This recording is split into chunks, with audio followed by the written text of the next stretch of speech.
Spade Detective Agency. Me, sweetheart. Oh, you. What's the matter now? Oh, nothing.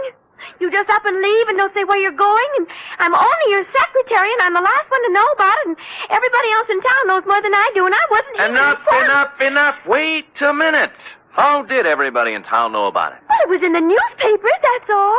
In the society column, no less. Really? Well, imagine that. Florabelle Frolics column. Florabelle. Mr. Spade, the notorious private detective, is vacationing at Westover as a guest of a promising young architect, Garrett Welch. Notorious yet? Well, at least they spell my name right. I suppose you had a great time. Well, it was exciting. What did you do? Just talked over old times, F. Did a little hunting, little shooting. Did you bag anything? F, watch your language. Damn. I see you're shocked. Well, so was I. However, if you have nothing to do, hang around the office, and I will be down with several pages from my diary telling about the whole affair. I've titled them The Civic Pride Caper.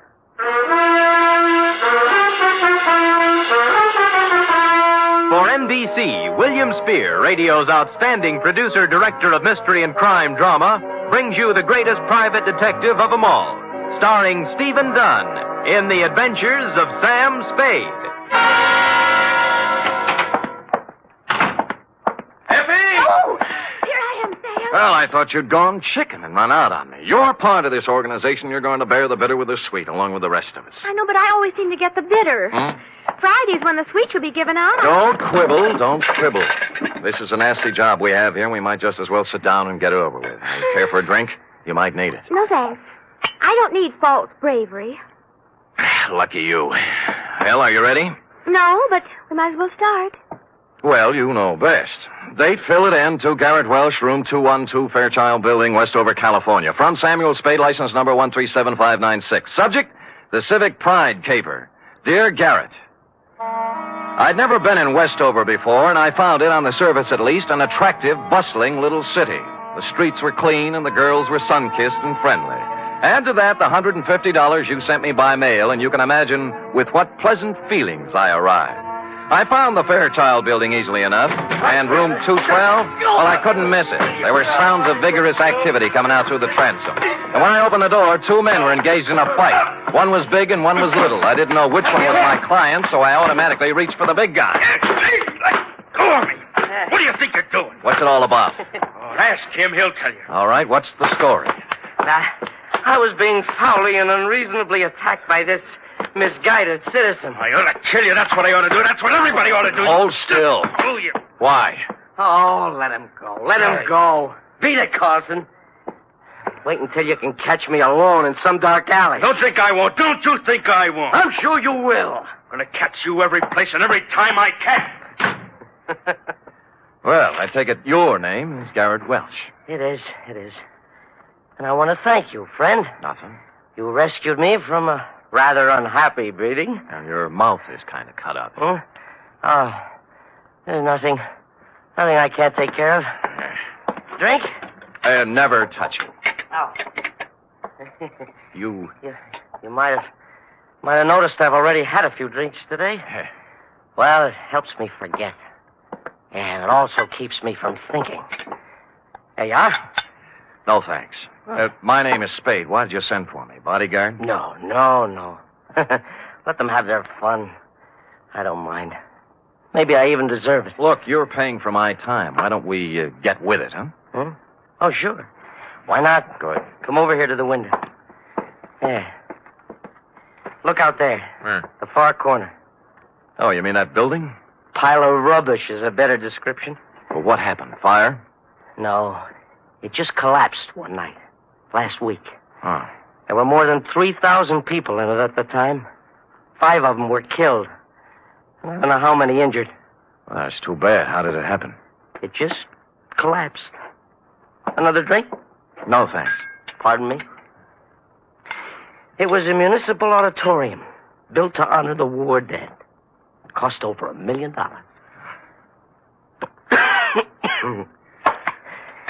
I was the architect. Oh. Yeah. I was picked by the townspeople for the singular honor of designing the fond memorial.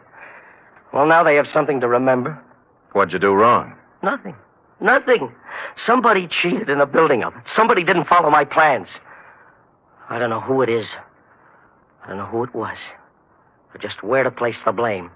So, you're a private investigator? What can you do? Get you some black coffee and ask you some questions.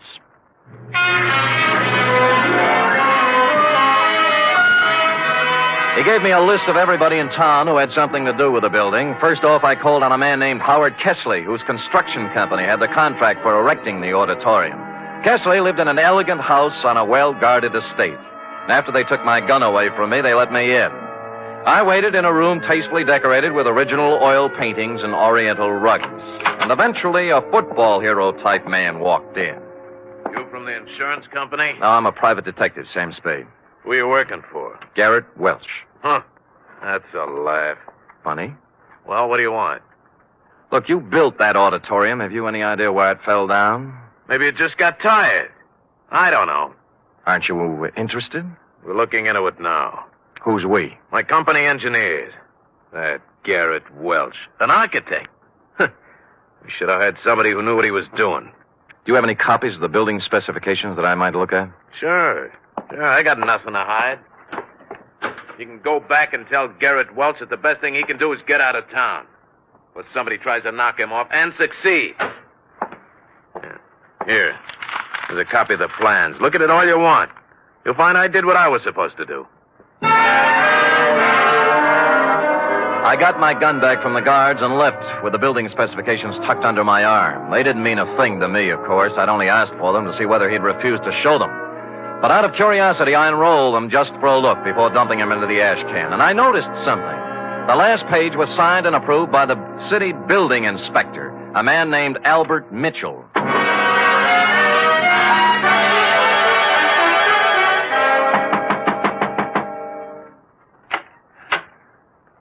Well,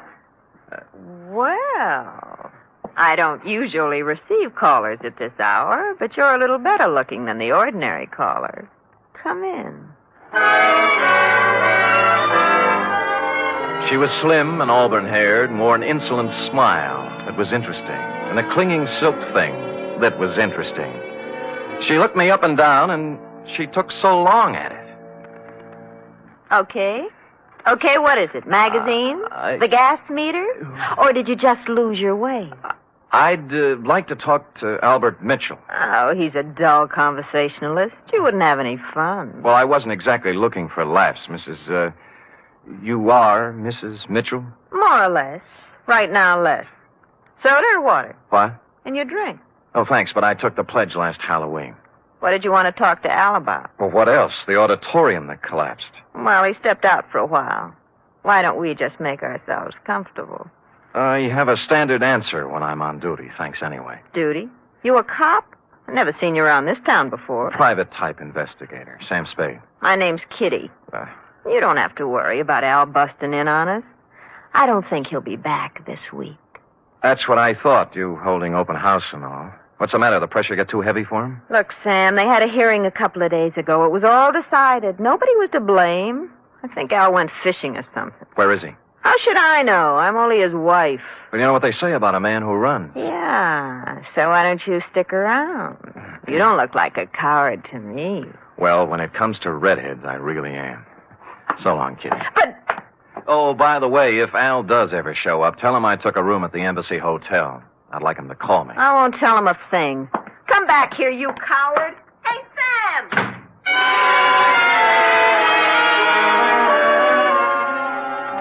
I went down to the wreckage of the auditorium. It was late, and the streets were quiet and deserted. I walked through the twisted shell of the building, striking matches and looking around. I didn't know what I was looking for, but apparently I wasn't the only one visiting the scene of the crime. I was standing just inside the gutted remains of what was once the lobby when it happened. Gunfire cut loose at the back of the building. I ran toward the noise, and when I turned the back corner, I saw a cloud of plaster dust where the shots had apparently been fired. There were no people or cars in sight, but on the sidewalk, on hands and knees, was a man. Rats. Double-crossing dirty rats. Save me. Don't let me die. Kitty. He grabbed my legs and tried to pull himself up. His face was a gargoyle of pain. I reached down to help him, but he slipped back to the sidewalk, dead. 4 bullets had gone through his back. A billfold fell out of his pocket. It was loaded with identification, and everything said Albert Mitchell, age 40, occupation, building inspector.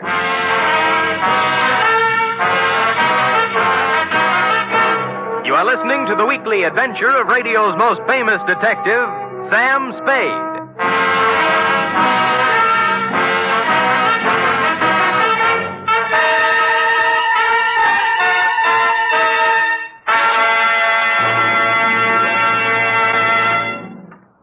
Three chimes mean good times on NBC. This Sunday, Theater Guild on the Air presents an exciting one-hour adaptation of the Broadway stage comedy Light Up the Sky. Starring in this Theater Guild production are Joan Bennett, Sam Levine, and Thelma Ritter.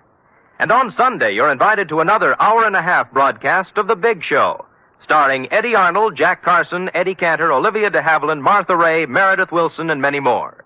Your MC, of course, is the glamorous and unpredictable Tallulah.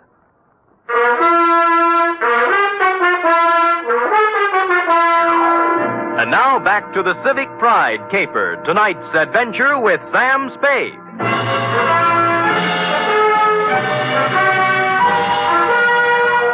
A good many other people had heard the sound of Albert Mitchell's assassination, and before long a crowd had gathered. Among them were several minions of the law. They took two people in tow, the dead Mitchell and the live Spade. The Westover Police Department had themselves a fine time over me. It seems I was hired out-of-town killer and therefore eligible to be questioned all night. They worked hard at it, but in the morning they had to admit defeat and release me. I think they only did it because they didn't want to pay for my breakfast. By then I was pretty mad, and at 10 o'clock I walked into the mayor's office and demanded an interview. I got it. The whole thing, Mr. Spade, was regrettable. But after all, you are a stranger here. And when a man is killed and someone happens to be in on the scene, questions have to be asked. Your Honor, I'll let it pass in the interests of law enforcement. Good. Our report on you from San Francisco gives you quite a reputation as an investigator. Do you have any theories that might help us in this murder of Mitchell? Well, I could hazard an expert guess that it's tied in with the building scandal, the auditorium collapse. By the way, what's being done officially to fix the blame for that? The city council held its investigation of the unfortunate affair last week, and as far as we can determine, no one is directly responsible. No one? Oh, come, Your Honor. Are you questioning our civic procedure? Oh, well, maybe you're right. Maybe we've been too easygoing. We're all neighbors here. Yes, I'm conducting an investigation for a client who certainly has a right to know what's going on insofar as a good many citizens seem to feel he's to blame. Oh, yes, Mr. Welch. Well, he's not to blame. No one is. You must pardon my abruptness, Mr. Spade, but the events of the past week have been a little more... Yes, I know. Tell me, Albert Mitchell, as building inspector, must have approved the building of the auditorium. Now, was he a reliable man? Yes. Wait a minute. You don't think... I think he was killed by somebody who wanted him to keep his mouth shut. Now, what about the contractor, Howard Kessley? Kessley? Born here. Brought up here. He's built about 1/3 of the structures in Westover. Uh-huh. Every one of them, except the auditorium, is standing today. No, I don't think you can build up a case... I'm just examining the possibilities, Your Honor. You have to begin with the people who had something to gain from this thing. Where there's graft, there might be murder. Where are the purchase orders for the materials used in this building? That was the first question I asked. I was told they were destroyed with all the other useless paperwork that accumulated from the construction job. Oh, great. That certainly makes it convenient for somebody. Mr. Spade, I don't wish to... And I can't believe, as you apparently do, that this town's population is crooked and rotten. So if I come across any information that will help clear the good name of Garrett Welch, you can be sure that I'll be happy to bring it to your attention. Until then, I bid you good day, sir. I could understand Mayor Sullivan's desire to protect the fair name of his city, but I had to take a meaner view of at least one Westover citizen. I found out where Albert Mitchell did his banking, and misrepresenting myself as a collection agent, pried into his holdings. Let me see now, Mr. Humboldt. I really shouldn't give out this kind of information, but in your case, when you have a claim against the estate, I'd... Oh, yes, here it is. He has $300 in his account, that's all. What kind of deposits did he make? Oh, just paychecks mostly. He was a $7,500 a year man. Every Friday he deposited $150. Any deposits larger at any time? Oh, yes. 4 deposits of $5,000 each in the past year. Well, what do you know? As I recall Mr. Mitchell saying there were payments from the estate he inherited. Yeah, thank you, Mr. Carter. You'll hear from my company soon, I'm sure. Yes. Oh, what was the name of your company again, for my records? Amalgamated Whistle. Oh, yes. Preferred. Oh, yes, of course. That inheritance gag was right out of the Kefauver investigation. An inheritance is paid in a lump sum, practically never in 4 payments of $5,000 each. I didn't know whether Mrs. Mitchell was receiving, but I decided to find out. When I knocked at her door, all was quiet inside, but a second after my knock, there was a burst of sorrow. When she came to the door, there were 2 rather impossible-sized tears flowing down her face. For widow's weed, she wore a black dress, tight, satin, and low-cut. Oh, Mr. Spade, I'm in no mood for talking now. Oh, just for a moment. May I come in? I guess so. I'm really kind of alone and lost. What is it you want? I must apologize for intruding on your bereavement, Mrs. Mitchell. I'm not usually as callous. Oh, that's all right. But I'm not sure I can help you any. I'm so broken up. What is it, camphor? What? Whatever you used to make those tears. All right, so I can't really cry. I never have, but it's expected of me. Yeah, all right. In that case, I sympathize with you. What do you want? Kitty, your dear departed husband made $7,500 a year and deposited $20,000 in 8 months. Now, what about it? I don't know anything about his money. All I know is that the bank told me he had only $300 left. What'd he do with it? He spent it on other women. Oh, I see. So the artificial tears do make sense, I guess. No, you don't understand. It's not that simple. It's funny, Sam, because I really mean it. Oh, I know how stupid I look in these clothes. And I did use camphor on my eyes because I wanted to cry. I wanted to cry for all the good days and the good years Al and I had. But the bad years kept getting in between, and I couldn't do it. I like you better all the time, Kitty. I knew you were real pretty. Now it turns out you're pretty real. I really loved him, and he loved me. But we kicked it away because we both wanted more excitement than this town or his salary could give us. There was no place to go. We just didn't get along. He was out spending his money on other women, being a big shot. I can't blame him, though. I helped make him do it. What about the money? He got it for falsifying the auditorium inspection papers, didn't he? Well, he didn't get it for inventing television. Who paid him? Sam, don't ask me anymore. Well, you do know where the $20,000 came from, don't you, Kitty? Don't, Sam. I'm scared. You know what you ought to do? You ought to come back to San Francisco with me. Let me help you get a job there. You can make a fresh start. You're not kidding. I give you my word. I ought to have my head examined for trusting you, but I'm going to do it. Al got that money from the Central Cement Company for, quote, an advisory capacity, unquote. Mm-hmm. You know who owns the Central Cement Company? Howard Kessley? Warm, but not quite. His brother.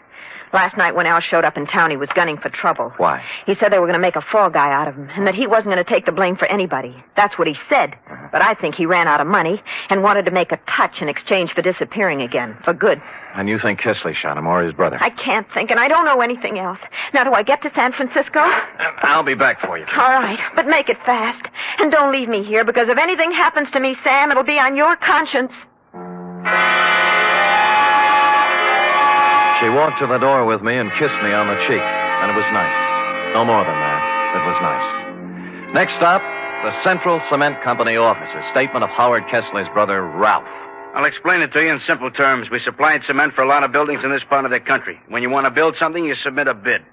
When you want to know what kind of a bid to submit, you ask an expert. Mitchell was our expert, and we didn't expect him to work for nothing. You mean Mitchell tipped you off as to what other firms were bidding?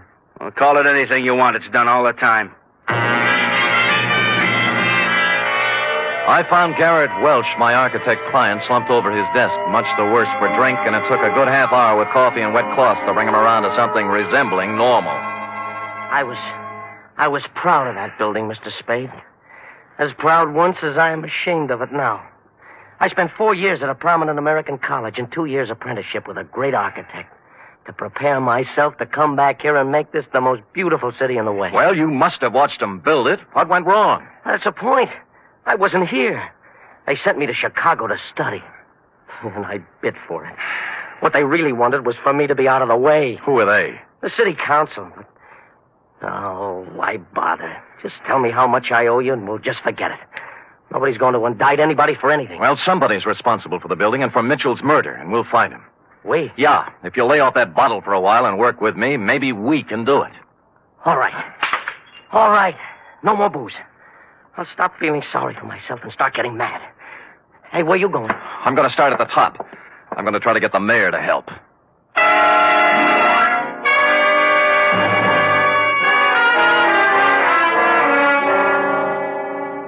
You say you've turned up something, Mr. Spade? A lot of something, Your Honor. I ferreted out copies of the purchase orders for the materials used in that building. They were generally inferior and below the quality required by sound engineering and the law. Oh, you can't mean it. I do. You can inform your district attorney that in a matter of 2 or 3 days, I will move for an indictment of several people in this community for gross criminal negligence.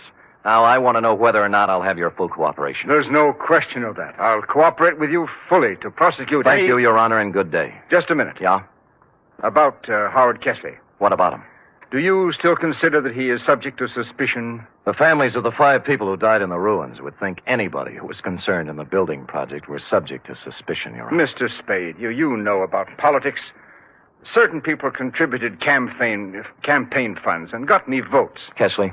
I've been in a difficult position. I've been weak, perhaps. Maybe I haven't wanted to look too closely at certain possibilities in this horrible affair, but I promise you I won't stop now. It doesn't matter what happens. My first duty is to the citizens of this town. Well said, Your Honor. Just tell the same thing to the other members of the city council. Tell them that if I kick the lid off this garbage can, it's going to make Westover smell pretty bad. You'll hear from me, Mr. Spade. I guarantee you.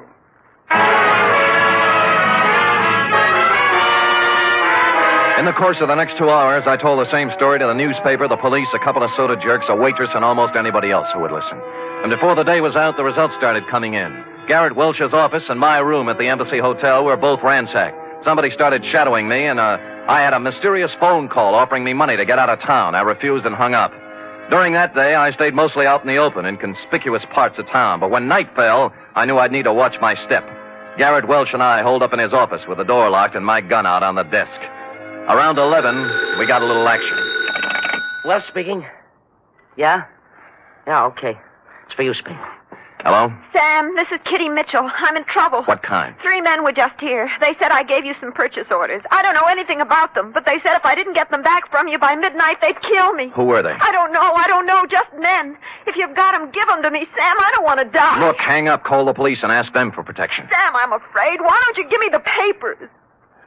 Get in a taxi cab and come up to Garrett Welch's office. We'll talk it over. I'm afraid to do that. Well, you'll have to. I can't leave here. I'm waiting for somebody. Who? I'm not sure yet. Somebody threatened Mitchell's wife. She's coming up here. Well, I think we have enough to do taking care of ourselves. Who's that? Go on, you answer it. Then step to one side. I'll keep you covered. Okay. Don't make one wrong move. I'm not going to, Spade. I came here to talk. Kesley? Yes. Who's with you, Kesley? Nobody. I'm alone and unarmed. Come in. I'm watching you from behind, Kesley. I know it. I just came to talk. All right, talk. Spade, you allegedly have information as to why the auditorium collapsed, killing 5 people. Suppose I do. Well, I came to make a deal with you. We're not making deals. I think you'll like this one. I'll give you all the positive information you want for one thing. Namely? A 48-hour head start out of town. Why should we give you that? Because nobody, least of all myself, thought the building would collapse. It's true I used inferior materials, but I had to. What does that mean? There's a man in this town.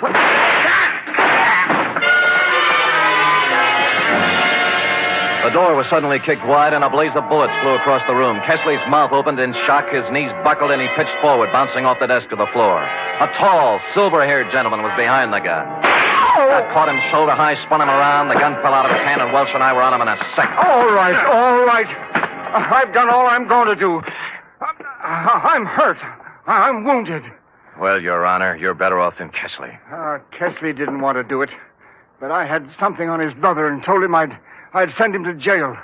We saved $100,000 on the cheap supplies we used in that building. Yeah, when I showed up, Kesley was afraid he was going to take the rap alone. He was afraid he'd end up like Albert Mitchell, right? Yes. I killed Mitchell. He wanted more money. You killed him, you... Kitty, don't put it down! Oh! She had come in while we were talking and picked up the gun Mayor Sullivan had dropped. Her one shot hit him in the chest. Then she let the gun slip through her fingers and just stood there. Then you know what? She cried. Real tears. Period. End of report. Sam, what an awful tragedy. It was indeed, F. Of course, in a few minutes, the place was full of police, and we turned her over. What do you think's going to happen to her, Sam? I'd rather not think about that, Effie. Now, how about typing it up?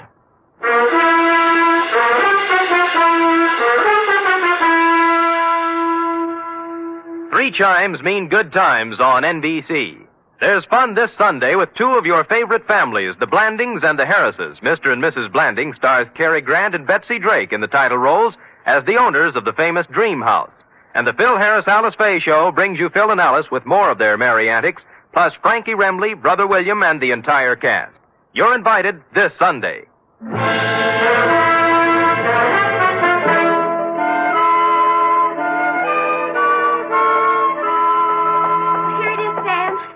Well, I'll take your word for it. I'm not going to read it again.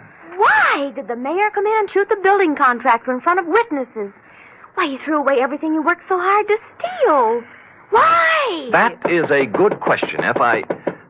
Saved by the knock. Come in. This is Sam Spade's office. It is? I'm Lyle Rooks. You expect me to believe that? I'm Western editor of Radio Television Mirror magazine. Well, you know best. I just wanted to tell you that in our annual awards poll, nationwide, the American listeners have chosen Steve Dunn as their favorite detective. Steve Dunn, not me? Be quiet, Sam. Oh. So here, sir, is your citation. You may want to frame it. Put it up in your office. Why? Thank you. Goodbye. Well, Steve Dunn, who? He's the man that plays you on the radio, Sam. Oh, he's handsome. Well, do you love him better than you love me when I'm burning up with passion for you? Are you really burning up, Sam? Well, I'm beginning to smolder a little. Come here and tell me about love. Oh, well, I don't know much about it, Sam. Not as much as I'd like to know. Well, I'm sorry. Sorry, I don't have a teacher's permit for the state of California. Good night, Sam. Good night, sweetheart.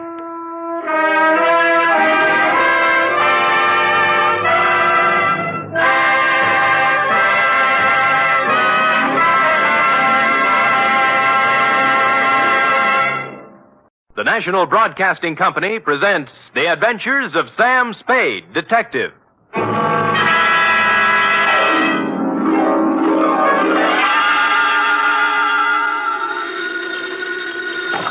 Sam Spade Detective Agency. Me, sweetheart. Sam! I heard you were hobnobbing with the wealthy set of our city. If what I was doing is their idea of hobnobbing, I'm glad I'm in the lower income brackets. What do you mean? What happened? I will only reveal that, Effie, in the intimate secrecy of our office. Was it that bad? Worse, F. Emotions ran amok. Passions were strewn from Fisherman's Wharf to the peninsula. Oh. Hatreds festooned the very air. And there was jealousy, too. My. It was positively lurid, as they say. Well, do you think it's all right for me to hear it? Well, I'll expurgate it a little, F. I'll water it down to your strength. I'll use monosyllabic instead of polysyllabic words, and so on. Now, Sam, I want you to tell me everything you think I should hear. And then just a little more. It's a deal, F. Prepare yourself for listening, and I will shortly make my entrance with a saga of society skullduggery, the lowdown on the uptown and all that. Now, if we need a name for it, why not call it the Vendetta Caper or the Revenge of Monte Cristo?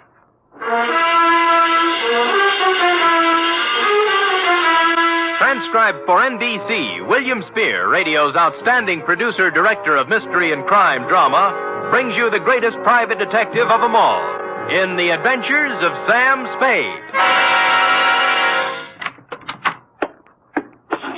You don't have to call, Sam. I'm right here. Let me take your coat. Well, Effie, isn't this sufficient of you? Now be quiet and give me your coat. All right. Thank you. Now, I've oiled your chair so it won't squeak. Sit down. Well, you make me feel like an emotional invalid, but it's wonderful. And here. Oh, will miracles never cease? A double. Well. It's 8-year-old stuff. I had Friskin's drugstore send it up. Applejack, it's called. Applejack. Well, what brought it on, F? Why this particular polishing of the Applejack? Well, Come on, out with it. No, I just thought, well, you've been working with the rich people, and maybe you were handsomely compensated. Mm-hmm. And, My back salary?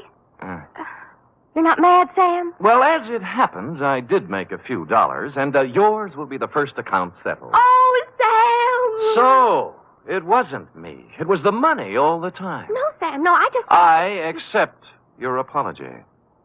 To Lieutenant J.F. Randall, San Francisco Police Department, from Samuel Spade, license number 137596. Subject, The Revenge of Monte Cristoff. Monte Cristo? Is this a historical drama? Cristoff. Cristoff. Oh. Monty. Monty. And it's still a historical drama. Dear Lieutenant, revenge is an old-fashioned motive, but when you get it raw and distilled, as in the Gosden affair, it's new all over again. This was the slow-burning, deliberate kind of passion that starts smoldering way back in the forgotten days and explodes among some people who never knew they were living over a keg of dynamite. It was yesterday morning that the distant sputtering of the fuse began to be heard by a man named Chandler Gosden. You know him, the hulking rich boy, the electrical appliance scion who took up professional boxing for a while. I think he was billed as Gold Plate Gosden, a society scrapper. And he was doing well, too, until a right cross by someone who needed the money more than he did sent him back to clipping coupons. Spade? Yeah? I'm Chandler Gosden. Well, I recognize you. What do guys like you charge? Well, it depends on the job. Investigation. $60 a day, and any unusual expenses. Cheap? Well. Do you guys have some kind of a code, huh? Code? You know, like doctors. Do you keep things in confidence? Well, most of us do, including me. I don't suppose it'd make any big difference if it got out. I'm not afraid of him. I just as soon punch him in the mouth as look at him. Who? Monte Cristoff. Heard of him? No. Moved into the peninsula, my neighborhood. Bought the Major Dunhill place. Oh, yeah, I know the estate. Must have cost plenty to buy. $250,000, I hear. Mm-hmm. And what's money these days? Everybody's got it. Yeah, isn't it awful? It's a tax scheme, I suppose. Ever since he moved into that ark of a house, he's been throwing parties. They're a cross between the last days of Pompeii and a Polish wedding. He invites hundreds of guests, everybody who is anybody. Disgusting. But it seems legal so far. He's been there 4 months throwing parties, inviting everybody in the phone book. Everybody but me.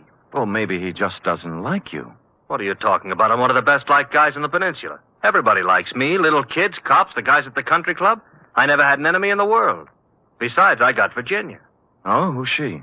My wife. Oh. One of the sweetest little girls that ever came down the pike. Well, my apology. She was a bald one. Oh. The year I married her, she was the social catch of the year among the women. Really? Yeah. So was I among the men. Well, look, I got to tell you some more. A month ago, one of my company warehouses burned down. Somebody slipped up and the fire insurance hadn't been renewed. I lost $350,000. Mm-hmm. Guess who had lunch with my insurance man a week before the fire? Monte Cristo. You got it. Next thing is, the rumor gets around that the Gosden Electrical Company is on the verge of bankruptcy. No, of course it isn't. Absolutely not. Mm-hmm. A gossip columnist reports that I'm going to close up shop and beat it to South America with what dough is left. Then when the stock prices start dropping, somebody suddenly buys them up so fast they disappear overnight. Some corporation I never heard of called the Dantes Corporation. I see. And then all my friends start getting unfriendly. As soon as I show up, everybody stops talking. Act as if there's some big secret about me that I don't know. And they've all been to Monte Cristo's parties lately. That's right. The week after he arrived in town, all these things started happening. Now, what I want to find out is why. I don't even know the guy, but he's making a big change in my life. Well, it sounds like you're entitled to know. I don't know how far I can get. The best I can do is find out who he is, where he comes from, who his friends are, all those things. Okay, you're hired. Now find out everything about this Monte Cristo. I got to know what's going on. I'm sorry, Chandler. I wasn't able to get here when you said. The traffic was absolutely unbelievable. Cars everywhere. They must be giving cars away these days. Everybody has one. I think we should get a helicopter. Mr. Spade, my wife, Ginny. Well, how do you do, Mrs. Gosden? Chan, I hope you haven't lost your head and blabbed everything to him. I told you these sort of men weren't trustworthy. I beg your pardon, madam? Look, Ginny, I told him, and he's a good guy. Well, if you just want to go around giving your life secrets... Oh, shut up, will you? I'm the man of the house. Really? And I suppose I count for nothing? Oh, forget it. Spade, I'm depending on you. Don't let me down.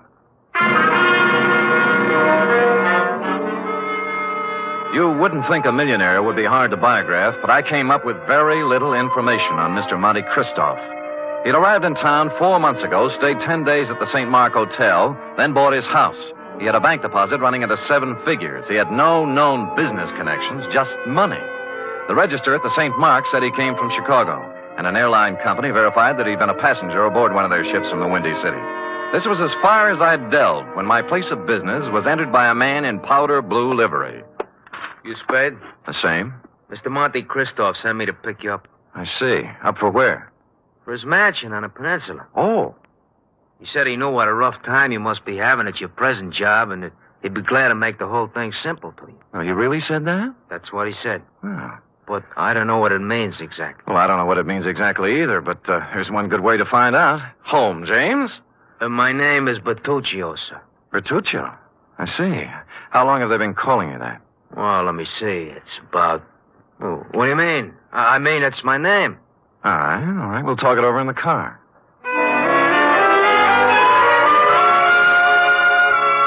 The car was long and blue and smooth. I'm as democratic as the next guy, and I would just as soon have ridden up front with Bertuccio, but no, he wouldn't hear of it. I had to ride in a back seat with a window of bulletproof glass separating us. And thus we rode down to the peninsula. We glided down elm-shaded streets and finally through the gate of Monte Christoph's estate. The driveway was lined with spring green poplars. The mansion door was opened by a rear admiral, and I was ushered in. I wouldn't want to say that the living room was large, but I coughed once, and it was a full minute before the echo came back. A door opened somewhere, and a tan, hard-bodied man walked in across the marble floor with an outstretched hand. It was tougher than whalebone. I appreciate your coming, Mr. Spade. Mr. Christoph. Did you have a drink? Champagne, Scotch, Irish, what? Oh, anything, whatever you like. Good. I figured you for rye. It's already ordered. Rye it is. Cigar? No, thanks. They're custom rolled Havanas, made expressly to my own taste. No, thanks anyway, but I have some beat-up cigarettes here, son. Oh, try mine. The King of England, I did him a favor once. He ships them over. How is George? You drink, Mr. Spade. Oh, thank you, Bertuccio. Now, you've been investigating me. Yes. And you haven't found out anything. How'd you know, Mr. Christoph? There's nothing to find out. Well, you read. I'll do you a service and save you time and money. Well, that's a handsome offer. I accept. I was born in Michigan to a prosperous lumber family. I went to Phillips Andover and Harvard. Well. Marks Fair. I served with the Army in the recent war. Major. Military police. Wounded twice. Uh-huh. Parents died while I was in Italy. I inherited enormous lumber holdings, which I sold. Hence my bank account. I like San Francisco. Came here, settled down. Well, you're very kind, but I don't need all this I have more money than a man can spend in a lifetime. And by that, I don't mean to boast. It was an accident of birth. Yes. Now, Mr. Christoph, I'm only trying to find out. I know what you're trying to find out. Chandler Gosden put you on my trail. Well, there's no need to deny it. And what would you take to get off my trail, Mr. Spade? Well? New car, a selection of fine liquor, a better job, cash? All rather enticing, but I'm afraid you've misjudged me, sir. I only work for one client at a time. Is there anything wrong with switching your allegiance? Well, I'm afraid it wouldn't be cricket. Is that the way they say it at Andover? Very well. Huh. Then I'm afraid I've given you all the information I can about myself. Well, you've been very generous. But just one other thing. How long did you live in Chicago? Chicago? Yes. I never lived there. But you flew here from Chicago. Oh, that. I was just there on business. Uh-huh. Well, if you say so. Bertuccio is outside with a car. He'll drive you back to your office. And with that, he turned and left me. Outside, Bertuccio was waiting. Impassively, he ushered me into the limousine and started out. Only we didn't head for my office. Instead, we seemed to be leaving town. I banged on the glass between us, but Bertuccio didn't choose to answer. When we stopped at a light, I tried the doors, but they were both mysteriously locked. I was a prisoner in a moving jail. I made desperate signs to passers-by and traffic policemen I knew, but they just smiled and waved back at me. It was all very jolly. So I sat back and waited. About 20 or 30 miles out of town, we pulled onto a lonesome road and stopped. Here we are. Well, just where are we and why? Now, don't blow your top. Christoph told me to take you out here and to give you this. Oh? What's in the envelope? Money.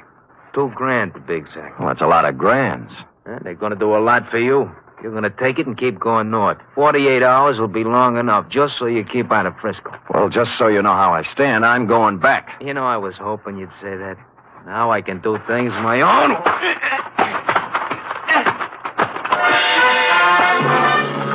He pulled out a long black sap and started wielding it. The first cut just grazed my head and smashed into my shoulder. I blocked his second blow and moved in for some close work. The third time he swung at me, his arm caught an overhead tree branch, and that was his undoing. He took 4 or 5 and then went down and out.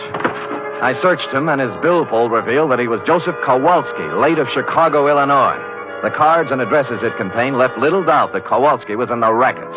I threw him in the car and drove back to town and police headquarters. He was awake by then, and I had to drag him into the hall. You want him locked up, Sam? What for? Assault and battery, assault with a deadly weapon, assault with intent to murder, mayhem, anything. You can't lock me up. I didn't do any of those things. Anyway, if I did do them, it was in San Martin County, not Frisco. Well, Sam, I don't know what I can do. He's got to do something in our jurisdiction. Sure, see? All right, he picked my pocket on the way into town. Here, Kowalski. What? See, look, he's got my wallet in his hand right now. Why, of all the brazen lawbreakers, you gonna let him get away with this, walking right into headquarters with the evidence in his hand? Oh, wait a minute. Come on, Kowalski. We go pretty hard on pickpockets in this town. I'm being framed. I want a lawyer. Get me a telephone. He was dragged away protesting. He got no sympathy from me. He started. Lieutenant Randall then teletyped Chicago to find out more about him. In about an hour, the report came back. I won't read his whole record, Sam, but he's paid for everything, they say. He's clean. Huh? However, it does say he was the bodyguard for a man named Barney Moffat. It says Moffat was a shady business operator. Picked up several times, but nothing hung on him. He left town about the same time Kowalski did. He's listed as undesirable, but he's not wanted. Oh, thanks, Lieutenant. If a man named Barney Moffat had a hood named Joseph Kowalski as a bodyguard, and they both disappeared from Chicago at the same time, the obvious conclusion was conclusively obvious. I drove the limousine back to Christoph's estate. But as I parked the car, my headlights hit another car. There was someone getting into it, Mrs. Chandler Gosling. Oh, you, what do you think you're doing? Remember me, Sam Spade? Oh, detective. Yes. What are you following me for? What were you doing in Christoph's house? I thought he wasn't a friend of yours. Or your husband. Mr. Spade, get in, please. Let's talk. Okay, spill it. It's none of your business what I was doing in there. But whatever it was, I want you to forget you ever saw me. That'll be pretty hard to do. Would money help you? In this case, no. What do you care what happens to my life or Chan's or Christoph's? Because your husband's paying me to worry. All right. If I were you, I'd just forget that you ever met any of us. Because this mess we're in is so bad that nothing you or anybody else can do is going to get us out of trouble. With that, she burst out crying. I couldn't get anything else out of her, so I let her go, and she drove off. I walked up to Christoph's house, knocked on the door, and a servant opened it. I took a couple of steps inside when 6 pairs of arms grabbed me. Some of them had fists on them. The struggle was just getting lively when Christoph appeared. All right, let him go. Well, I don't appreciate this kind of treatment, Christoph. You weren't hurt, Spade. All right, men, take a walk. Now, what's it all about? It was my orders if you ever showed up here again. Why'd you soften? I just heard about Kowalski. You managed that very well. I admire resourcefulness. How would you like to work for me? No thanks, Moffat. Moffat? Barney Moffat, late of Chicago and the rackets. So you know, huh? Well, I wasn't sure until just now, but you've cleared up the doubt. How much do you know? Very little. Just that you were a shady operator, but nobody's looking for you or anything. Spade, I did a lot of things. Several years at tightrope walking with the law. But I never did anything they could jail me for. I have an idea you're considering doing something in the near future. What makes you say that? Well, it's a vendetta, isn't it? Monte Christoph and Bertuccio the Steward and the Dantas Corporation. You couldn't resist the drama, could you? All from Dumas' novel. But why? Why do you want to play the Count of Monte Cristo? What did Gosden do to you to merit all this revenge? Tomorrow. It'll be over tomorrow. And with that, he clutched at his heart and fell forward at my feet.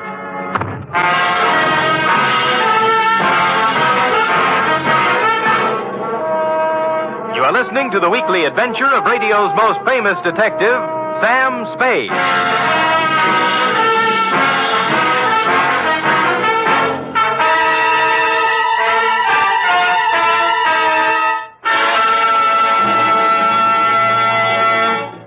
Three chimes mean good times on NBC. If you've been searching for mystery on Saturday night, put away your magnifying glass and follow these clues. Dial this NBC station tomorrow evening and listen for the chimes, and then you'll be off on a perilous trip with The Man Called X, starring Herbert Marshall. And if you've been searching for music, too, on Saturday, then Eileen Wilson is your dish as she stars in Your Hit Parade with Snooky Lanson and Raymond Scott's orchestra. Now back to the Vendetta caper or the Revenge of Monte Christoph. Tonight's adventure with Sam Spade.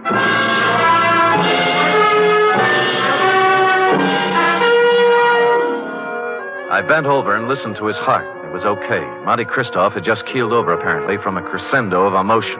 He blacked out. I didn't want to be held up by his henchmen, so I left the room and walked out of the house without calling anybody. I walked down the road, and good luck, there was an empty cab cruising along. At Chandler Gosden's, I found him pacing the living room in a state of physical and mental disorder. I told him what I knew. Vendetta? Why? I never heard of him. I never did anything to the man. Why would your wife go and see him? I don't know. Why don't you ask her? Because she hasn't been home all day, and here it is 1 o'clock in the morning. She's still listening. Tell me, is there something special happening tomorrow? Christoph seemed to think that everything would be settled tomorrow. It's our annual corporation election, just a matter of form. I'm elected president. A few other people voted into office, always the same people. Well, then he must plan to swing the election his way. Maybe put you in office. Huh, got a fat chance of that. I don't care how much stock he buys. Ginny owns 10%. I own 41. That's 51%. If he bought 49% in the open market, that still wouldn't be enough. We could still outvote him. You're sure you've got the stock in your possession? Sure. I saw it last week when I was down in the vault looking for my birth certificate. Stupid me, forgot I don't have a birth certificate. Huh? No, that must be Edson, my lawyer. Called and said he had something on his mind. Chandler, I have bad news for you. It can wait. No, it can't. This is Sam Spade, Ralph Edson. How do you do? Spade. Now, Chan, listen to me. All right, what's biting you? Just this. We're liable to lose that election tomorrow. What are you talking about? We can't. I just found out that Monte Christoph has 59% of the voting stock in Gosden Electric. 15? He can't have it. Oh, look, wait a minute. If my wife sold her stock, he could have 59, couldn't he? He could. Spade. Huh? Are you positive you saw her coming out of Christoph's house? I'm afraid I did. I'm gonna find her. And if she sold any of her stock to Christoph, I'll kill her. I tried to dissuade him, but he brushed me and the lawyer aside and ran out of the house. I called the police and told them to try and find Virginia Gosden before her husband did. Then I went looking myself. The first place I tried was Monte Christoph's mansion. There were lights on, so I entered, gun in hand. I didn't have any time to dicker with servants and bodyguards. Christoph appeared in a matter of seconds. All right, Spade, what is it you want now? Virginia Gosden. She hasn't been here since the last time you saw her. You know where she is? Haven't any idea. Well, if you know, tell me. Her husband's looking for her with homicide in his eyes. I can't say I'm sorry. Well, that's a nice sentiment. She sold you her stock in the Gosden Company, didn't she? Since you seem to know about it, yes. Why? She in love with you? I think maybe she is. And you're in love with her? She's a stupid, empty-headed nothing. I can't stand the sight of her. I hate her. Now, hold it now. You'll knock yourself out again. Yes. Come over here.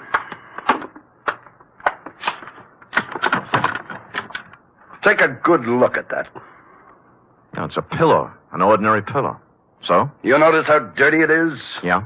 Notice that it isn't even stuffed with feathers. They were too good. It's stuffed with dirty cotton rags. Well?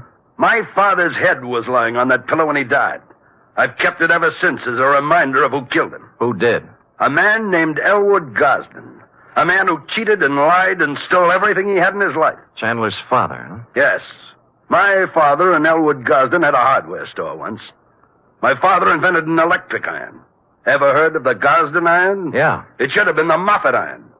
Elwood Gosden stole the plans from my father, registered them first, and then drove my father out of business. He made a fortune out of it, and then went into other electrical appliances. Well, things are beginning to gel now. My father became a peddler and died poor and broke and ill. My mother died 20 years before she should have from overwork, while the Gosdens grew fat and respected on the Moffat brains. So you started your vendetta, huh? I started it the day my father died. I set out to make one thing in this world, money. And I made it in handfuls. You can look me up. Barney Moffat, Chicago. Gambling, black markets, gun running, slave trading, anything and everything that had a big profit in it. And then I set out for San Francisco to break that Creighton son of Elwood's and his whole family. And on the way, you lost a guy named Barney Moffat. What difference? Look, you've got money now and everything you need. Why go on with it? I don't care anything about money. I only want to use it against them.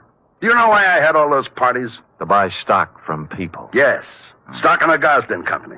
I've paid twice, 3 times what the shares were worth. But right now, I own 59% of the Gosden Enterprises. And tomorrow morning, when the two of us meet at the stockholders' meeting, I'm going to vote him out of office and take over the company. And then, I'm going to drive it right into bankruptcy. And you got Mrs. Gosden's stock by making her fall in love with you. I had to. Now let's talk about it anymore. About Chandler Gosden, he's a man with a very short and violent temper. He might come gunning for you. That's just what I hope he does. Ask the man at the door to show you out.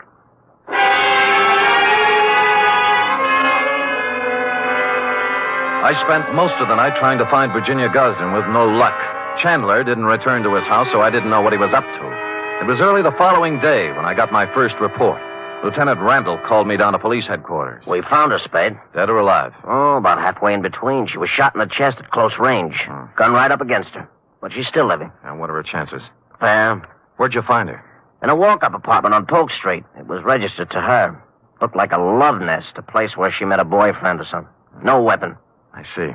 I figure murder attempt. Her husband. We have a pickup on him right now, but so far he's vanished. Shame. Fine old San Francisco family. What do you know, Sam? Well, give me a free hand for a couple of hours, will you? Maybe I can do something for this fine old San Francisco family.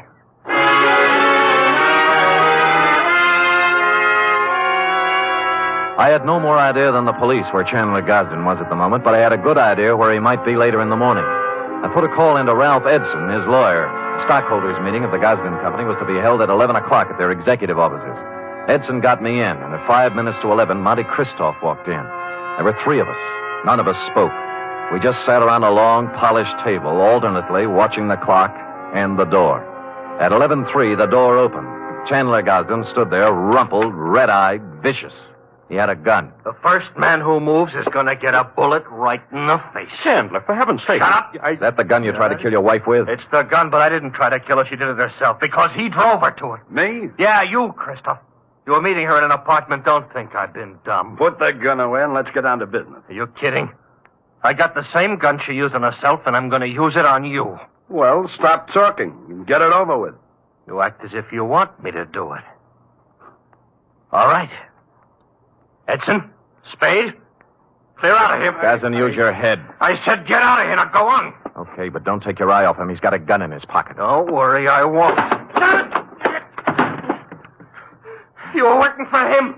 Working for him all along. Everybody was. No, now listen to me. He wanted you to kill him. He doesn't care about himself. He just wanted you to be put away for murder. Spade, this is our affair, not yours. Now, look, both of you shut up and listen. This is a tough thing to try to settle something that's been boiling up in you, Moffat, ever since you can remember. You spent all of your grown-up life trying to get back at the wrong man. It appealed to some ironical sense of yours to carry out the Monte Cristo revenge story. Now, let me ask you this. You remember all about Monte Cristo and how he ruined the people who had ruined his life and how his father died heartbroken. But do you remember the end of that book? Go on. He found that he couldn't bring himself to revenge the wrongdoings of families on their innocent children. That reads good in a book, but I don't feel that way. Well, maybe you will when you hear this. What? This man right here that you spent 20 years getting ready to ruin is not even a Gosden. Huh? What? He's an adopted son. Mr. Elwood Spade, Gosden adopted him from an Oakland orphanage on October 11th, 1907. I got the records to prove it this morning. I don't believe it. I would have known. Mr. Edson, you've always been the family lawyer. Isn't this true? It was a long chance that Edson would play along with it. But to bring it off, it needed the final clincher. Lawyer Edson looked at me, then looked at Chandler Gosden. He gulped and licked his lips. It's true. It's true, Chandler. Adopted? Your father never wanted you to know. Chandler didn't move. He just stood there stunned. But Barney Moffat sank down into a chair and buried his head in his hands. Edson and I looked at each other and waited. And finally, Christoph looked up and spoke. Start the meeting. Mr. Edson? I hereby declare the annual stockholders' meeting of the Gosden Company open. Mr. Gosden? I don't care what happens now. I bow to the majority stockholder. Oh. Mr. Christopher... I beg your pardon, Mr. Moffat? As the majority stockholder, I vote that the chairmanship of the Gosden Electrical Corporation remain as it has for the past 20 years with Chandler Gosden.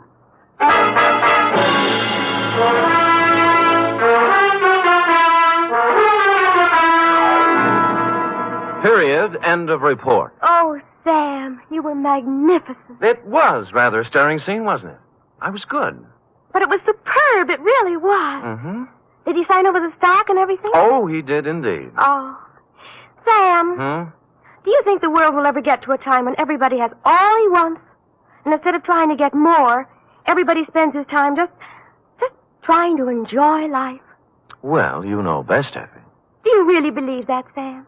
Well, you've got to believe something. It's better than nothing.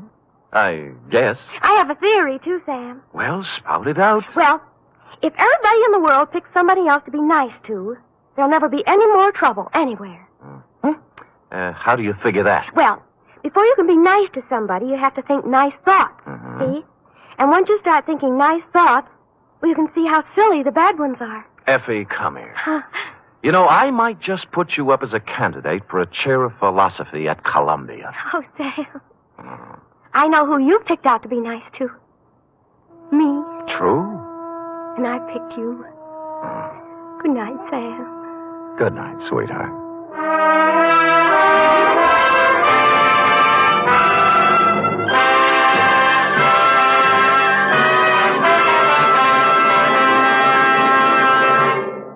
The National Broadcasting Company presents The Adventures of Sam Spade, Detective.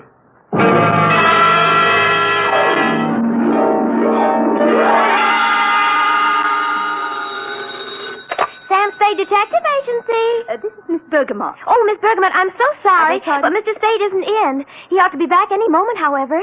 That is, if you wish to employ him. This is his secretary, Miss Perrine. Well, as a matter of fact, Miss Perrine... Oh, he'll be available, I know. The matter he's attending to is purely routine. What he calls a humdrum number. Humdrum? Well, it's a private detective version of babysitting. You see, all Mr. Spade had to do was sit on a chair for 24 hours. And that's why I say he'll be back any minute. His last words to me were, take anything. So if you desire his services... I do not desire Mr. Spade's services. As a matter of fact, he's using mine. What? I'm his nurse at the Harbor Emergency Hospital. Nurse, another shot. Please, this time, bourbon. You must lie quietly, Mr. Spade. He's coming along quite nicely. The bullet didn't enter the cranium at all. Bullet? Cranium? Both. Mr. Spade wants to... But I refuse, nurse. I refuse. But, Miss Nightingale, I am. F. Wonder Girl. Sam. Oh, Sam! Dry those big brown eyes, Cherub. Fluff up the sofa and spread out some lap for me to lay my poor bullet-ridden head on. In practically no time at all, I'll be staggering in to gasp out a humdrum report on the Kimberley Cross Caper.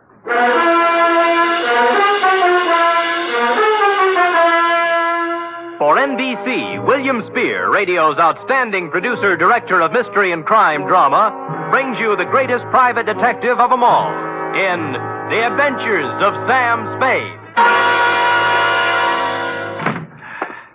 Hospitals, milk. Have to break down your whole constitution, give you fits. Sam?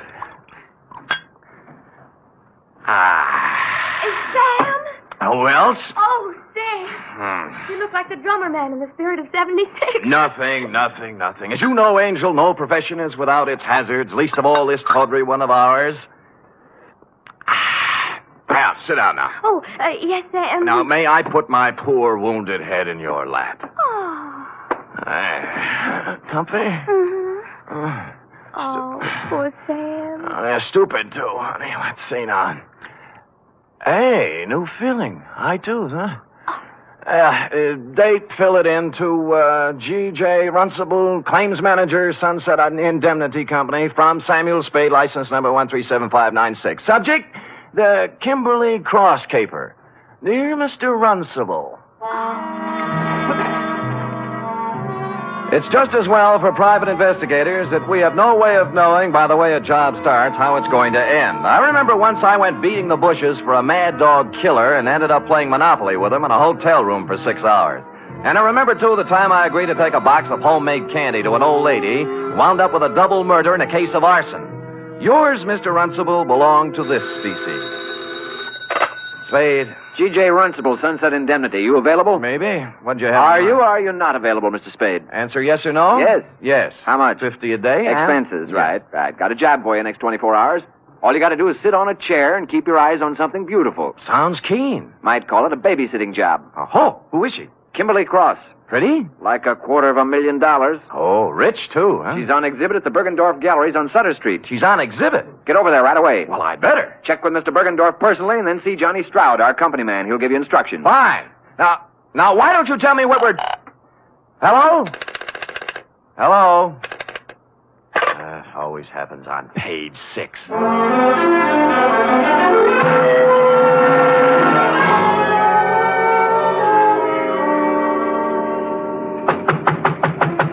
Mr. Bergendorf!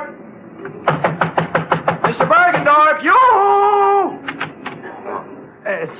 Sorry, sir. The exhibit officially does not until 9 a.m. begin. As you see... It's 8:45. I won't charge you, Mr. Bergendorf. I won't charge you. You can bring out the baby any time now. Mr. Runcible of the Sunset Indemnity sent me. Here's my credentials. Mr. Spade, you are? Mr. Spade, I am, yes.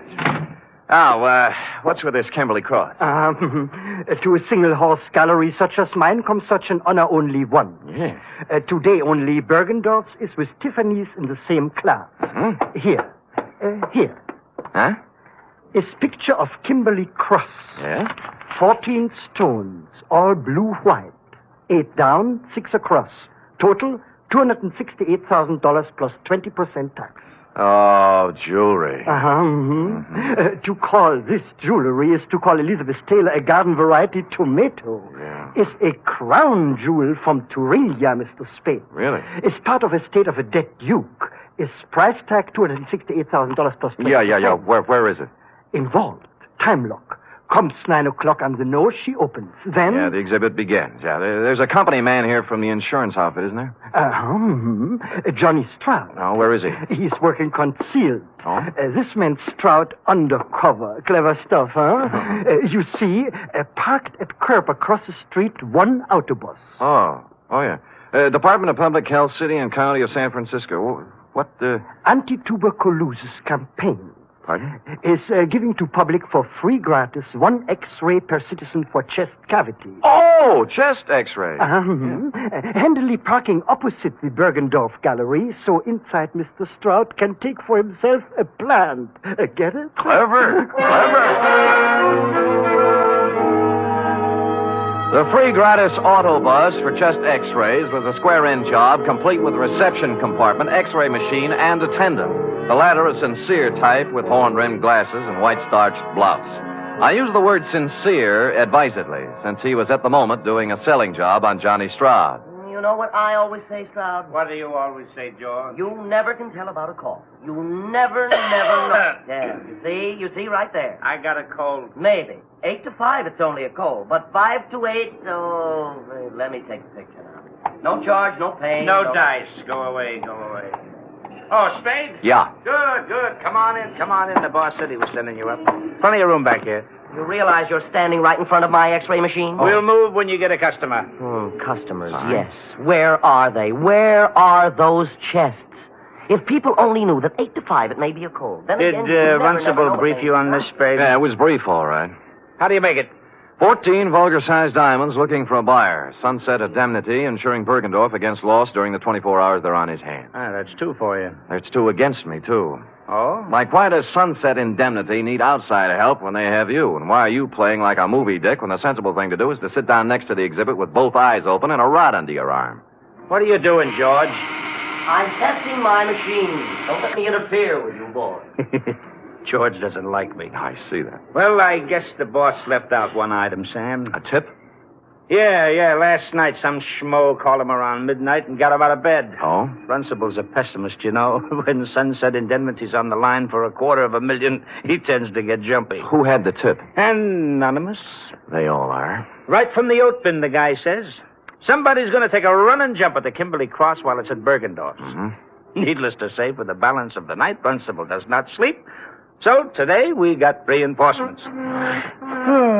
Georgie? Yes? I'm going to leave you now, George, to take my post across the street while Mr. Spade... Hey, wait a minute, Johnny. Look, in front of Bergendorf's. The dame? The dame. To paraphrase Bergendorf, calling her a dame was like calling the Kimberley Cross a hunk of jewelry. But that's not what interested me, at least not right then.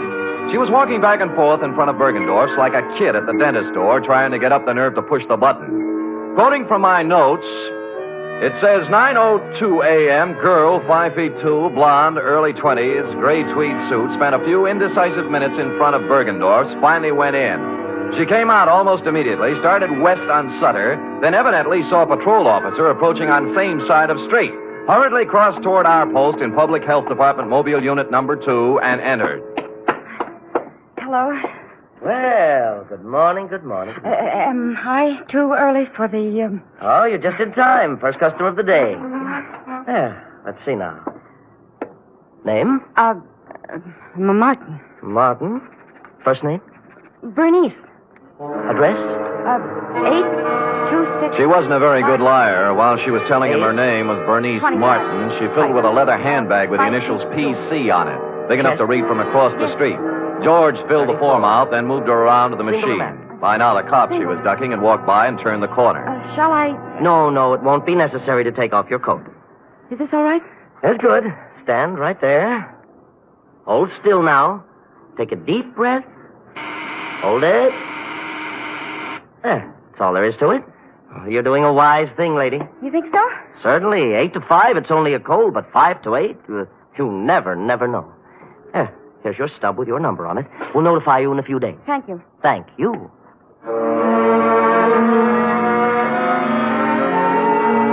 Whereupon Miss PC hustled down to the corner and into a drugstore.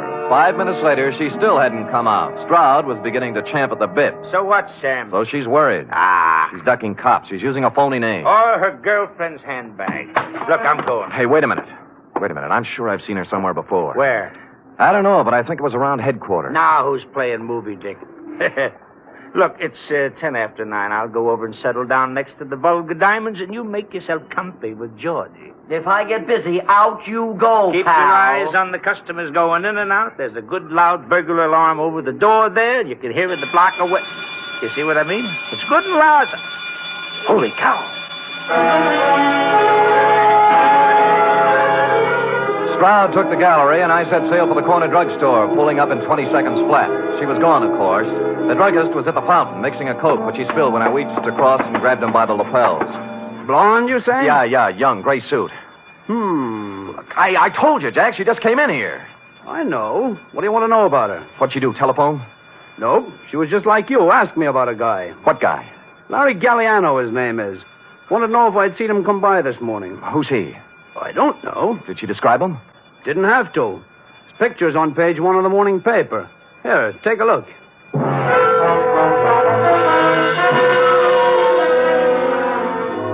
It was no time to dawdle, but I gave it 10 seconds. Larry Galliano, a one-time gas station stick-up artist, had just been released from Quentin after doing 5 years. On the way across the street to Bergendorf's, it came back to me where I'd seen her, standing outside the courtroom, crying when they sentenced him 5 years ago. Over here, Sam. Yeah. Oh, no. Bergendorf, huh? Yeah, shot from behind. The stones, needless to say. Sure. Maybe you were right about that day. No, she didn't have time. Someone was hiding in here waiting for Bergendorf's to open up this morning. How'd he get out? Oh, there must be a back door in this joint. I'll check it. The phone's on the desk. Wake up Lieutenant Dendy, huh? Right. How he'll love it, too. 2 of us holding hands across the street while... Stroud! Johnny Stroud!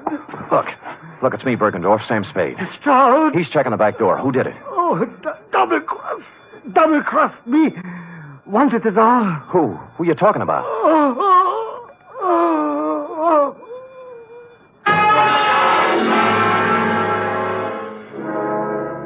It was as plain as a man in his condition could have made it. Obvious to anyone with average intelligence. But for stupid Sam, it was still a long voyage home.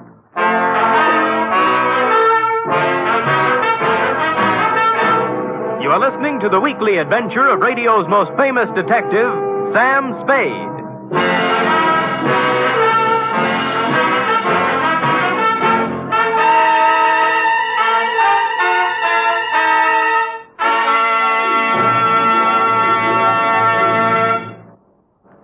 Three chimes mean good times on NBC.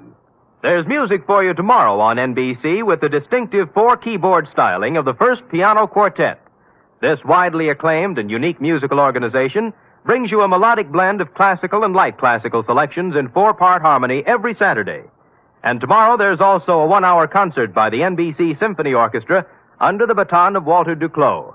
Featured in tomorrow's symphony performance are works by Sibelius and Schumann. It's the best in music every Saturday with the NBC Symphony and the First Piano Quartet.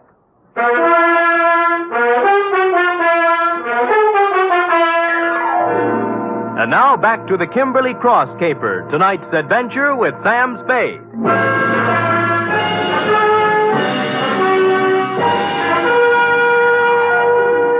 It was a pretty selfish trick, but I left Johnny Stroud at the Bergendorf Gallery to play Porchese with Dundee and Company, knowing in advance pretty much how the patter was going to run. Then called the Chronicle and found the picture of Larry Galliano had been taken yesterday as he walked out of a flea bag on Mission Street called the Aeolian Hotel. You're, Galliano? Yeah.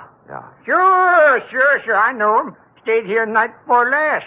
Until I found out about him. Oh, found out what? That he was an ex-con. Wow. This here's a respectable joint, a house, mister. We don't cater to felons, misdemeanors, or any other members of the Demon. Demon? Yes, indeed. So, when I found where Galliano come from, why... Yeah. Now, look, did he give you a forwarding address? I don't know. Let me see, son. Yes. Oh, yeah. Christopher Apartments on Jones. See, you're in luck, young man. Yeah, my girlfriend's a landlady over there. Now, looky here. Don't you sweet talk her now.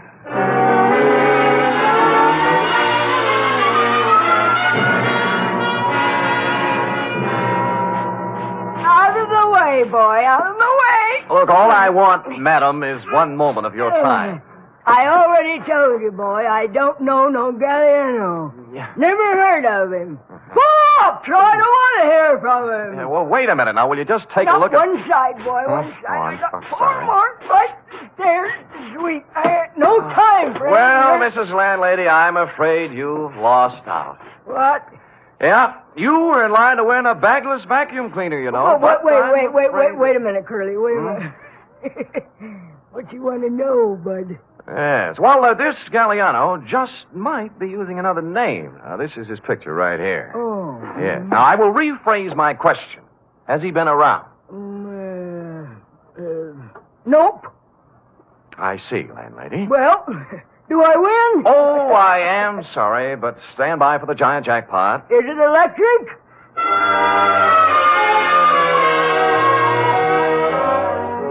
I patted her cheek, made a detour around her, and left, figuring to check with the parole board.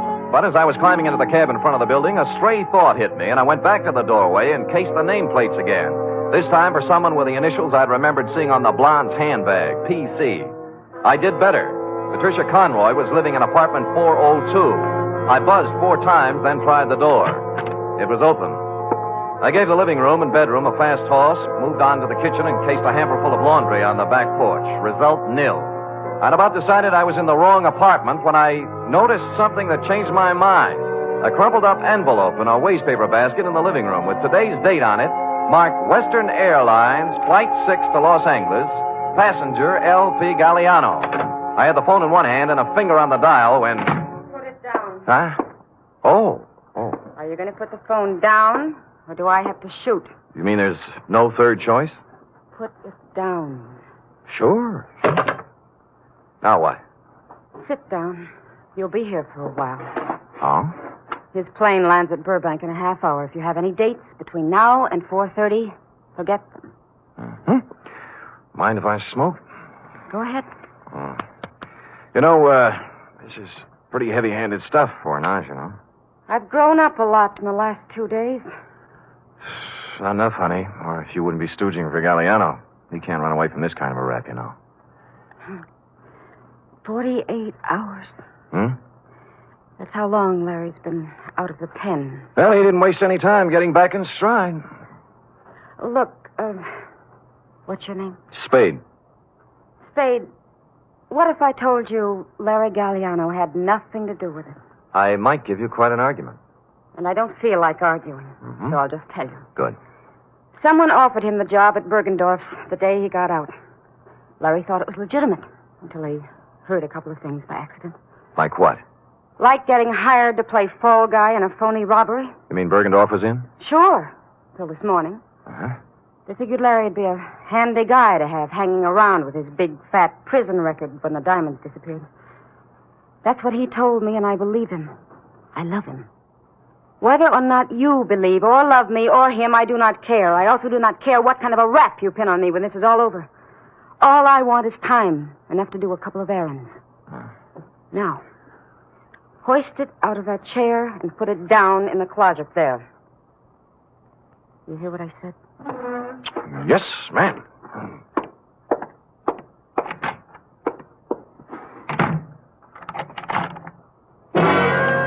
I was wrong.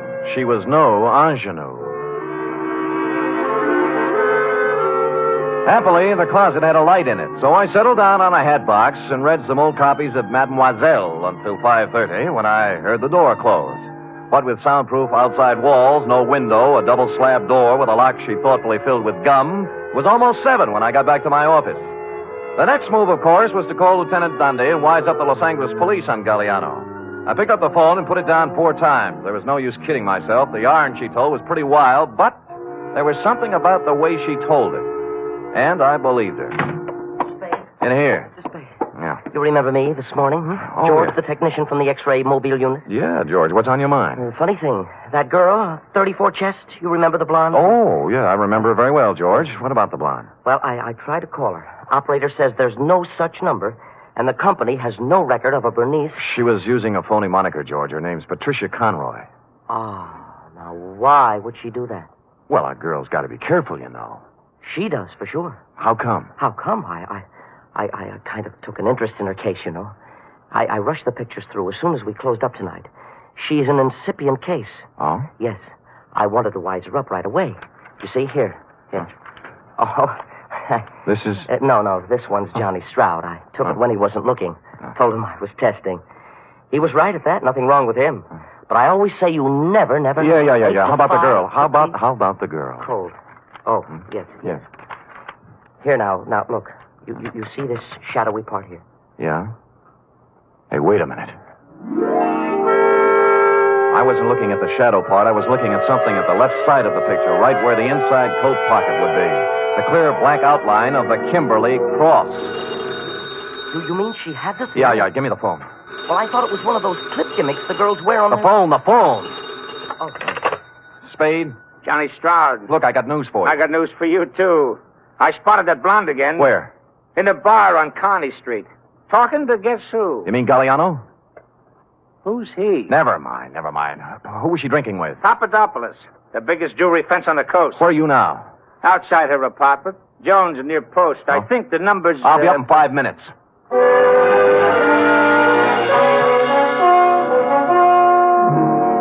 Look, like I told you, Spade, I don't want to argue. She says she doesn't want to argue, Sam. Too bad. I don't mind telling you I'm a little burned up, baby. I fell for that line you handed me this afternoon. I didn't even mind sitting in your closet for 2 hours.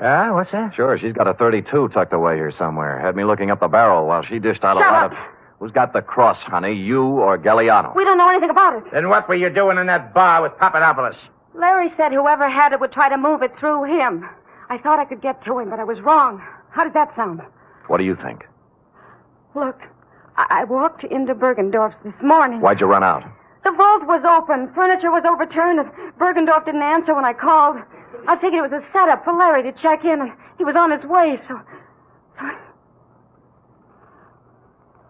It does sound phony. It sure does, honey. I had a lie, I guess. I could make up a better story than that. Oh, you're doing great. Why'd Larry blow Tom? You need a diagram? He was scared. What chance is the next convict when it's his story against someone else's? What did you do with the 32? In the drawer. Over there. Now, here's the big question, honey. I can't tell you anything else. Where are the diamonds? How do I know? How do I know? Look, you're a real modest girl, Patricia. As a liar, you're sensational. I'm not lying. Oh, believe me. You had the Kimberley cross in your inside coat pocket when you came into the wagon this morning. What are you talking about? I'll get it. The X-ray, baby. Take a look. You asked for a diagram. There it is. In your inside left pocket. Oh, wait a minute. Hello?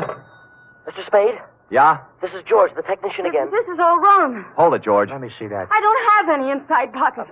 Look, I'm wearing the suit right now. Hold it. George, what is it? Well, I got to worrying about that print of Miss Conroy's, the incipient case, 34 chest. Yeah, what about it? I called the lab and they checked again. It's a mistake, Mr. Spade. A switch. It belongs to someone else. Who? Johnny Stroud. Oh. Oh, well, George, you won't have to worry about making more extra prints. What? The ones you have will do. Huh? Yeah, thanks. Thanks a lot, George. George is getting worried. Extra prints? Yeah, I had him run off a batch. Evidence, trial, DA's office, you know. Now, let's take her in, huh? Just a minute. This is crazy. I have no inside pocket. How You wouldn't argue with a picture, would you, honey? Give me the gun, Johnny. We'll take her in together. No, wait. I want to settle something else. Johnny, you're pointing that thing at me. It might go off. Yeah, it might have that. What's eating you, Johnny? I know what's eating him. He's... Shut up. You aren't a very good liar either, are you, Sam? There aren't any extra prints. Well, there's always George. In a couple of hours, there won't be any. George! Now you shoot!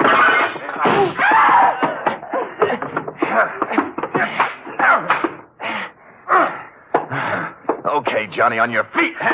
Let me go, Sam. Let me go. We can work out a deal. Shut up. Sam, your head. You're shot. Here, take the gun. Call Dundee. Get it? Dundee. Homicide.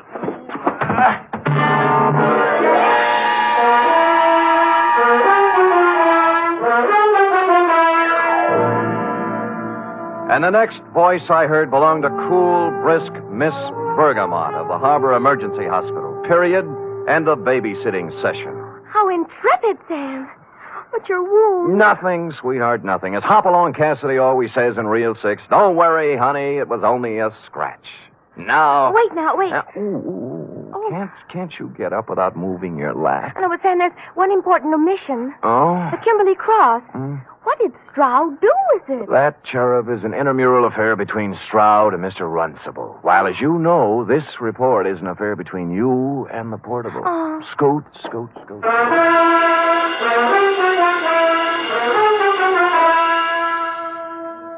3 chimes mean good times on NBC. There's music and mystery for you tomorrow evening.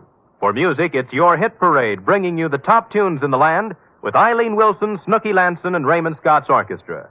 For mystery, it's The Man Called X, starring Herbert Marshall as an intrepid adventurer in international intrigue who travels wherever there is mystery, danger, and romance.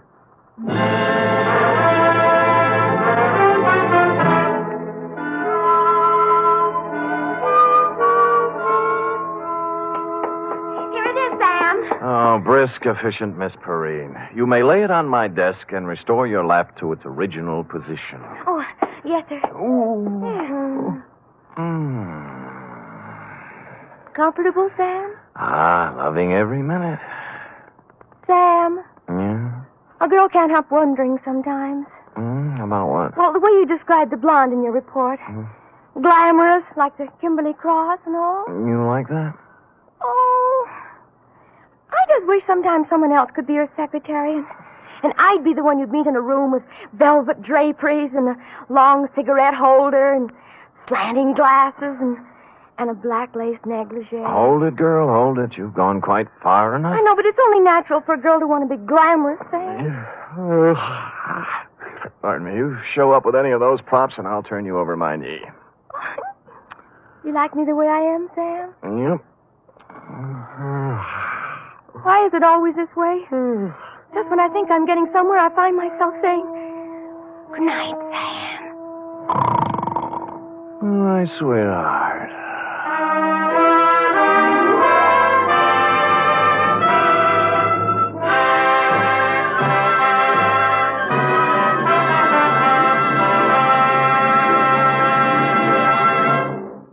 The National Broadcasting Company presents The Adventures of Sam Spade, Detective.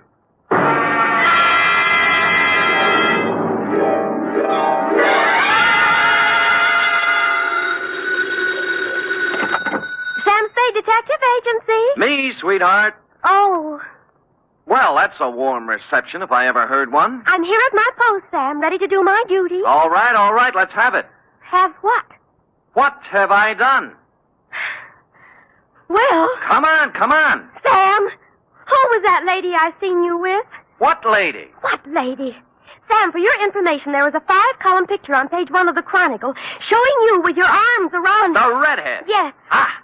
It means nothing to me as a person, Sam, although I am a redhead myself. But I feel there are certain standards of publicity and agency of our stature. Angel, if you'd bothered to read the caption under the picture, you would have learned that my arms were around this other redhead to keep her from braining me with a paperweight she picked off Dundee's desk. Oh. Yes. So take my picture back out of the drawer, and while you're at it, grab the book and pencil, because I'll be right down with a somewhat lengthier explanation entitled The Sinister Siren Caper.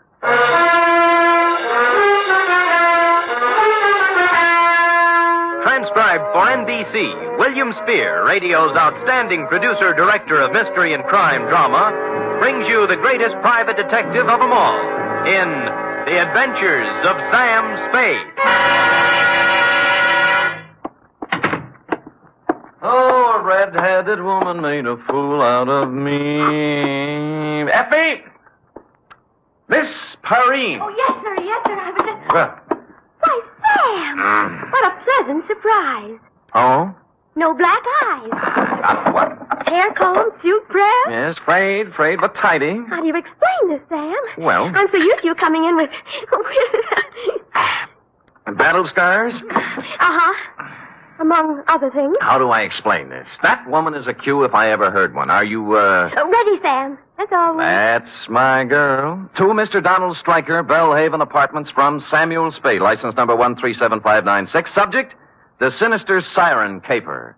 Dear Donald, business was terrible, and I blame the weather. Sitting in my office with my feet on the radiator and the paper on my lap, looking out on the 48th consecutive day of rain, I was seriously contemplating moving my place of business to a warmer clime, where people could get out in the sunshine and into trouble.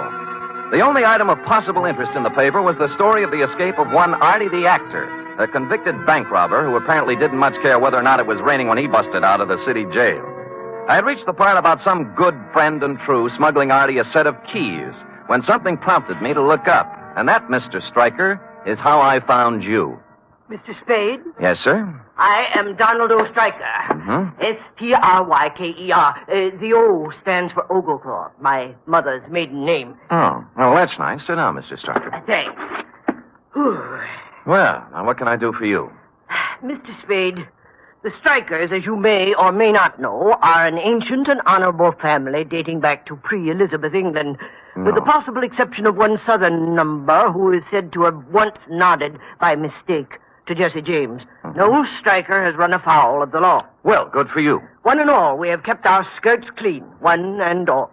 That is why I am utterly at a loss to explain the situation in which I find myself. And just what situation is that?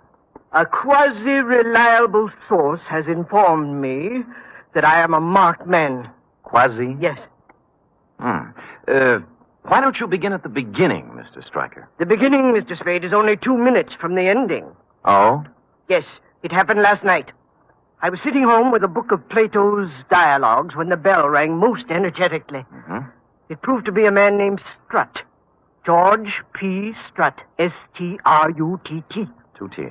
A wild-haired, wild-eyed individual he was, Mr. Spade. Yes. Stryker, he says. Donald O. Stryker. Hmm? Well, I'd hardly nodded when he grabbed me by the necktie. Ha, he said, just like that. Ha? Ha. Mr. Stryker, ha. I'm in time, then. You can still save yourself. And he shoved this at me. Oh, what's that? A picture of a girl, a young and rather pretty girl, out from a newspaper. Oh, yeah. No name or identification. Beware this girl, Stryker, he said. Beware the siren song she sings. Stryker, he said, and he cinched up even harder on my necktie. Yes? Stryker, you are number 6. I am 5, and 4 are doomed before us. Beware, Stryker, beware this girl, this sinister red-haired harpy, this handmaiden of the dark angel. Well, that's quite a speech. A curtain speech, Mr. Spade. For with that, he let go my necktie and ran off down the hall. Somehow after that, Plato didn't seem quite the same. Yes, I see what you mean. Do you know this girl? Never saw her before in my life. Or Strutt either? No. Mm-hmm. Mr. Stryker, I don't want to talk myself out of a job, but you don't need a private detective. Now, this is probably some harmless chap who walked out of one of the local sanitariums and took to ringing doorbell. But that's just it. He isn't, Mr. Spade. Huh? I did some telephoning this morning. Yes? He has a quasi-successful cigar stand downtown and an apartment on Leavenworth Street. His name is right next to mine in the telephone book. I must get to the bottom of this, Mr. Spade. Here's $50. Well, Mr. Stryker. Are you completely skeptical? No, just quasi.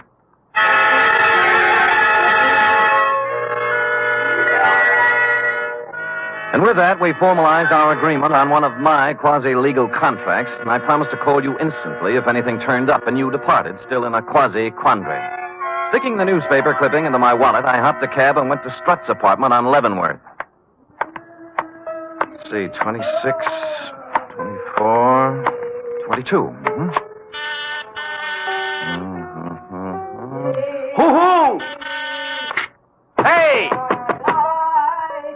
Hey, lady!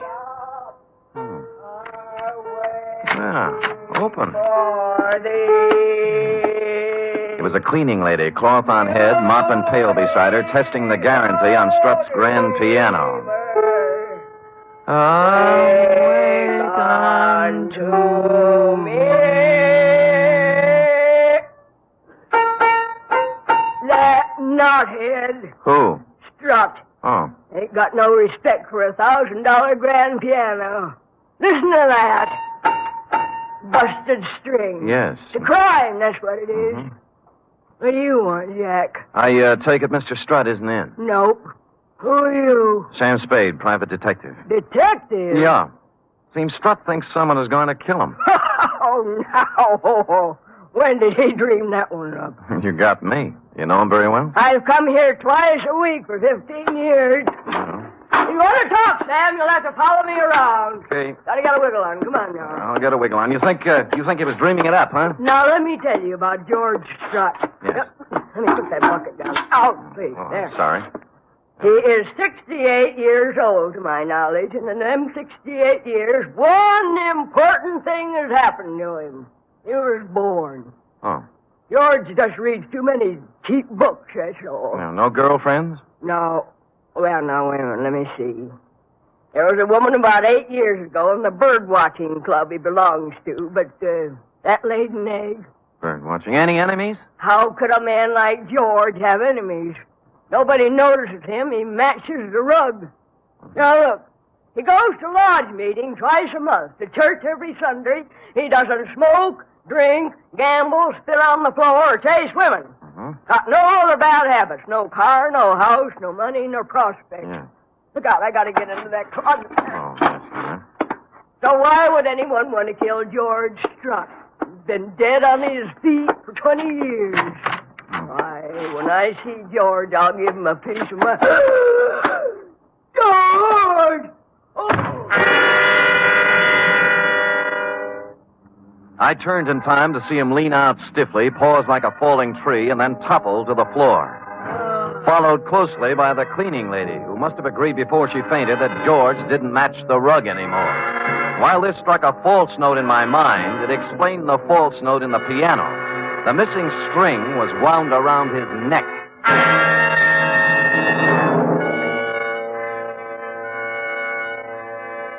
I dragged her into the bedroom and managed to get her onto the bed by making 2 trips. Then I called homicide. The next order of business, per our agreement, was to call you, Stryker. So I got Strutt's telephone book, found he'd marked the page with your number on it with a slip of paper, which turned out to be the receipt for rent paid on a safe deposit box at the Golden Gate Bank. Now, this didn't seem especially important at the moment, but something else did. He'd made a circle around a group of 6 names in the phone book, marking each one with a check. Strubble, Strudwick, Strum, Strutherton, Strutt, and Stryker. I postponed calling you for the moment and dialed the number just above Strutt's. Strutherton, Harvey J., 156 Santa Ana Avenue, St. Francis Wood. Yes? Mr. Strutherton in, please. No. No, Mr. Strutherton isn't in. This is his wife, My name is Spade, Mrs. Strutherton. I'm a private detective. I don't want to alarm you, but... Alarm me? Do you happen to know if your husband has received any threats recently? Why, not that I know of. Any contact with a strange young woman about 30, red hair? Why are you asking me this? Well, I'd rather not say until I know more about it. What about the girl? Yes. Yes, he did meet a girl like that. Oh, when? She came to the door one night about a week ago. Said her car was stalled down the street a ways. Harvey went out to help her. They were gone about a half hour, and then he came back. Well, did he tell you anything about it? No. Just that he'd gotten her started. Uh-huh. Is he a mechanic, or...? He was a lawyer. Was? Harvey is dead, Mr. Spade. His car crashed through a rail on the Skyline Boulevard night before last. Burned. I just been to San Mateo to identify the body.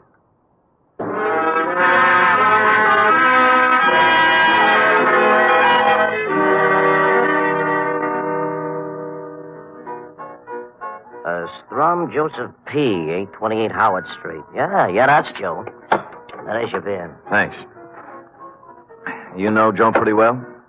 I might not. Why? What do you mean you might not? This is 828 Howard Street, isn't it? The number's over the door. Don't you like me, bartender? What's eating you about, Joe Strum? Look, you see this? Private detective's left. Huh? Oh. Yeah. Poor but honest, barkeep. Trying hard to get a little cooperation. I thought you was a cop. What's with Joe? Well, I'll tell you. Mm-hmm. He uses the phone here. He makes a little book now and then in the back room. Nothing wrong, you understand, but still and all, there's nothing a guy likes to blat around about the strangers, you know. Yeah. Any idea where he is now? Well, that's a pretty hard thing to say where Joe is at any given time. Oh. Even when Joe's acting normal, which at present he isn't. Oh, why not? Well, like all bookies, Joe does not have a heart. But if he had one, I would not hesitate to say Joe was in love. With a red-headed dame about 30. How did you know? Here, look at the picture. Let me get my glasses. Oh. Glasses. Yeah. There they are. This is the dish. You know her name? No. Joe has made no formal announcement as yet, but the word has gone around he is giving 8 to 5 he will marry her, which for Joe is a sure thing. Last Friday it was when I seen him last. They sat up to the bar here, and the two of them talking at some length about things I have never heard Joe discuss before. Like what? Well, as I said, bookies are different from people, so it should have not surprised me that Joe and his wren were not discussing rose-covered cottages, as do most boys and girls when they reach the loony stage. Yeah. From what I could gather as I passed by now and again, serving the other customers, Joe and his girl were discussing a cozy little rose-covered safe deposit box. Mm-hmm. And you haven't seen either of them since last Friday, huh? No, be right with you. Yeah. Cloverleaf buffet, Charlie talking. Huh? Mm-hmm. Yeah. What? You don't say. When? This morning, huh? Yeah, sure, I will. Thanks for calling. Goodbye. Hey, you wouldn't know a bookie who might be casting about for a phone, would you, pal? What happened to Joe? Body washed ashore on Baker's Beach this morning. That was the morgue.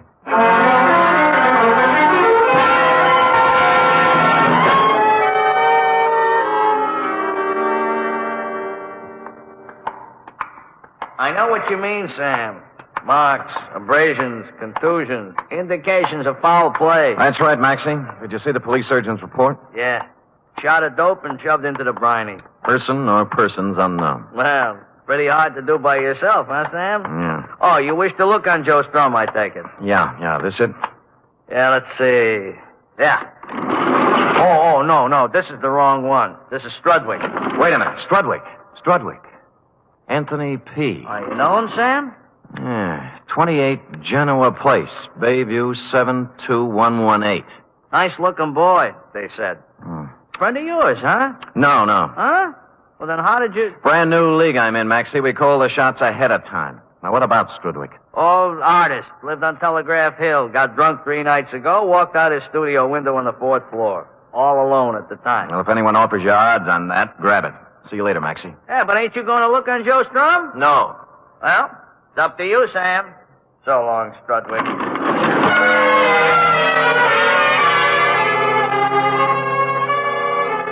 top man on the totem pole was James A. Struble, a barber who lived on 18th Avenue.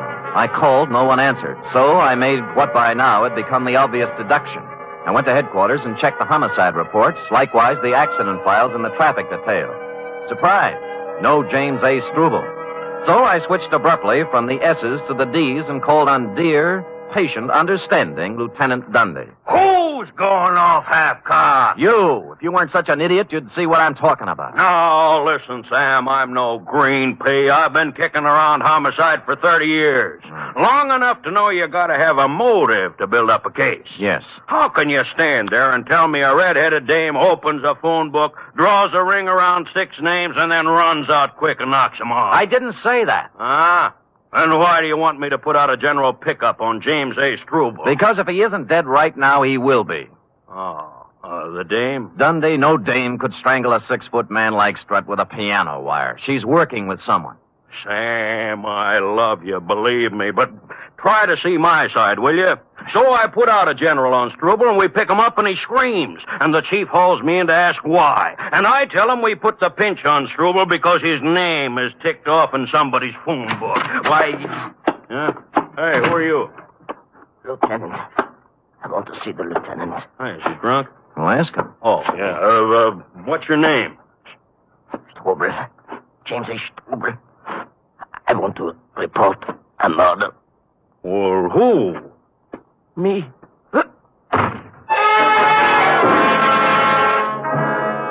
That's the last we got out of him. 10 seconds after he hit the floor, he was dead. A .38 slug had taken him just under the left shoulder blade, and instinctively Dundee grasped the point. A squad car was dispatched to your office, Mr. Stryker, to pick you up and stow you safely in the poke when I checked out.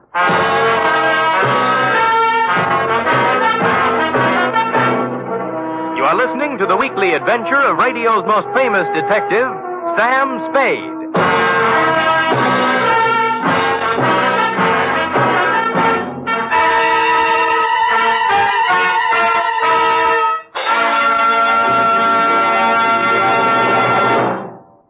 Three chimes mean good times on NBC.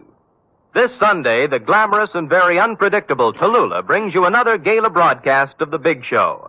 Among Tallulah's guests for this Sunday's Big Show are Fred Allen, Eddie Cantor, Phil Baker, Eddie Fisher, and many, many more. It's an hour and a half of the very best in comedy, music, and drama. Every Sunday, it's The Big Show on NBC. For drama this Sunday, Theater Guild on the Air presents the heartwarming play Jeannie, starring Barry Sullivan and Margaret Phillips.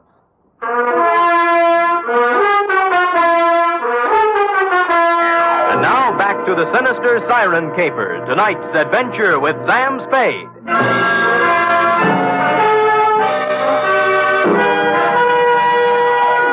The next move looked like a tedious one. To take the clipped-out picture of the redhead and try to identify her by matching it up in the files of one of the town's 4 newspapers. I'd gone a half a block when someone saved me the trouble. It was the bartender. Sam, I got news for you. Where can we talk? How about the Blue Fox? Okay, I'll meet you there in 5 minutes. Wait a minute. Why can't we talk here? 5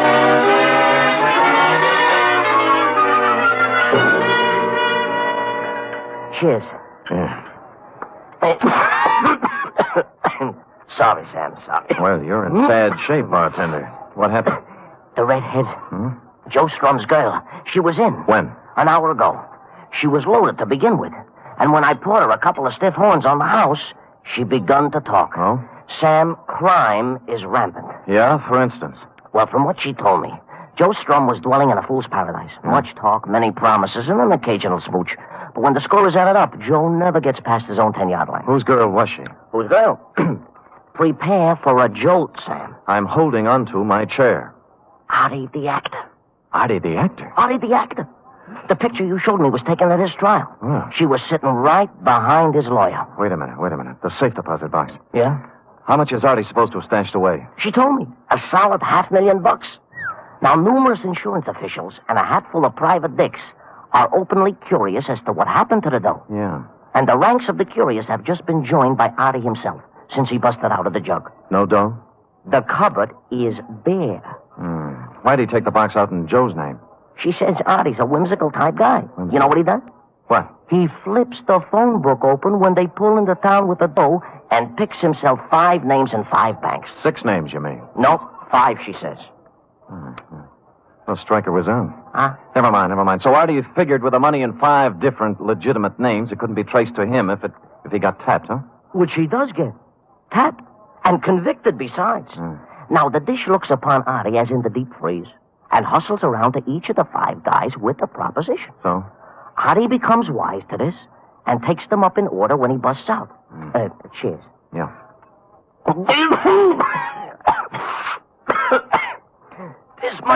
This much I learned before she staggers out of my joint. The rest I must leave for you to figure. You can't drink, bartender. Occasional. Sam, if there is any other reward, though, floating around when the smoke settles, I will be at the Cloverleaf. It's only beer, you know. And if you run across an honest, hard-working book who needs a phone... Yeah, thanks a lot, Charlie. So long, Ted.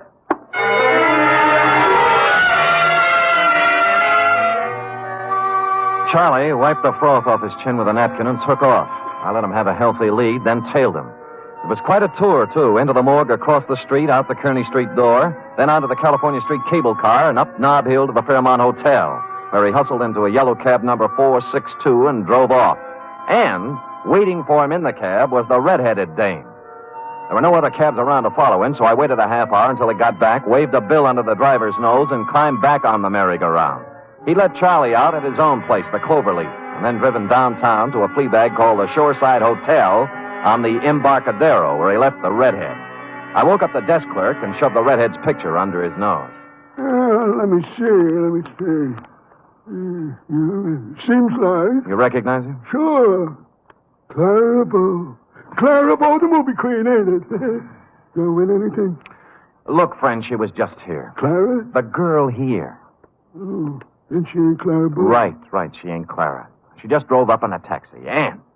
Don't see her as good as I used to.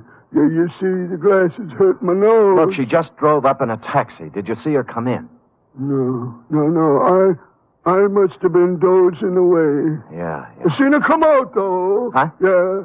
Her and Mr. Walker checked out 15 minutes back. He was in 26 upstairs. I didn't have to cross-examine the clerk to see Mr. Walker had lived in 26 for some time. The floor was ankle-deep in cigarette butts, liquor bottles, sandwich crusts, and other debris. The table in the corner was covered with travel folders, mostly on South America, and 7 days' newspapers, the top one of which was turned to the story on Artie the actor that I'd been reading in my office this morning when it all started. You know, it's too bad you came in when you did, Stryker, because if I'd read one more paragraph, I'd have learned something that could have saved me a lot of trouble. Whatever was the case with 4 of the names, the 5th one Artie hadn't picked at random. His lawyer was Harvey J. Strutherton. Hello? Mrs. Strutherton, this is Sam Spade. Oh, Mr. Spade. Yeah. Thank heaven you called. I'm terribly frightened. What's the matter? The girl. The redhead? Yes, she just called me. She says my husband was murdered. One of his clients, a man he defended, thinks Harvey betrayed him. Artie the actor. Artie Billings. Yes. There was a lot of money. She knows where it is. Why is she telling you all this? I don't know, Mr. Spade. She warned me against calling the police. I don't know what to do. Well, then don't do anything. Well, don't you see? She's coming here. She'll be here in 20 minutes.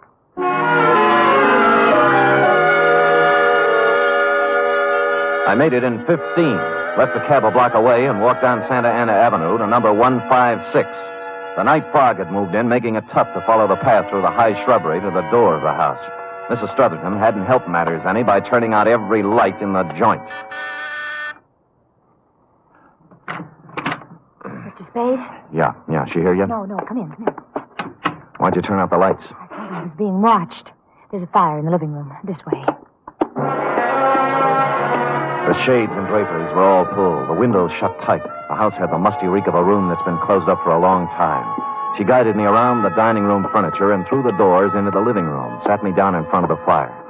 Would you like some brandy, Mr. Spade? No, thanks. Cigarette? Yeah. Thanks. Tell me now.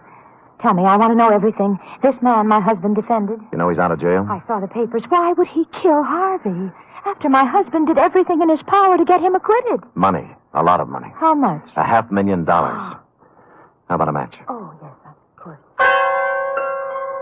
I held back, and without thinking, she leaned over into the firelight. I saw Mrs. Strutherton then for the first time. It was the redhead. All right, hold it. Now, don't move. What are you This doing? is a 38, baby, at the back of your neck. Now, don't move. All right, where is he? I don't know what you mean. You heard what I said. Where's your husband? He's dead. He's The dead. body you identified in San Mateo is Artie the actor. You and Harvey engineered the escape so you'd have a fall guy for 5 murders and $500,000. Now, for the last time, where is he? Harvey? All right. Harvey? You'll kill me. Don't do it. Don't do it.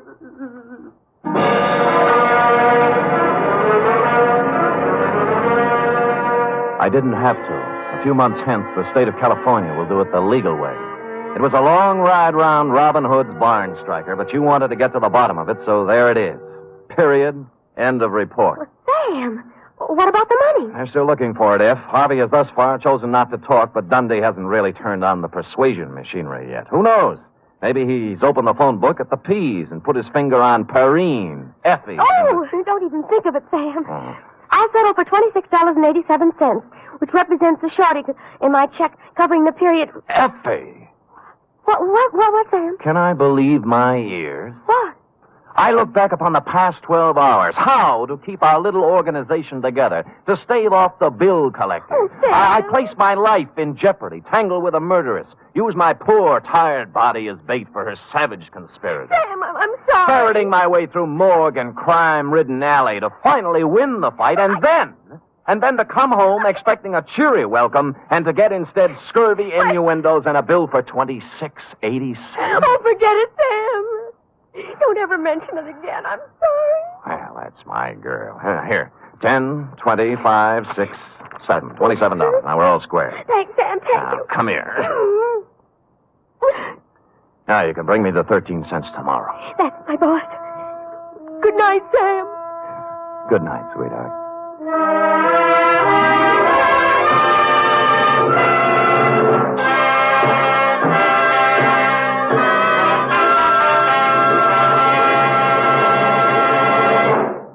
The National Broadcasting Company presents The Adventures of Sam Spade, Detective.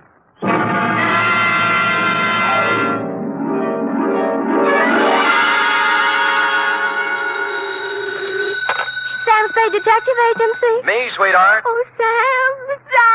Now, F, all is forgiven, like I told you. How can you forgive me, Sam? I almost killed you. Well, why kick yourself, F? You would have done the private detective profession a great favor. Oh, don't say that, By Sam. removing from its rolls the only operative in San Francisco stupid enough to shake an apple tree for an entire evening trying to pick up an apron full of bananas. But they all can't come out right in the end, Sam. Ah, but you haven't heard the postscript, Angel. Postscript? Postscript, indeed. Batten down the hatches and warn all within earshot that they're about to catch Stupid Sam, the incomparable, in a new act. For during the next 29 minutes and 30 seconds, I shall don the mantle of Don Quixote, shoulder my battered lance, and tilt at windmills in an object lesson to the gullible entitled The Spanish Prisoner Caper.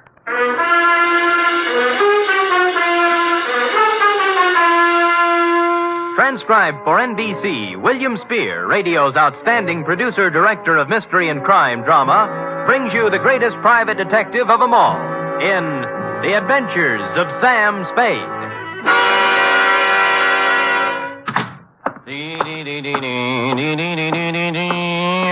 Effie?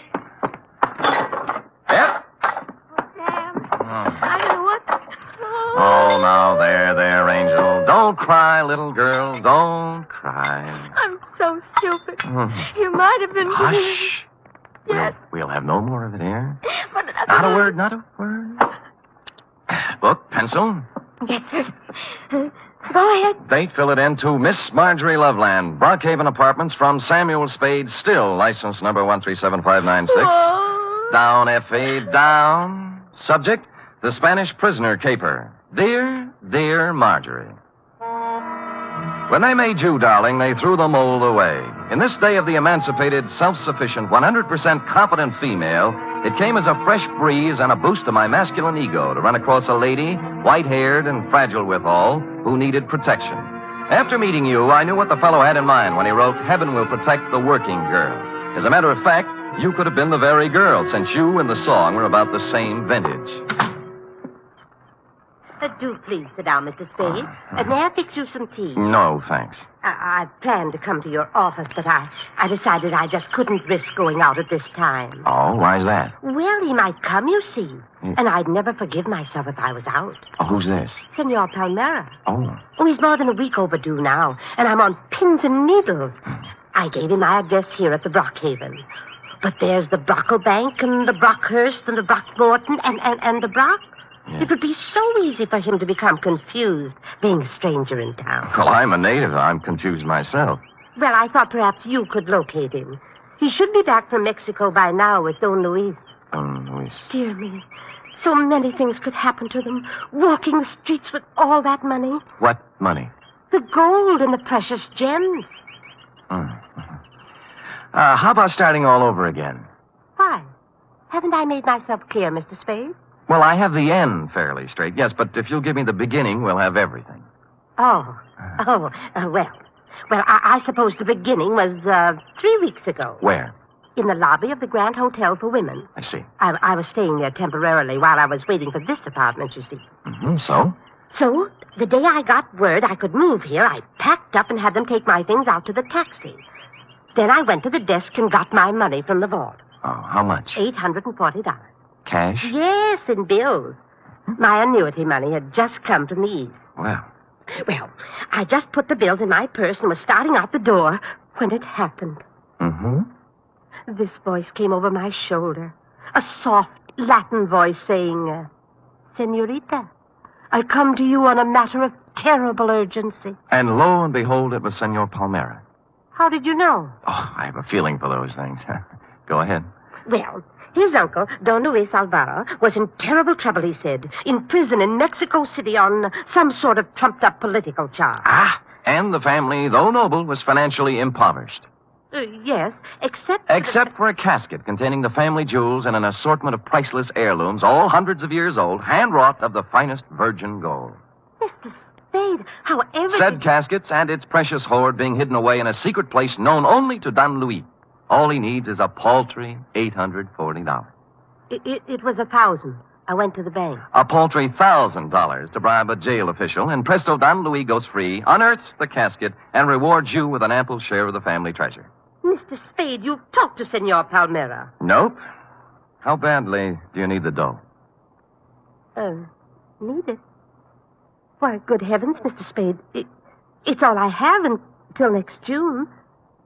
There's a small pension from the school board in Keokuk, but dear me, I don't know just how... Mr. Spade, do you mean he isn't coming back with my money?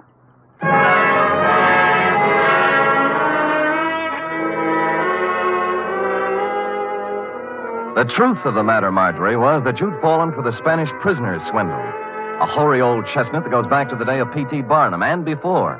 But you look like if I gave you an honest answer, you'd dissolve into tears. And as I said, I was in one of my heaven and spade will protect the working girl moods, so I made up a dishonest one. Mrs. Spade, will... I'll try and look him up. Maybe it's all a terrible misunderstanding. Oh, good.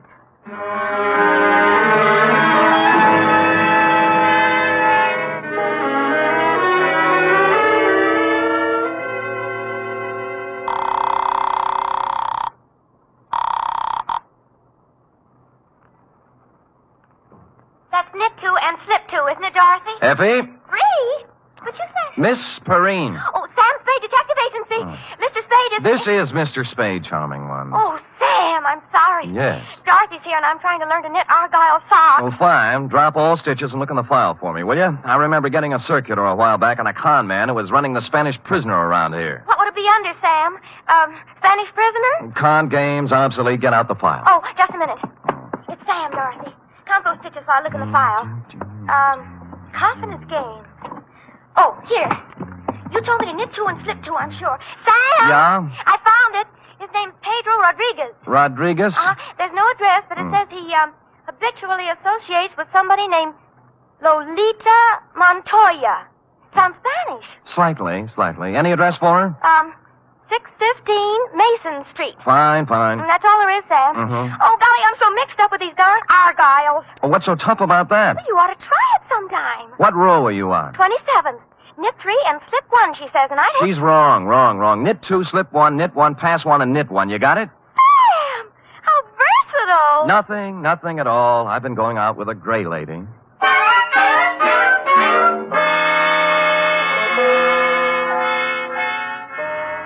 615 Mason Street was a very large apartment building with the usual brass plate in the entry listing the inhabitants, among which I was happy to note was Lolita Montoya, apartment 408. I picked up the house phone and pressed the button. Yeah? Telegram for Lolita Montoya. Lolita isn't here. Lolita? My Lolita? Who is calling? Just a telegram, Pop. Stick it in the box, eh? Money order. Somebody has to sign for it. But it may be important. I will take care of it, understand? Yes, I understand. Sonny? Yeah? Climb back into that cab I saw you get out of. Hustle over to Western Union and tell the president Lolita's on a vacation. Get it? Score for you now. Hello? Hello? Well.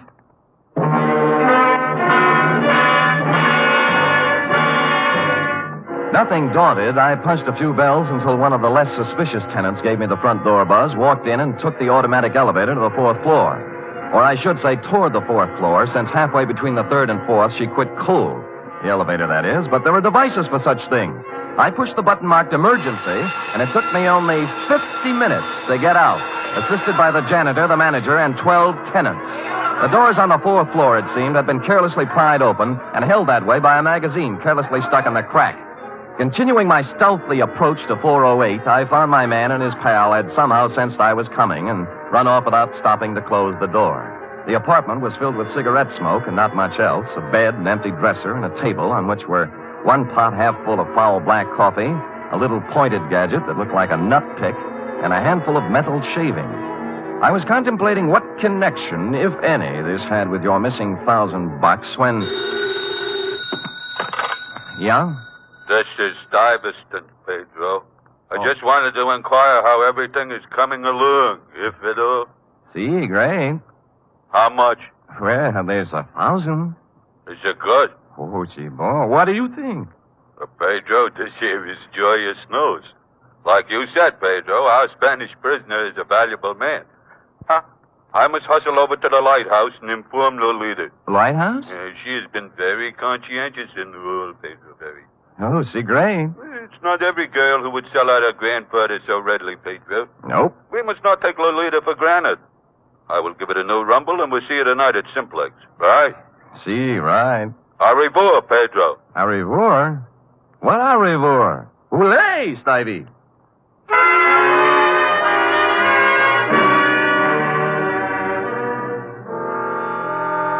The only lighthouse I knew was a gin mill perched midway down the Embarcadero south of Market, surrounded by shoals strewn with human wrecks of all description. A place you might find shell game men and carny grifters, but hardly a habitat for a con man smooth enough to work the Spanish prisoner. The lighthouse keeper, who looked like he'd retired from the sea after a losing battle with Moby Dick, was bent over a pinball machine next to the door. As far as I could see by the one light in the joint, it was empty. Get up! Yeah, get up! Oh. Too bad, lighthouse keeper. Yeah, what'll you have? Well, beer when you're ready. Do you know Pedro Rodriguez? Yeah, worked for me once, a couple of years ago. I canned him. Why? He's a swab. Only honest nickel he ever made was when he was here. All right, get up.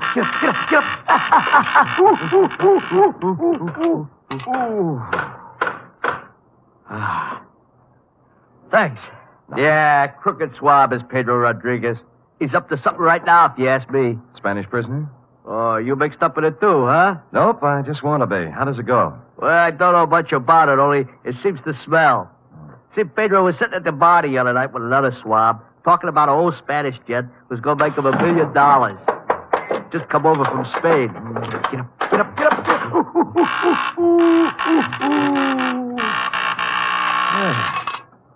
Nice shot. Body English, pure and simple. Yeah, so what about the Spanish gent? Well, I didn't hear no more about that. Hey, I'll tell you what you do. You ask Lolita about it. Anything Pedro is mixed up in, she generally knows about. Good. Where do I find Lolita? Let's see. I ain't sure whether it's the 3rd or the 4th. 3rd or 4th what? The booth from the back there. Oh. She's been sitting there all night writing letters. You better be careful, though. She got awful temper. Thanks, light housekeeper. How about the beer? Sure. Hey, Larry, draw one.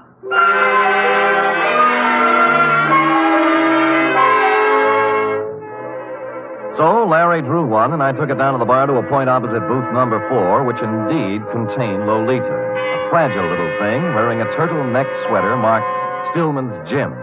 The table was covered with writing paper, and her alabaster brow was a mass of unsightly wrinkles as she chewed the end of her fountain pen. I'd no sooner settled down when the front door opened and what appeared to be the reincarnation of Gargantua the gorilla, only with clothes, steamed down the aisle and slid in next to Lolita, who was not alarmed at all. Lolita, I bear tidings. Listen to this. I am making progress. Grandfather dear, you cannot know how dire is the peril into which I have been thrust. Okay? Possibilities. Or maybe, Grandfather beloved. As I take up my pen in hand, I am overcome with fear. Things look very black indeed. I have fallen into the clutches of a... Darveston, what are you grinning at? I have just conversed with Pedro on the telephone. We are in. Really? Yeah. Hey, you mean no more letters? No more. Pedro is exalted. He says that... What's the matter? Are we interfering with your train of thought, Buster? No. Go right ahead. I'll just sit here and drink my beer. Wait a minute. Now, look, George, there is plenty of bar down near the front door. Leave him be, Lolita. He's just a schmuck. I'm not so sure. He's got an honest look about him I do not like. What is on your mind, George? Pedro. Pedro, huh? Yeah, he's getting careless. Shortchanged a friend of mine $1,000. How does this figure? This man is so stivey. Yeah. You are anxious to put the bite on Pedro for $1,000, right? Huh? That is, unless Pedro wants to take a 5-year rap, it's up to him. 5-year rap for what? Stupidity. He ought to know better than to try to get by with a Spanish prisoner, honey. Spanish prisoner? He knows. What did I tell you? It's a shakedown. Well, you... Relax, Stuyvesant. Violence will get you nowhere. Out of my way, Stuyvesant. I'll show this tin horn. Lay off, Lolita, not the gun. I said get out of my way. You better let me have it, baby. Lolita, temper.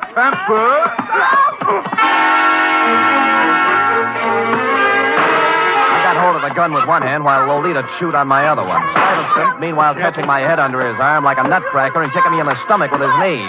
This went on for some time, then I became vaguely aware of Stuyvesant's fist, as big as a ham, coming up from the floor. He put me on the side of the head, and I skidded down the marble floor, past the row of booths like a ball on a bowling alley, scoring a 10-strike on the pinball machine, which leaned drunkenly over me, stuck out its coin drawer, and flashed a red light in my face, reading, "Foul ball, try again." Stupid me, I did.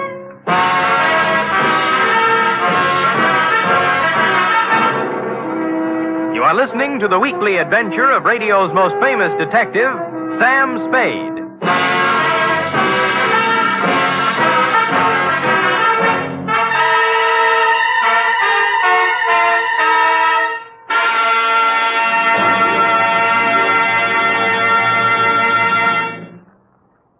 Three chimes mean good times on NBC. There's music and mystery tomorrow on NBC.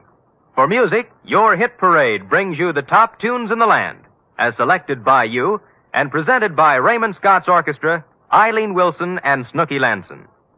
For mystery, Herbert Marshall stars as the Man Called X, an intrepid adventurer in international intrigue who travels to all corners of the world. Wherever there is danger, romance, and mystery, there you will find the Man Called X.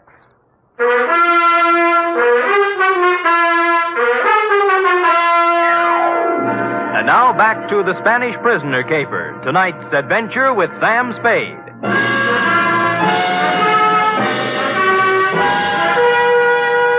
I came to with my head jammed between the brass rail and the bar next to what proved to be the lighthouse keeper's left shoe, parked as always in front of the pinball machine. Larry, that's up front. Oh. Get up.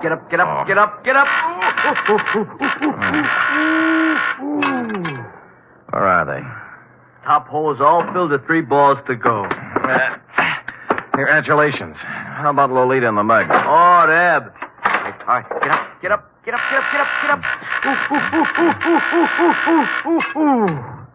Oh, Deb? Took off, blast them. I had 780,000 points run up, and they had to go and throw you at the machine, cause a tilt. And Larry!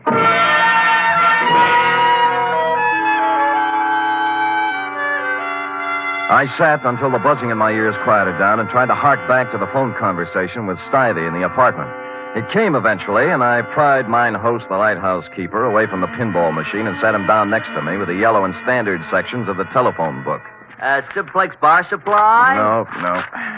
Simplex, Easy Do Garden Furniture, nope. How about Simplex Printing Company, 509 Sansom Street? Nope. Simplex Office Files. Simplex Service Station, 12th and... No. Well, how do you know, mate? There's 42 Simplexes in this book alone. You find one that sounds like the front for a con operation, I'll buy it. Let's see. Simplex Cleaners, nope. Simplex Associates, nope. What's that? Nothing suspicious. Simplex Associates. Business opportunities, investments, gold, oil, and mining securities, marked cards, loaded dice, and Las Vegas real estate. Nothing. Well, that just sounds like it might be a possibility, though. Yeah, little stainless Midday. Homicide, Dundee. Sam Dundee, do me a favor, will you, pal? What? Run across the hall and check the bunco files. There's an outfit called Simplex Associates. Well, what's it about? Well, it started out as a con game. A grifter took my client for $1,000 on the Spanish prisoner. Spanish prisoner? Yeah. Well, what's that got to do with me? Call Bunko yourself, Sam. They're closed down at this time of night, Dundee. Be a sweetheart now, I'm will no you? sweetheart. I'm a homicide lieutenant, and I don't run a service agency for private detectives. Unless there's a corpse in it. You can take your business elsewhere. Dundee, look. Hold it, will you? I can't hold it. I gotta get it. Lolita, where is she? Where is my... I got him. Put him down on the floor. The couch in the back. No, don't move. Easy there. That's it. Lolita, I know she is here. They must free her. You must call the police and... Free her? Why was Pedro holding her? To make me do this thing, this terrible thing. And I have done it. But you must stop him now. He will let my Lolita go now. Then you must stop him. Millions of pesos in my honor. You must. Where is he? Simplex. He's in a bad way, mate. Not anymore. He was an aristocrat, thin face, silver hair, and the look of a Bourbon. It stopped me, Marjorie, because here it was, just like your Senor Palmera told you. The nobleman in the ragged clothes and dangling from one of his ankles the broken chain of a leg iron. In short, the complete Spanish prisoner. Here all day. Dundee, it's legitimate now. You've got your corpse.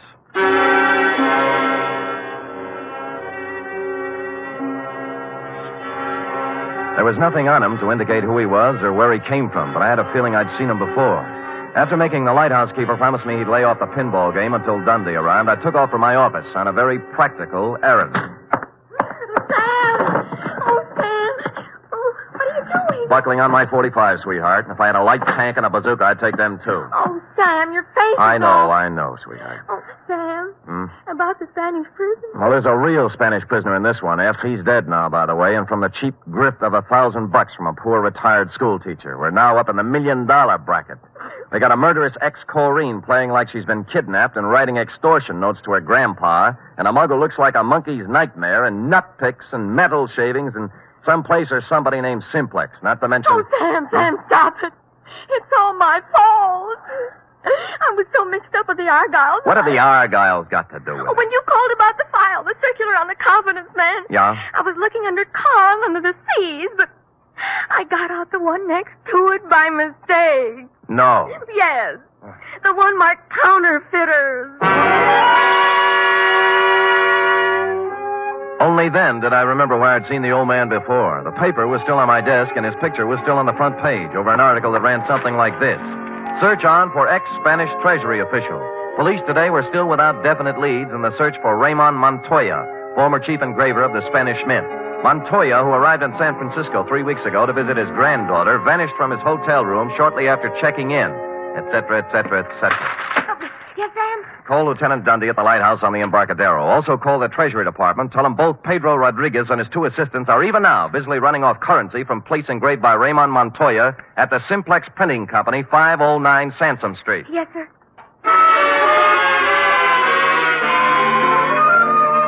Mexican pesos it was, by the basketful. And the Treasury dicks agreed it was a happy thing for Mexico that Raymond had kept his engraver's tool on the right side of the law up to now. As to the matter of your Senor Palmera and his Spanish prisoner, I had excusably, I hope, lost my enthusiasm. And so it was, Marjorie, that I walked into the Palace Hotel lobby a couple of hours later to call you. Yes, sir? I'd like some nickels to phone, please. Why, sir. Shall I? No. They're phony Mexican bills. Oh, dear. Dear me. Oh, good heavens. You shouldn't show money around like that. I just stuck them in my pockets for evidence. Forgot to turn them over to the Treasury. Here we are. Here's the dime. Yes, sir. And here you are. Yep. Hey, senor. You dropped some big money. Keep it. Huh? Yeah. Put these back in my pocket.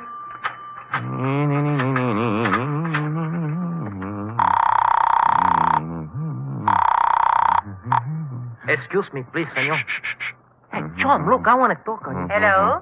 Marjorie, this is Sam Spade.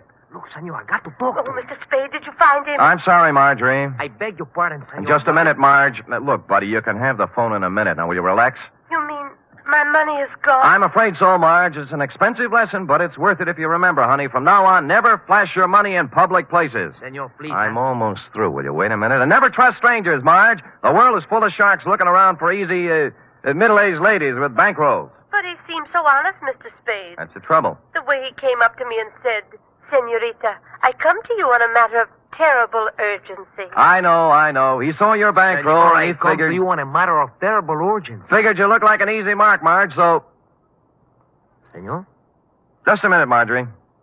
What did you say? I say I come to you on a matter of terrible urgency. My uncle, Don Luis Alvarado, he's in awful trouble. Oh? Oh, there's going to be great rewards, senor, if you help us. You know, we just might be able to work something out.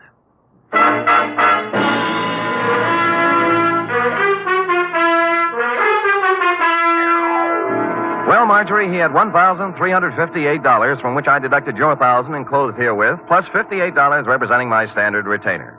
Period. End of report. Oh, it must be awful to be gullible like that. Dear, sweet little soul. Yes. Imagine her falling for a transparent swindle like that. You know, that's one thing I've learned from you, Sam. Oh? I have my savings in a real good, solid thing. What's that? An avocado mine. An avocado mine? Where? In Nome. That's in Alaska, you know. Mm-hmm. Well, nevertheless, and notwithstanding, go type that up.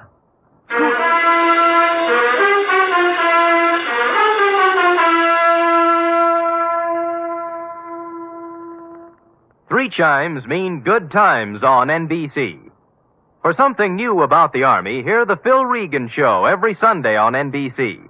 Coming from a different service base every week, Phil Regan brings you songs and fun and brings prizes to talented GIs. It's an exciting newcomer in your Sunday chime lineup on NBC. And Sunday also means Cary Grant and Betsy Drake as Mr. and Mrs. Blanding.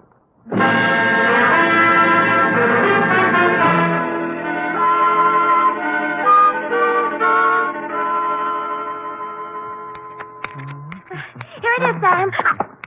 Why, Sam. A knit 2, purl 3, slip 1, and knit 1, you see? How many rows did you do? I'm on 57.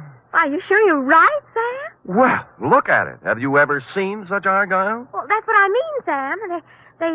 They sort of billow out, don't they? Well, who cares? That guy you're making them for probably won't appreciate them anyway. But they have to fit, Sam. Well, look at that. It'll make a perfect sleeping bag for a fat cat. Now, tell him your boss lost them up. But, Sam... Oh, dear. What's the matter? Well, it was going to be a surprise. Therefore, No. Yes? Well, I'll treasure him, sweetheart. They're beautiful. Just what I wanted. That's my boss. Good night, Sam. Good night, sweetheart.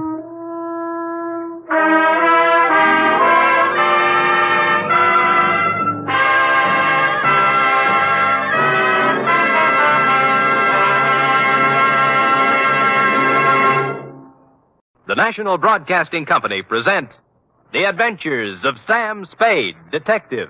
Sam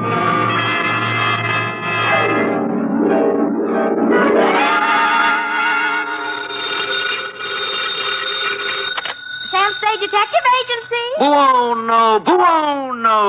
I beg your pardon? Suonate il campanello. Sam, what are you... Nothing at all, sweetheart. I just happen to have the tourist lists of handy Italian phrases before me. North Beach never did that to you before, Sam. North Beach never did anybody like it. Just did me, F. But I thought you said old Bartolomeo just wanted you to drop by for a friendly talk. And some garlic bread and red wine. But does that explain the knife gash on my coat? Your new tweed? My old tweed now, Cherub. You see, it was never meant to be swum in. The bay? Yes. Not again. What else? By now, your keen feminine instinct should tell you this is not the social call, Wonder Girl. As a matter of fact, I plan to drop by presto with words anent a little something I call View of Fisherman's Wharf from the Water, or the Crab Louis Caper.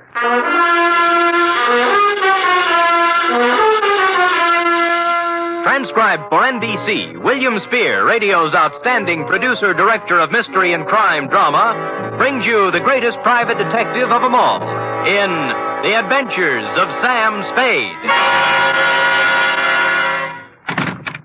Zing, zing, zing-a-ding, ding, ding, ding, ding. Buongiorno, Sam. Well, buoning up, huh? Let me see now.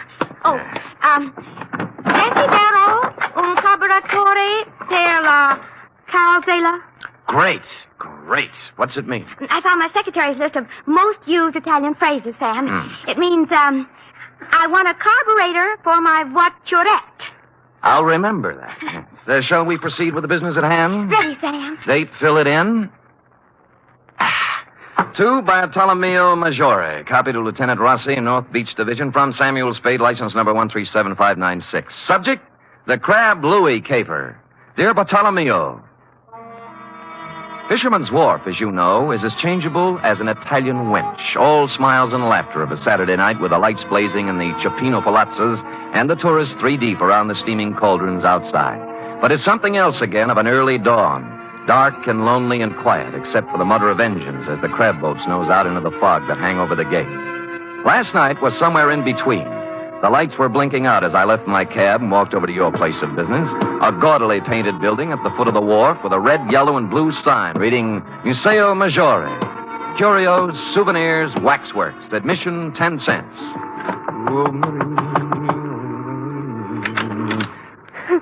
Who is it? I'm Sam Spade. Bartolomeo called me. He isn't here. Fascist grotto at the end of the wharf. Thanks.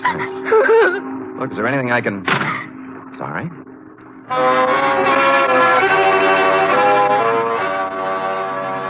Except for Frasky's at the very end, the wharf was dark now. It seemed early, as if something had interfered with business as usual, and the late customers had been brushed off a couple hours ahead of time. I peeked through a hole in one of Frasky's window shades and saw why. It looked like the entire population of North Beach was inside.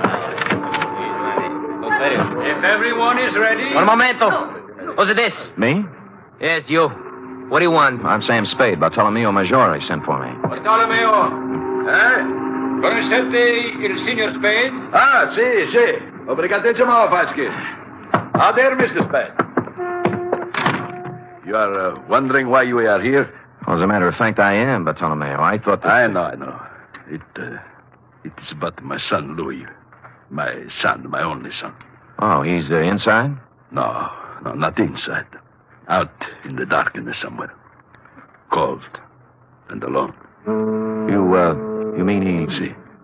6 days now they have searched for his body. Oh, when did it happen? 1 week today. Crab boat? His boat, the San Felipe. Was he alone when it happened?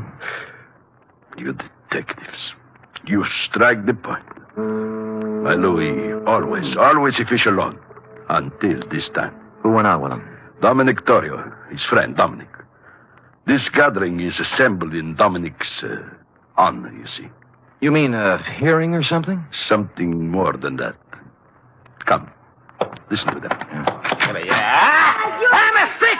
In my belly, I'm a sick! This opera buffo! Faster, you should sell it a ticket! Keep your temper, Aldo.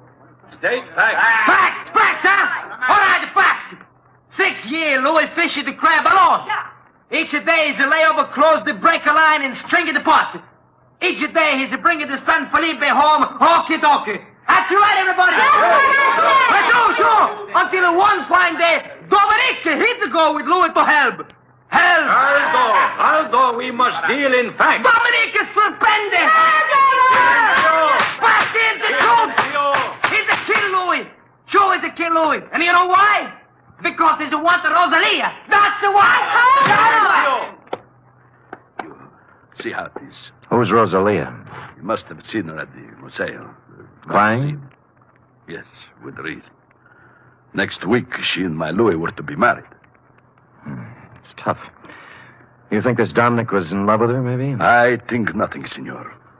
Two men, friends, alone in a boat in a heavy fog. One of them dies. The other says it is an accident. It is not for us to think or make guesses. Say, what am I supposed to do? In the records of the police, senor, my Louis died in an accident. Mm-hmm. In the hearts of his friends, he was murdered. For my sake, for Dominic's, for the sake of us all, we must know the truth. For this, I prefer to employ one who is professional and impartial. Come. We go in. I don't believe it. Believe me, before heaven, I mean it. Silencio. Once again, Dominic. How far was the boat from Seal Rocks? 100 yards, I think. I heard the break. Silencio. Let Dominic tell the story. Go on now. You had dropped the last crab pot over the side. Then? Something went wrong with the motor. Louis told me to look at it. I went below, then it happened. Louis was leaning over the gunwale. We untangled a float, and the sea took us by the stern. We broached. I saw him go over and plunge into the white water. I brought the boat about then. For 2 hours, I yelled, I circled around, I blew the whistle, everything. Then the Coast Guard came. Fosky, I swear it, that's all I know. I never saw Louis after that. Silencio! My brothers, it was your will that I sit here in judgment of Dominic Torrio. Before I go on, are there any more questions you have to ask him? Are there any among you who have evidence to offer against him? So be it. You know as well as I, there is only one verdict here. The charge is dismissed. The court is adjourned.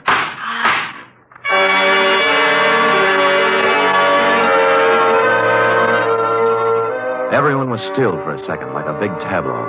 Fosky, white-haired and dignified on the platform, looking down at Dominic, and the rest of them all on their feet now, boring holes through him with their eyes. He was the first to move, turning slowly, walking out through the crowd toward the door, looking tentatively from face to face, knowing now he hadn't been acquitted at all, as one by one they turned their backs on him. I felt terribly sorry for Dominic, until he walked past me and I got a look at his face, at his eyes. In my racket, I see that look more often than the next guy. I never saw it any clearer than I did now. It was fear and hatred and guilt. So I left you talking to Fosky, Bartolomeo, and walked back down to the wharf to the museo. Rosalia. I told you Bartolomeo is not here. I've seen Bartolomeo. I want to talk to you. Sit down. I don't want to... Sit down. Oh. That's a good girl. It was quite a place, the museo, a catch-all for everything nautical you would run across in 60-odd years of living on the sea or next to it. From a 10-foot shark pickled in formaldehyde to a life-size figure of Captain Kidd, complete with drawn sword, lace cuffs, and treasure chest at his feet next to the door.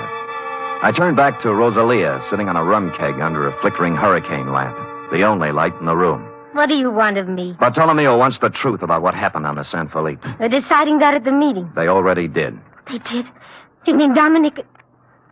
How did they decide? Dismiss the charges. No evidence, no witnesses. It was the only thing Fosky could do. You feel better? It doesn't bring back my Louis. No, it doesn't.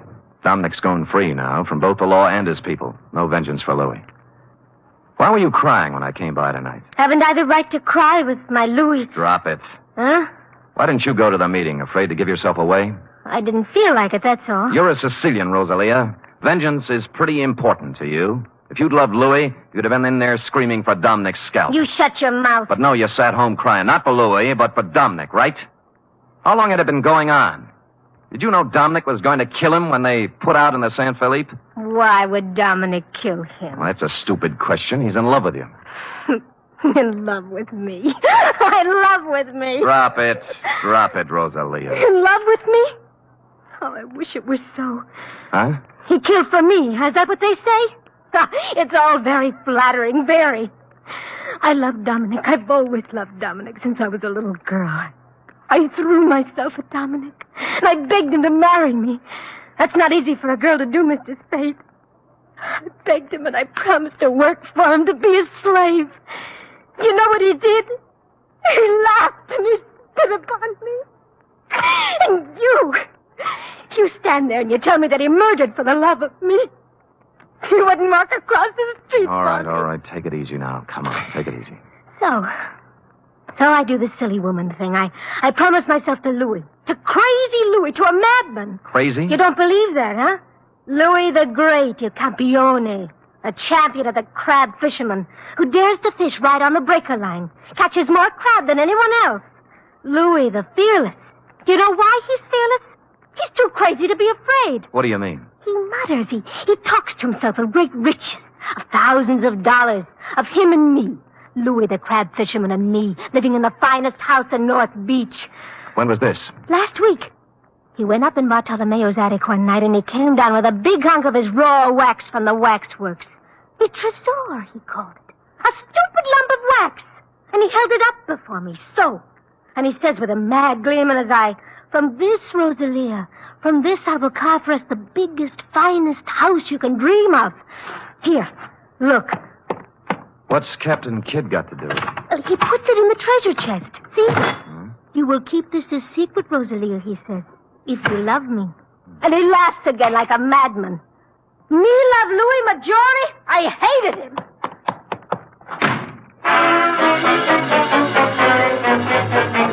It was too good to be phony. The triangle notion had to go.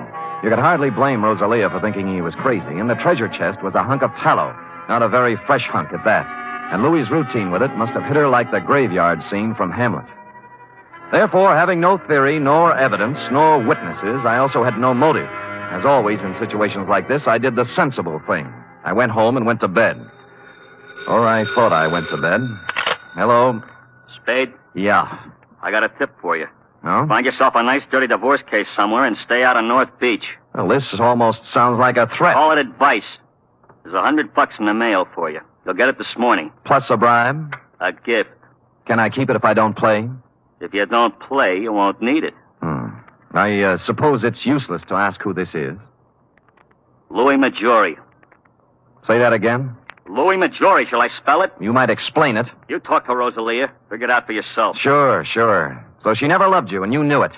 So you go over the side when the comber hits, swim ashore, then discover they think you're dead and decide to leave it that way rather than go through with a wedding. You got it. I got more. So life without Rosalia in North Beach is impossible. You can't face the shame and loose talk that goes with a busted wedding. So you're going over the hill and find a new life for yourself. Wait a minute, Spade. Oh, there's more. So you're tossing over a car, a bank account, a boat worth $7,000. Walking out on your old man, to say nothing of 3 years apprenticeship and 6 years of hard work to get where you are. I understand perfectly. And you're being a little insulting. I make a lot of my dough with my big flat feet, but I do make some of it with my head. Now try again. You don't believe I'm Louis Maggiore? That is the general idea. And it might surprise you to know that 5 minutes ago I was ready to chuck the whole antipasto. Now I'm back in with both feet. What's with the music box? Nothing. Tell me, would you know Louis if you saw him? I've seen his picture. Fine. I guess I'll have to prove it to you. If I satisfy you I'm Louis Maggiore, will you stay home? Scout's honor. Now where do we prove it? You know Castellani's grotto? Halfway out in the wharf, yeah. There's a ramp running around behind it. I'll see you there in a half hour. I know just what you're going to say, Bartolomeo, but I didn't go alone. Roscoe was right there with me, with his safety off. It was the kind of spog San Francisco puts on once a year for the tourists. Just to nail down its position as runner-up to London. I had to feel my way along the row of dark chowder houses to Castellani's. Except for the foghorn and the lapping of the water below, there wasn't a sound. The only cheerful thing in the picture was Roscoe, who was now out of my pocket at the ready. I eased up to the corner of Castellani's. There was an alley between it and the next building, leading around to the ramp over the water. Spade? I could see the glow of his cigarette first. Then I made him out in a slouch hat and overcoat. He was standing at the rail. Spade? Right here. Well, you satisfied now? I'll let you know. I moved out from the side of the building and walked toward him. He must have known about Roscoe because he didn't move, just let me come right up next to him. I was stupid, sure, but it wouldn't have worked for him except for the fog. 2 feet away, I saw what I thought was Louis was a booby trap. The hat and overcoat were slung over a piling with a burning cigarette on the rail next to one of the sleeves. I rolled to one side just in time. The knife slashed through the padding on my left shoulder, and he was on me. Roscoe went in the drink, and I took on the arm with a knife with my 2 hands and 32 teeth. Unhappily, overlooking a spare foot, he knew what to do with. I went through the railing like in a silent version of the Sea Wolf, arriving thus in the limpid and soothing waters of San Francisco Bay. At the moment, I was not sorry.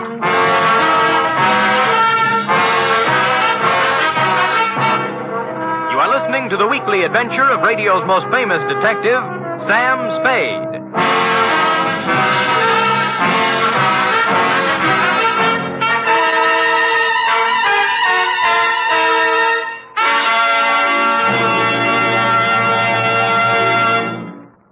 Three chimes mean good times on NBC. Sunday, Theater Guild on the Air presents one of the greatest dramatic undertakings in the history of radio. It's a full hour-and-a-half adaptation of Shakespeare's masterpiece, Hamlet. The immortal lines and matchless beauty of Hamlet come to life Sunday with John Gielgud, Dorothy McGuire, and Pamela Brown in Theater Guild on the Air. And a reminder, this Sunday also means another gala broadcast of The Big Show.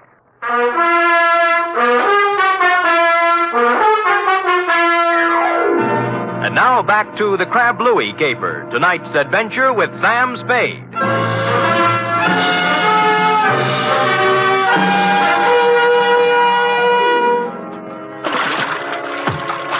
Wetting my finger and holding it up in the wind, I quickly determined where north was, and just as quickly decided there was no percentage in swimming the Golden Gate.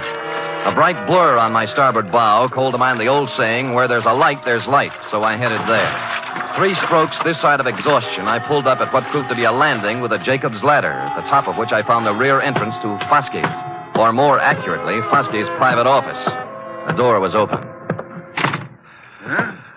Oh. I'm Sam Spade. I've been swimming, if you're wondering. Bartolomeo told me about you. He didn't say you were crazy. Well, maybe he didn't know. You wouldn't have a brandy lying around loose, would you? Well, sure. Sit down. Thanks. I think I saw Louis tonight. Louis? Impossible. Where? Behind Castellani's. Yeah. Bless you, Foskey. Oh, hit me again, will you? Yeah, but what about Louis? Called me up, said he'd meet me there. Just tried to knife me. Oh, but it's impossible. Is it? Why would he play dead? And why would he try to kill you? Maybe he's crazy. Well, how do you mean? You've heard of the dear old lady who had the trunk full of pancakes, haven't you? Hmm? Louis saves old tallow. Captain Kidd's treasure chest at the Museo is full of it. Who told you this? Rosalia showed it to me. May I? Help yourself. Thanks. Might be a good idea to call another meeting and tell the people. Make it easier for Dominic. Funny. Of the whole meeting here, I alone doubted his guilt. Good thing they made you the judge, or he might be 6 feet under by now.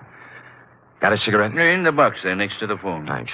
Yeah, I went right along with him, too. Shows how wrong you can be when... When what? When you go by emotions and not by evidence. This is, quite a cigarette box. Yes, it stops when you put it down. Hmm? Well. I suppose now you'll drop your assignment? Sure. I'm a detective, not a psychiatrist. You've got a lunatic running around, that's your problem. Good night, Foskey, and thanks for the brandy.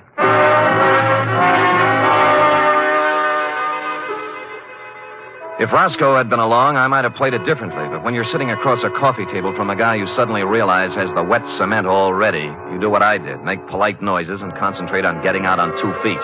It was 7 to 3. Dominic was stashed in a handy closet listening to the whole thing, which was handy since the next obvious move was his room in a house on Jefferson Street. A rooming house owned and operated by a four-corsage bosom-type lady known as Mama Luca. Oh, senor, I don't know nothing. I don't know nothing. You're scared, Mama. Did Dominic threaten you? No, don't ask me. Look. He killed Louis Maggiore. I gotta know why. I don't know why. I don't know nothing about it. Louis came here? Yes, Louis came here the night before it happened. Why? I don't know. He was all excited. A handful of wax. Wax? You know. What about it? He showed it to Dominique, and they go into his room and talk, and then he ran off to send a telegram. Telegraph office, huh? Well, since it's official business, I can let you read the office copy. Here. This message just came in tonight. Dominic Torrio. Regarding your inquiry, analysis of samples sent here by Louis Maggiore, highly promising. If quality uniform and weight correct, would estimate value minimum $60,000. Hartley Associates, Vancouver, B.C.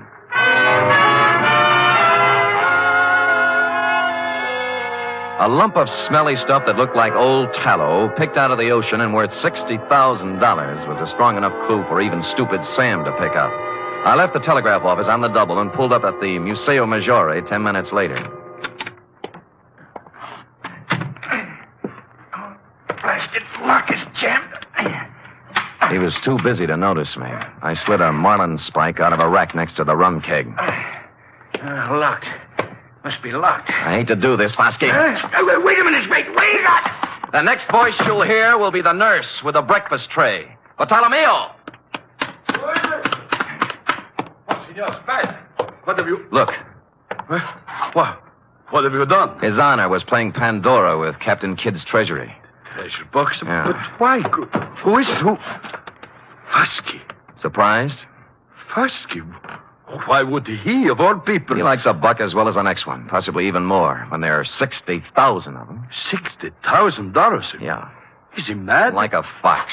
Here, let me pry this cover off. There. What is this? Well, it may not look like much to you and me, but to a perfume manufacturer, it's prettier than the Venus de Milo. Tallow? Ambergris. It's what happens when a whale gets a tummy ache. Louis must have run onto it 10 days ago. Madre mia, $60,000. Yeah. That's the big why of it, Bartolomeo. What now? You think Fosky... He won't talk, neither will Dominic. They're next and they know it. Still two men alone in a fog in a boat. See. There were only a witness. There was a witness. Hmm? The eye of God was on Dominic when he did it. And the judgment of God is swift and is sure. Dominic knows it. You think so? I know Dominic. Why you ask? There's a way to find out. What time is it? 1:30. There's time. Where do you keep your razor? Razor? Yeah. I'm going to shave Captain Kidd.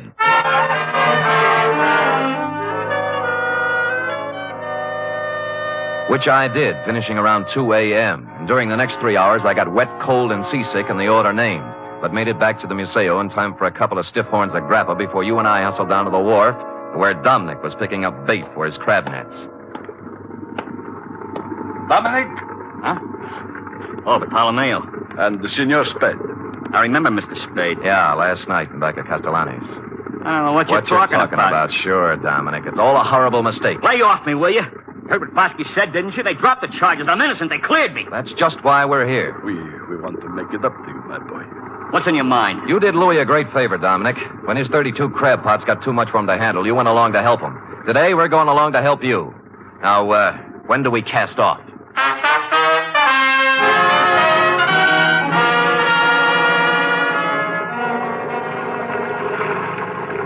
There's a float up ahead. What color?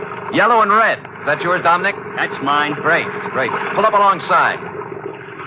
Well?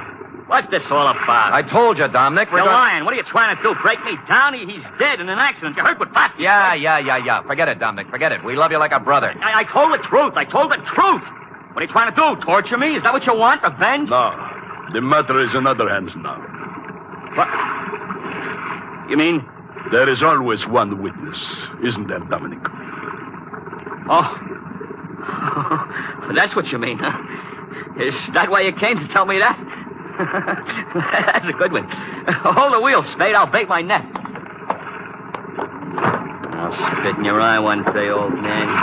One day when you get smart, you and the whole lousy We war. both watched him hold the line, what you had pulling planned it for on the me. deck, prattling to himself like a little kid whistling in the dark.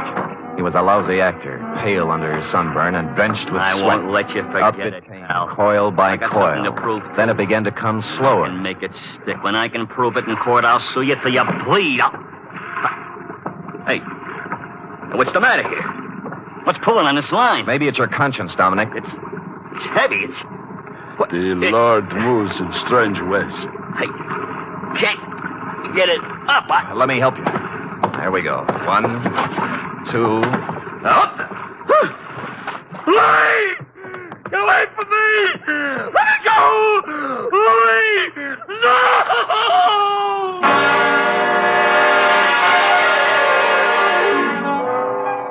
I hauled Louis up onto the deck, and a grisly sight he was, too, with a knife still sticking in his back. I figured that was where Dominic would put it, and I was right. Not that it mattered, because Dominic wasn't thinking logically from the moment he saw Louis's body tangled in his crab line. He sang us all 50 verses then and there and repeated them for the police stenographer later when we got him to headquarters. It looks like a first-degree rap for both him and Fosky, but I'm waiting till it happens before telling him the corpse was Captain Kidd, minus beard and ruffles.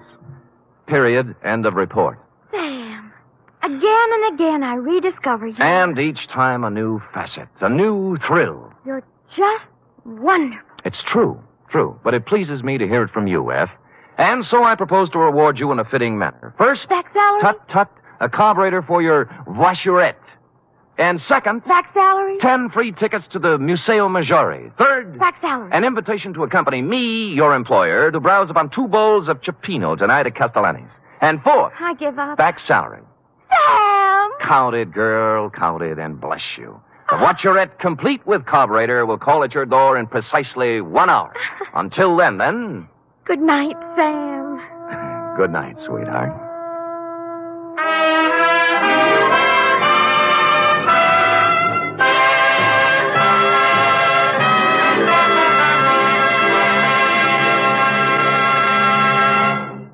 The National Broadcasting Company presents The Adventures of Sam Spade, Detective.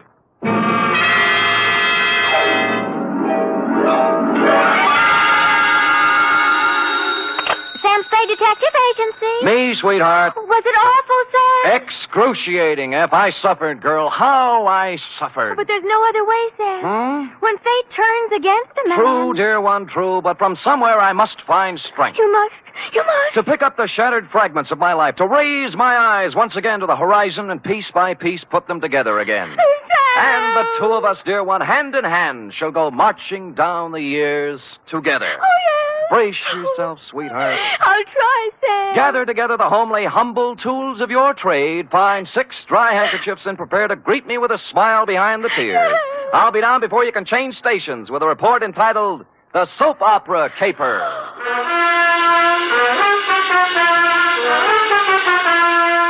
For NBC, William Spear, radio's outstanding producer-director of mystery and crime drama, brings you the greatest private detective of them all in The Adventures of Sam Spade.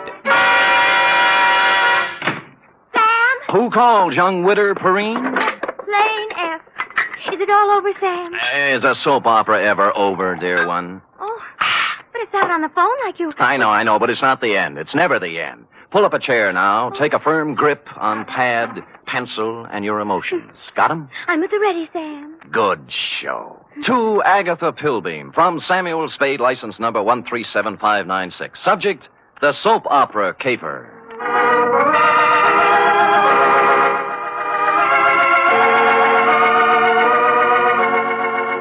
How was I to know what was on her mind?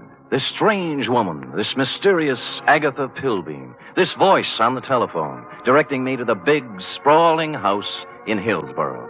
Is that clear, Mr. Spade? How urgent is it, Miss Pilbeam? Very, very urgent, Mr. Spade. I don't know which way to turn.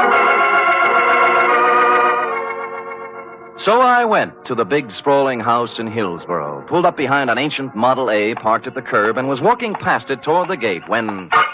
Spade. Huh? Oh, Croc Morton, isn't it? Good old Sammy, you remember. Yeah. When'd you get out? Last month. But I'm a good boy now. Here, take one of my cards.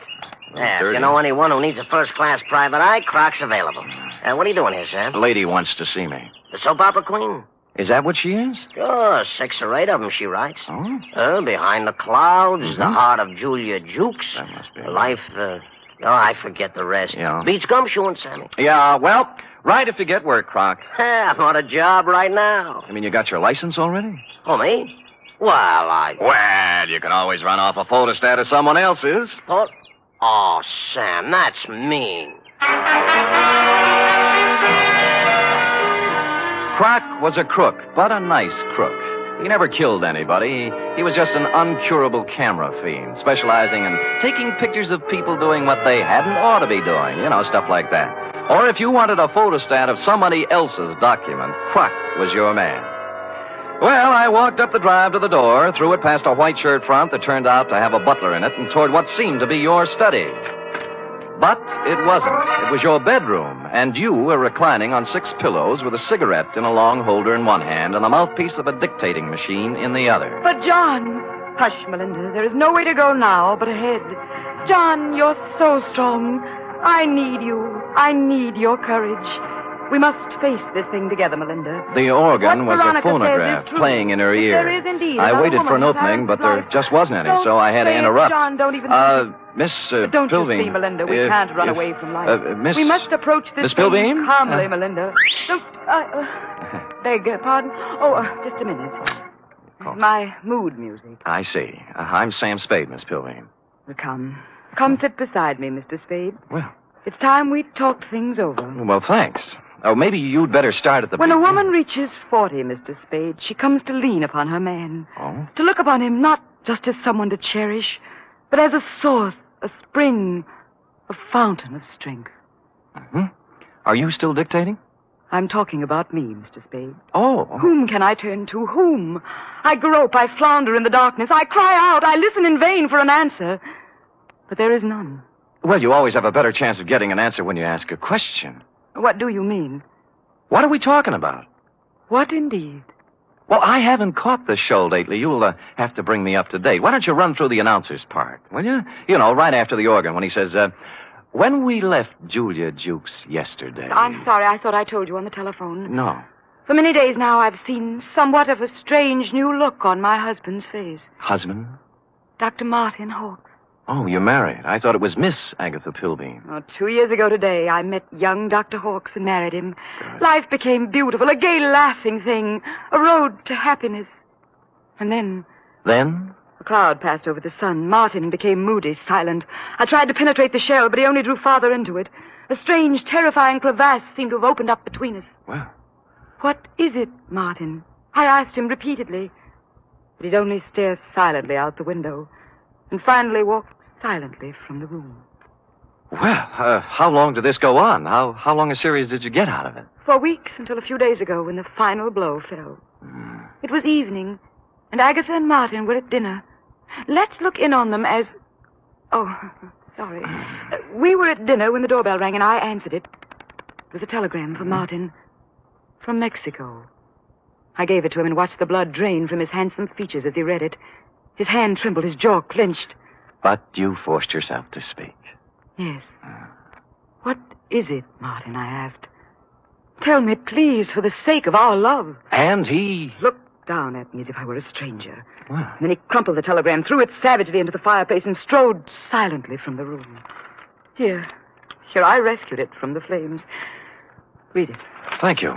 Regret must confirm your worst fears, Cardoza.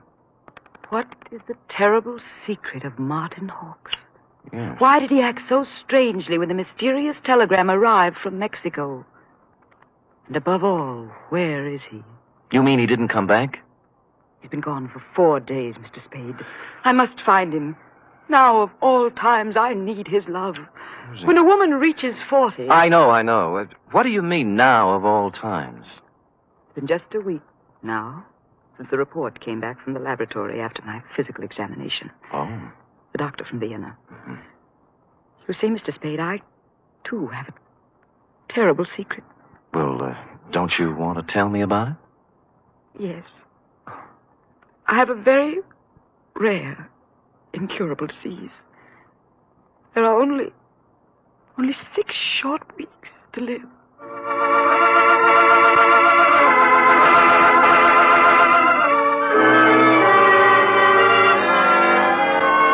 Well, less than an hour after his distressing interview with Agatha, our boy Sammy walked into the beautifully appointed office of young Dr. Hawks at 450 Sutter to find his nurse, pretty young Nora Sheldrake, a new character, working at her desk in the reception room.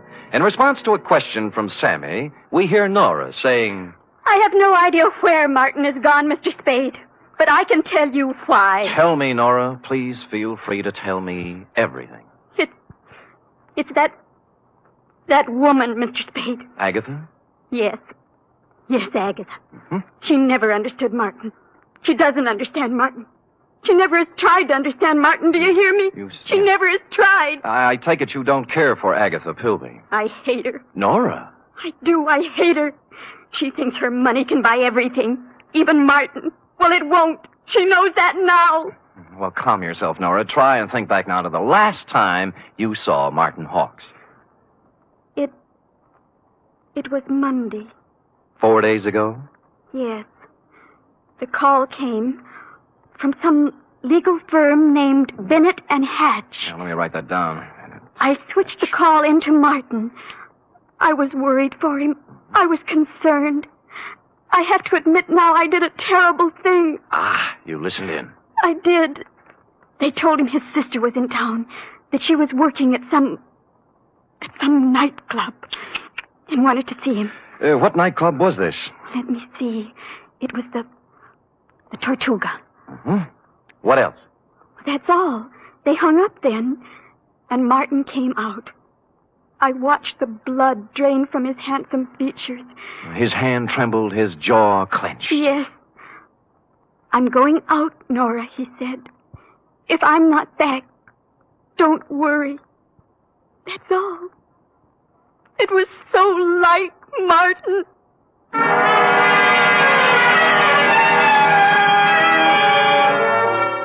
The Tortuga was only a few blocks away on Post Street, so I walked there.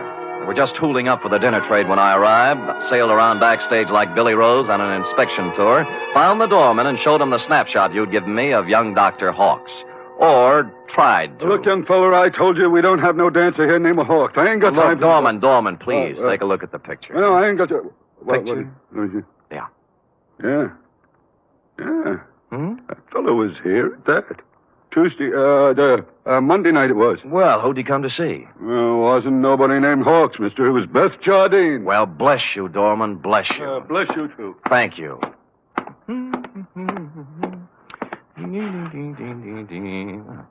Beth Jardine. Well... Come in.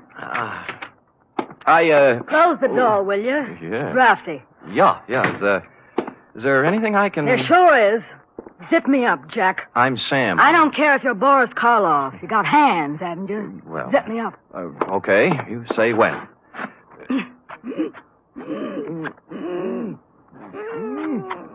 When? Can you breathe? Oh, no. You can't have everything. Ouch. What's on your mind, Jack? Martin Hawks. Sorry, never heard of him. Look, we're getting along beautifully up to now, honey. Let's not spoil it. You not only know Martin Hawks, you're his sister. What makes you think What's that know? card stuck over there in the mirror? Bennett and Hatch, attorneys at law. Aha! The same Bennett and or Hatch who called Martin Monday afternoon and told him his sister wanted to see him here. Now, what's this all about? I can't tell you. He got a telegram from Mexico. Mexico? Yeah, it upset him. Something awful. What'd it say? Regret must confirm your worst fears. You're dead, huh? Yeah. Oh, that's great. Great. Pretty hilarious, huh? Jack, you just ain't got no idea. I got a piece of advice for you, Jack. Oh? Forget about Marty Hawks and live a long and useful life. Mm-hmm. I got a tip for you, too. You're in a tight spot. Watch that zipper, Jack.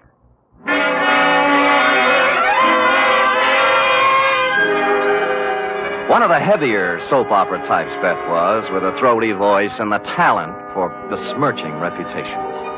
What was the mysterious influence she wielded over young Dr. Hawks? How much did she know about his strange disappearance? What about the cryptic telegram from Mexico City? And what about dinner? The last question I could answer. I stopped at Schroeder's for sauerbraten and potato pancakes, ran into Larry Mahoney of Homicide, who was off duty, and we stopped in at a handy alley and bowled until 11. I was walking back down Market Street when I passed the Flood Building, which reminded me of the firm of Bennett and Hatch, who resided there. As a matter of fact, it looked like they were there right now, since the light was on behind the second-floor window with their name on it. Now, the sensible thing would have been to call around 9 in the morning, but as I seldom do sensible things, I hustled up the stairs and down the corridor to their office. Someone other than Bennett or Hatch had put in some time, obviously. The drawers of a dozen or more file cases had been pulled out and dumped on the floor, the desk drawers likewise. And to mark it clearly as the work of a thoroughgoing professional, the safe door was off its hinges. All this took me back to the Model A parked in front of your house this afternoon, Agatha, and I was contemplating same when... Hello? Bennett. Yeah? Good, Christopher. I was scared you wouldn't be there. Tried to get you home. Do it, baby, do it. Pull the string. We'll never make it with this guy. We're through. Pull the string here. Do it, baby, do it. Make it... Hello? Operator! Operator! Operator! I finally got someone at the Tortuga Club who knew where Beth Jardine lived, an apartment on Russian Hill. I didn't stop to ask which apartment, and when I got there, I found I didn't have to. All right, stand back, everybody! Stand back! Dugan! Hello, Sam. What happened? Dame just knocked herself off. Huh? Jumped from a room on the 8th floor. Stand back, you yahoos! There was no need to, but I looked at her anyway, just to make sure. It was Beth, all right. When she said she was through, she meant it. I was just turning to go, and something big in a tan camel's hair brushed past me and bent over the body. Where is she? Where? Beth! Sister! Beth! Beth! Oh! I recognized him from the snapshot. Wild-haired, with a 4 days' growth of beard on his lean, handsome face. It was Martin Hawks, on the verge of collapse. Officer Dugan and I helped him through the crowd toward the ambulance that had just rolled up, sat him on the running board, and began to question him. What was that again? Your name. What's your name? My name. Of course, my name, I don't know. I don't know my name. It happens to everyone in soap operas, sooner or later. When he filled out the forms on poor Beth Jardine, old Doc Peterson gave Martin a double O, blew his nose, and announced with a twinkle in his eye, "Appears to me like young Dr. Hawks has got himself a case of amnesia."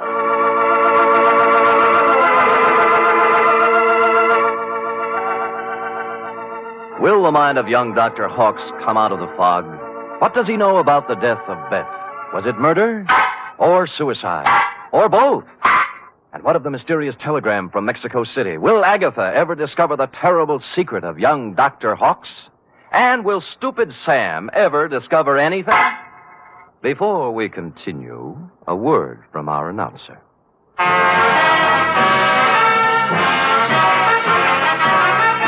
You are listening to the weekly adventure of radio's most famous detective, Sam Spade.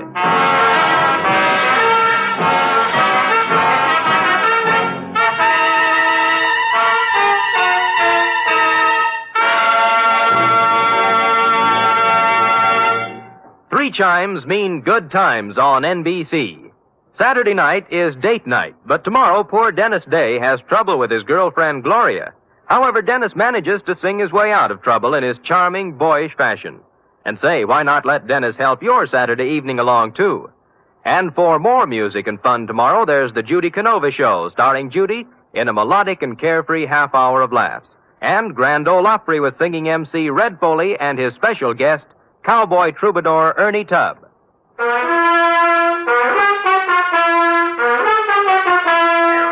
And now back to the soap opera caper, tonight's adventure with Sam Spade.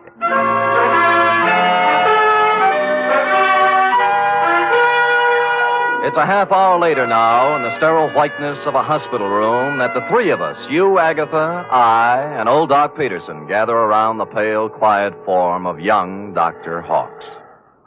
Martin. Martin, speak to me. Martin, darling. Who are you? Agatha, dear. Your own Agatha. Come, Agatha. Better leave him be for now. Doc, I can't go on. When a woman reads... I know. You gotta be strong, Agatha. Sam, we better leave him be for now. Well, you're the doctor. Oh, Doc, what could have done this to Martin? Oh, shock sometimes. You don't mean... Yes, I'm afraid I do. Seeing his sister, then? Could be. Or sometimes it's just a matter of a body getting into such a fix his mind backs off and refuses to have any part of it. The wire from Mexico City. Huh? His terrible secret. The strange threat hanging over him and his sister. Driving one to suicide. And the other to this. Well... No wonder poor Martin gave away before this. Sure. And there's still another explanation. How's that, Sam? That he figured amnesia was a nice, easy way not to have to account for what he's been up to for the last 4 days. Or where he was when the dame took off from the 8th story. Mr. Spade, you're not accusing Martin. There's something buzzing around in his little mind. The nurse tells me she got him into a pair of pajamas and tucked him in nice and cozy before we got here. Well? Yes, well? You may not have noticed, Agatha, because he'd pulled the covers up around his neck, but our boy had his clothes back on just now. What? Martin! Hey, he's gone. Indeed he was Martin, as we could plainly deduce from the open window and the curtains blowing gently out over the fire escape. Young Dr. Hawkes, indeed, had packed up his amnesia, his terrible secret, and his toothbrush, and taken off into the night. So I left you sobbing gently on old Doc's shoulder and found me a phone in a drugstore a safe distance away. On the 48th ring, Bennett, of Bennett and Hatch attorneys, answered. He was sleepy. I used all my soft answers, and he used all his hard ones, and finally we got to the point. All right, Spade, all right. The Jardine dame left a sealed envelope with us. What was in it? How do I know? It was sealed, marked personal and confidential, to be delivered to the city attorney in the event of my death. Signed, Beth Jardine Hawkes. Signed how? Beth Jardine Hawkes. Not Beth Hawkes Jardine. No, is it important? Just a tiresome detail, Bennett. So she brought you the envelope, paid you a fee, and you stuck it in the vault for her. Then what? Well, she had us call her brother and tell him to meet her at the Tortuga. Period. That ended our part of it. We didn't even get our feet wet. On the contrary, Bennett, you're up to your ears. In what? Blackmail. Bye. Which explained many things. To wit, A, the wire from Mexico City from the lawyer named Cardoza. B, the murder of Beth Jardine. And C, the reason for young Dr. Hawkes' mysterious flight from the hospital, his mind still fogged with amnesia. It did not, however, explain why stupid Sam had kept Croc Morton's business card in his vest pocket for 21 pages without doing something about it. The address was near 3rd and Howard, not one of the better business sections, even for a private detective. I walked down 3rd Street, past the sherry and muscatel joints, looking at numbers, and then discovered it wasn't necessary. The old Model A was pulled up in front of what might have been a respectable office building before the earthquake, but now couldn't decide whether to be a warehouse or a tenement. Thus far, a harmonious picture. But behind the Model A was something twice as long and 3 times as shiny, with a motor running. Out of place by about $4,000. Out kind of late, aren't you, Nora? Sam! Nora. Sam! Nora. Don't reach for the horn. But he told me... Sure, and you believed it, like everything else he told you. Come on, get out. I will not get out. Oh, but you will, or I'll pull you out by your pretty blonde hair. Now, come on. Oh! There, that's it. You can't do this to me, Mr. Spade. Nothing can stop Martin and me. We have our right to happiness. Uh-huh. Just the two of you. Chins up, eyes on the horizon. Let the dead past bury its dead. How can you joke It's about... no joke, believe me. You got taxi fare? Why? Because you're going to get in my cab, go home, put your hair up in curlers, and go to bed. After saying to yourself 1,000 times, what a lucky little girl you are that Martin Hawkes didn't shove you out a window, too. Now, scoot. Scoot! It was the kind of a dark stairway that made me yearn for the comfortable feel of a shoulder holster under my left arm. At the top was a 3.5-watt bulb, and at the other end of the hallway, a crack of light under Croc's office door. Between the two was a cat, more's the pity. So abandoning my stealthy approach, I walked up to the door, turned the knob, stuck my hand in my side coat pocket like Edward G. Robinson, and kicked the door open. Croc was sitting at his desk behind a stack of bills. The closet door was just closing softly. Who was in the closet? And did he still have his toothbrush, his terrible secret, and his amnesia with him? Well, Sammy. Yeah. You took me up on it right quick, huh? Uh-huh. Yeah, have a chair. I sat on a chair in the corner out of line of the closet door behind the desk. Oh, Sammy. Yeah, you got a job for me, huh? Yeah. You don't look like you need a job, Croc. Huh? Oh, this? Yeah. Oh, this is nothing. Good day at the track, that's all. What's on your mind? Remember the Blennerhassett job? Huh? The one with the letters before you went up? What are you talking about, Sam? The shakedown, Croc. The dame who wanted you to get the letters back. Remember? You know, so you got them for her, delivered and collected after you had the photostats made. Sam, you're crazy. I never done no such thing. You can level with me, Croc. You collected on the photostats for 8 years. Oh, wait, Sam. Well, forget it. Anyway, I got another one.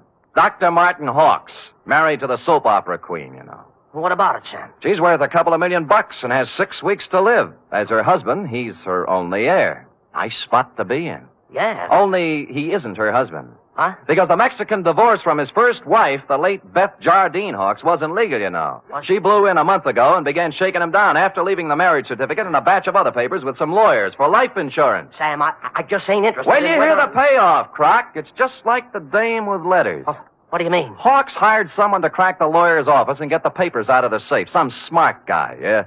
An unfrocked private eye who doesn't have a license. I found out where he had the photostats made, though. I can get copies. Spade, for crying out loud, shut up. The closet doorknob was turning slowly. I waved him out of the way and picked up the chair. It was all over 2 seconds after it started. The door flew open. He came out with his terrible secret, which turned out to be a gun. And I wrapped the chair right around his head. So I picked up the gun and Croc and young Dr. Hawks, and we all picked up a ride to headquarters. Only one scene remained to be played in today's exciting episode. I shall try to be brave, Mr. Spade. Sounds like such a cliche now. Good show, Agatha. Good show. Good show. Life must go on, you know. Even when a woman... You were born in 1911, I believe. Yes. As I say, life must go on, even when a woman reaches... Indeed it must. Indeed it must. We have our happy moments and our sad ones, our pleasures, our trials, our joys, and our heartbreaks. And sometimes, Mr. Spade... Yes? Sometimes at the bottom of our cup of bitterness, we find a pearl. We do? The laboratory test. A mistake, definitely. They got yours mixed up with someone else's, and you have no incurable disease and many years of happiness ahead of you. Yes, Mr. Spade. But happiness? I wonder. Can a woman past 40, whose husband is a convicted murderer, find happiness? Alone? Good show.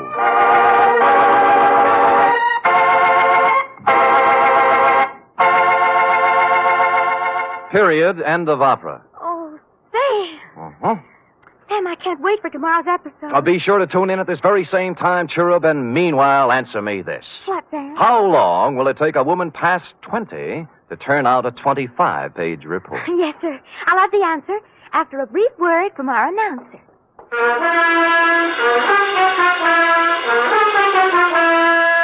3 chimes mean good times on NBC. Tomorrow, Arturo Toscanini will conduct the renowned NBC Symphony in the 4th of a Saturday concert series.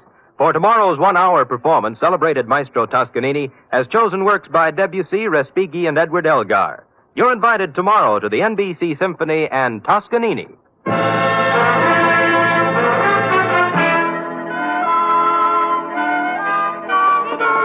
Oh, dear. Oh, there, little girl. No tears now. No tears. They're tears of gratitude, Sam. When I read all this about other people's troubles, I'm so grateful to you for the smooth life we have together. Effie. Sam. Effie. Sam. Effie. Sam. That takes about 10 seconds. Go ahead. I'm only merely a secretary, but... It's over now. Matter of fact, we're 10 seconds over. Oh, well, Sam, I haven't even your wife to be versus... Nothing but peace and quiet. Fairly regular paycheck. With only a corpse now and then to produce a ripple on the mirror smoothness of our bliss. Oh, that's beautiful, Sam. I thought so. You don't have a single terrible secret either. No, but just to keep you interested, dear one, from time to time I shall pick up a piece of paper, read it, let the blood drain slowly from my face, then clasp you to me thusly, Sam! holding you close, and just before striding silently from the room, mutter in your shell-pink ear. I know. Good night, Sam. Good night, sweetheart.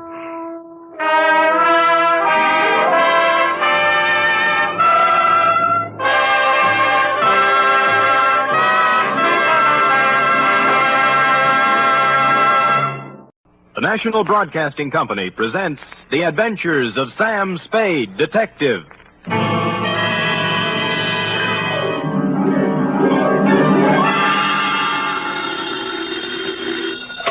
Sam Spade Detective Agency. Me, sweetheart. Merry 29th of December. You too, Sam. Did you take the little boy home? Yep.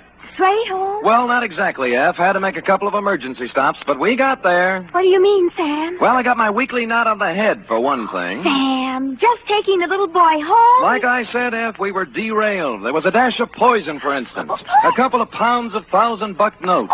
And an infernal machine that nearly blew up half the Mission District. But other than that, we had a peaceful ride home. Why, Sam, this sounds like a caper. Which is just what it is, Angel. Get out our special holiday bottle of Napa Valley wine, and we'll get in our premature regards to the new year, following dictation of a report entitled The Prodigal... Prodigal, Sam? Are you sure that's the right word? Certainly, I'm sure. The Wanderer will return to the roost. You and your big fat roost. With a last bedtime story for 1950, namely, The Prodigal Panda Caper.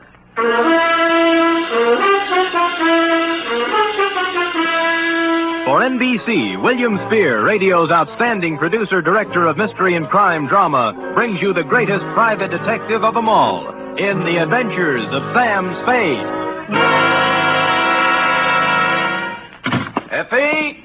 Miss Perrine! Coming, Sam, coming. I've been looking in the dictionary. Huh? Sam, you've fallen into the trap. Again? Prodigal. Here, now, see? Prodigal. Given to reckless extravagance. It doesn't mean wandering at all, see? Now, people think just because the prodigal son wandered that you... What are we talking about? The prodigal panda caper. How can a panda be given to reckless extravagance? Well, let me see. Oh, here.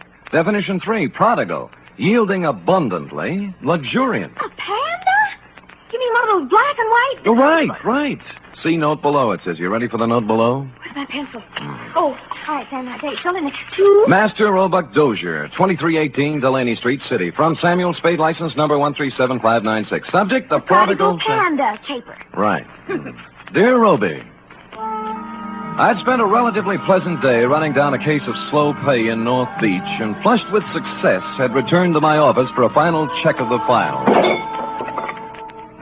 Underwood Helen, Usher Roderick, Varden Dolly, where the... Oh, Spirit's Holiday.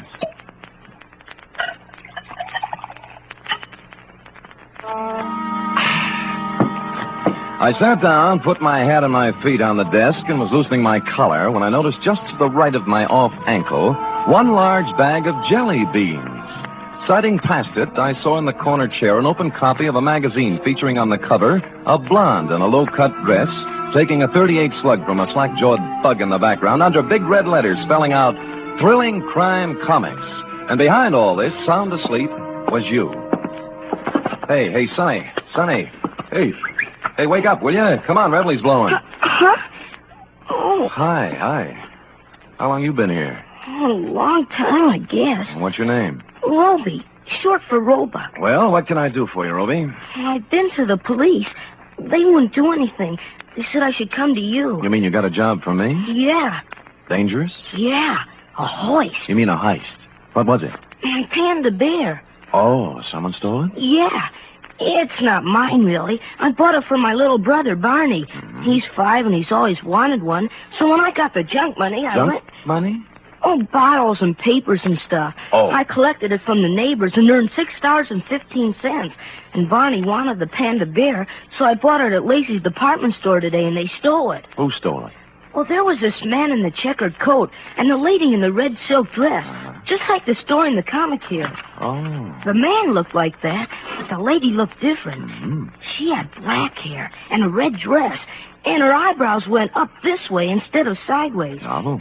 I was walking down the street with my panda bear, and the lady called me over to a car she was sitting in and started to talk to me. And right away, the man in the checkered coat ran up and grabbed at my panda bear, and they chased me up a fire escape. And the man pulled out a big black gun and said if I didn't come down and give him the panda, he'd shoot me and Barney and Mom. So I came down and gave him the panda. Well, that's quite a mouthful. Oh, excuse me, Roby. Hello? Sam? Yeah, Dundee. This is Dundee. Oh. Sam, there's a little fella about 8 years old on his way over there. No, he's here now, Lieutenant. What's the deal? He gave us quite a story. Well, how'd it go? We took it down. I got it right here Good. somewhere. Let me see. It's about a man in a checkered coat and a lady in a red silk dress. Yeah. Oh, here it is. Quote, I was walking down the street with my panda bear, and the lady called me over to her car. Okay, Dundee. He hasn't changed it any. Yeah, we got hold of his mother. Runs an elevator in the Russ building. Good. She says he reads too many comic books. You better send him home. Okay, Lieutenant, thanks. Come on, Roby. You gonna send me home? Lieutenant Dundee called your mother, old man, and You don't believe me either. Oh, it's not that, Roby. It's just But I can't go home without the panda bear. What do I tell Barney? I promised him. My own brother. Oh, he's home now, waiting? Yeah.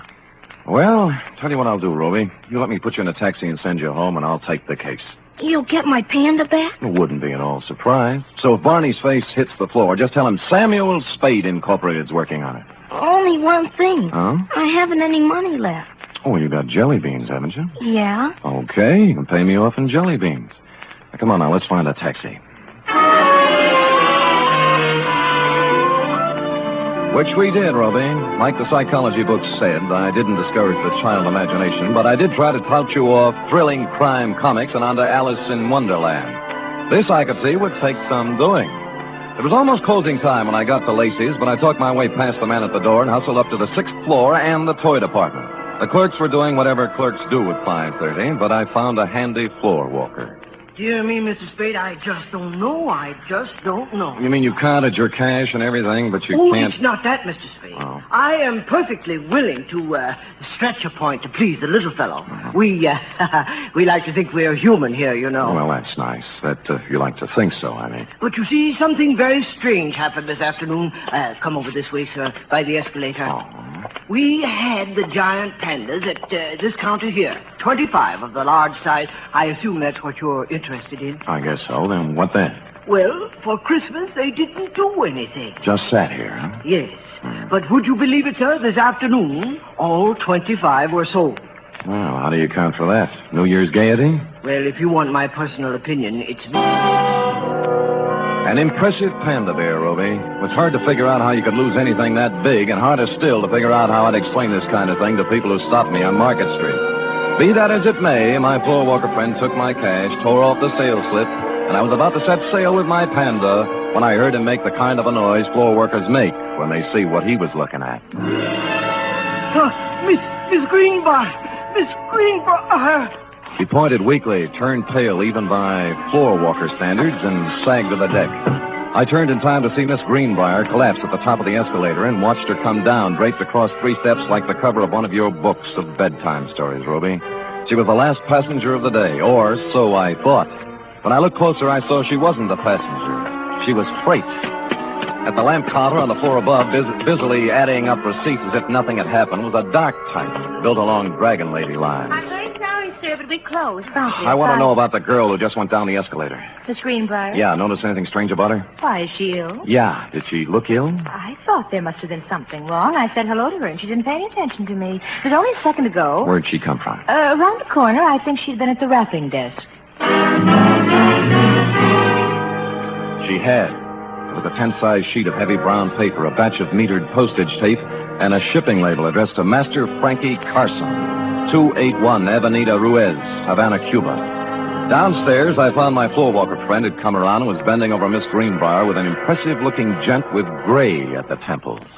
Good heavens, it can't be. It just cannot be. That's all. I'm afraid she is, though. In Lacey's, it's unheard of. Why should she be... Good heavens. In my department, too. Excuse me, floor walker. Oh, this is Mr. Spade. He was with me when it... Oh, dear. I'm Dr. Kent Thorne. I was exchanging some Christmas gifts when... Any idea what killed her? Well, it's pretty hard to tell without an examination, and I don't have my things with me. Heart, possibly. Natural causes? Well, of course. Why, do you have reason? There are more natural places to die than at the top of an escalator. And in my department at Lacey's, too. Good heaven. Well, who can say? Have to look up the girl's history. If she had a heart condition, well... Sure. Meanwhile, I'll call homicide. They've nothing better to do. For a minute, I thought I'd been reading too many comic books, Roby, but things settled down when they pulled out the records and found Miss Greenbrier had a heart condition of long standing, and the medical examiner wrote it off as natural causes.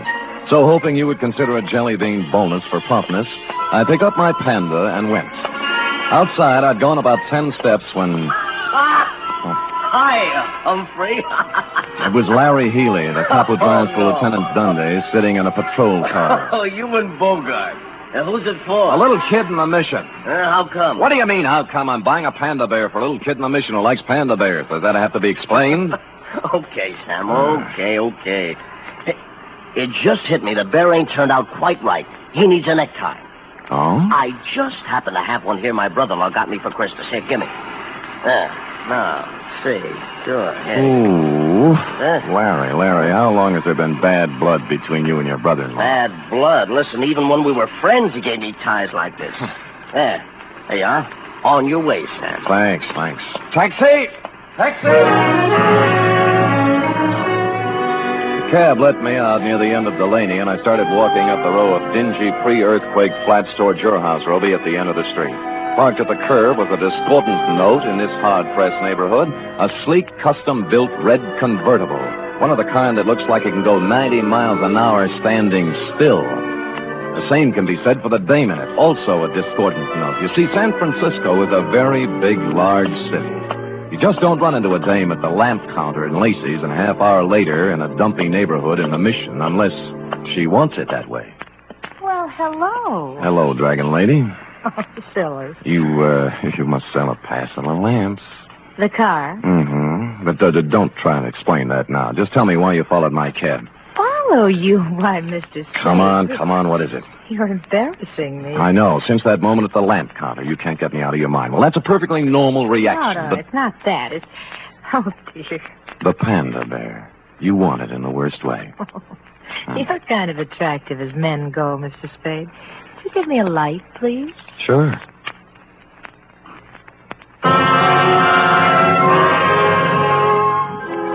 Holding the match up to her cigarette, three things hit me. The black hair, the red dress, and eyebrows that went up instead of sideways.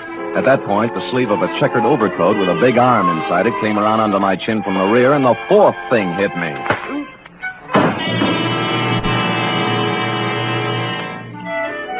How long I dwelled in Panda Land, I don't know, but it was real nice while it lasted. I was a panda, too, I remember, and I was going somewhere with a big overstuffed private detective under my arm when a lady panda batted her big brown eyes at me and began pulling my nose.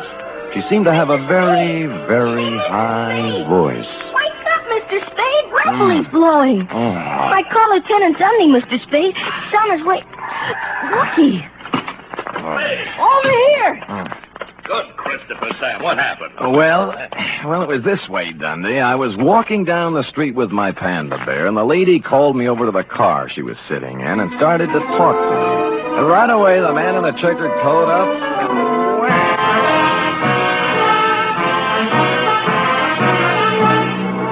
You are listening to the weekly adventure of radio's most famous detective, Sam Spade.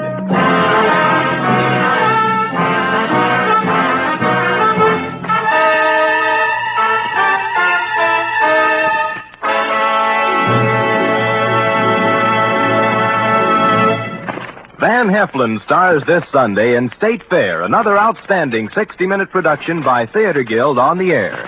Co-starring in this exciting broadcast is one of the leading families in show business, Gene Lockhart, Kathleen Lockhart, and daughter June. It's a gala New Year's Eve broadcast when Theater Guild presents State Fair. Sunday over most of these NBC stations also means another hour and a half with Tallulah Bankhead in radio's greatest spectacle, The Big Show. Among Tallulah's guests will be Ken Murray, Gloria Swanson, Margaret O'Brien, Jose Ferrer, and many more.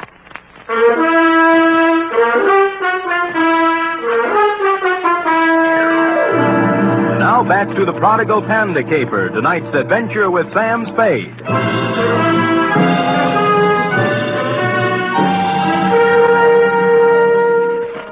It was a humiliating experience, Roe, riding back to headquarters in black defeat.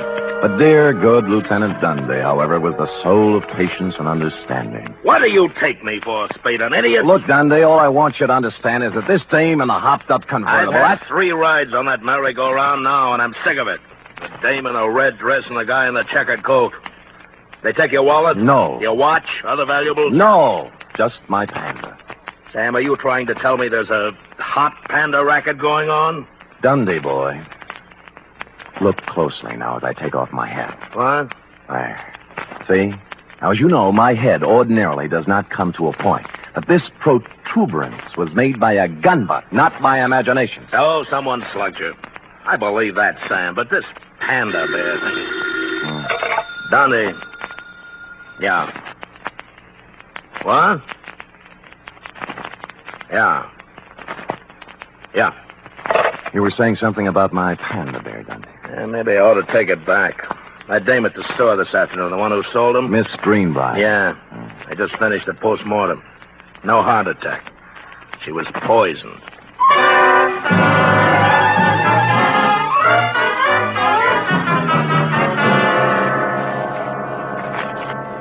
It's a strange thing, Mr. Spade, very strange. I leave my business thoughts at the store. Floor Walker, just try and remember the Dragon Lady's name, huh? Dragon Lady. My good gracious, I can't remember my own name. I'm so upset. Oh, now concentrate. Now, look, dark hair, up-tilted eyebrows, red silk dress. Works in lamp department on 7th floor. I can picture her so plainly. Dark hair, Floor Walker. Dark hair. Upshot eyebrows. Eyebrows and the red dress. Yes. Red.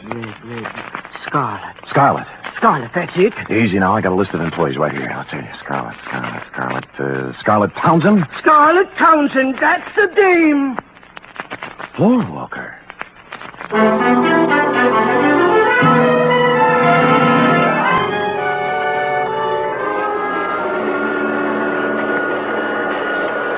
Scarlet Townsend! Yeah, she lives here, right in this room. Move out! Today! Oh, how come? Oh? I said, how come, landlady? Why'd she move? Me! Oh!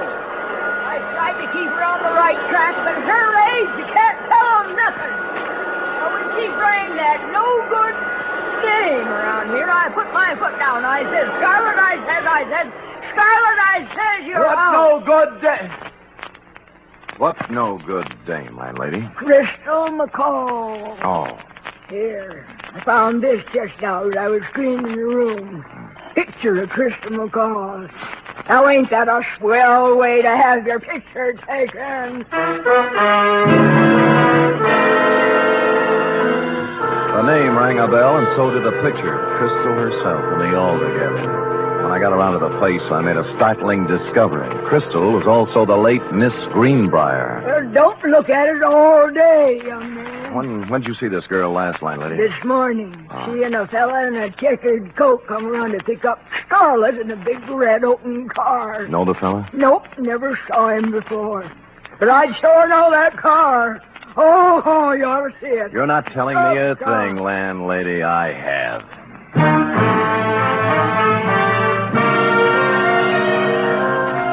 In Los Angeles, I'd have been dead, but San Francisco is not a convertible town. I found a free phone and began calling the dealers, figuring a bright red custom-built convertible is something you remember, whether you see it or sell it. An hour of this got me nowhere, and I'd begun to wonder if the car had been smuggled up from the unmentionable side of the Tehachapi when the wind changed. Sold the yeller one a while back. Thanks, but near misses don't count, friend. But the buyer had it painted red. Special job. Well, you're improving. Who's the buyer? Kim Thorne. Dr. Kim Thorne? Right, Dr. Jules Kim Thorne. Lives on Motley Drive in Burlingame. That's the only red one I know. Great. That's the only red one I need.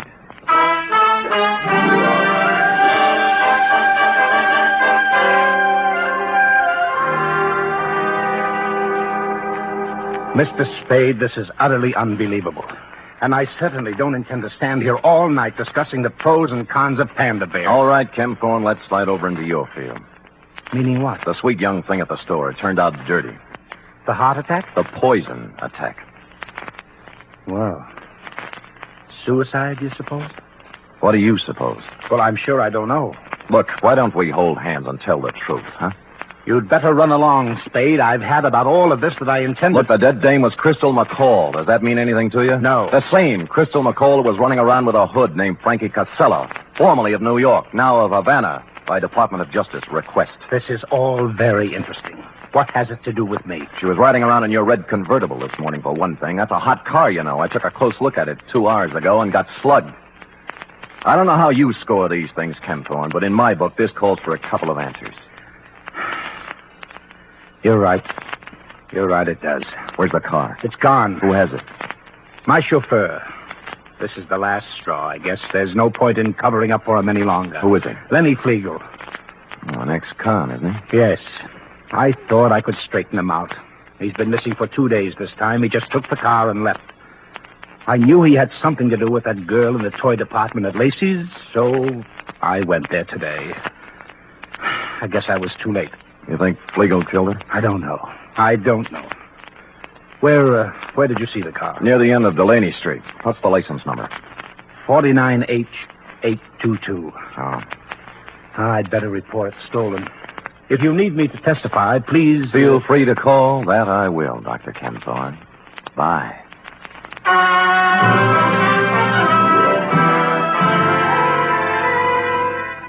What I had in mind, of course, was to call Lieutenant Dundee and have him slap a 24-hour tail on the good doctor, but something intervened.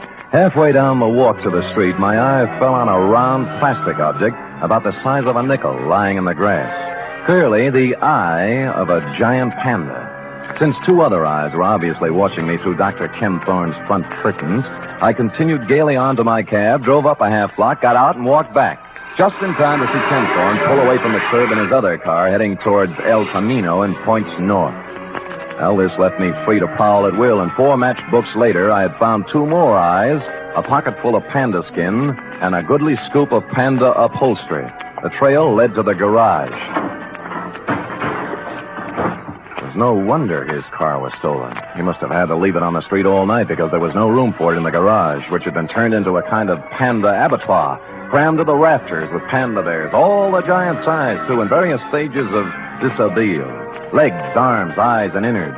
A sight to chill the heart of any but the sturdiest private detective, Ruby. But I braced myself and carried on.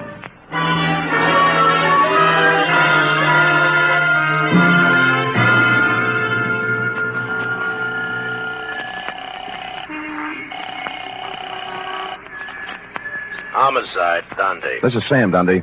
Sam, where you calling from? Phone booth in a drive-in on El Camino. Listen, the license number on the red custom job is 49H822. And the guy driving it is Lenny Flegel, an ex-con. Don't talk to me about that car. Larry Healy picked it up tonight going 90 on the Bay Shore. Great. Lousy. Why? What happened? Next time I see one of them panda bears, I'm going to spit right in its eye. So Larry pulls the guy down, and first thing he sees is the panda bear with a necktie. What about the dragon lady? She came second. All Larry can think of is the hot panda bear. Figures they stole it, so he takes it back to the patrol car to return it to the kid. No. Yeah. By the time he got the exhaust smoke out of his eyes, they were gone. Oh, what's that license number again? 49H822. You sure? Positive. I'm looking right at it. Oh, Sam. Dundee. Yeah. We're all at Anderson's drive-in on El Camino. Put it on the air.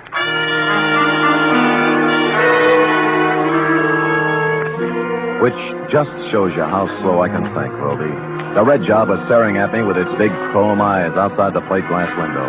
Flegel and the dragon lady, bless them, were having a Saturday night blue plate displayed attractively on the tray racks hung from the car doors.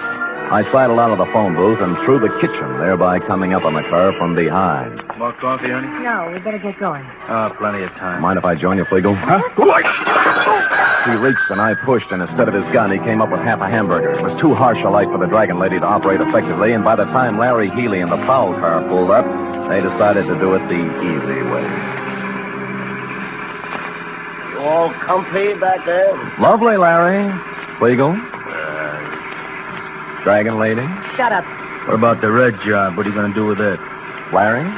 Oh, impound it till the lawyers are through talking. Sam, you want to go by way of Delaney Street? Yeah. Okay. Why Delaney Street? Larry delivered the Panda. Huh? Sure, to the kid, Roby Dozier. We'll have to go and pick it up. Lenny. Yeah. What's it worth, Leo? 50,000? 100? The little kid's got it? Yeah. Oh, Carcelo will be disappointed, Figg. With the tax boys watching both him and Crystal, it looked like a safe way to get some of his dough out of the country to him. Wasn't my idea. I hated him. I did 8 years for him, Spade. I could have killed him. Shut up, Lenny. I don't care anymore. The heck with it. Look, it wasn't me. The guy who's running things for him here is Dr. Kempthorne, but Crystal had the dough. He killed her. He took her to lunch today, and he... Go ahead, Lenny. So he poisoned her. Then what? She'd fixed up one of the Pandas. He didn't know which. Stuffed it with bills, 80, 100,000, I don't know. Anyway, you'll find the money in the red car under the back seat. Under the seat? What are you talking about? It's in the Panda. The kid's got it. Look, why do you think I'm telling you this, you stupid flatfoot? I fixed that thing for Carcelo myself after we took the dough out. What, kid? It's got a bomb in it.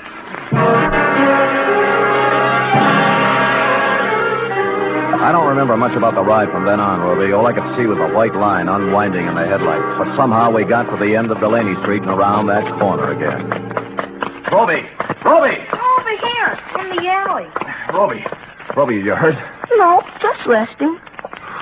Where's the Panda? Well, I'm through with pandas, and so is Barney. Next junk money, I'm going to buy him an elephant. What happened? Well, a policeman brought it. Yeah? I started home with it when a car drove up, and a man with gray hair got out. Kempthorne. What then? Same thing. He grabbed it and got in his car and drove off. He's around the corner there playing with it.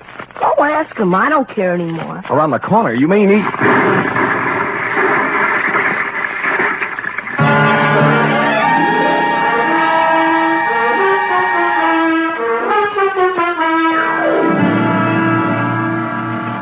Period. End of report.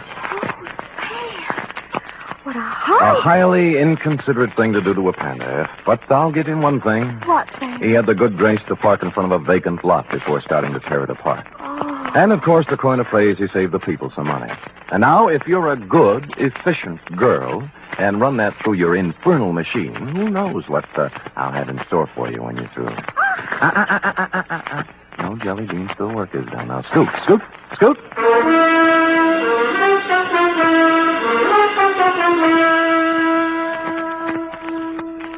Three chimes mean good times on NBC. Friday means another visit to that entertaining eat establishment, Duffy's Tavern.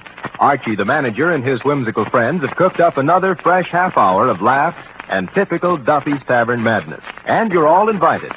There's also another delightful adventure with Chester A. Riley, played by William Bendix, tonight on The Life of Riley.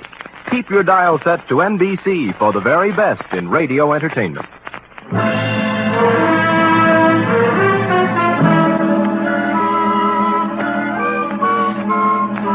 Here it is, Sam. Mm-hmm. All official? Yeah. I like the black one. Lay off, lay off. Well, you're not favoriting all the black ones. They're my favorites too now. Master Robot Dozier. Very well. Sam, No? I hope Roby appreciates you. Oh, he's just a kid. How can he appreciate me? Oh, I appreciate you, Oh, Sam. I appreciate you too, sweetheart. You're so pretty and so efficient. Am I, Sam? And so good about not tipping me all the time for your back salary. Yep. Right when I stop and think of you, I go all choked up. Me too. Black one. Come here. Huh? Angel, Yes? it's all yours, dear. The rest of the jelly beans. Happy New Year. Oh. Good night. Good night, sweetheart.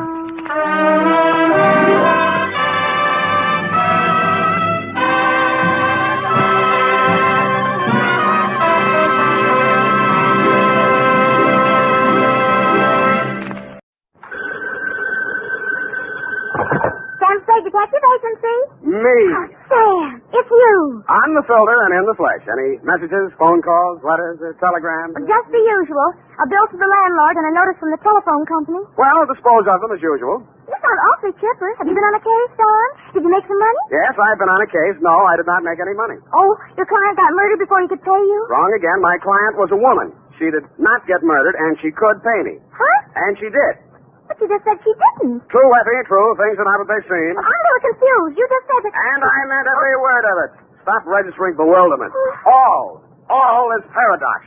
So, sharpen your pencils, straighten your seams, get out your notebook, and prepare to be confounded by the contradictions I shall contradictate to you during my report on the honest thief caper.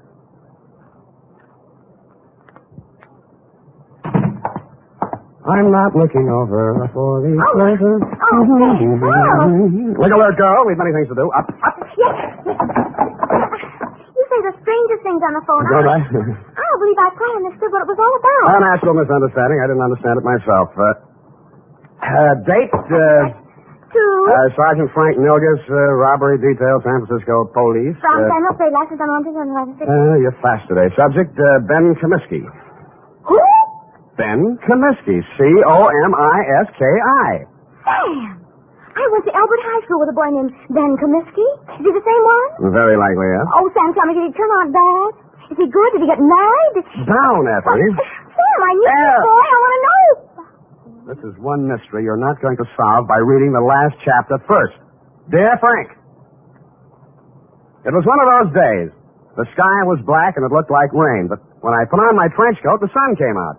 At breakfast, it looked like I'd ordered fried eggs, and I wound up with pancakes. Also, I discovered I was wearing one blue sock and one black one. After that, I gave a cab driver a 5 instead of a 1 and let him ride off with a change. And there was one other thing. Sam, bank just called. You're overdrawn. Nuts, Ev. I made a deposit 2 days ago. I checked, Sam. You didn't. You're nuts, too. I made out the slip myself, and Oh. Give me, Sam. I'll take it right down. Yeah, better do that, Angel. Yes. Oh. Can I help you, miss? Is this Mr. Spade? Come right in, miss. Sit down. Miss Perrine, you may go and do that. Instruct them that if such a mistake occurs again, I shall take my account elsewhere. Yes. Now, please sit down, Miss... My name's Louise Miller, Mr. Spade. I want to hire you. How much will it cost? Well, now, Miss Miller, let's talk about it a little I first. haven't much time, Mr. Spade. I have to be at the office in a half an hour, and I have to cross town. You see, Well, Mama thinks I should forget all about him, but I can't, and Well, here I've got $95. Will you please do something? Just something. Come on now, come on. I'm sorry. That's all right. Now, who is he? What's he done? And why does Mama want you to forget him? Ben Comiskey. We were going to be married pretty soon. We even picked out our furniture. No. It's all right now. Go on. What's he done? I'm saying he held up a store 2 nights ago. We picked him up on the street today. He's in jail. Mm-hmm. Well, if he's innocent, I'm sure they'll find that out. He won't even see me, Mr. Spade. He won't see anyone. Ben's good and kind and sweet, and I love him, and I want to marry him, and I want you to find out why, what it's all about. Look, Miss Miller, I think you should be in the office of a good lawyer. I'm sure He doesn't want a lawyer. He won't even see the public defender. He doesn't want anything. Oh, please, Mr. Spade. I just want to die if Ben went to prison. I just want to die.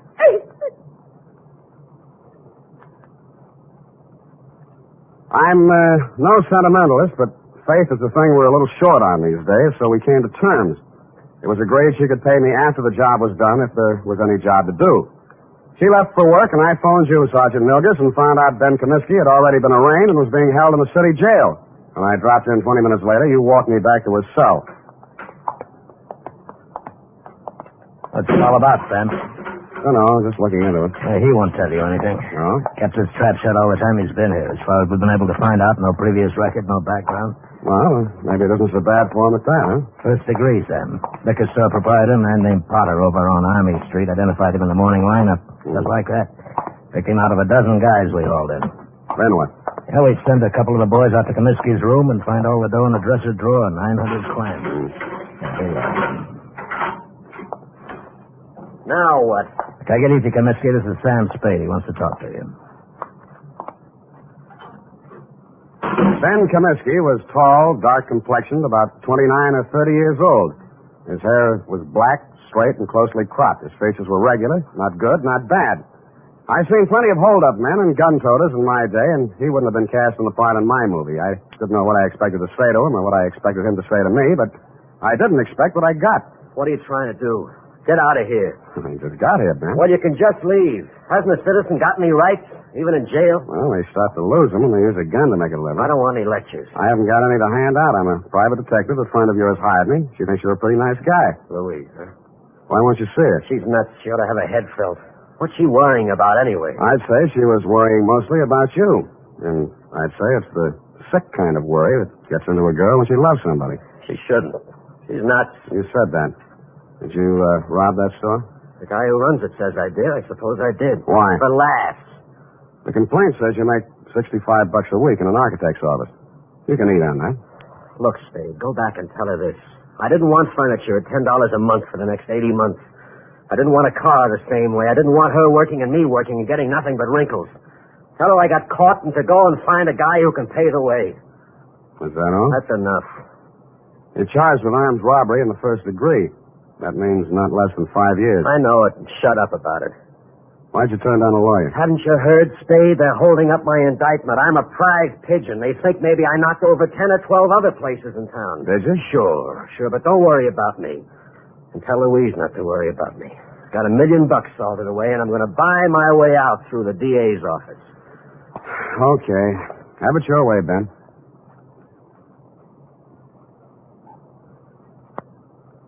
But an hour later, I found myself strolling around Ben Comiskey's old neighborhood. A man named Gabrini, who owned a grocery store, remembered him and liked him.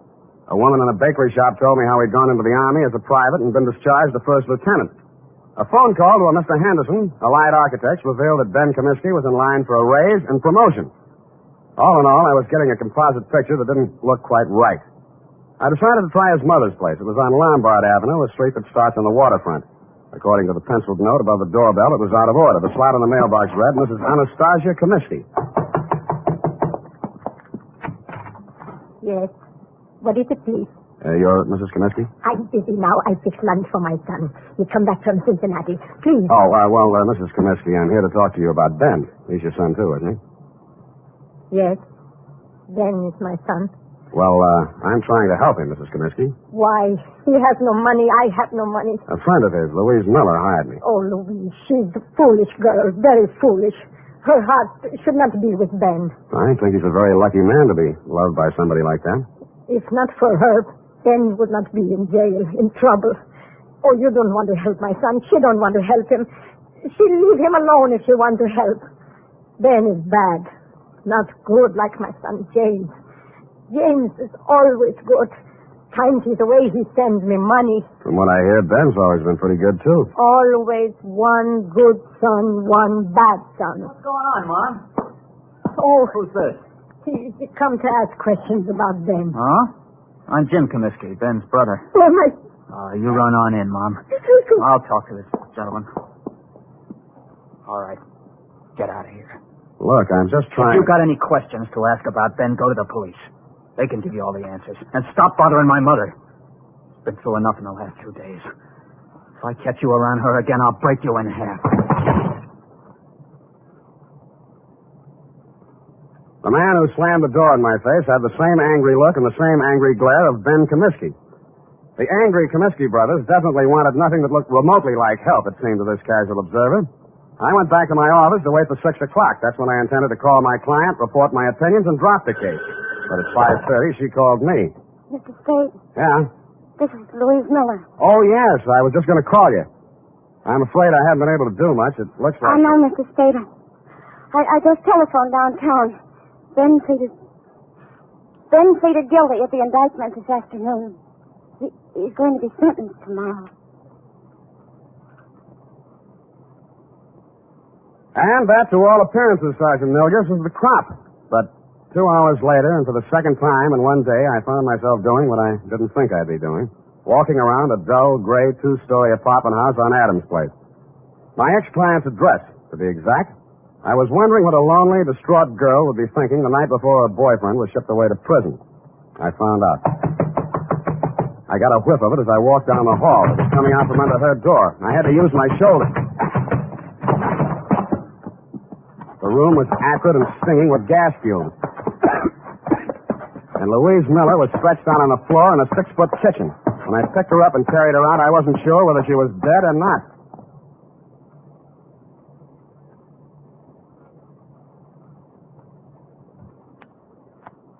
Ten seconds after I'd found Louise Miller, I'd called a police ambulance, and in a matter of minutes, an intern was working over her with a pulmotor.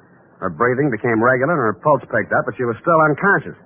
Lieutenant Kelsey of Homicide showed up and said it was obviously a suicide attempt, which is his kind of ingenious thinking. I thought not. If she were going to commit suicide, she wouldn't have called first to pull me off the caper. She'd have let an insignificant detail like that take care of itself. No, she was too strong to pity herself and too sure of what her intuition told her to believe even Ben Comiskey's confession. With that kind of faith, I owed it to her to poke around the ashes while they were still hot. I did, and turned up a live coal in a faded blue shirt and wrinkled brown pants. Bert Singleby by name and by vocation, manager of the Greystone Arms apartment. What kind of a girl was she? Oh, nice, clean, sincere. The kind mothers always want their sons to marry. Boy, I wish I'd listened to mine. Yeah, did you know her boyfriend, Ben Comiskey? Oh, salt hors d'oeuvre. I can't understand him pulling a hold-up like that. But then, the war did strange things to Yes, I guess it did. Well, I almost stayed in Europe and married myself up to a French doll myself. Yeah, I bet. But Sandra, that's my wife. She'd have hunted me down in Tibet. It was easy to come home facing music. Yeah, well, about Louise, you know any reason why she might commit suicide? Frankly, no. I met her in the hallway tonight, and she said, Mr. Singleby, she said, Ben didn't do that hold-up because I'm pretty sure I know who did. Well, I figure she's just keeping up a front. But if she did really know that Ben didn't do it, she wouldn't have turned on the gas now, would she? No, she wouldn't. Did she tell you who she thought did it? No, that's all she said. Quiet girl. Not like my wife. Now, Sam. Yeah, did you see or hear anything that might have been suspicious or unusual around her apartment tonight? Now, look, I don't want to go around breaking up any homes or spreading dirty gossip around. Unless it involves Sandra's relatives. Mr. Singleby, I promise you, sir, that I'll treat any information you give me confidentially as long as I can. All right. Now, listen. Sandra told me not to say anything because, it's a lot easier to rent a suicide apartment than a murder apartment. You know that? Confidentially, I'm a humanitarian. But if you tell anybody I said this, I'll just lie about it. I'll never tell a soul. Well, we were out of butter, see, so I had to run down to the store. Well, when I passed the mailboxes outside, a guy is standing there. He asked me which apartment Louise Miller was in, and I said 12B. What did he look like? Oh, let's see now. 5'10", medium build, tan suit, dark shirt, sort of wide brim hat, kind of flashy. Mm-hmm. Wore 3 or 4 big rings, diamonds they looked like. 3 or 4 big diamond rings on each hand. The Iceman.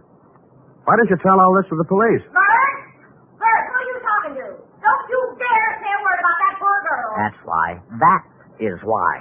Sandra always says, keep your mouth shut and you keep out of trouble. But me, I don't know. I just love... Bert, stop talking too much and close that door. Yes, Sandra, dear. I'm closing it.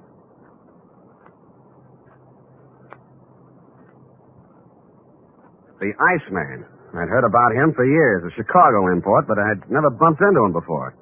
He'd been headquartering at the Red Spot Cafe, the kind of a place that Skid Row winos visit when they want to slum.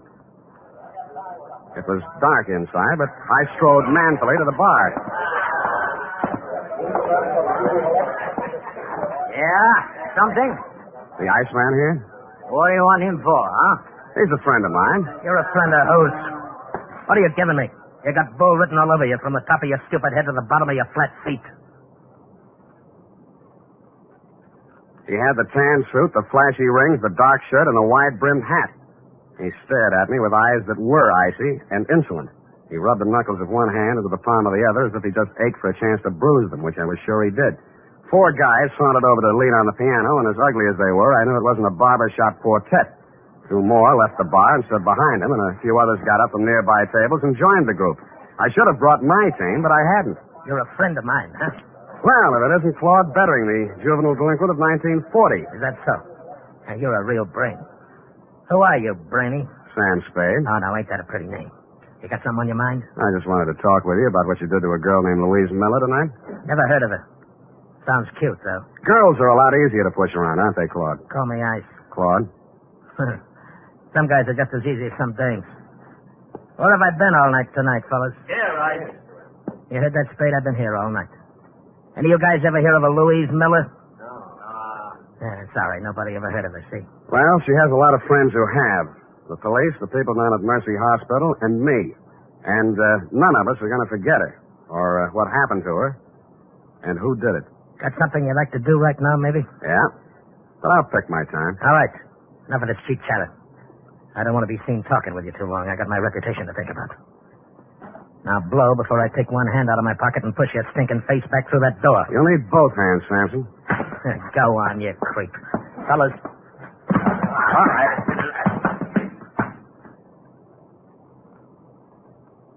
As I went rapidly through the door, Claude Bettering was standing, oily smile and all, polishing a couple of his oversized rings on his lapel. It was a picture I said I wouldn't forget, and I didn't. I went and rented myself a car, parked it down the block from the Red Spot Cafe, and waited almost all night. I knew that Louise Miller was not the kind of a girl who would have anything to do with a guy like Bettering. And if he came to her apartment, this must have been for some unloving purpose. Probably to keep her from telling who actually did the holdup Ben Comiskey had confessed to, if she found out the truth. Finally, a bunch of palookas came out, Bettering included, climbed into a car and drove off, me after them. One by one, Bettering dropped his men off at their hotels and apartments until he was finally alone. He stopped at a brownstone on Hobart, and I caught him just as he opened the door of his apartment. Well, the tough guy. You're going to find out. Don't think I'm easy.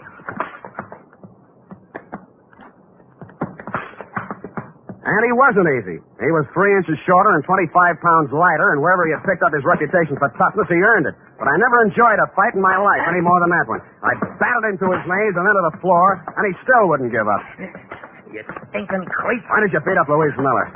I didn't. Why? I didn't. Why? I didn't. Why? The apartment house manager identified you. He's a liar. Who did you do it for? Nobody. Who? Nobody. Who? You stinking creep. I'll push your face. Who? Who? Push your face.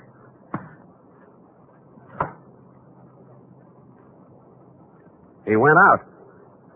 Quite a guy, the Iceman. I used his phone to call the police and tell them to pick him up for attempted murder. Then, with dawn coming up and my energy going down, I went back to the city jail, got a pass, and woke up Ben Comiskey. Why don't you stop messing around in my business, Spade? Did you ever really love that girl of yours? Get out, you sadistic jerk. Well, she's in Mercy Hospital now. You can send her a card. Write something nasty on it. So long. Spade. Yeah? What's she in the hospital about? What do you care? Tell me, please.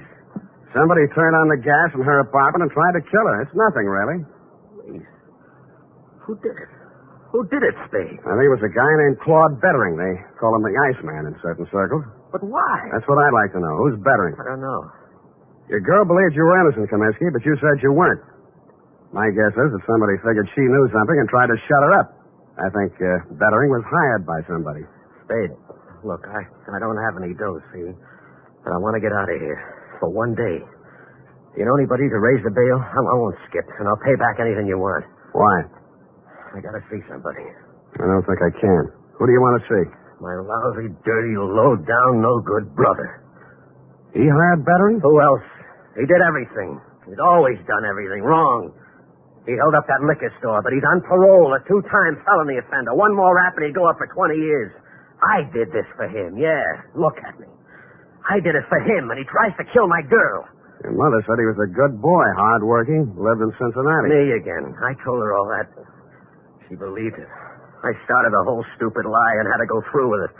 I could explain 2 years, 3 years to her, but not 20. He promised he'd go straight. He promised. I see. I even sent him money I earned and said it was from him. Oh, you never saw anybody like me before, did you? No, I haven't. Get me out. Get me out, Sam, and I'll drag him in by his back teeth. Thanks anyway, but I'll do it myself. Hey, let me do it. Let me do it, please.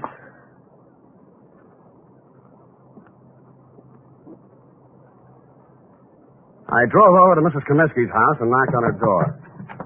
She came out in a housecoat, hair mussed, and sleep still in her eyes. Yes?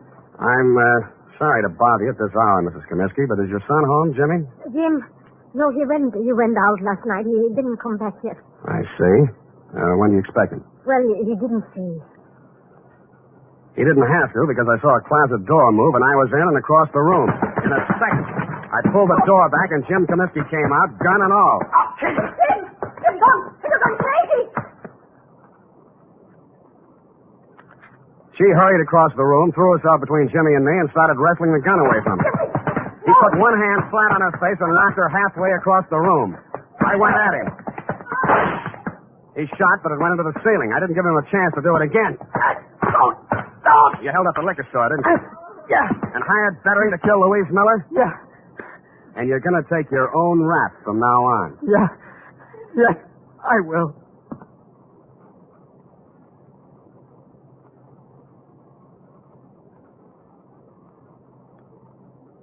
And he did. Period. End of report. Oh, Sam, that poor old lady. Yeah. Yeah, she lived in a dream world built by a son who had too much heart and not enough common sense. But, Sam, that man in the liquor store identified Ben as the hold-up man. Well, when he saw both brothers together, we realized he'd made a mistake. At night, with a hat pulled down and a collar up, anybody could have confused the Comiskey brothers. Sam, why is the world so cruel? Because people live in it. Now go on and type it out, huh?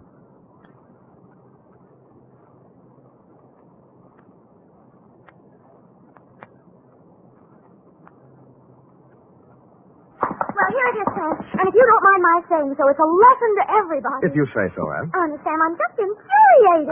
Now, don't go too far. Misplaced love, devotion, it just isn't right. Now, hand me the glass. This kind of thing could be going on all over the world. The glass up. If it weren't for people like you who step in and take things in hand. The glass! Oh! Are you right, Sam? Thank you, Miss Brain. Honestly, Sam, look, just honestly, that's all. Are you finished? Well, I have some sociological feelings, too. I'm just not an automat or secretary you turn on and off. Come here. Come here. With each new case, I have feelings. Effie, I just kissed you. I know what... I just kissed you. Oh, Sam. Delayed reaction. Must be the heat. Oh. Good night, Sam. Good night, sweetheart. The Adventures of Sam Spade, Detective. Brought to you by Wild Root Cream Oil Hair Tonic, the non-alcoholic hair tonic that contains lanolin. Wild Root Cream Oil. Again and again, the choice of men and women and children, too.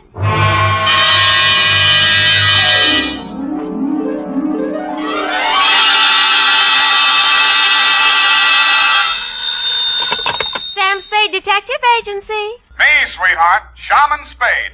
Shaman, not Sam? An old Indian word signifying wise man. And it's true, Effie. I'm a lot wiser man than I was yesterday at this time. Oh, really, Sam? Really, little papoose. Put on some war paint, a few turkey feathers, and your best open-toed moccasins. Where are we going, Sam? Why, to Ted's teepee for a rousing repast of ground corn and dried buffalo meat. Oh, well. Don't quibble, Effie. Get the wigwam ready, sharpen my tomahawk, and lay out my herringbone breech clout. I'll be right in to dictate the Shargaga, the Shanagma, the Indian caper.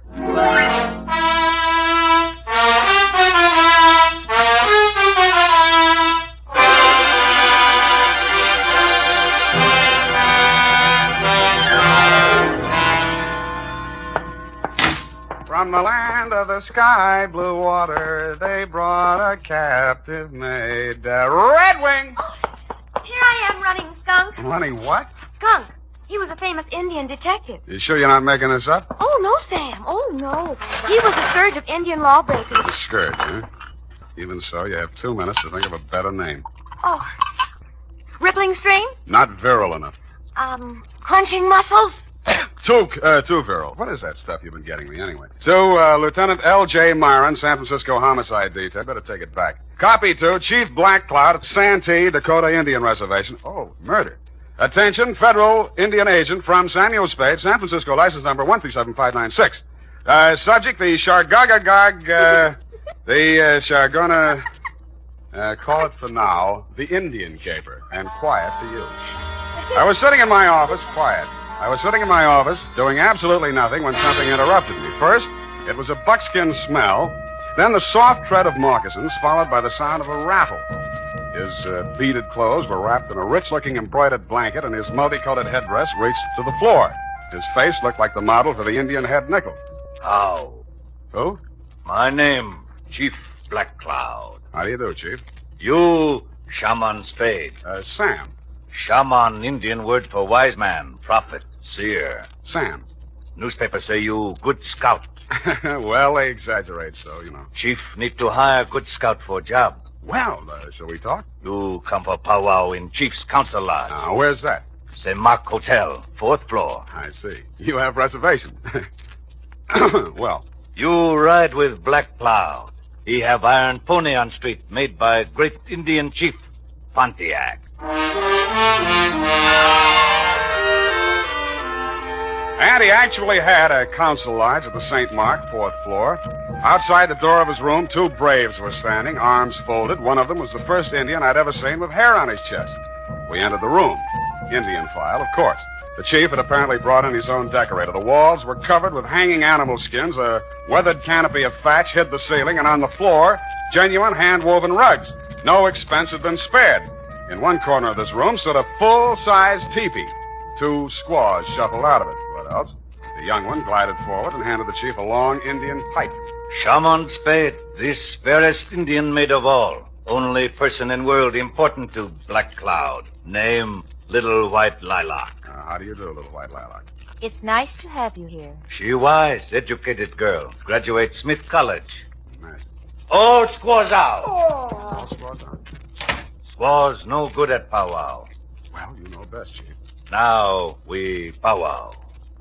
You get paid well. Chief Black Cloud own 130 oil wells near Tulsa. Oh, Oklahoma, huh? Not Oklahoma. Indian land.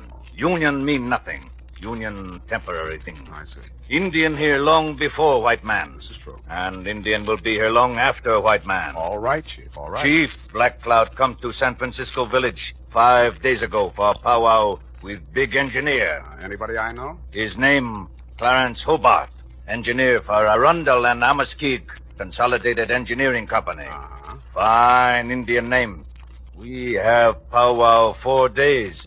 Hobart disappear. And you want me to find him, is that it? Chief tired of San Francisco. Want finish powwow. Get back to Santee, Dakota Reservation. Clarence Hobart. Okay, I'll see what I can find out. Good. One moment, Shaman Spade. Sam. Chief have something you guard for few days. What's this? This beaded wampum belt.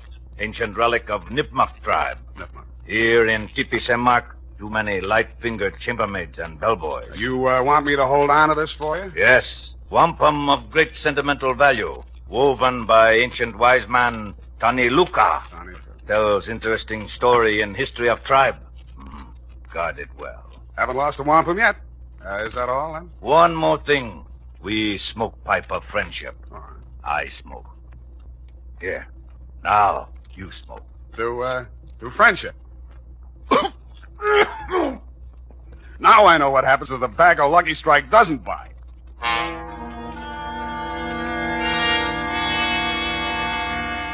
When I left Chief Black Cloud's 4th floor lodge, there was only one brave standing outside the door. The hairy-chested Indian was probably taking 5.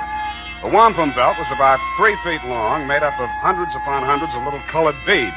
They were woven into a picture pattern, very pretty. The interesting story undoubtedly could have been translated instantly and told fascinatingly by Red Ryder. But then he has a smart horse. I put the wampum belt in my pocket and headed for the offices of the Arundel and Amaskig Consolidated Engineering Company. Fine old Indian names. I inquired about Clarence Hobart. They referred me to his partner, Anderson Watts. Hobart disappeared? Absurd. Why, you couldn't lose him if you wanted to. He's as wide as a barn door. Yeah, well, Chief Black Cloud seems to think he is missing. Well, now, look here. Are you going to take an Indian's opinion over mine? I might. Well, just because he doesn't show up for an appointment doesn't mean he's disappeared. Why, one day when we were on a cantilever project in New Orleans... Yeah, some other time. If Hobart hasn't disappeared, where would he be? Anywhere in the world. The man's unpredictable. Brilliant engineer, but moody. Every now and then he goes off alone to scheme up some fantastic thing like maybe cutting off the Gulf Stream and turning Cuba into an iceberg. I like it. But he always comes back. Disappear? No, not Hobart. Yeah, well, can you give me his home address? Well, here you are. Try it if you like. But I'm sure he's not there. I called this morning and nobody answered. Honest Injun. I left this utterly charming man and started for the address he had written down. I was taking the shortcut through the alley on Sutton Street when I heard the rattle of beads, and a naked brown arm of considerable size reached out of the murk. I grabbed for it, but he slipped out of my grasp and sped swiftly and silently up the dark alley into the fog, leaving me with a handful of Max Factor number 8 Iroquois makeup. I continued to Hobart's house without further incident. Found it just off Chinatown. Mr. Hobart? Oh, I thought you might be somebody else. Who else? Take a foot out of the door. Just let's talk a minute, shall we? Want me to call the police? I don't think you will, Mr. Hobart. All right, out with it. What's on your mind? My name is Sam Spade. I'm a private detective. There's an Indian named Chief Blackcloud who's worried about you. I'm old enough to worry about myself. Now, stop bothering me. Go away. Look, I'm going to tell the chief where you are, you know, because that's what I was hired to do. You'll... yeah, you're right. Confidentially, I've been on a 2-day drunk. You know how it is. Who, me? Tell him to phone me tomorrow. I'll talk to him.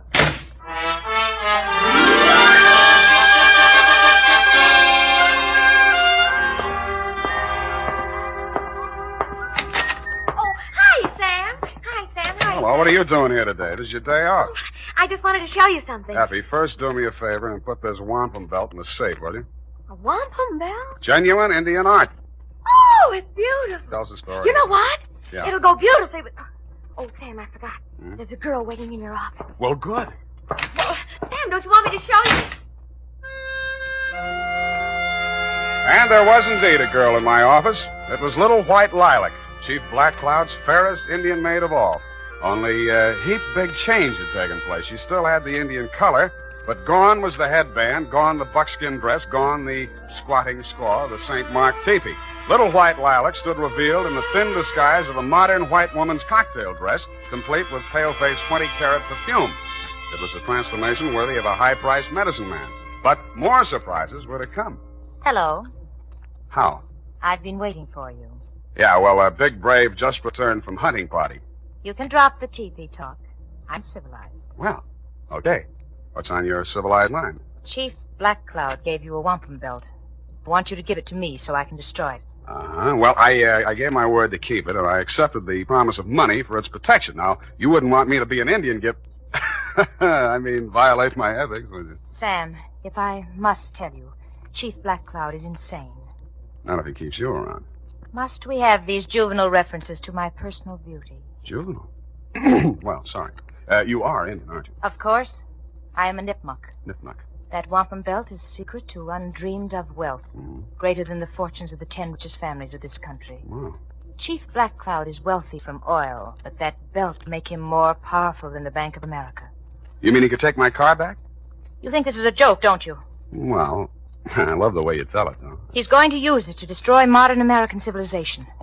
To pay the white man back for what he did to the Indian. I see. He wants to start a giant Indian revolution. And you want to destroy the wampum to save all this, Exactly. And now you'll give it to me, won't you? Uh-uh. What happens in the next chapter? Sam, you have to believe me. Why? Why do you think the chief is here conferring with an engineer? He wants to get at that wealth. Hobart's going to make him wealthy? Now, really, Little White Lilac, isn't this all a little white lie? Sam, if I take you to Hobart and he confirms what I've said, will you believe me? I might. Come on.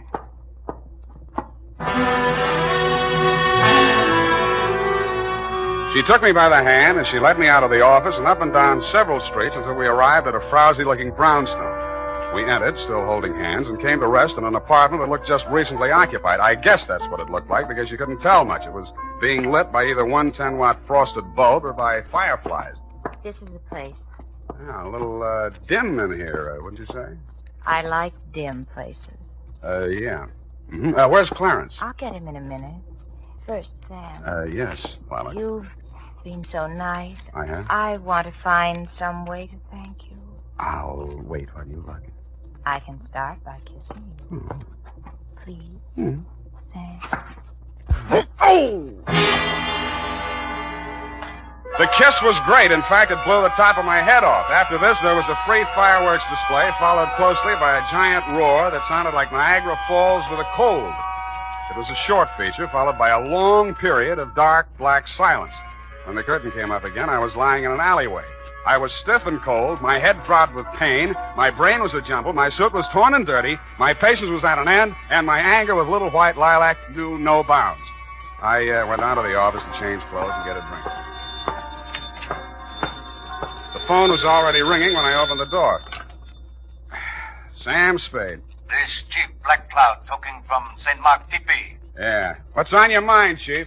10 minutes ago, bellboy delivered to Chief Black Cloud box. Inside box is scalp of engineer Clarence Hobart.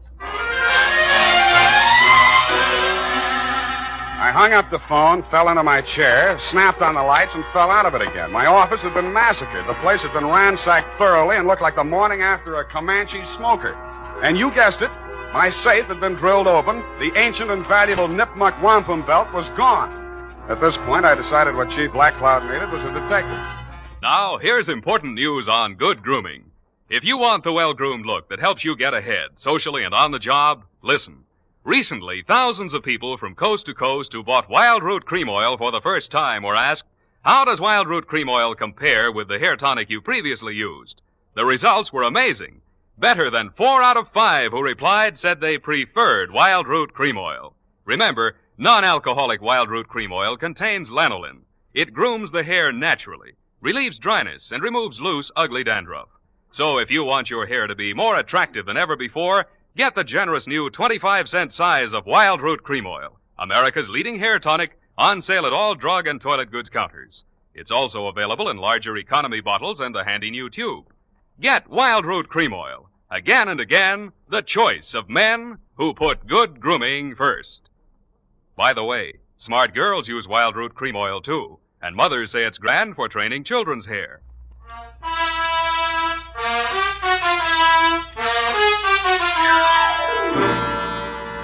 And now, back to the Chagagagog Manchagagog Shabanagun Gamog caper.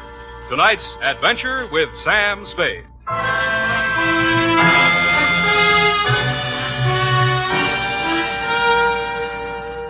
I found Chief Black Cloud sitting cross-legged and looking disconsolately down into a small cardboard box.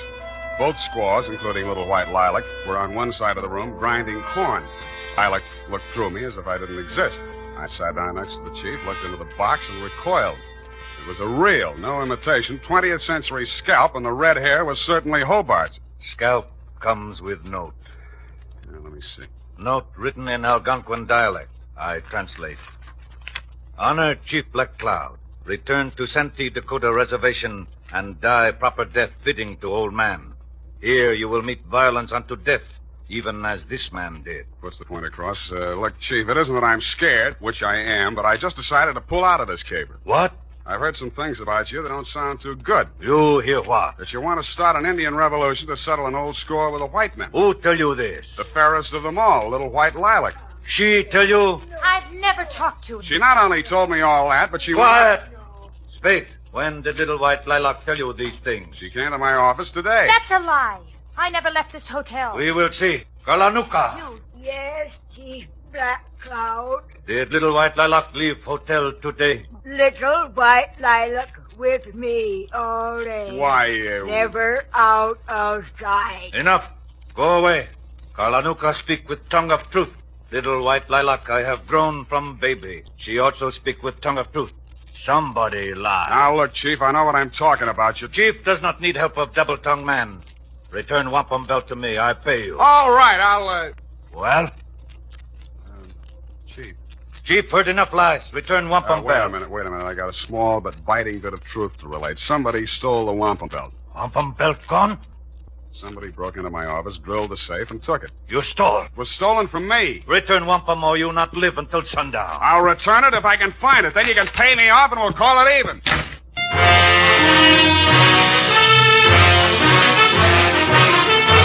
The makers of Wild Root Cream Oil are presenting the weekly Sunday adventure of Dashiell Hammett's famous private detective, Sam Spade.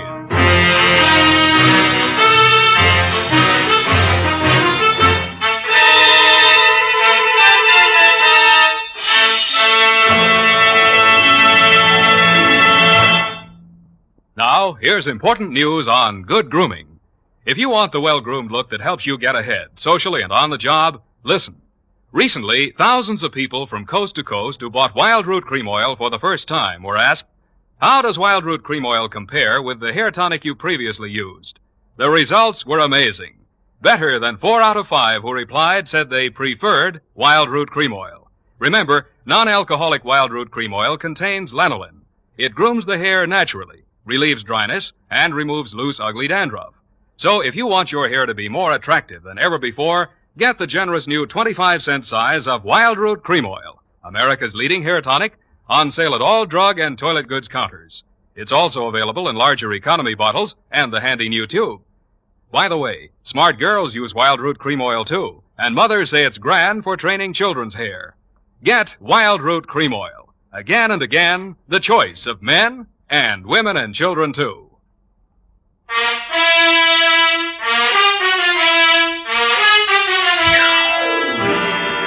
And now, back to tonight's adventure with Sam Spade.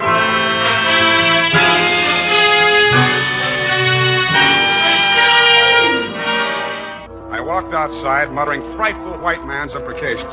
Cutting through the hotel parking lot, I suddenly noticed the chief's iron pony made by Pontiac. There was a leather bag on the seat, sort of an Indian overnight case, and sticking out of it was a blood-stained tomahawk. This was of decided interest to me, and so were the rest of its contents. Somebody had a giant engineering project afoot because there were order receipts for such things as 2 LSTs, 4 underwater hydraulic drills, a diving bell, a dredging barge, and a steam derrick. Back again, eh, Spade? Yeah, back again, Mr. Watts. Still looking for the missing Clarence Hobart? Not anymore. Well, I knew you'd realize the futility of it. I found him. And I trust you found him in good health. Old Hobart's a bug on health. Why, once when we were in Cleveland... I think he's dead. It was the Ohio River Bridge, John. Dead? Did you say Hobart dead? Scalped, anyway. Mr. Watts, what was Hobart working on with the chief? Well, I don't know exactly. Well, let's go look at his desk file and see if we can find out. In the bottom drawer, under a lot of miscellaneous papers, we found a large manila envelope marked Black Cloud. It contained some topographical surveys of an area containing a lake. On the back of one of the surveys was written in fine print a series of 37 letters that looked like a whole group of Indian words strung together, or a code, or just doodling. It started out Chargaga, something or other. I left Mr. Watts sitting in his office with tears in his eyes, a new role for him, and made my weary way back to my place of business. Effie was standing in the middle of the office with a shocked look on her face. Sam, look at this office. How did it get like this? Oh, my files and everything. Come on, I'll help you pick things up. And again, by the way, what are you doing here? It's still your day off. When you were here last time, I wanted to show you something, but you were so anxious to get to that girl. All right, I'm here, and I'll look. What is it? A new suede coat. How do you like it? The color is rust. Well, I suppose... Effie. What? What's that you're wearing as a belt? Oh, now, don't be mad, Sam. I just had to. It went so well with the coat, and when I saw it, I couldn't Chief Black Cloud's wampum belt. You didn't put it in the safe. Now, Give Sam, it to don't me. Be mad, Give it please. to me. Wait right here. I'll be gone for half an hour, and then I'll come back and take you out to the best dinner in town. Oh, I should go home and change first. I had taken only 4 steps down the hall when somebody hit me from behind. I rolled, and he went with me. We fought a quick, quiet, and decisive fight. And at the end of it, I held him in an arm lock and led him back into my office. Come on. What happened, Sam? You're back early. I had an unexpected caller. Come in with me and take notes. Now, sit there. All right. Now, who are you and what's on your mind? I'm nobody, and I got nothing on my mind. Spring, you're one of the braves that guarded the chief. Yeah? And you're a phony Indian, lousy makeup, and Indians don't have hair in their chest. All right. My name's Grit Hammond. I'm a cowpoke, and I should have stayed where I belong, out on the range. Well, why didn't you? Oh, once I said I'd do anything for that gal. Now I wish I hadn't. She brought me here. Why? Well, it had something to do with buried treasure. She was going to give me a big cut. Where is it buried? I don't know. She was going to tell me.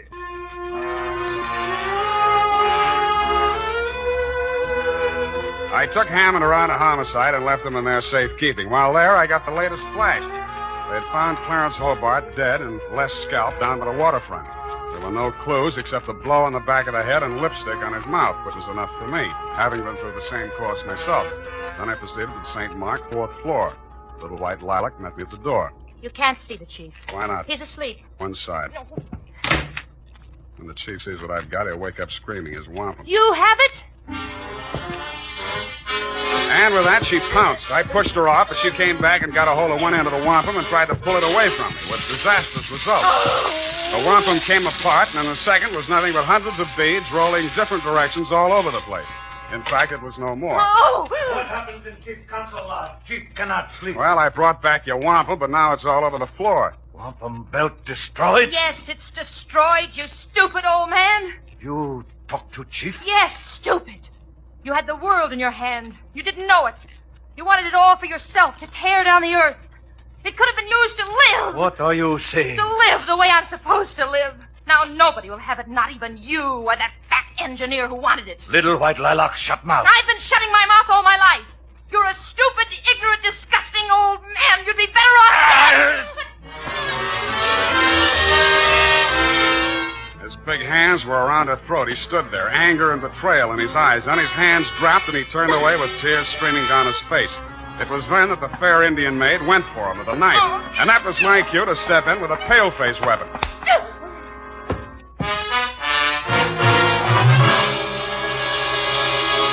And now, listen to this. Not only Dad, but the whole family goes for America's favorite hair tonic, Wild Root Cream Oil. Wild Root Cream Oil grooms your hair neatly and naturally, relieves dryness, removes loose, ugly dandruff.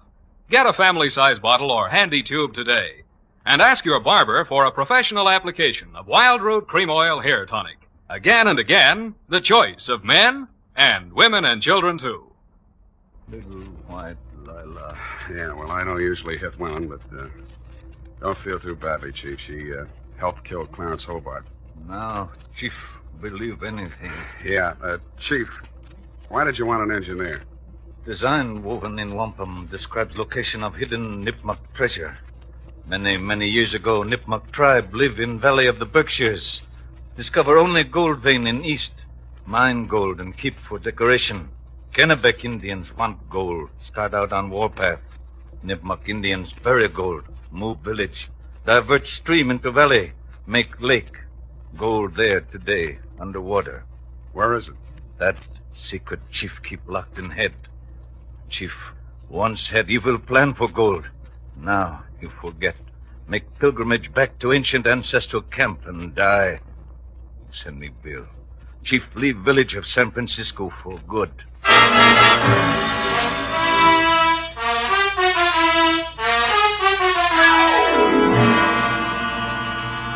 Period. End of powwow. Oh, Sam, it's sad. It is. Vanishing race. Just think, the days of the Colt and the Winchester are gone forever. But the day of the Remington is still with us. Go to it and type this up. Well,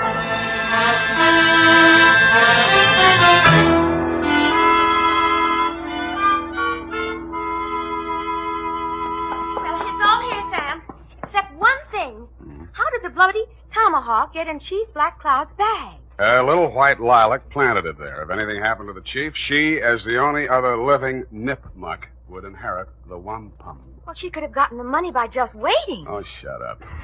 Sam, you notice anything about the report? Yeah. Hey, you got the name of the caper right. The, Chargaga... Oh, what is it? Chagagagog, Manchagagog, Chabunamungamog caper. You've been going out with an elocution teacher. Oh, Sam.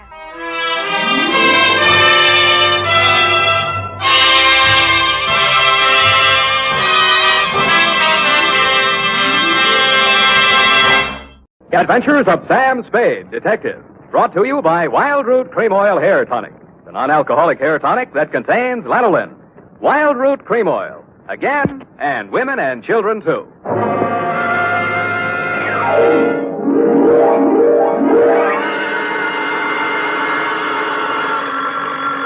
Sam Spade Detective Agency?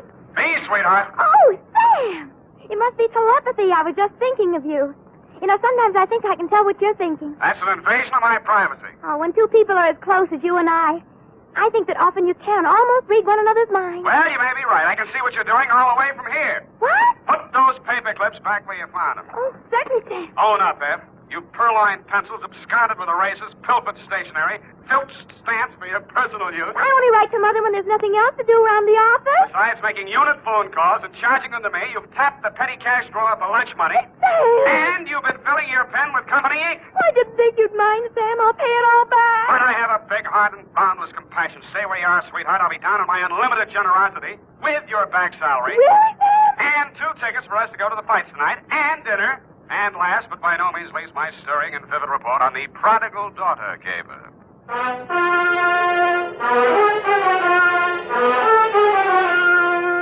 Dashiell Hammett, America's leading detective fiction writer and creator of Sam Spade, the hard-boiled private eye, and William Spear, radio's outstanding producer-director of mystery and crime drama, join their talents to make your hair stand on end with the Adventures of Sam Spade.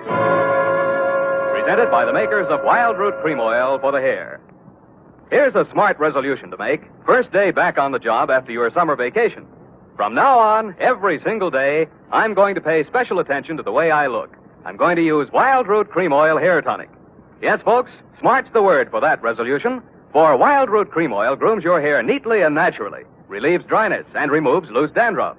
It helps give you that successful look that's so important to getting ahead. So, if you've never tried Wild Root Cream Oil, get the 25-cent get-acquainted bottle. Wild Root Cream Oil Hair Tonic. Again and again, the choice of men and women and children, too. And now, with Howard Duff starring as Spade, Wild Root brings to the air the greatest private detective of them all in the Adventures of Sam Spade.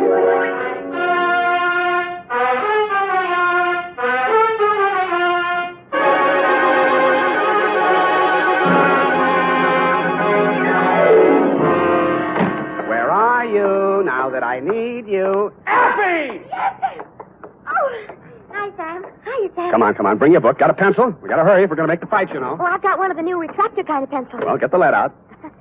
Are you really going off the post, Sam? It's Mam McShelly versus Cluck-Faced Duffy in the main event. Ready? McDuffie. Sounds like an MP. McShelly. What? Aim and fire, Sam. PBX. F, you've been out with somebody else. A military man. Well, how did you ever know? Date, August 28-1949. I don't know whether we'll go out or not. You're clairvoyant. To Dr. Albert Kensington from Samuel Spade. I only had a coke with him, Sam. He was on Frillo, and we... And license number 137596. Subject? And he was from Elkhart, Indiana. And I used to live in Pleasant Lake, and... Down! Down, Effie. Subject, Helen Scully of the Prodigal Daughter. A coke yet. Dear Doctor, everyone in San Francisco knows the castle-type hill house that Caspar Scully lived in, even if they didn't know him. When I got there was an all-black 49 convertible in the driveway, and slightly smaller, same color, a Russian wolfhound wearing a spiked collar and expression to match. He broke his chain when he saw me and ran in the back of the house. That should have told me something, but I plunged the doorbell and was admitted by a butler named Stanley, who left me standing in a draft in the library, looking at a cold television set. I pulled up my coat collar, took a plant in front of the fireplace, and lit a cigarette. Pretty soon, things started. A blonde girl in a yellow suit was having a one-sided argument with a gray-haired man in a gray suit. Nobody paid any attention to me. All that stuff about how you forbid it and it can't go on. Well, let me tell you, it can go on just as long as I want it to. And there's nothing you can do about it, so don't, whatever you do, try to interfere. Oh, stop it. That hurt look again. I've seen it too often, and I'm sick of it. Do you hear me? I'm sick of it.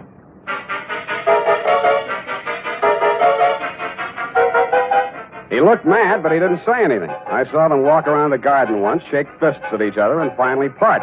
He disappeared up a narrow stairway, and she came storming back through the library. Who are you? How do you do? Who are you? Sam Spade. What are you doing here? Waiting to talk to Mr. Scully. Well, I just talked to him, and he isn't very nice. Let me tell you that. Yes, He's but a nasty, stubborn, bull-headed old man, and you won't like him. Yes, but Nobody likes him. Go back where you came from, whatever your name is. I'm the nicest person you'll meet around this place. Yes, but... Don't wait around. Oh, goodbye. But I did wait around, Dr. Kensington, and I did talk to Mr. Scully when you came in the room with him, only Mr. Scully did not talk to me. He glared at me through black, smoldering eyes, sniffed the air, frowned at my cigarette. I frowned back. Mr. Spade, I'm Dr. Kensington. I wrote you the letter. This is Mr. Scully. Oh, please, this cigarette. Mr. Scully suffered a severe accident many years ago that affected his throat and his respiratory tract. The smoke. Oh, of course, I understand, Doctor. Sorry, Mr. Scully, I did... Yes, thank you, Spade. This is not generally known, but the unfortunate accident in the chemical plant also robbed Mr. Scully of his vocal power. I see. Yes, the modern doctor, the physician of today, is a far cry from the general practitioner of yesteryear. Today, we must know the mind, the psychological quirks, well, he must follow through completely on a case. He is sometimes, as I am today, a confidant, an executive officer for his patient. He is a friend, to say the least, eh? Oh, yes, to say the least.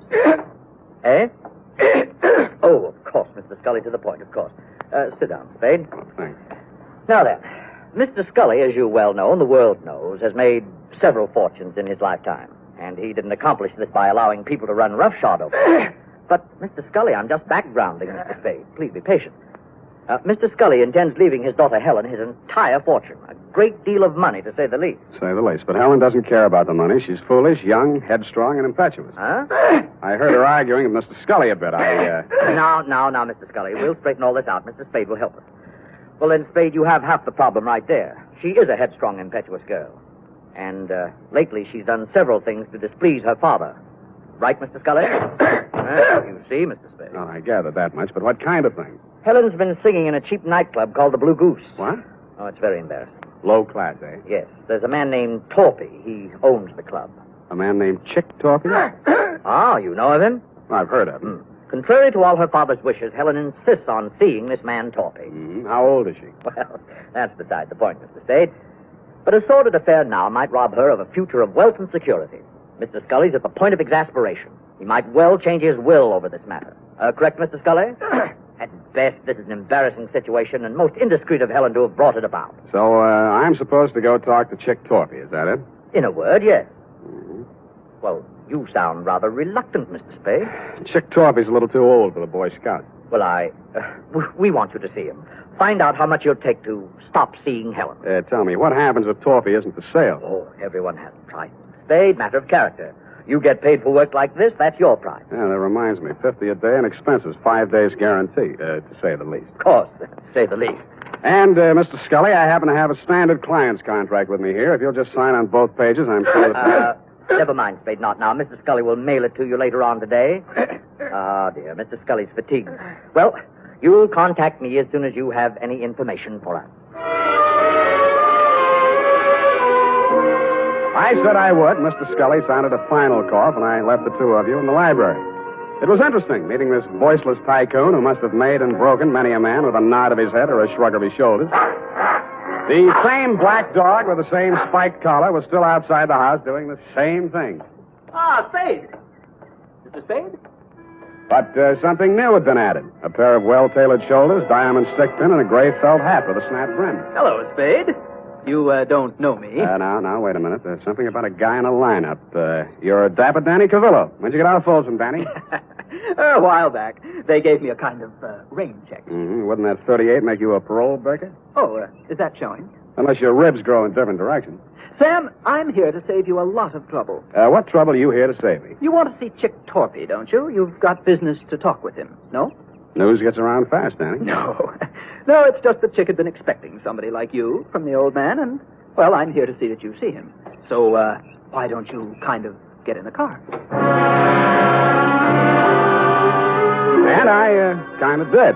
Danny smiled, lit a cigarette, shifted his shoulder holster so I could shift gears better, and drove me back across town to an apartment house on LaSalle, the Metropolitan.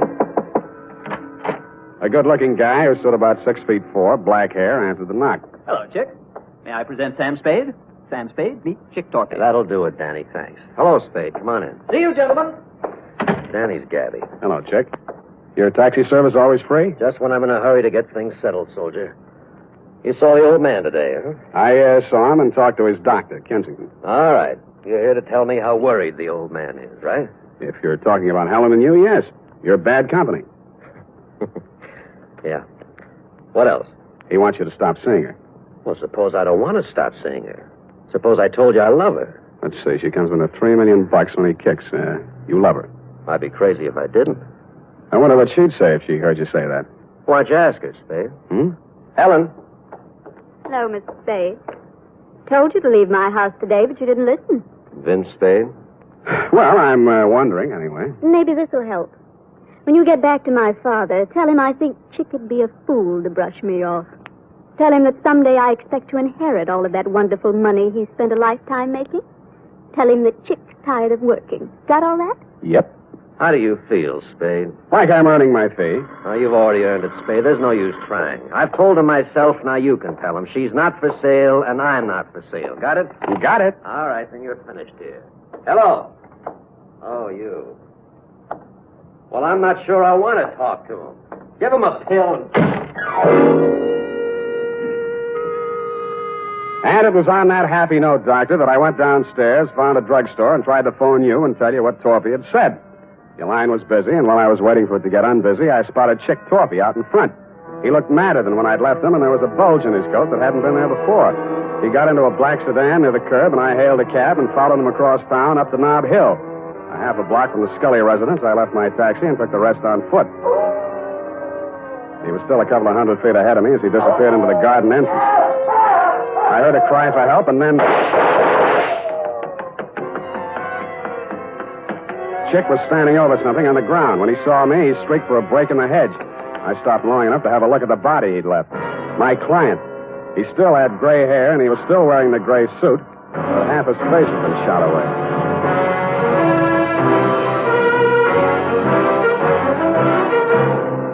The makers of Wild Root Cream Oil are presenting the weekly Sunday adventure of Dashiell Hammett's famous private detective, Sam Spade.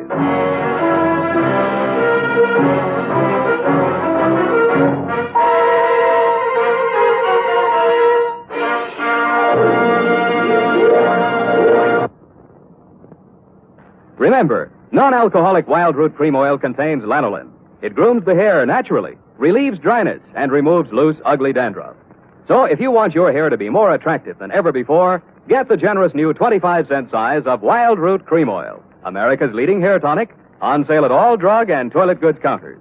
It's also available in larger economy bottles and the handy new tube.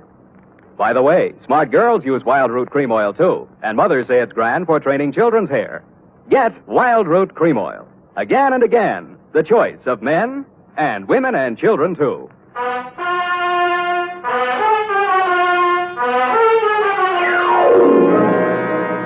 And now, back to the Prodigal Daughter caper. Tonight's adventure with Sam Spade.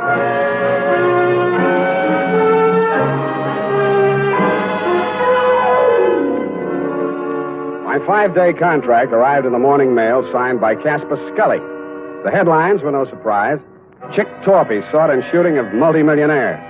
Item: ballistics matched up slugs taken from body with weapon owned and licensed to one Chick Torpy. And item: because of a city ordinance regarding disposition, the body of Casper Scully, found off the immediate premises of his home, had been removed to the city morgue and would remain there until claimed by nearest of kin.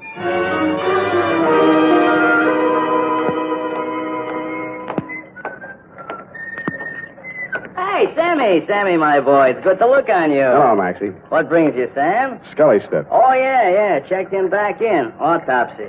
Were you in with this, Sam? Do you know Scully? I just met him yesterday. Well, like I say to you before, you do collect queer ones, eh, Sam? Oh, such a mess. Woo-hoo, such a mess. Yeah, I know. I found him. They tell me he has to be claimed. City ordinance, Sam. Nearest of kin. It would be his daughter, Helen. She called or anything? No, not yet. But to get back to him, a real queer one. Maybe the tops this season. How so? Barbarianism, Sam. That's what it is.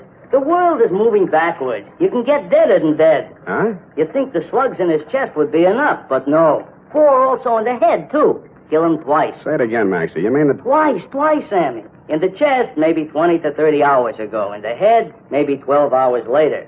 You see what I mean? I saw what he meant. I didn't like what I saw, but things did begin to make some sense. From the morgue, I phoned the Chronicle office, confirmed that Scully did suffer from a throat ailment, was publicity shy, was never interviewed or photographed for that reason. I asked them if they had a specimen of his handwriting by any chance, and they did. I had it sent to me by special messenger, and the signature, compared to the one of my 5-day contract with Mr. Scully, made interesting reading.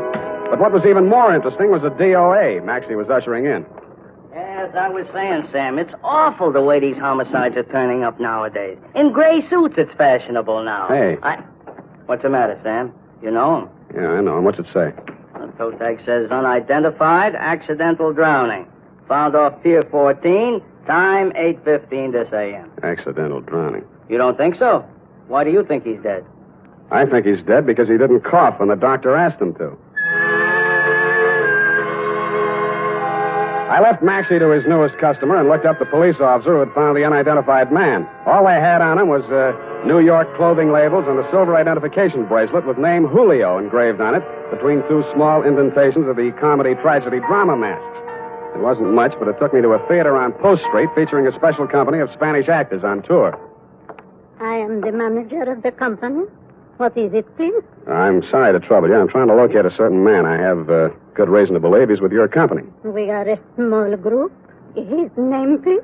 One name might be Julio. Oh, Julio C. de Vasca. He's... Gray-haired, medium build? You are from the police? No. If you are looking for Julio Cedevaca, why are you not from the police?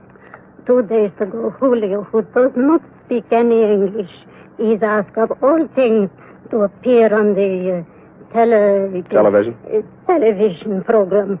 Here is his line. I am proud. But yesterday morning, a man on the telephone, they speak, and Julio goes out with no word. I, too, am looking for him. He missed his performance the afternoon. I see. He drinks too much sometimes, I know, and he missed the evening. Where he is, this I do not know. But if you find him... I have found him. You have found? Does he have a wife? I am the Senora Cedevaca. What is it, senor? What has happened to my husband? You better get your coat, Mrs. Cedevaca.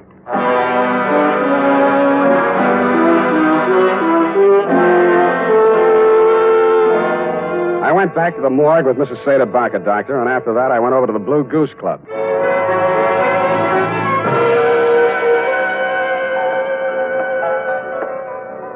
How are you, Spade? Tired, Danny boy, tired. Well, come on in and relax. Nice place. You run it for Chick? When he's away.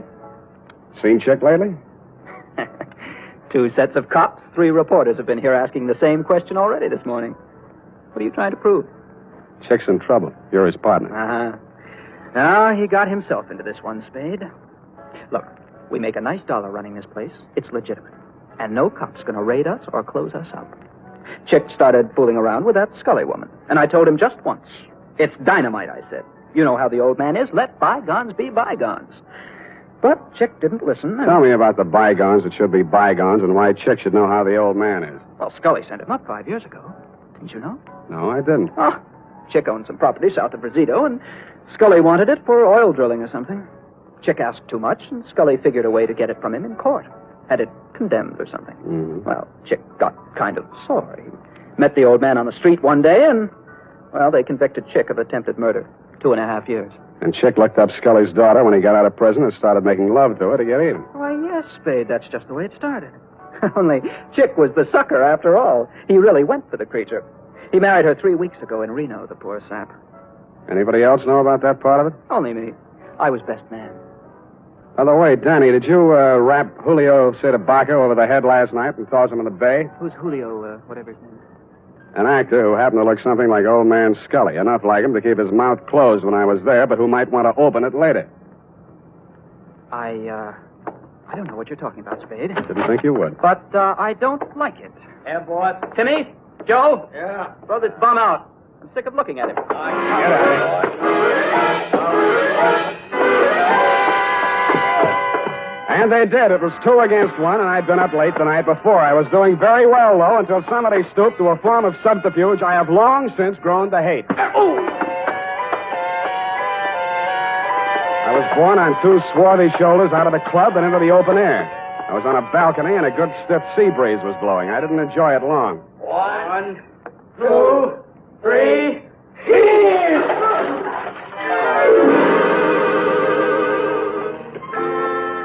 The water was cold but refreshing, and I managed to swim the 5 feet to shore. And that was my limit. I hung onto a slippery piling which supported the Blue Goose above me and partially hid the antechamber in front of me. It had been a wine cellar once and a loading dock, I suspected, during Prohibition. This time it was a hideout. Keep your hands up, Spade. Close the door. Chick, please. Keep out of this, Helen. Yeah, you're crazy, Thorpe. You got this all wrong. Mr. Spade, right. There's probably a $5,000 reward out for me right now. They want me dead or alive, and you're here to tell me how wrong I am. Well, it'll be dead, Spade. They'll never take me, and you aren't going to. Listen to reason. I've listened to all the reason I'm going to listen to. From now on, I'm doing things my way. I got nothing to lose now. I'm getting out of here. So long, baby. It's been great. He leaned over to kiss her goodbye, and that is when I rediscovered that my wet revolver, even though it wouldn't fire, still had plenty of power left. Mr. Spade, thank you. Thanks for doing that.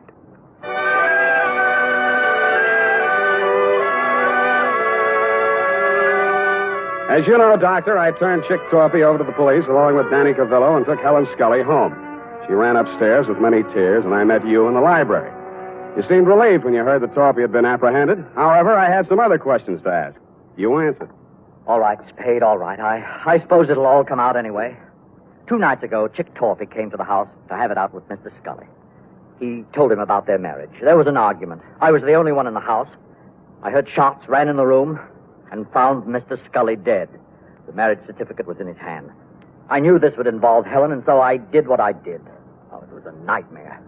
I hid the body, hoping to find a way, perhaps a death certificate on accidental shooting or something. In other words, you were helping Torpy get away with murder. Yes, but I was thinking only of Helen. Her father did love her. But you'd already sent a letter to me. You knew I'd be here the next morning. You'd seen an actor on a television program. He resembled Scully. You hired him for a job. You told Helen the chick had killed her father and told her what kind of acting she had to do. Oh, it was crude, perhaps, but I didn't want you to become suspicious when a death report did show up. I intended to hire you and fire you. Only it didn't work out. I followed Torpy here and found the body. Oh, I've been such a fool, Spade. Helping a man get away with murder, I want to confess it all. I suppose this will make me an accessory to murder. Not exactly. You mean there's a way out? There's a way out, and you were going to take it. What? I was over to your apartment before I came here. You're all moved out. The doorman tells me your luggage has been at the station all morning. What'd you do? Came here to rifle the safe? No, see, here, Spade. Stop it. You were waiting around to see if they took Torpy dead or alive. Dead, he couldn't talk, and you'd be okay. Alive, you're ready to blow town. You bumped Scully. No. Get back there. Then you did your best to hang it on a chick. Helen thought he really did it and played along with you. You're not an accessory to murder. You're a murderer on a double count. That actor was knocked on the head before he drowned. Oh, just a minute, Spade. This can be fixed if you... Shut up!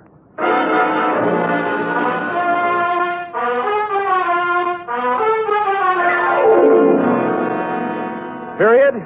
End of report. Sam, I don't understand. What, Angel? I don't understand, Sam. What? Well, you say you turned Chick Torpy over to the police, yet Dr. Kensington was the murderer. A formality, F. He will be released and cleared in short order. Anything else?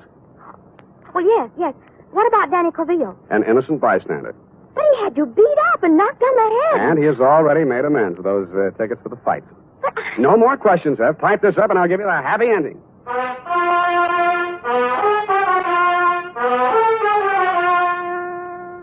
And now, listen to this. School days will soon be here, mothers. To make sure Junior's hair is always neat and well-groomed, get after those cowlicks and stray strands with Wild Root Cream Oil, the famous hair tonic that grooms the hair neatly and naturally, relieves dryness, and removes loose, ugly dandruff. And remind Dad to ask his barber for a professional application of Wild Root Cream Oil Hair Tonic. Again and again, the choice of men and women and children, too.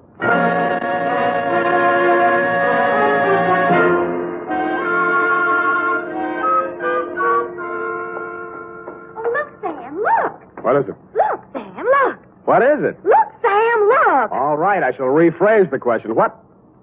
Oh, I see. You mean the magazine look, huh? They said an advance copy. It's not even out till next Tuesday. What's it doing here? Oh, look at them. See these? Who? Who are these people here? That's Sam Spade. What? On the radio. You know, Howard Duff. He plays you on the radio. Howard Duff. Why don't I play it on the radio? You're not the type, I guess. Yeah, look here. Sam Spade dictating to Effie. Hey, she's not bad, you know. Not bad. Oh, really? That actressy, I thought. What is it? Levine Tuttle. Levine. The name is so actressy. As Bill Spear, Spade producer, gives final instructions. Look at him. He has 9 o'clock shadow. Well, come on. Let's get out of here. Go to the fight. Oh, Sam. Then I can't say it. Say what? Well, if you're taking me to the fights, I can't very well leave and say good night, Sam, can I? Well, you can try. It's expected, you know. All right. Good night, Sam. Grins. Good night, sweetheart.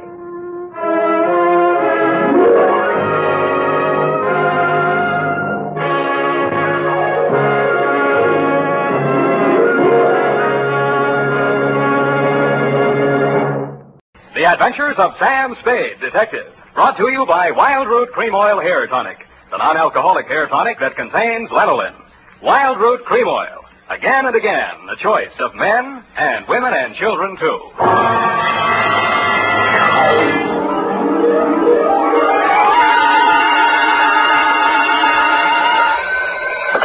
Sam Spade Detective Agency? Me, sweetheart. Oh, Sam, I'm so glad you called. Why? I don't know. I always am. Was it a good case, Sam? I didn't like it. Where are you? Morgue, San Mateo. Oh, was somebody killed? Yes? Well, do you know who did it? Yep. That's good. No, that's bad. Bad? Believe it or not, F, I wish I didn't know who killed who. I don't understand. Oh, Sam, you sound so downhearted. Well, I'm sorry. I'll try to loosen up. Stay where you are, sweetheart. I'll be right down to dictate my report on the champion caper.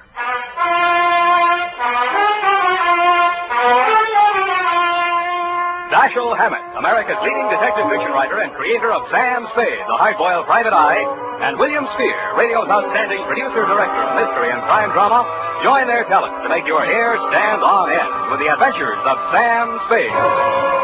Presented by the makers of Wild Root Cream Oil for the hair. Before bringing you tonight's mystery, I'm going to take 28 seconds to tell you something that isn't a mystery. It's no mystery why so many millions of men, women, and children have well-groomed hair these days when America's favorite hair tonic, Wild Root Cream Oil, costs so little. Just 25 cents will buy you a get-acquainted bottle and show you how neatly and naturally Wild Root Cream Oil grooms your hair, how it relieves annoying dryness and removes loose, ugly dandruff. Get Wild Root Cream Oil Hair Tonic. Again and again, the choice of men and women and children, too. And now, with Howard Duff starring as Spade, Wild Root brings to the air the greatest private detective of them all in the Adventures of Sam Spade.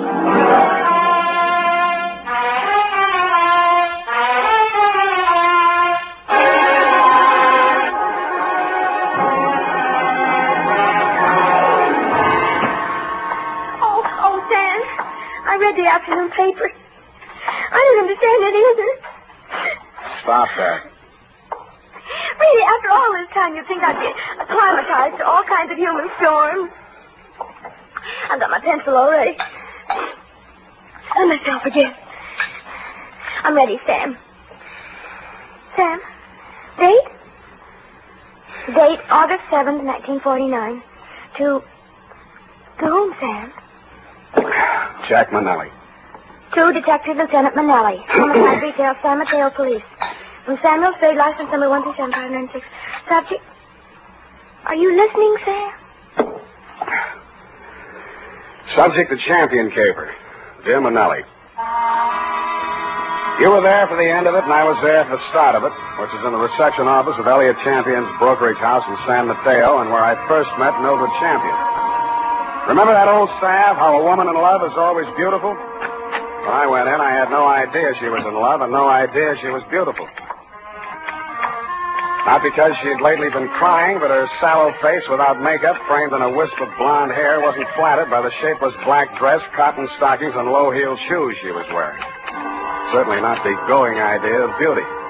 Nor did her conversation reveal anything to indicate love. Oh, yes. May I help you? Mr. Elliot Champion, my name's Spade. Spade. S-P-A-D-E? You don't have to write it. He's expecting me. Your business, Mr. Spade? Private. I have to have a little more than that, I'm afraid. Oh, is this hot here? Mr. Champion can't stand fresh air. Obvious. That's what makes it so warm in here. I'm sorry. Yeah, it is hot. Just flip the switch and tell him I'm here. Well, what is it, Mildred? I was just going out. Mr. Spade is here. It says you're expecting him. But I don't find him listed in your appointment book. Don't be an idiot. Send him in. Send him in.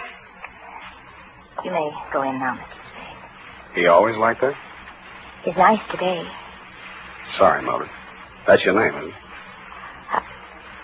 His office is the first on the right. Don't bother. I'll find it. Thank you. I'll just go to lunch. Mr. Champion? Well, don't just stand there. Come in and shut the door. What I have to discuss with you is private. I don't want that snoopy niece of mine listening to our conversation. She's out to lunch now. But does she listen in often? All the time. Why? She didn't know who I was. I outsmarted her there. I called you from the drugstore on the corner. I don't want anyone to know who you are, why you're here. Oh, now, where did I put that lighter? Behind the inkwell. Oh, yeah. I'm a dangerous man to play games with. Joseph's found that out once, and if he keeps this business up, he's going to find it out again.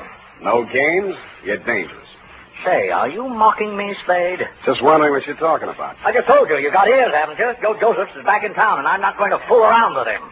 Mildred told me you were nice today. Oh, she did she? Well, Mildred talks too much. That's what's the matter with her. She talks too much. And you'd fire her, only she's your niece, and you'd have to pay somebody else 3 times what you pay her to take everything she has to take. Get out of my office. No. Wait a minute, Spade. It's just hot, I guess. Who has turned on the heat? It's Joe Josephs. He was released from San Quentin this week. I've been receiving telephone calls from him telling me to beware and to watch out and a lot of other nonsense. What was he doing at San Quentin? 2 to 5 on an embezzling count. He's an ungrateful scoundrel, that's what he is. I took him into my office as a junior executive, and 6 months later... He got tired of the $20 a week you were probably paying him and decided to dip into the bin. Only he did a bad job, got caught, you testified against him, now he's out and he's sore, and he's threatening. And every time you yell cop around this town, there's always some snoopy reporter hanging around the sergeant's desk. Ain't that the truth? Listen, Spade, I've got $500,000 tied up in this business, and I don't want anybody thinking I might get knocked over by some loony with a grudge. And that's why you didn't tell the police? Don't you believe me? It'll do for now. You'll think of something better. Now, see here, impertinence is one thing... 25 a day and... No. That'll be 45 a day in expenses. I want you to find Joe Josephs and bring him to me. Nuisance warrant? More than that. I've got enough stuff in that desk drawer to send him back to Quentin if I have to. Oh, what kind of stuff? Left over from his trial. It'll be grand larceny this time, and they don't stop at 5 years for that kind of thing. You withheld evidence? I withheld... Put your gun.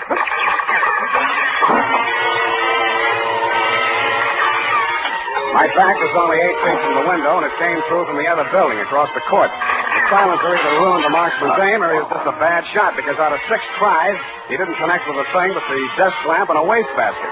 By that time, Champion and I were both on the floor, Champion on top of me. I kicked out to get loose, and he kicked me back. I gave that up and twisted around for my gun.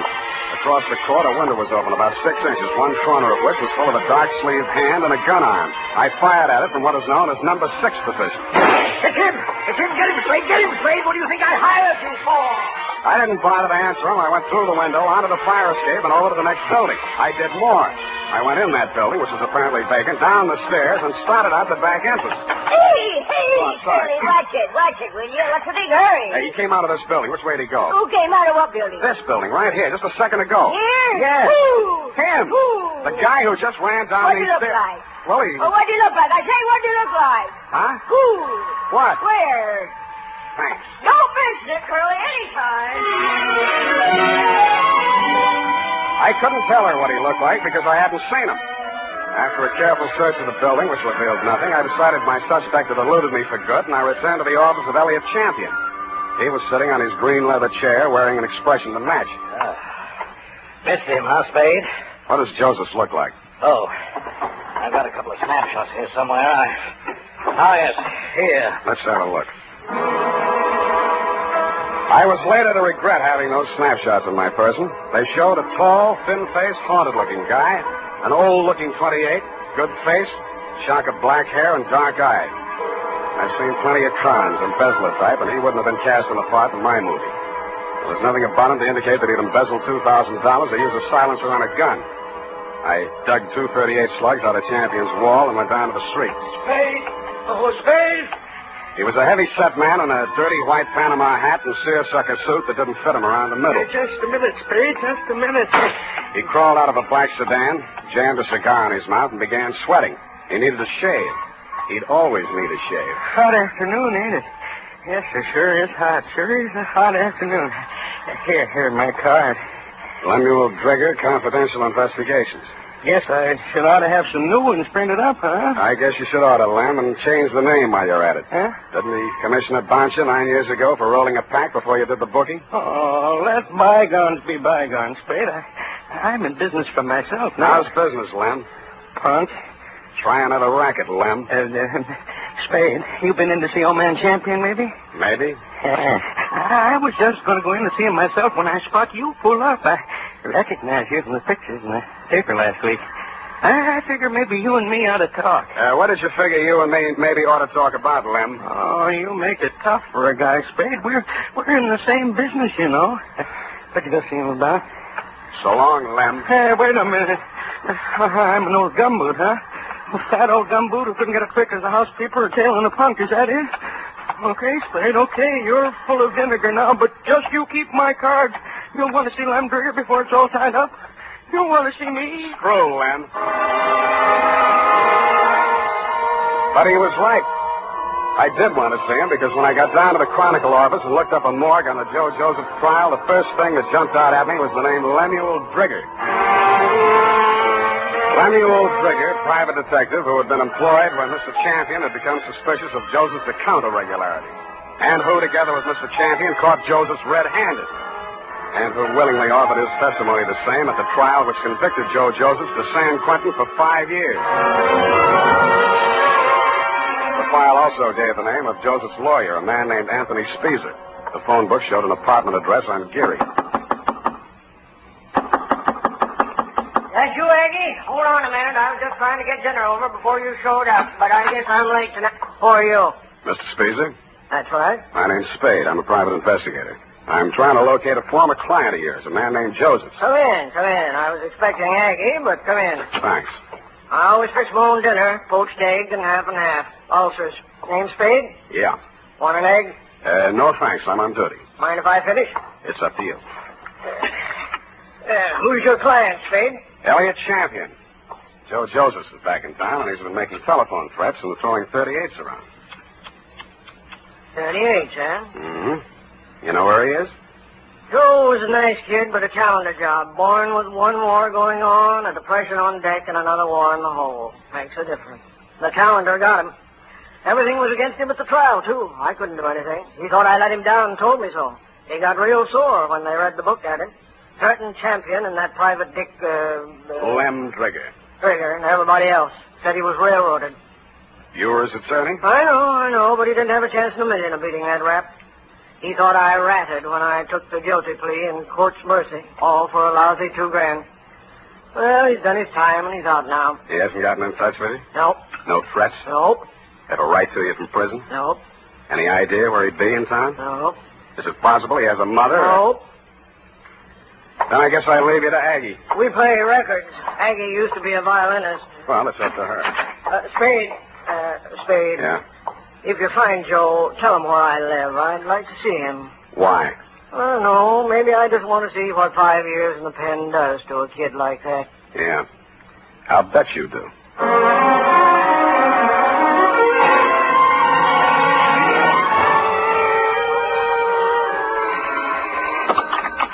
Yeah? Is this you, Mr. Spade? Who's this? This is Mildred Champion. Remember me in my uncle's office? I remember. Mr. Spade, you're looking for Joe, aren't you? I know you are. You don't have to answer me. I think I can help you find him. I must talk to you right away before something terrible happens. Please come out to the house before something terrible happens. It's right in the corner. I got out to the house as fast as I could, but not before something terrible had happened. Hey.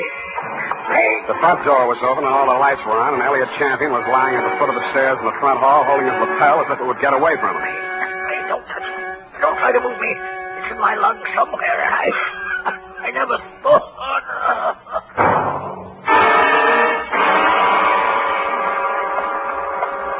It didn't look like there'd be much use, but I beat it up the stairs for the hall phone to call emergency ambulance. Hello? What the? This is Joe. So you hired a private eye to look me up, huh? Well, you'll never find me, but I'll find you. Yeah, Mr. Champion, I'll be seeing you real soon. I didn't get it then, but I got it a second later. I grabbed for the banister, missed, and hit the top railing. A pair of hands held me up long enough to go through my pockets and then let me go, and that's the last thing I remember.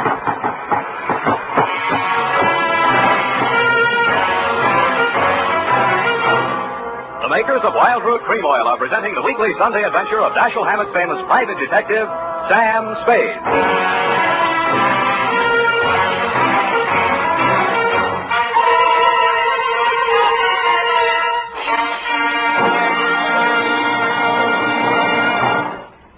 Now, here's important news on good grooming. If you want a well-groomed look that helps you get ahead, socially and on the job, listen. Recently, thousands of people from coast to coast who bought Wild Root Cream Oil for the first time were asked, how does Wild Root Cream Oil compare with the hair tonic you previously used? The results were amazing. Better than 4 out of 5 who replied said they preferred Wild Root Cream Oil. Remember, non-alcoholic Wild Root Cream Oil contains lanolin. It grooms the hair naturally, relieves dryness, and removes loose, ugly dandruff. So if you want your hair to be more attractive than ever before, get the generous new 25-cent size of Wild Root Cream Oil, America's leading hair tonic, on sale at all drug and toilet goods counters. It's also available in larger economy bottles and the handy new tube. By the way, smart girls use Wild Root Cream Oil too, and mothers say it's grand for training children's hair. Get Wild Root Cream Oil. Again and again, the choice of men and women and children too.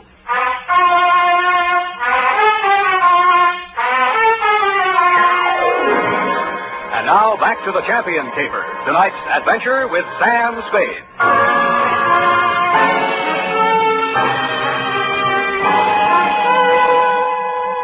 The neighbors had complained of gunshots, which was fortunate for me. I still might have been lying at the bottom of those stairs in Champion's house, Lieutenant, if you hadn't walked in, applied first aid, asked me my name, and listened to my story. You considered the threatening phone call after my client's death as a cover-up and promptly sent out a general alarm on Joe Josephs. I took an aspirin and a taxicab for home. Halfway uptown, I discovered the pictures of Joe Josephs were missing from my wallet. And that is why I was absent at the medical examiner's inquest this morning. Instead of going home, I went out to San Mateo, jimmied the lock of Champion's office, and violated City Ordinance number 352B. My dead client's desk revealed one important item. An income tax voucher dated August 17, 1944, noting him delinquent. Then I found another important item, same for 1943. His secretary's desk was even more interesting. What I found there led me to, 1, call her home. Result, no answer. And 2, to revisit Attorney Speezer. I found him poaching another egg. All right, I'm here. It's late, Aggie. What's the idea? Unless it's Beethoven, I don't... Oh, Spade. Aggie ever show? Yeah, left early. Has to work tomorrow. Oh, it's too bad. What's with you? Still looking for Joe? Yep. Any leads?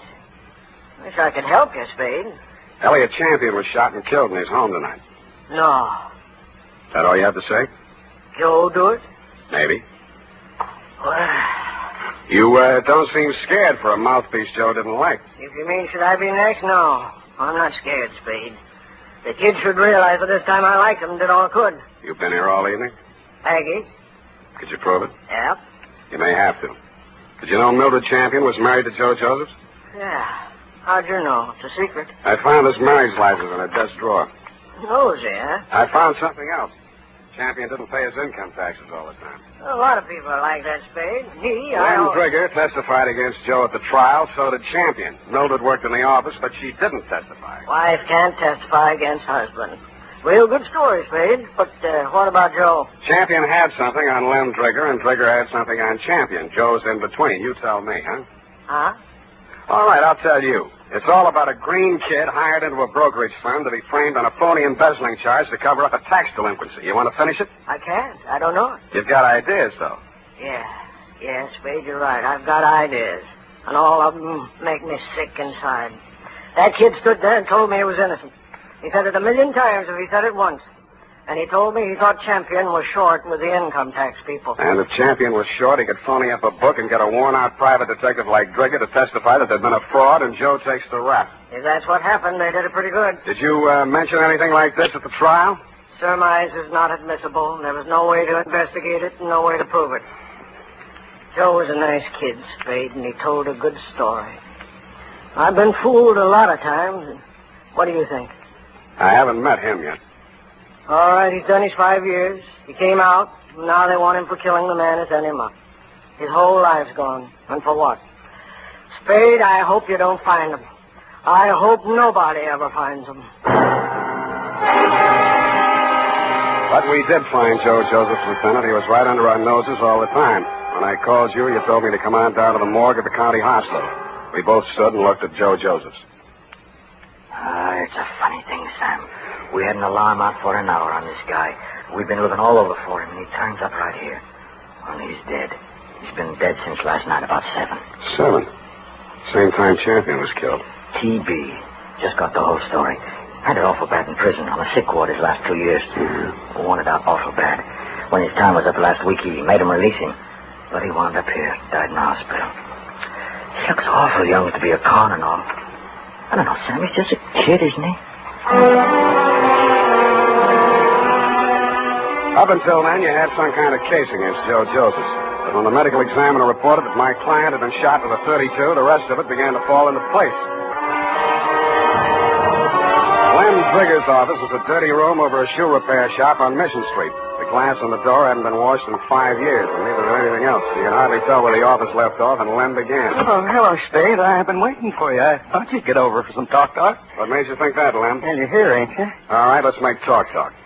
Did the silencer ruin your gun? Huh? Come on, I want it all. Hey, you phoned tonight after Champion was killed. You've been phoning him right along saying it was Joe. No, just a minute, Spade. We're in the same racket. You shot at him with a silencer on your .38 this afternoon to make it look real good. You can't prove anything. I didn't kill him. One slug out of your gun will match that up. Every cop carries a .38. You were a cop once. Oh, Spade, you got this all wrong. Because you thought he'd called you in for protection. He called you in once on another job. Listen, I know what you're thinking, and but this was so bad you had to drum it up, didn't you? Joseph was released from prison and it was a natural, only it didn't work. Champion called me instead, and you tried to shake me down. Well, I only thought we could kind of work together. Make it a good thing. I told you once you should try another racket.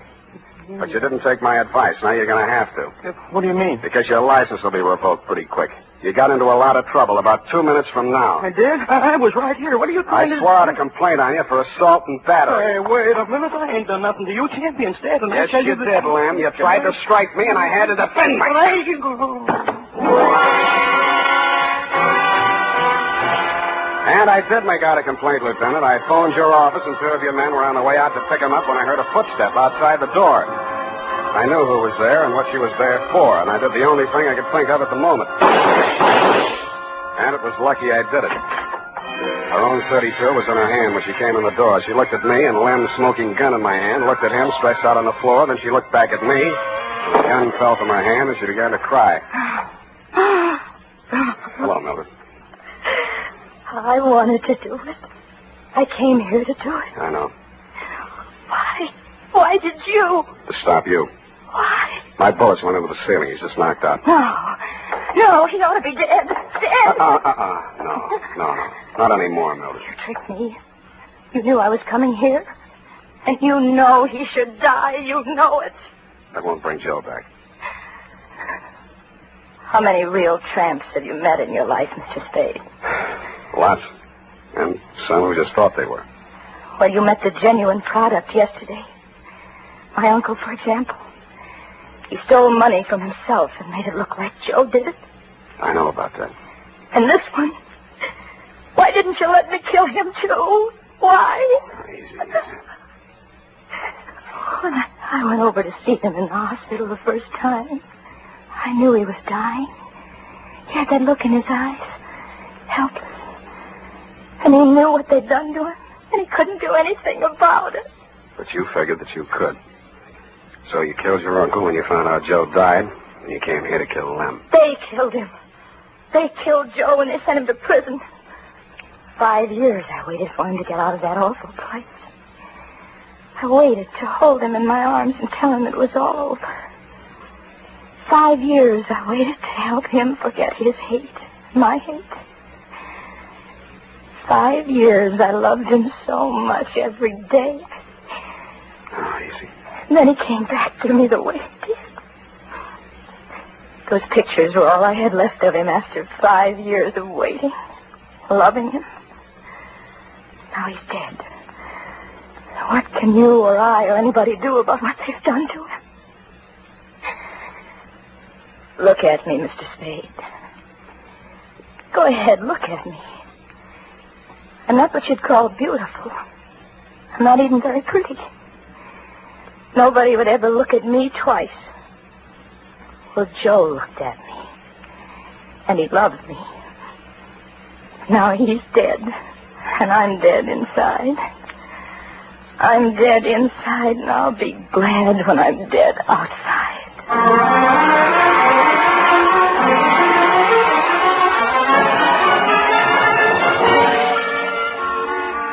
Period and a report. Oh, they were so unhappy. Yeah. Add a notation that I won't be around for the coroner's inquest. Sam, you can't do This report, when duly notarized, should be admissible as testimony. I want to get out of town for a few days. Sour racket. And now, listen to this. Later this evening, if you happen to stroll down to the corner for cigarettes or ice cream, why not also pick up some Wild Root Cream Oil Hair Tonic? Your whole family will like the way Wild Root Cream Oil grooms the hair neatly and naturally, relieves dryness, and removes loose dandruff. And ask your barber for a professional application of Wild Root Cream Oil Hair Tonic. Again and again, the choice of men and women and children, too.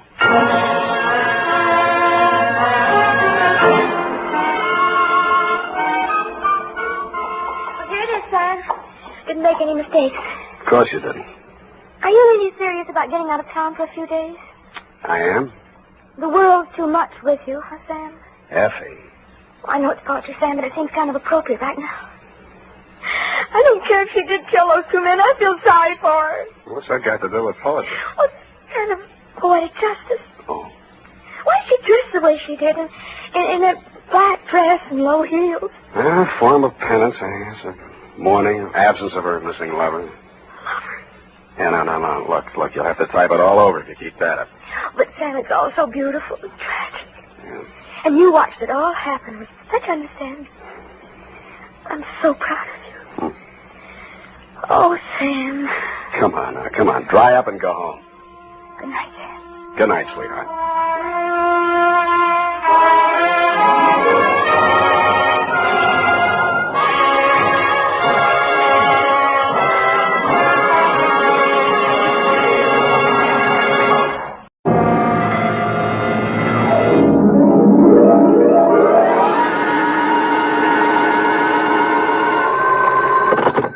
Detective Agency? Finitum est. Mr. Who? Finitum est. It is finished. Latin. Oh. Sam? What's left of me, sweetheart? Well, where are you? What happened? Who did it? Here, everything, and what? What? No, I asked you first. Sam. Now you're making sense. Well, did that Mr. Mortuus get in touch with you? Demortuus nil nisi bonum. Oh, Sam, stop it. Second year Latin, F. Speak well of the dead. You mean he's dead? If you have tears, prepare to shed them now. This one ends up worse than Rigoletto. Have your extra handkerchief ready, get some organ music on the radio, and I'll be down to dictate my report on the Tears of Night caper.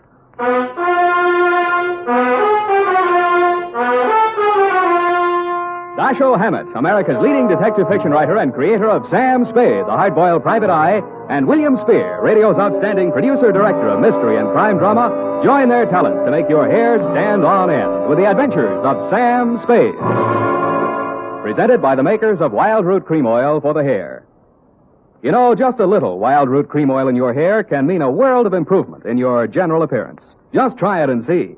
See how Wild Root Cream Oil Hair Tonic grooms your hair neatly and naturally, relieves dryness, and removes loose dandruff. Yes, you'll be glad to discover that just a few drops of Wild Root Cream Oil make a big difference. So if you've never tried it before, get the 25-cent get-acquainted size and ask for it by name. Wild Root Cream Oil Hair Tonic. Again and again, the choice of men and women and children, too. And now, with Howard Duff starring as Spade, Wild Root brings to the air the greatest private detective of them all in the Adventures of Sam Spade.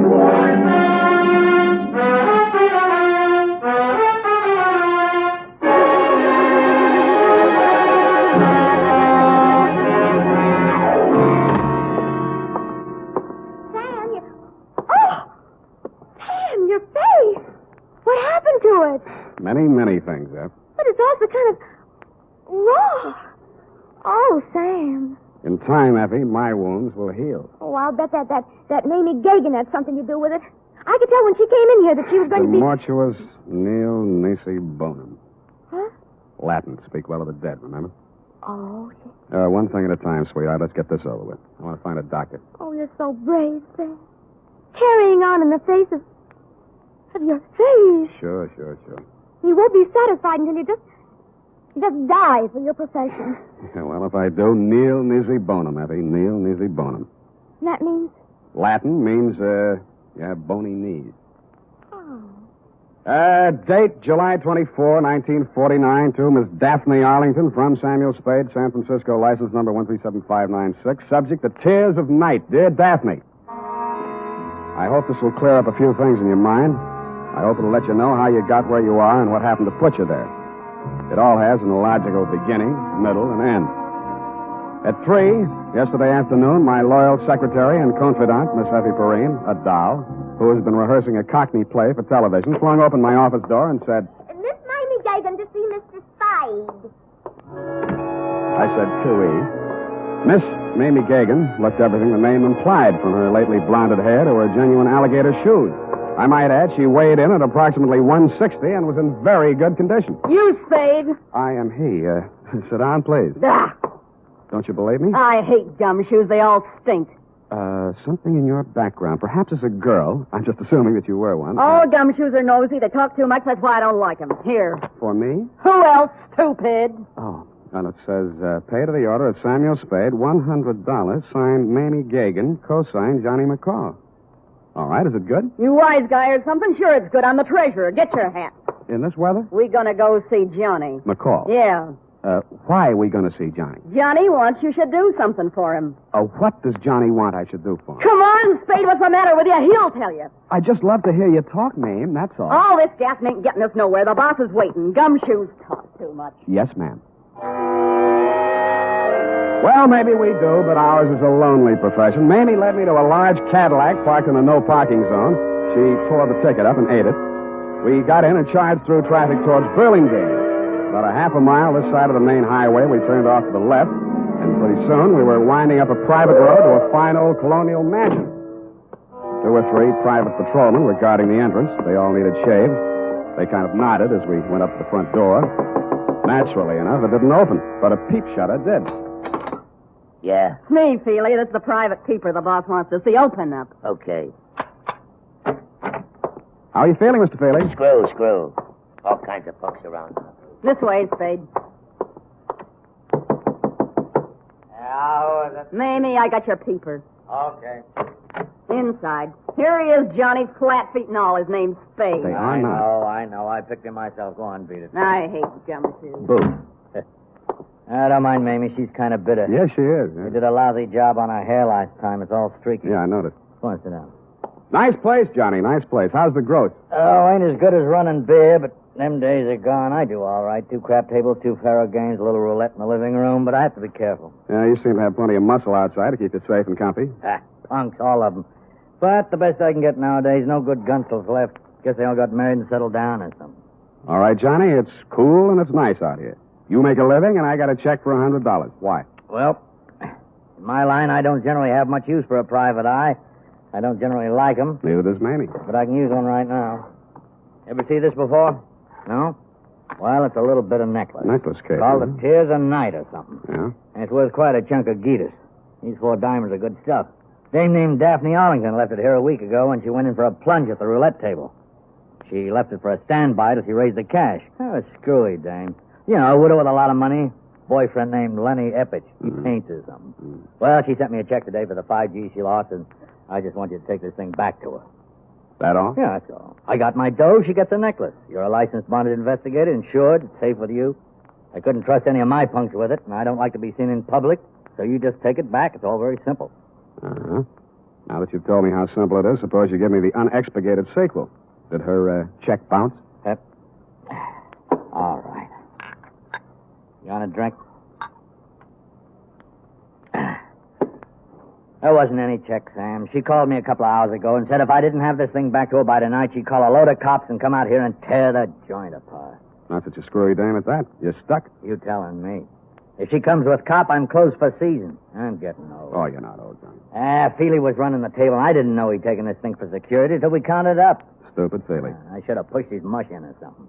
Letting a dame like that make us a setup. Well, maybe you'll do better next time. Oh, ain't gonna be no next time, Spade. Well, here's her address. Here's the ice. Just take it to her, and I'll chalk it up to experience. You better get yourself a new boy at that table, Johnny. You telling me. You telling me. Well, bye.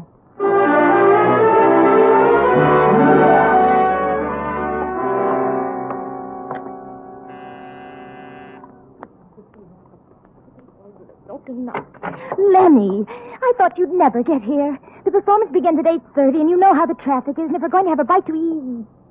You aren't Lenny. Where's Lenny? I don't know, Miss Arlington. I'm supposed to deliver some jewelry. Jewelry? That would be Mortuous. Mortuous. Mortuous. Yes, but I... What are you looking at? Your throat. Really?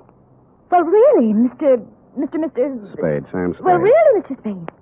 I'm only waiting for Lenny to get here so we can make the first curtain of streetcar, and we're going to be late if he doesn't get here. You can understand that, Mr. Spade. You're going to be a little early. Streetcar doesn't open until Monday. And already, and he hasn't shown up.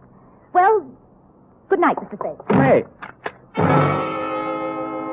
The white ermine cape you were wearing and the black strapless thing needed a touch, but you had it. A diamond necklace. In fact, the Tears of Night, the same one I had in my pocket, Daphne, was hanging around your lovely neck. I rebuzzed your buzzer and knocked on your door for quite a while until it was quite evident that you were not going to open up. Under the hallway light, I snapped open the necklace case. Mortuous, you had said. And mortuous was what it said stamped inside the case. A gloomy word with a gloomy address. The White Hotel on Turk Street.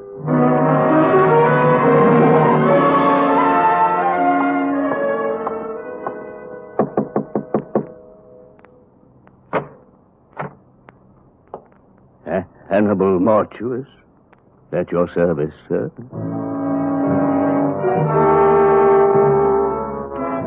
If ever a man had the look of death, it was this one who had its name. He was older than old, cadaverous, and in his skull-like head his eyes were white. He was wearing a flannel nightshirt. You find me a bit indisposed, Mr. Spade. The clerk at the desk said it was a matter of jewelry. Therefore, Hannibal Mortuous is at your service. Now then, sir, what is so urgent? I came to ask you about a diamond necklace. I found your name stamped on the inside here. House of Mortuous, most respected name in diamonds, as well as all the lapidary arts. Most respected. Fine jewels, and the name Mortuous is synonymous the world over. I am the last of 4 sons. But what continues, Mr. Spade? Well, I just want you to take a look at this.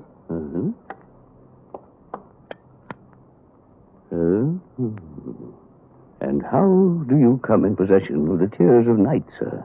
Well, a man named Johnny McCall, who runs a gambling club, hired me to deliver it to a lady named Daphne Arlington.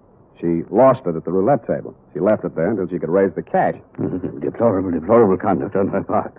Daphne Arlington, most indiscreet young lady, to be sure. I recall my interview with her when her late husband, Sidney, ordered this necklace. A lovely body, propelled by a ridiculous mind. For shame, such conduct, a gambling house, the Tears of Night, a pawn. Well, this is real, then? It isn't phony? Mr. Spade, I am a gemologist. The House of Mortuous. Of course it's real. Take a good look.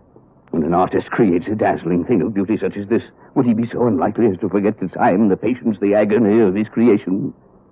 See how each stone is carefully mounted to capture every single pinpoint of light. An incomparable masterpiece. An incredible money. How much money? The wholesale market, about 10,000. Arlington? He paid 25, but he had it, as I say, incomparable. Yeah, well, I saw another one just like it tonight. Ridiculous. The finest workman at best could only create a crude resemblance. This kind of work demands an artist, sir, an artist. But tell me, Latin in Angus Elba? My second year Latin escapes me. Snake in the glass. Something wrong? Something wrong, yeah. You are concerned for the safety of this piece. I have a small safe in my room. You may have the key if you care. I'll take it with me. Thank you, Mr. Mortuous. My pleasure, Mr. Spade. Omnia mortuus bonum vocates. All speak well of Mortuous, of Panda.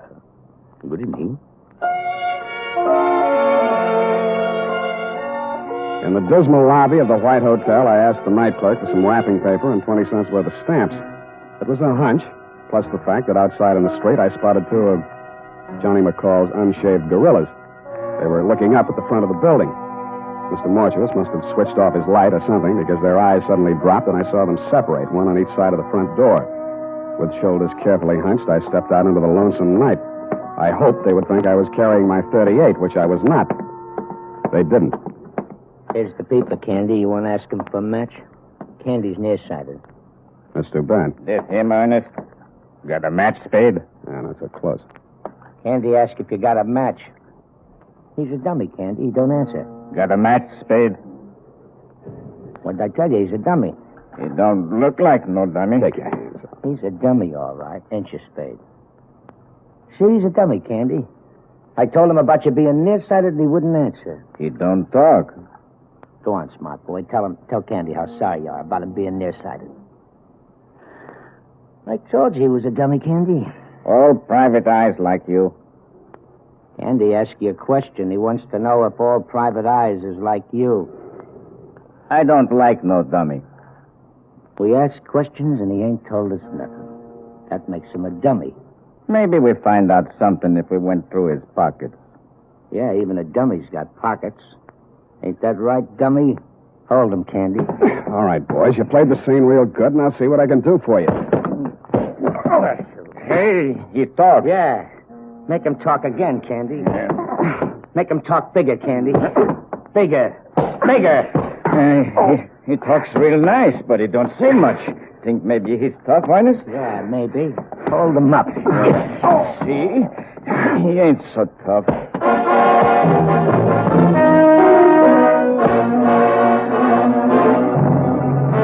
No, I wasn't. And I didn't feel like talking on that quiet little street where the only noise was my face pounding on their fists. I didn't have the necklace anymore, but they had to find out the hard way. The hard way for me.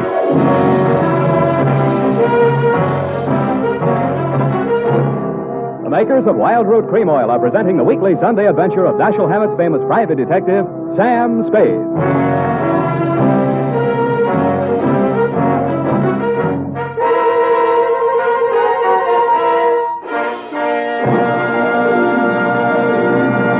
Now, here's important news on good grooming. If you want the well-groomed look that helps you get ahead, socially and on the job, listen.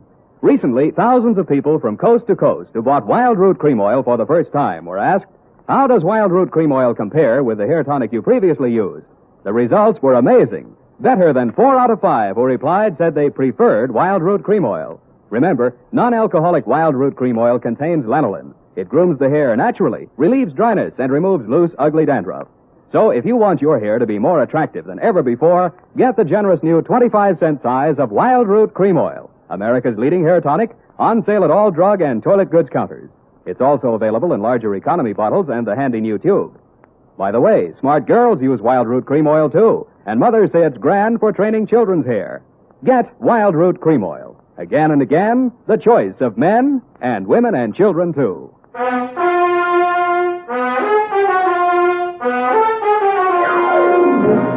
And now, back to the Tears of Night caper. Tonight's adventure with Sam Spade.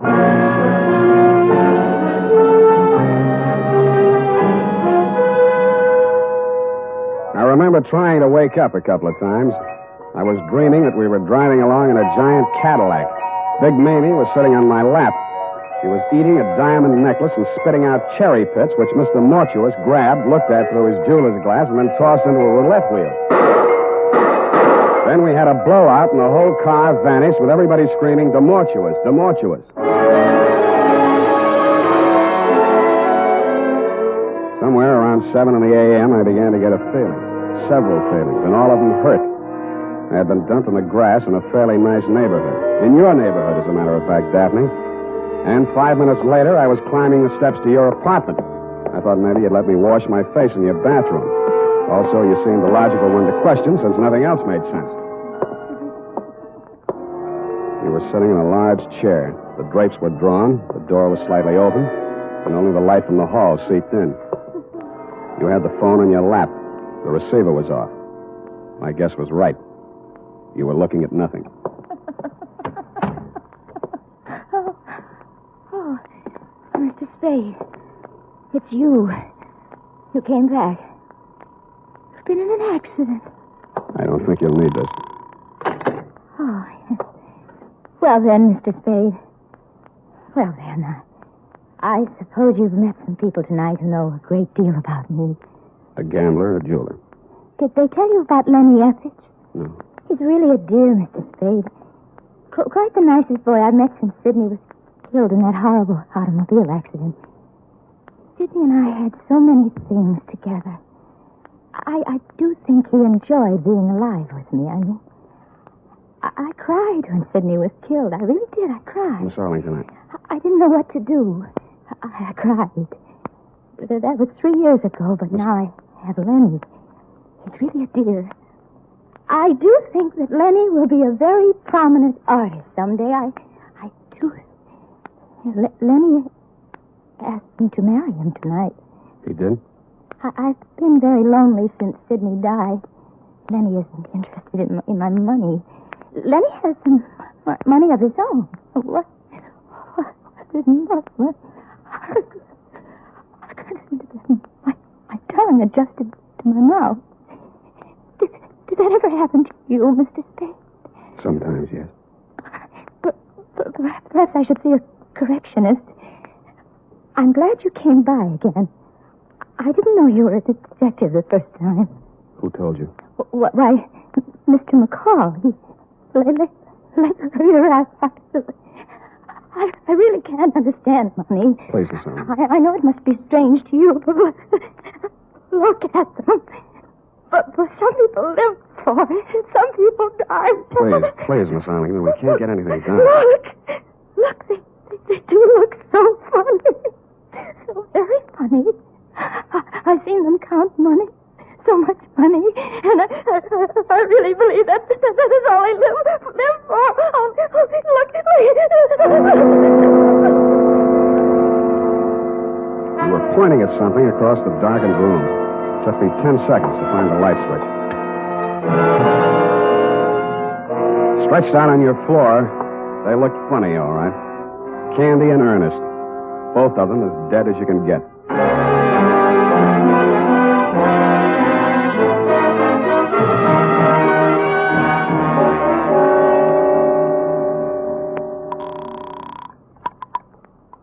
Hello, darling.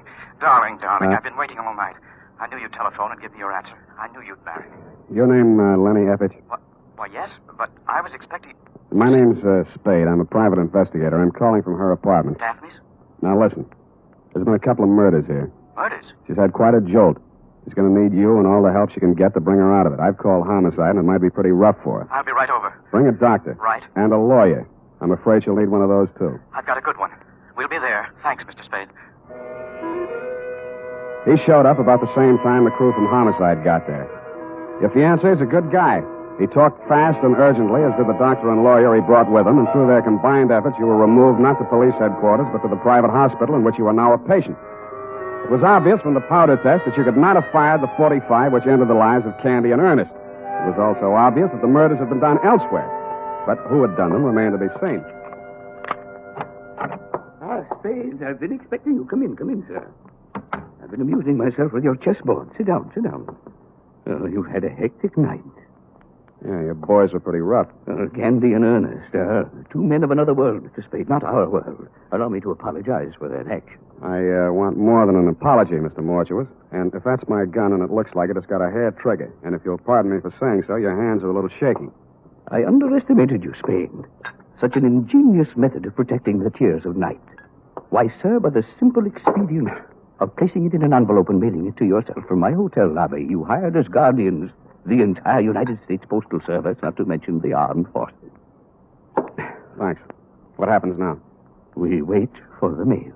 Just tell me where I'm wrong, will you, Mr. Mortuus? McCall wanted me to get caught with it. He didn't know it was real. You'd made a phony for him. Only you found out it wasn't phony when I came to your place.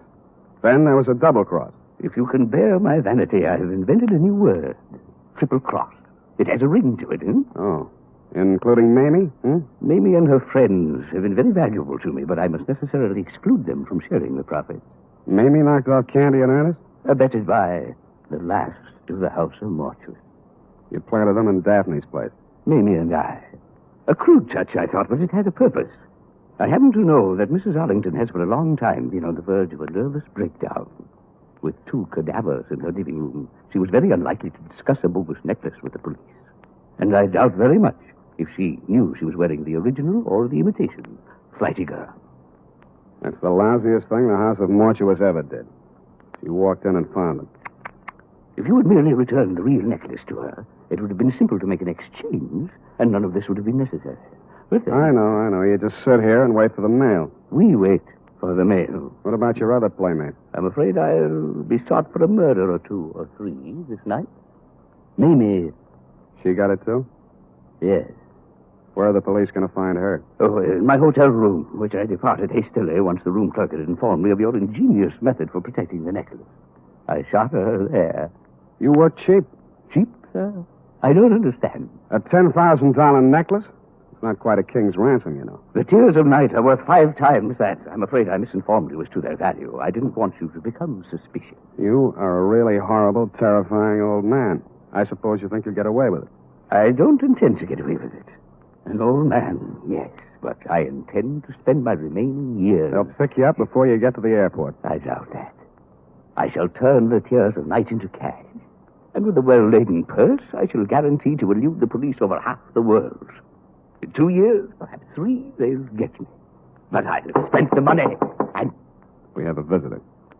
Caution, Spade. I do shoot well. Answer it, tell them to go away. I'll be right beside you. All right. Open it. Look, one side, Spade, I got a gun. Obvious. Me. I thought I'd find you here waiting for the mail. You dirty. You didn't do such a good job on me. Caution, my dear. I have a gun, too. Everybody but me. I can last long enough to let you have it. Not so good, my dear. Your loss of blood has made you groggy. It's still good enough. Well. It was almost a photo finish. He kind of leaned into the wall with a pained and amazed look on his face, then he seemed to try to walk. Mr. Spade. Mr. Spade, sir, I believe I've been shot. I'll need a little assistance. I can't seem to hold my feet, sir. I can't seem to hold my feet. This was an awkward plan at best. The mortuus nil nisi bonum, Spade. Or if your second-year Latin escapes your memory, speak well of the dead.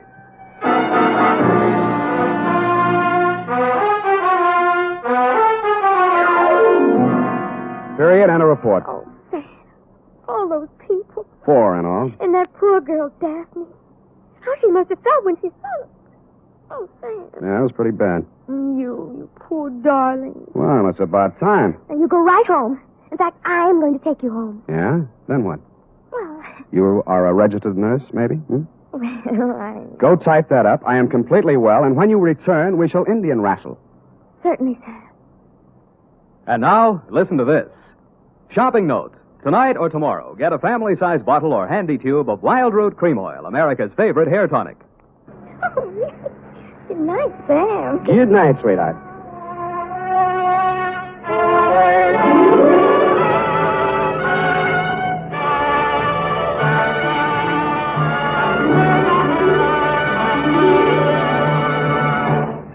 The Adventures of Sam Spade, Detective.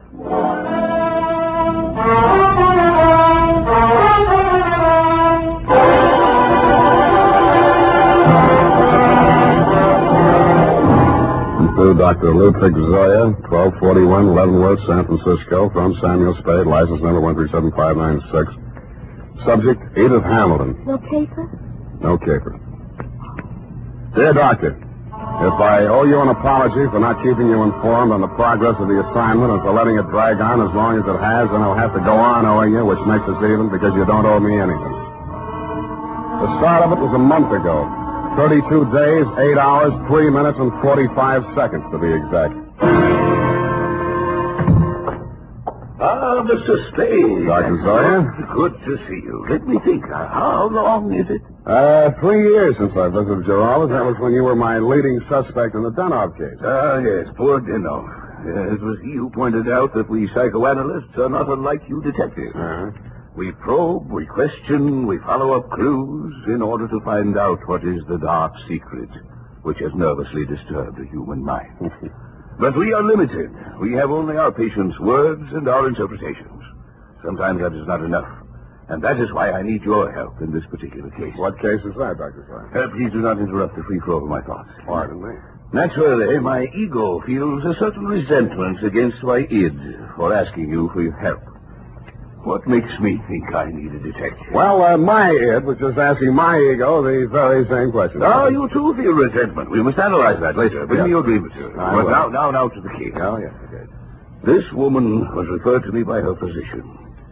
She has suffered a complete nervous collapse because she thought she recognized a certain person crossing the street. A person she had not seen for years. Who was that?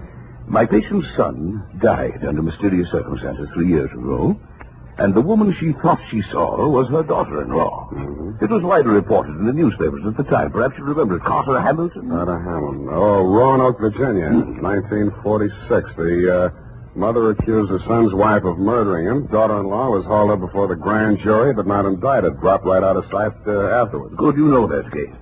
Well, actually, my patient is suffering from an agonizing sense of guilt. Unconsciously, she thinks that she herself murdered her son. Did she? Well, there may be something tangible at the bottom of so profound a feeling of guilt. You mean you want me to help you convince her that she really is guilty? No. That is for me. But first, we must find out. What we must find out is somebody else, whether they are guilty. What? Go all the way to Virginia, solve a crime that's been off the books for 3 years? No. The daughter-in-law is actually here in San Francisco. Well, if I remember right, she wasn't the only suspect. Well, whether she is innocent or guilty is of no importance. It is only important that we know. What? Excuse me. Yes, Miss Case. Mrs. Hamilton is here, Dr. Zoya. Oh, good, Miss Case. Send her in. This is my case. I'm my patient. I want you to meet her. Oh, good afternoon, Mrs. Hamilton. Good afternoon, Doctor. The woman who stood framed in the doorway was a tall, commanding figure, impeccably dressed in black, with an easy $100,000 worth of black pearls wound around her neck and a black veil covering her face. She walked in ahead of you, displaying not a sign of nervousness, and stopped directly in front of me. Very deliberately, she lifted the veil, revealing a youthfully old face, deeply tanned and set off by snow-white hair. Only her enormous violet eyes showed any expression. She stared at me for what seemed like a full minute. Yes, you do. You look like the other one. Well, perhaps you had better explain, Mrs. Hamilton. My daughter-in-law, Edith, was very much in love with another man before she married my son, Carter. He jilted her. Carter was second choice. It was I who talked her into marrying him. That's why I'll never rest until my son's death is avenged. We must analyze this desire for vengeance. Oh, yes. Yes, I had a dream last night.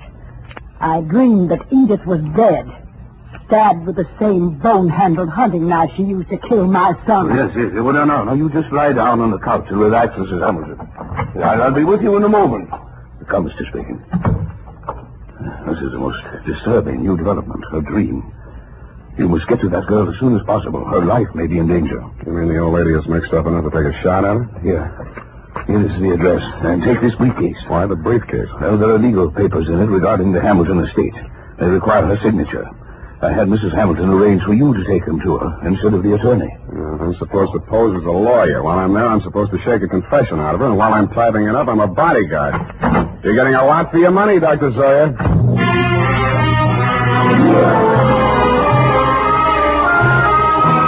I spent the next hour or so in a newspaper morgue briefing myself on the old Hamilton case. The victim, Carter Hamilton, was the 28-year-old tail end of an old Virginia family whose blood was as rich as it was blue. The accounts of the killing were sketchy.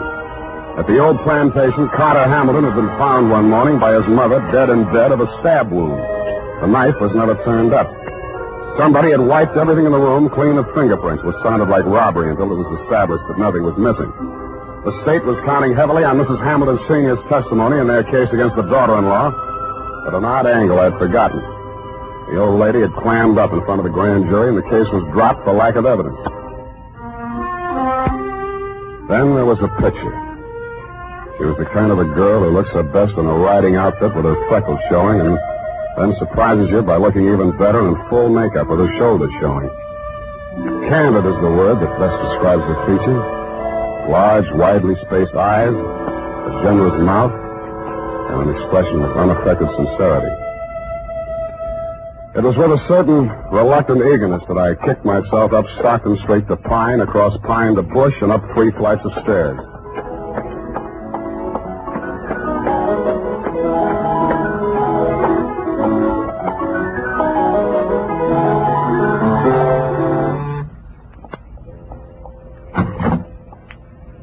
Yes?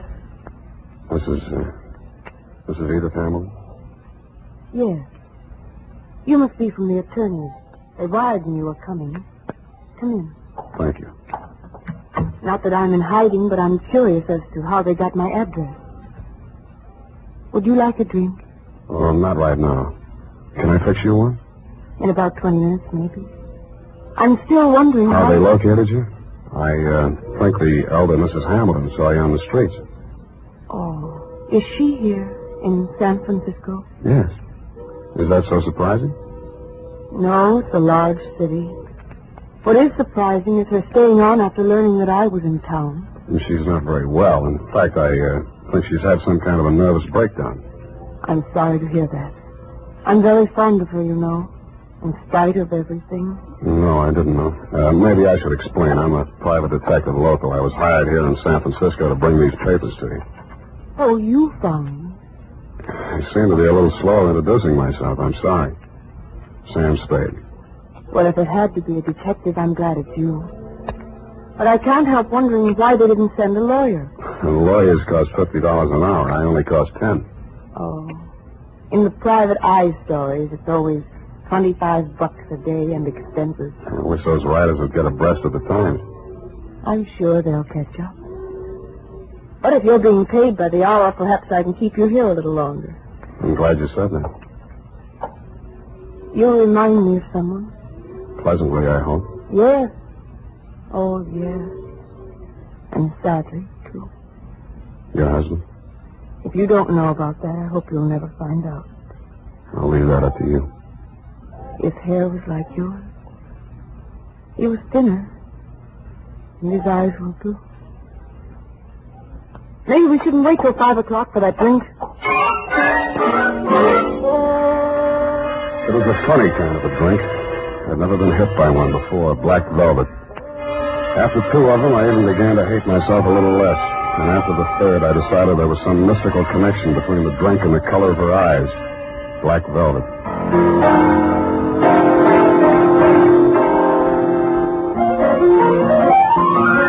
don't know much about music, but the way she went at the piano, you knew she wasn't afraid of it, and probably wasn't afraid of anything. The pieces she played were like her, bold and at the same time delicate. Simple, but with a web of complexities in the background. Brilliant, but always colored with sadness.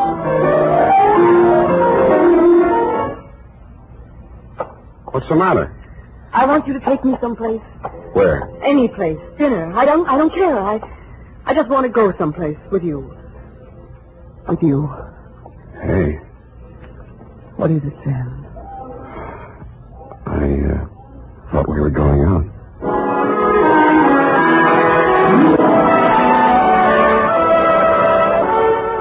I never paid much attention to San Francisco before I met her. It's quite a place. There's a little park up on Russian Hill where you can stand and look out over the houses of the marina to the Golden Gate. There's an island in San Francisco even worse than Alcatraz. It's in the middle of the lake at Flashacre Zoo, and instead of gorillas, the population is nothing but monkeys. There are only 2 laundries in Chinatown. And out at Golden Gate Park, they have a band concert every Sunday afternoon. Maybe it was just the bright weather, but everything looked clean and shiny, as if somebody had taken a scrubbing brush to all the buildings. We even fed seagulls. At first, she never went any further into her past than the day before yesterday. I couldn't very well charge her for the progress I was not making on the case, so when I learned that you'd sent old Mrs. H to a nursing home for a 2-week rest and Edith did not need bodyguarding for the time being, I took a job that took me down to Los Angeles for a few days. I was awful glad to get back, and not because I don't like L.A.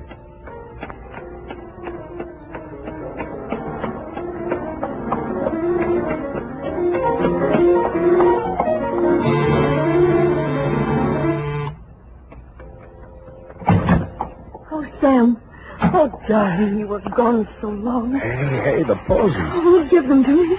Well, not like that. This is the last time I make a fool out of myself buying flowers. I'll love them later. Hey, you're trembling.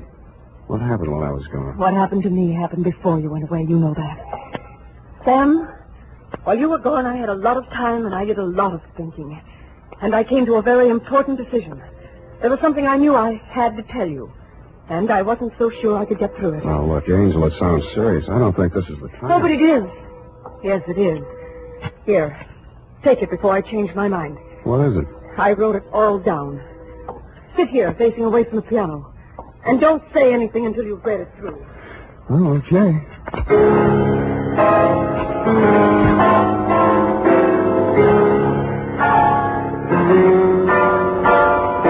The opening sentence hit me straight between the eyes. It said, I, Edith Hamilton, of my own free will, make the following confession. It was addressed to the District Attorney of Roanoke, Virginia.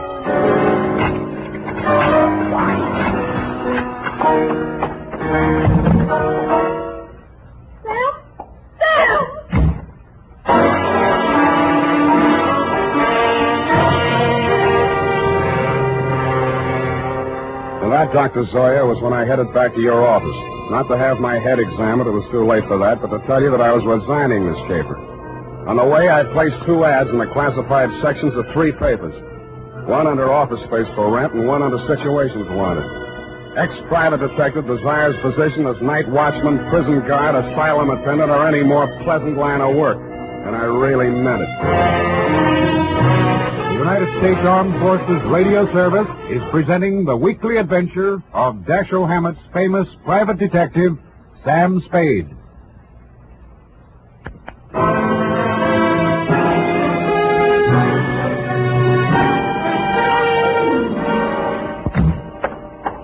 Mr. Spade, what is it? You're disturbed. Disturbed is not the word, Mr. Zoya. Is it because you've been with her a week and a half and there's yet no progress? Let us analyze the situation. The whole setup has been rotten from the beginning. You send me to that girl under false pretenses. You tell me to worm my way into her confidence. One moment. Did I tell you this? How else did you expect me to get a confession out of her? Should have got the play when that old lady said I looked like a man Edith was once in love with. You thought she'd fall for me, didn't you? You thought I'd take advantage of it, didn't you? Well, you could hire somebody else to make love to her. I'm a detective, not a gigolo. So she did make a confession to you. Why do you say that? When a patient comes to a psychoanalyst for help, a situation develops which we call transference. Now, this means that the doctor represents to the patient someone in whom he can confide, to whom he can unburden himself, such as a parent or a loved one. Well, then let's go on with it. No. Well, at the moment that is, what you feel toward me at the moment is what we call a negative transference. You wish to continue to make love to her, but you feel guilty about it, so you blame me. Well, what then? What are you driving at? In this love affair of yours, we have a similar situation. But what she feels for you only resembles love. It is transference. You resemble a former lover, and that is why it only took a week and a half for her to reveal everything. Oh, sometimes I think I'm too ethical, or too old. Come now, why don't you tell me? You feel better. There's nothing to tell. She had it written down. I didn't read past the word confession. Well, what did you do with it? I destroyed it. I see. Well, no. Miss Case, what is it? Mrs. Hamilton, she's...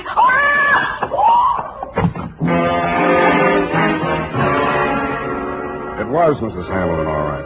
But she didn't look much like the dignified old lady I had met in your office 10 days before. Her high-piled white hair was hanging in 2 ratty pigtails. She was wearing a nurse's cape over a flannel hospital nightgown, and in her hand was a .32 caliber gun. Mrs. Hamilton, why did you leave the nursing home? You lied to me, Dr. Zoya. That place is nothing but an asylum. Well, you know that isn't true. Come, give me the gun. You're tired. You must rest. Yes. Now I can rest. I've killed her. What? Miss Case, she's fainted. Get some water. Let me see that gun.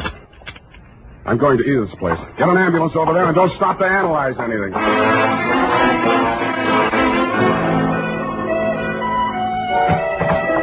Edith was slumped forward over the piano keyboard. She was barely breathing. The old lady wasn't much of a hand with a gun. 4 of the slugs had punctured the big studio window. 1 had torn a flesh wound in her shoulder. The other had penetrated the right side, just below the rib cage, and there was not much bleeding at the wound of exit.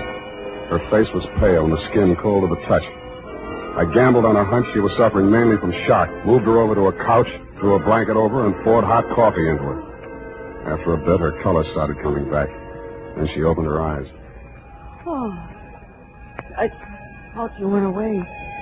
I must have dreamed it. Lie still, Angel. Don't try to talk. Oh, please, don't let them know what happened. Take it easy. It's only the ambulance. I've got to save Mother Hamilton. You see, I've got to get rid of that nurse and I can't let it think.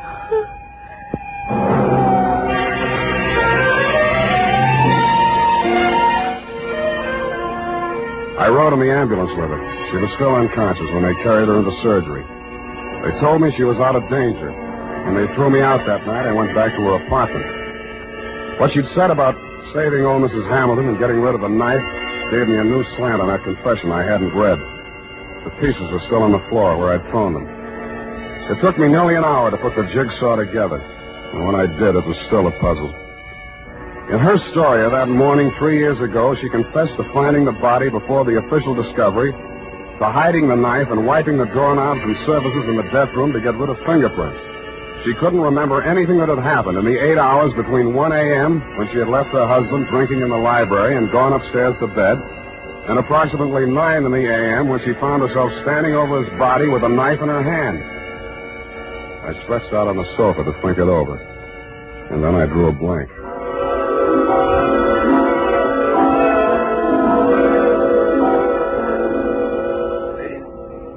Mr. Spade, wake up. What? How did you get in here? Well, I've been reading that so-called confession. Very interesting. We must analyze it. You analyze it. I'm going to call the hospital. I've just come from there. How is she? Physically, nothing serious. Mentally, she's not so good. She keeps asking for you. Yeah? She thinks you can help her. Yeah, it's definitely there, the delusion that she's in love with you. What makes you so sure it's a delusion? Don't answer that. When can I see her? Well, it's best that you wait until she comes home. That will be next Tuesday. Look, you're supposed to be a first-class head doctor. Can't you cure this amnesia of Edith? I thought I explained to you last night when we were discussing transference. Please, Dr. Zoya, please. I know you mean well, but don't. I beg of you. Well, it's not important. When she gets to know you better, she will realize that her love for you is irrational. And then she will remember everything.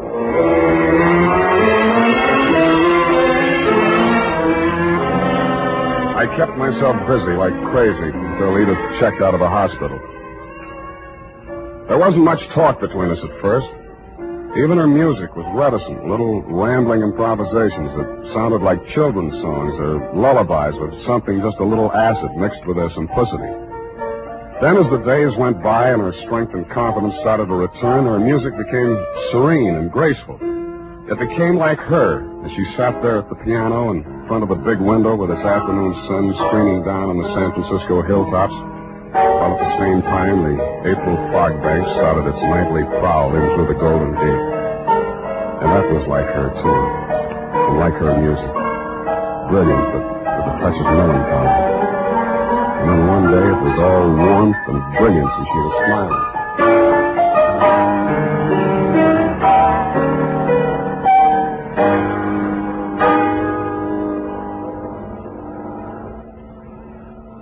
Sam?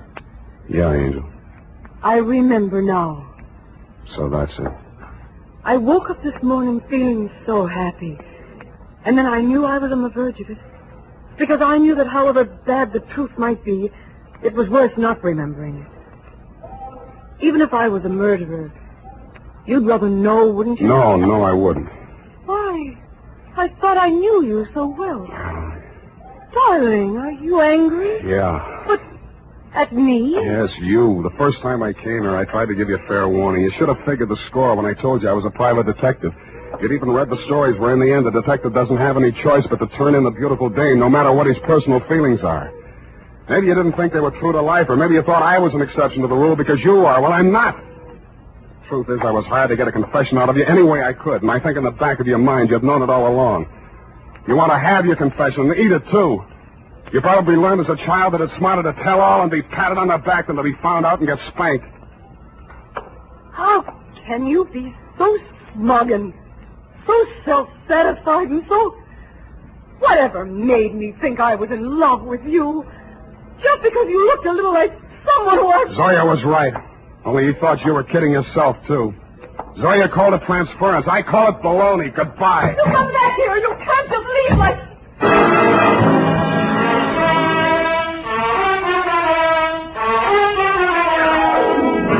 And that, Dr. Zoya, is why I never heard her confession. It turned into a lover's quarrel.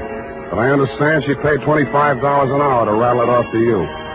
I have before me your telephonic message. I haven't had time to analyze it, but at first glance I take it to mean that Edith was innocent of everything except destroying evidence. Motive, to spare her mother-in-law the anguish of knowing that her son was a suicide. I'm sorry, now that I know what her story was, that I didn't stay to hear her tell it. But that, as you would say, is not important. At least I cured her of that love delusion you were so worried about, even though it took a month to do it. Period, and a report. Oh, Sam, sacrificing yourself so self-sacrificingly, rather than shatter a mother's delusion. Yeah, some other time, huh? I'm sorry, Sam. I'll go type this up.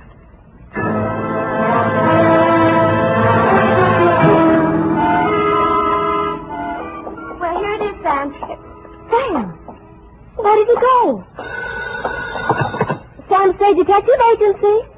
It's Spade, sweetheart. Sam, where did you go? I'm downstairs in the bar. Sam, there's so much noise on the line, I can't... I'm drowning my sorrows. Well, you don't need to shout.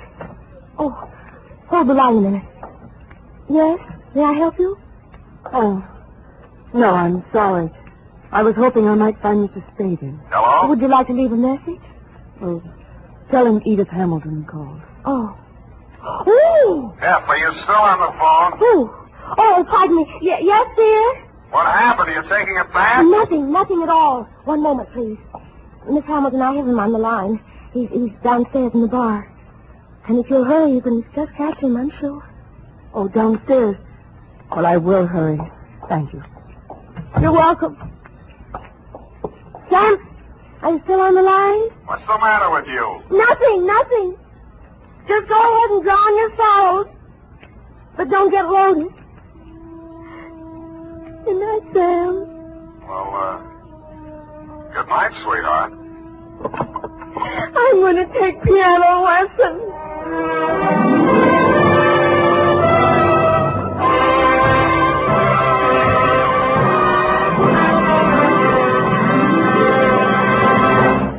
The Adventures of Sam Spade, Detective.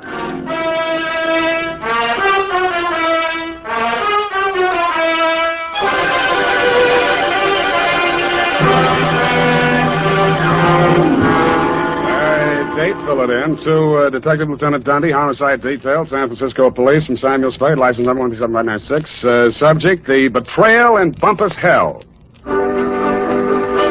Red Gillis was a raw-boned poke from the border country. He was a stranger to Bumpus Hell, but he was no stranger to trouble. He jogged his Pinto down the narrow main street, not liking what he saw, and reined up in front of the sheriff's office. He dismounted and slapped the trail dust off his Levi's. Then he hitched up his gun belt and ambled inside. He looked at the heavy-shouldered, blue-jowled man behind the desk, and he didn't like what he saw. Neither did the sheriff, Rance Blaggett. State your business... I can do it better than that. State your business and get out, he snarled. Red smiled thinly and drawled, I'm looking for my brother. And what be your name outside of Red? Here, I can do that better than that. And what be your name outside of Red? Red Gillis's hand slid toward one of the six-shooters as silently as the sun coming up over the butte. Gillis, he sneered. Red Gillis from the Tonto Rim. That's pretty good. The sheriff's muscles tightened like steel springs and pulled him erect. Ain't no Tonto Rimmer welcome hereabouts in Bumpus Hell, he cursed. That was real good. And then the slap of 4 hands on leather was followed by the simultaneous roar of 4 6-guns. Hey, wait a minute. The sheriff... I know they're in there. Well, who is it? The sheriff is just... Mr. Spade. Miss Cousin next door. Right in the most exciting part. Mr. Spade, now see here. I won't take no for an answer. It wouldn't be neighborly. What is it, Mrs. Kelsey? Never you mind, come along. What are you up to here, anyway? Who, me? Oh, nothing. I'm just relaxing with an apple and a good book, that's all. I don't see no apple, and the only reading matter I see is some Western trash. Trash? Now, come on. There's trouble on the 3rd floor. Well, there's trouble in Bumpus Hell. Don't you swear at me. I'm not... I know my duty, and I know your duty. Now, come on! Get moving! Ouch! Okay, let go my ear.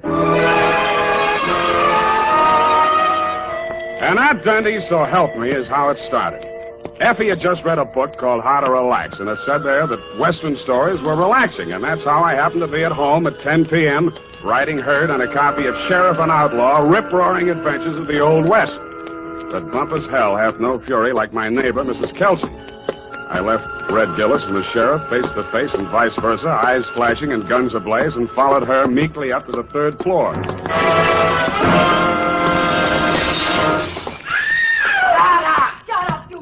Shut me up, you thief. There! Sorry to hear that. Been at it for 3 hours they have. Won't be a stick of furniture left in the room, less than there's top. You speak to them? Did I speak to them? You see this lump? No, here, under my transformation. Oh, well, why didn't you call a cop? Well, it wouldn't be neighborly. It's me that did. You see this lump? Yeah, you showed it to me. Put your wig back on. I'll see what I can do. And tell them about my lump. It's evident. Yeah, put it back. Hey, open up. Well, I would not go back with you if you was the last man alive. Hey, open up. Have it your own way. If I catch you without swear again, I'll take your hair off. Oh, you had you boy, you rotter, you cheap grifter, you. Well, you slam out of here before I'm forced to seek the assistance of a couple of flat feet. Do not try anything fancy behind my back, you big slob. From now on, you and me is strictly on the cool beaty. Well, you unprincipled rat! Hey, let go of me! Don't throw it. Hey, wait a minute. Don't I remember you from someplace? No, I'm only being neighborly. Why did you beat up on kind, nice Mrs. Kelsey? That is a gross falsehood. I did not lay a hand on the old wag. It was that odious stinker, Joe Donegan, who was just left. And you can tell him, as from me, that I'm extremely unimpressed with his cheap threats to rub me out, and that I intend to continue on seeing Mr. Hobson or any other Johns which I care to. That's pretty good singing. Oh. Well, you better tell him that yourself. I don't imagine I'll be seeing him. You won't? Hey, wait a minute. Who are you, anyway? Just another tenant. I live downstairs. Oh, well, now I recall whom you are. You are that Seamus, which lives on the second floor. Shamus, we call it in the radio. Shamus. Would you care to come in and discuss a certain matter? Well, thanks. Another time. I got to get back to Bumpus' hell. Whoever she is, let her cool her heels for a few moments. No, you don't understand. This Bumpus' is hell. an urgent matter which I would like to hash over right now and without further delay. Well, May I invite you in for a straight slug? Well, okay, but just one. In a glass. All right, make yourself comfy. Oh, now, say when. Just up to the lipstick mark. Here you are. Well, now to make a long story short, Mrs. Spade, my name is Rosemary Fell, which remains my stage name, notwithstanding the circumstance. But I am legally married to that barnacle which has just dusted this joint. Now, being as you are in the detective business... Now, wait a minute. Kindly permit me to finish, honey. Sorry, sweetheart. I'm not the type to jaw about my troubles just to pass the time of day. I'm sure you are. I am an actress. I knew that. And although I'm low in funds, due to being between jobs right now, on account of that knothead making a scene in the last joint at which I worked... Cheap ginger ale. Just to show you how the breaks fall, Mr. Spade, Belita Wilkerson, who just happens to be about the biggest talent agent in this city, if you have the time, I'm impressed. phoned me on the telephone, and arranged an audition. She also advanced me the sum of 100 clams, 100? Which I will pay you to put the B on that dog, Joe Donegan, the rat. Now, which is he? What do you mean, put the B on him? Listen, Sam, that grifter has got a record as long as my arm, and what I have got on him is longer than his arm. Please. In short, I should like him thrown into the can so that I can feel safe to sing on him. Look, Rosemary, so you had a fight with Joe. You're sore. You want to pay him off. Now, Right. Why don't you just wait until morning and see how you feel Sam, then? listen to me. If that knuckle duster remains at large, I will be feeling no pain. Now, I know that from my flamboyant manner, you'd never guess it. But that is only the actress in me. In actuality, that flea intends to do me in. Oh, now, come, Rosemary. What? You disagree? Well, now, really, Rosemary. Why, you big pain in the neck. Rosemary. Drinking my... Pour that back in the bottle. Go on, put it back in the bottle. Well, I'll be going now. Only trying to be neighborly. Well, back to Bumpus' hell.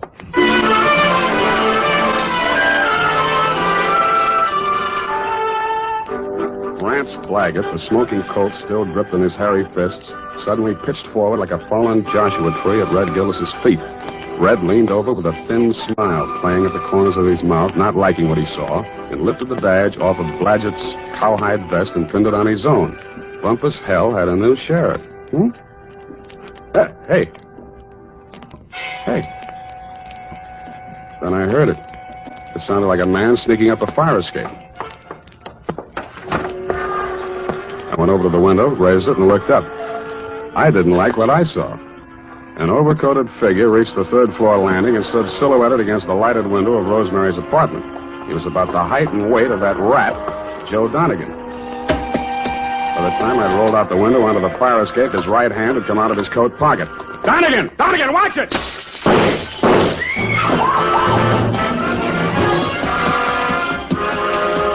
He was a floor ahead of me, and I didn't want to get too close to him until I'd passed that lighted window. He made the roof just as I crossed in front of it. The flashes from his revolver told me that. They also told me he had 2 slugs left to throw at me. The only light up there was a feeble glow from the skylight, dead center. I headed for the cover of a brick chimney just to the left of it. I had 2 things in mind. The skylight was his most logical avenue of escape, and I hoped I could tease him into emptying his gun at me. It didn't work. I stuck my head out. No shots. But he did use his gun. I should have stood in Bumpus' hell. The United States Armed Forces Radio Service is presenting the weekly adventure of Dashiell Hammett's famous private detective, Sam Spade.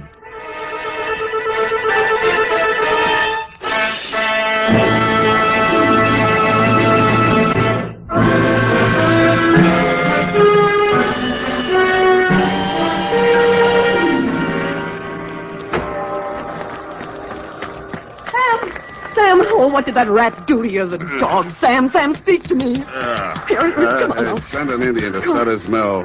Tell the governor the sheriff of Bumpus hell is turning in his bag. Listen, honey, you've got to pull yourself together. Now, come on. These delirious Trumans will get us no place now. Come on, Sam. Yeah, I guess you're right. Come on, now. Now, do not rush things, honey. That was quite a clip he gave you.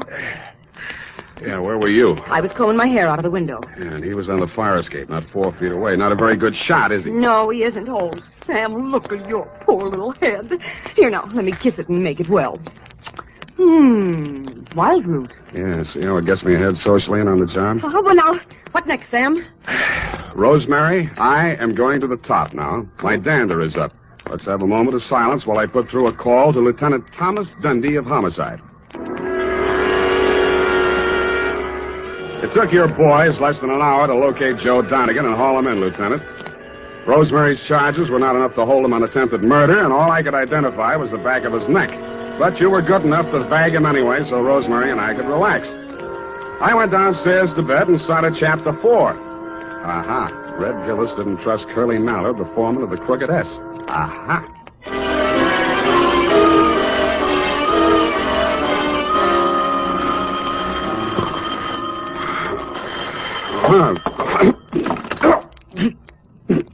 Unique Garage, Harry speaking.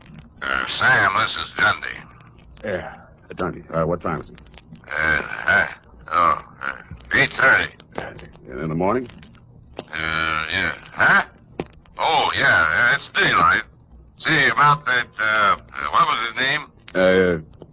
Donegan? Anyway, that fellow that we booked last night on your say-so. Well, what about him? That was a bad beef, Sam. How come? You better tell me. Man was alibied, Sam. When did that happen? Well, a fellow named, got it written down. Yeah, Hobson.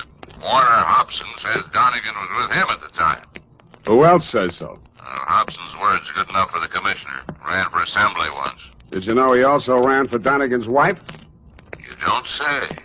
Well, that's a real puzzler, Sam. The human mind is unpredictable, Dundee. Huh? Oh, yeah. Well, I hope you figure it out, Sam.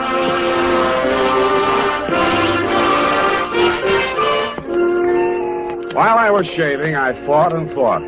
I wondered what Red Gillis would have done if such a situation had cropped up in Bumpus' hell. A thin smile began to play around the corners of my mouth as I climbed the stairs to Rosemary's apartment. When I got there, I didn't like what I saw. It was a note pinned to the door. It said, "Dear Sam, I have been called to do another audition. If anything crops up, you can reach me at Graystone 34292.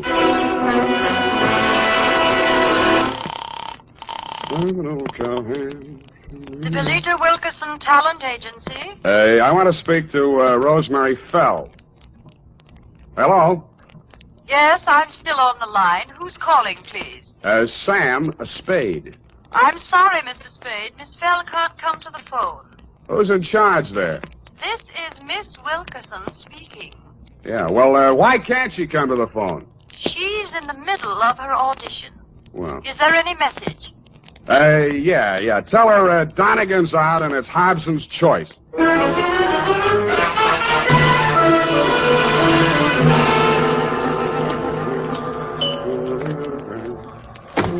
Yes? Mr. Hobson?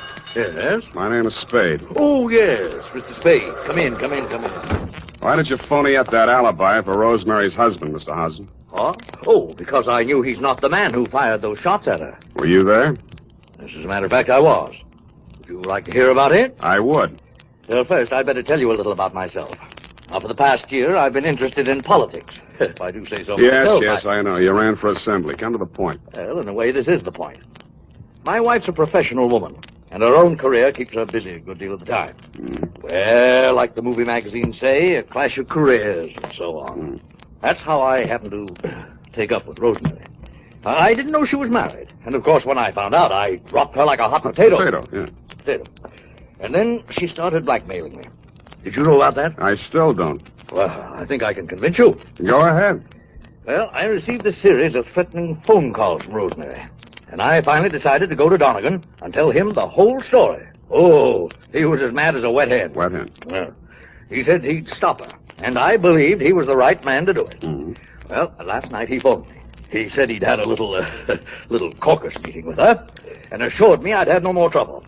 But no sooner had I hung up that phone when she called again, making another outrageous demand. I decided then and there to take things into my own hands. So happens I'm a crack shot. And I knew that I could come close enough to frighten her without actually hurting her. You were laboring under a false impression. Huh? Oh, yes.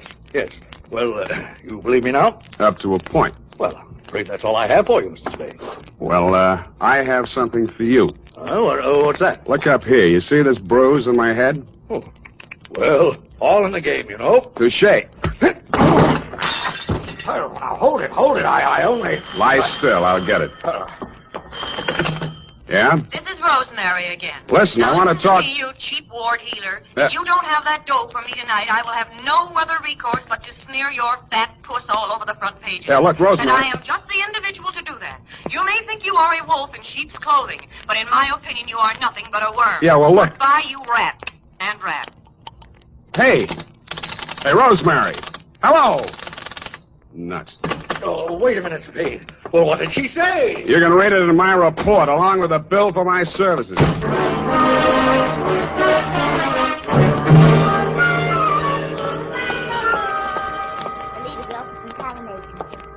No, I'm so sorry she isn't in. You do that, sugar. Hello there. Likewise. Are you talented or just interested? I could be. In the meantime, is Rosemary Fell still here? Did she have an appointment today? Yes, honey. I called this morning. She was here then. You must be mistaken, darling. The office didn't open till noon today. Yeah. Could I talk to Miss Wilkerson? She isn't here just now. Oh, she never gets in till 1. Not till 1. She's over at KQW cutting a transcription for our new show, Goal of the Girls and Gay. Oh, no. I mean, Gale of the Girl and Goat. Don't you mean Gale of the Golden Gate? Girl of the Golden Gate. You said it, and I'm glad. Well, anyway, she isn't here. Oh. Good morning, Maggie. Any calls for me? Oh, yes, Miss Wilkerson, your husband... Oh, Miss Wilkerson, I was telling this gentleman you weren't here. Obviously, I am. Did you have an appointment? I talked to you on the phone this morning. Spade. Oh, Rosemary's friend. Well, you might phone. She'll be out in a moment. What a distressing business that was last night. Rosemary tells me you saved her life. Well, that's a slight exaggeration. In fact, the whole thing was a mistake. Oh, really? I understood that... Oh, here she is. Rosemary, here's your friend. Sam, I ever glad to see you. Yeah. What's the matter? Plenty. Oh. Well, thanks loads, Miss Wilkerson. I hope the recording is better on this one. I'm sure it is, Rosemary. We'll call you when the client makes up his mind. Oh, well, thanks again. Come on, Sam. Goodbye, Mr. Spade. Goodbye. Sam, what is this new development that appears to be griping you? Why didn't you tell me you were shaking Hobson down? Uh-huh. And who's been feeding you this pile of gross falsehoods? Look, Rosemary, you may be an actress, but with me, your audition is over, and you did not get the part. And just what are your future intentions in regards to me? None whatsoever. I'm sorry I ever met you, and I'm going back to Bumpus hell. I went back to the office, swiveled my chair into a comfortable position, opened the February number of Sheriff and Outlaw to page 112, Betrayal in Bumpus Hell, Chapter 5, Stampede. It was disappointing. There was a lot of stuff about bawling cattle and dust clouds and Flo and Curly standing on top of a butte, not liking what they saw, when somebody yelled, Stampede. Red Gillis was riding ahead of the cattle, and his horse stepped into a chuck hole, and he sprained his ankle. Red of the horse, it didn't say which. But Red was lying prostrate in the path of the avalanche of tossing horns, not liking what he saw. Hold it a minute. Let's see. Continue on page 113. Learn to be a private... hello. Spade, this is Hobson. Come out here right away. Something terrible has happened. Such as? Rosemary is here, and I think she's dead.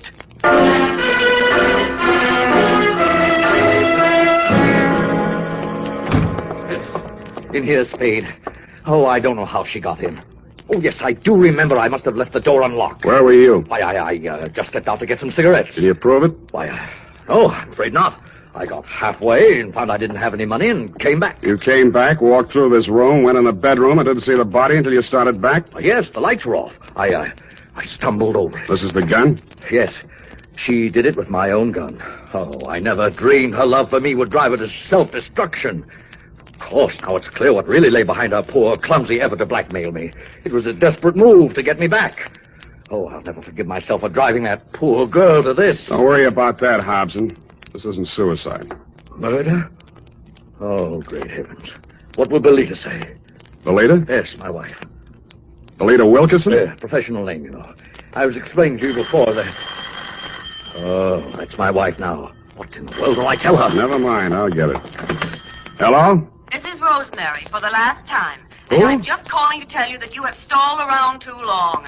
I have talked to your wife and told her the whole sordid pitch. Why she wants you back, I will never know. But I sold you cheap, and you weren't worth a cent more. I am a girl who does not like to do things halfway, but you were just too late. Goodbye, you fathead. Yeah, Rosemary, I guess we were all too late.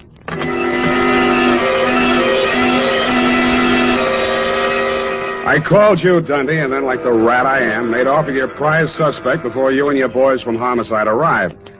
We arrived at the Belita Wilkerson Talent Agency just as the boss was shutting up shop for the day. She had the recordings under her arm. All right, Belita, I'll take those. Well, what are you... Warner, Mr. Spade. Unlock the door, Belita. We're going back in. Warner, why are you... You'd better do as he says, Belita. Well, all right, but... Give me those keys. I don't... Inside, both of you. Where do you play these records? The recording studio is just through there, but you can spare yourself the trouble. I admit I tricked Rosemary into recording those blackmail speeches and then played them back over the phone to Warner. If trying to hold on to my husband is a crime, then I'm a criminal. Oh, now, Belita, my dear. Come on, stop that. We gotta get busy. I phoned the Hobson house, and you were still there, Dundee. You said it was an open and shut case against Hobson, and to deliver him at once or kiss my license goodbye. But when I told you my diabolically ingenious scheme, you said yes, you'd be glad to, because it was a sure way of getting rid of me once and for all. It took us nearly 2 hours to get things ready in Belita's recording studio. We took the parts of Rosemary's so-called audition records that we thought would fit the occasion and dubbed them onto a single side. We played it back once. Then I phoned you at headquarters. Homicide. Lieutenant Dundee. Spade, Dundee. Everything's ready here. Did you pick up Donegan? Oh, yeah. He's here. Donegan? Hold on. Okay, Belita. Start the record when I give you the nod. Yes, Mr. Spade. I didn't say it, Donegan. That's for you. Thanks. Yeah, who's this? This is Rosemary. Huh? I forgive you for everything, but there are some things I cannot forget. You Rosemary, lied. it sounds like We have you. meant a lot to each other, but after what you have done to me, it is time you take through the nose. Rosemary, I didn't mean it. When I followed you to his house and you went right in like you lived there, I What just you went have done nuts. to me, it is time you paid through the nose, you Listen. rat. I am a girl who does Listen, not Ro- like to do things halfway. Listen, honey, But you're you not were going to just throw the too book late. at me, are you? I am just I'm glad to hear beginning your to voice. I too. thought you were We dead. have meant a lot to Okay, each other. kill it. Rosemary, are you listening? Rosemary.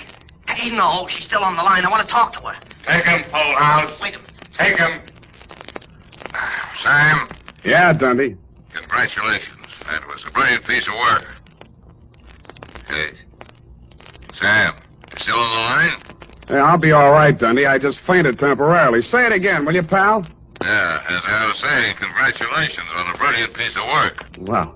But I have never in all my years on the force heard of such a wild, insane, illegal, unethical, and downright cruel method of extorting a confession. Thank you, Dundee. I feel better already.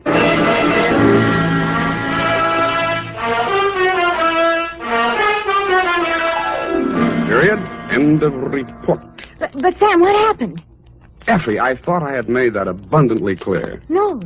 In order to discredit her husband's paramour, Belita gave her a come-on about an audition and had her play the part of a blackmailer reading lines from a script which she, Belita, had prepared, and thereupon proceeded to play said records over the telephone, well knowing that her husband would erroneously believe Rosemary to be a blackmailer in fact, and would drop her like a hot spud. No, Sam, no, I don't mean Don't that. interrupt. Oh. It was my inspiration, I, Sam Spade, to use Belita's fiendish device for a higher purpose. No, Sam, no, Yes. that is what I... No, Sam, I meant the Western story. Betrayal and Bumpus Creek. It is not Crick, Effie. You can't say H over the radio, Sam. Oh, yes, you can. Bumpus Hell is the post office designation of a hamlet right here in California. It is? Mm-hmm. Well, anyway, what happened? Did Red Gillis ever find his brother? I didn't quite finish, Ev. Go type that up, and I shall. Well,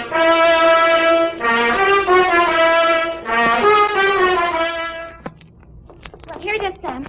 Oh, Sam, what's the matter? You don't look at all well. Can't be. It didn't happen. It's a misprint. That's what it is. What, Sam? What? Maybe the writer was tired. Oh, Sam, it's only a story. That's what you think. Well, did Red Gillis find his brother? I won't tell. Oh, no, Sam, now don't be childish. Oh, well, all right. Remember the sheriff he shot on page 1? What? Yeah, it turned out to be the new schoolmarm. Oh, how ornery. A woman, huh? Night, Sam. Get off. Good night, sweetheart. This is the United States Armed Forces Radio Service, the voice of information and education. The Adventures of Sam Spade, Detective.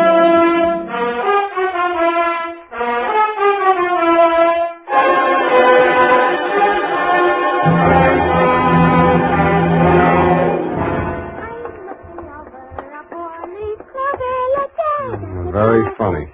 Certainly took you long enough. Oh, thank you, Sam. Well, do you like them? My girls? Yeah, I guess so. It's your own hair, I trust. Oh, yes, Sam. When it's brushed out, you'll never know anything happened. Whenever you're ready, Curly. Oh, gee, you like it that well? Yeah, very cute. Well. It's a business. To Detective Lieutenant Dundee, Homicide Detail, San Francisco Police, from Samuel Spade, license number 137596, subject a bouncing Betty caper. Here, Dundee. It all began on a Wednesday. My secretary, Miss Effie Perrine, tiptoed into my office and laid an engraved calling card on the desk in front of me. The name on it was Randall Carruthers. She said he looked like money, so I said, show her in. Or him in. She did. Good morning, sir. Do you wish the morning paper? Thanks, I've read it. Dear me. What's the matter? This ashtray, sir. Have you a silent butler? I don't even have a noisy one. Oh. In all my years of service, it has been my constant endeavor to keep things neat and tidy, down to the smallest details. I see. Well, if it bothers you, just dump those butts into the wastebasket. Very well, sir.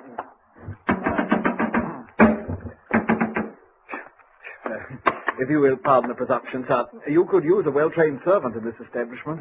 Waste paper baskets clean and empty at all times. Never allow refuse to accumulate. That's not refuse. That's this month's bills. So I noticed, sir. I also noticed that you have not opened them. From this I conclude that your services are immediately available. Yeah, and I conclude that in spite of your glad rags and fancy handle, you are somebody's butler. Oh, that is correct, sir. I am first butler in the household of Dr. Mark McGraw. First. Bleakcliff is the name of the estate. It's near the village of Squid Beach, some 50 miles in a southerly direction on the Pacific coast. You know, I think I'm going to like you as a client, Mr. Carruthers. I mean, it's refreshing to get a few accurate facts without, shall we say, priming the pump. Thank you, sir. You're welcome. To continue, not counting the staff, there reside at Bleakcliff 3 persons. Dr. McGraw, master of the house since the death of his wife, his stepson, Mr. Anthony McGraw, of whom more later, and Mr. Anthony's sister, Miss Cathy. It is on her behalf that I've come to you, sir. What is her problem, Mr. Carruthers?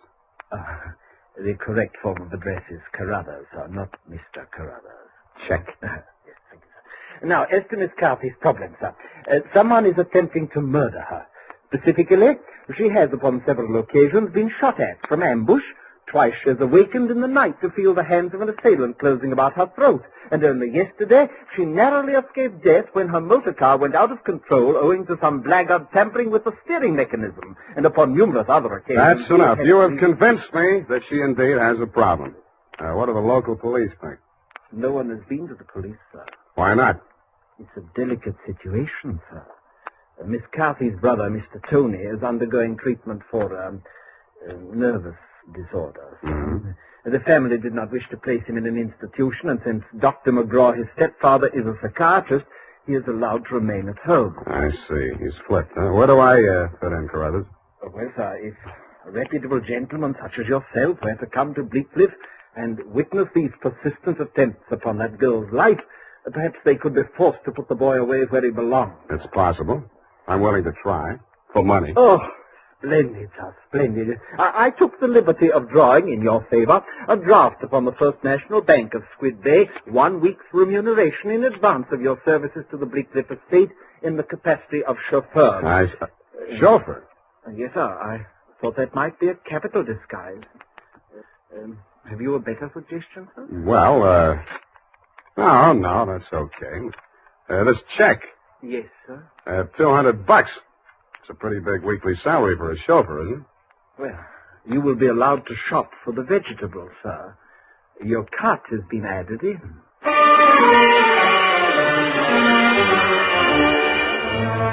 I told them I didn't know one vegetable from another, that I was a lousy driver, and in more time than it takes to tell, I was installed at Bleakcliff in a room above the garage and told to wait there until summoned. I put on my pearl gray uniform with the brass buttons and leather puttees, looked in the mirror, and decided I had missed my calling, but not by much. Nothing happened for nearly an hour, and then I got my first buzz. Yeah, I mean, garage. Lift the car quickly. The main entrance. Keep your motor running. I want him locked in the living room when he's breaking off. Okay. Yes, miss.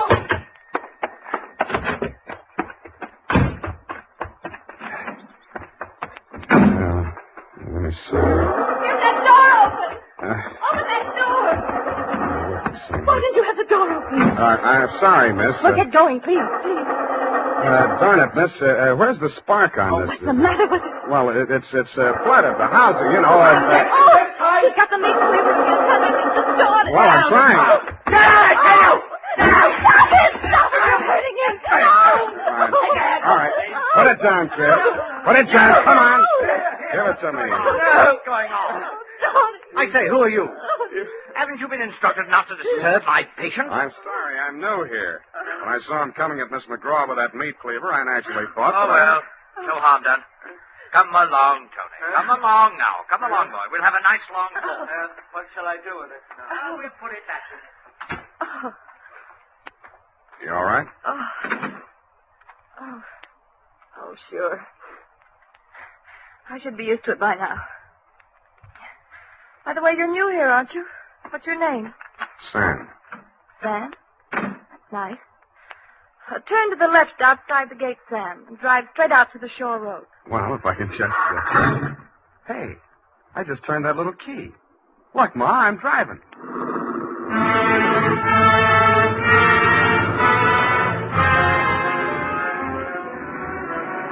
I adjusted the rear view mirror so that it showed more of her and less of the rear view. A mile from the house, she ordered me to stop, moved up to the front seat with me, and asked me to drive on. By the time we got to the shore road, she was driving, and I was resting my head on her shoulder.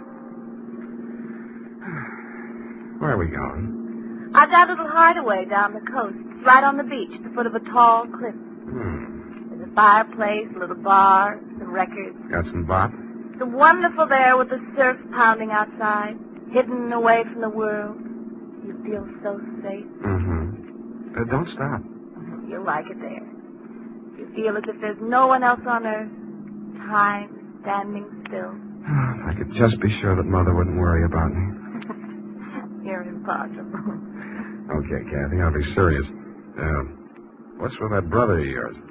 Tony? I'd rather not talk about that if you don't mind. Well, maybe I can talk about your stepfather. I really should know what kind of a man my boss is. I go for these drives to forget all that. Please don't spoil it for me. Okay, Kathy, okay. Please. The sharp turn into this driveway. Now, we get out here. Yes, ma'am.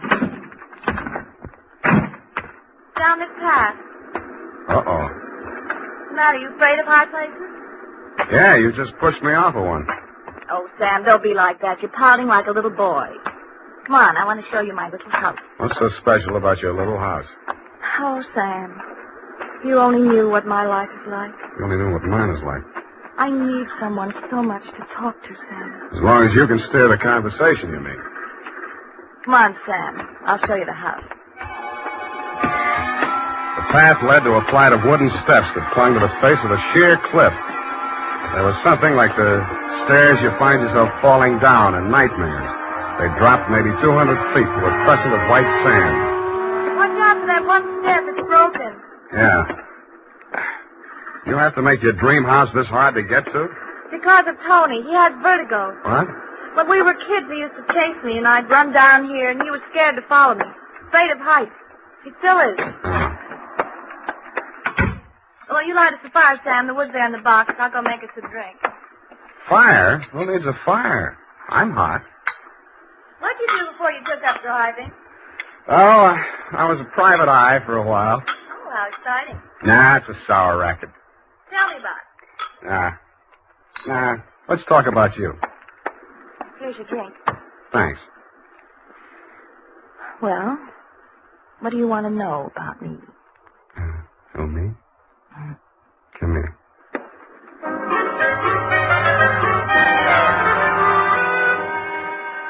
The scent she was wearing was 20 carat. But the story of her life was heavy melodrama.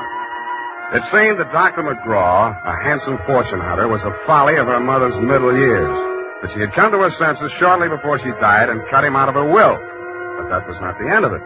When Kathy's brother had been faced with the alternative of entering an institution or remaining at home under his stepfather's care, she had begged the doctor to remain in spite of his warnings that her brother might take a notion to kill her. But get this, Dundee, it's real deep. In spite of visible evidence to the contrary, she was convinced that her brother was not out to kill her, but that the doctor was. I couldn't sell myself on that part of the yarn, but she looked so awfully pretty while she was telling. And suddenly she didn't look so pretty. An expression of terror was on her face. Get down! I rolled her onto the floor and kicked the lamp out. By the glow of the embers in the fireplace, I could still see the gleam of the gun barrel shoved in through the broken window. I hoped he couldn't see it. I knocked over a chair to give him something to shoot at. He was already halfway up the face of the cliff in those rickety wooden stairs. At the top, he turned and looked back. Who was it? It was Mark, wasn't it? The doctor? You know better than that. It was Tony. What you told me he was afraid of heights, couldn't come down those stairs. He never did before. Don't you believe me? Yeah, Kathy. I may wind up believing the rest of your story.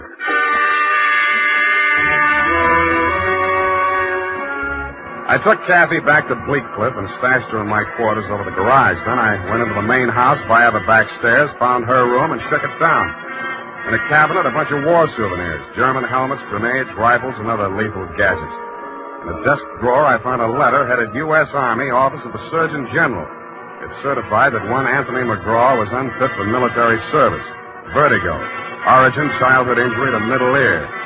Downstairs in the library, I found a shelf of medical books. Vertigo. Vertigo was almost incurable, and there was certainly no quick cure. But some patients had lost their symptoms temporarily under hypnotism. Then it said, see narcosynthesis. I did.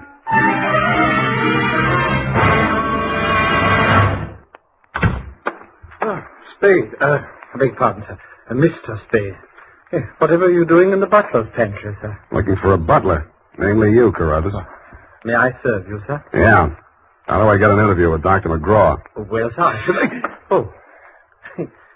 Strange, after all my years of service, I still start as a master summons. You did it again. Well, I'm sorry, sir. I'd better see what Dr. McGraw wants. Forget it. I'm answering this one. You're not going to drop your disguise, sir. Why not? Who am I kidding, anyway?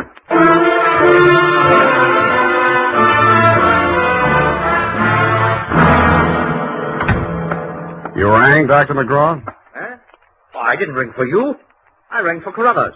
I ordered him to tidy up my office while I was at dinner. And look at it. Looks neat as a pin to me, Doctor. Oh, yeah, sure new here. Chauffeur, eh? I'm only wearing his uniform. Here's my card.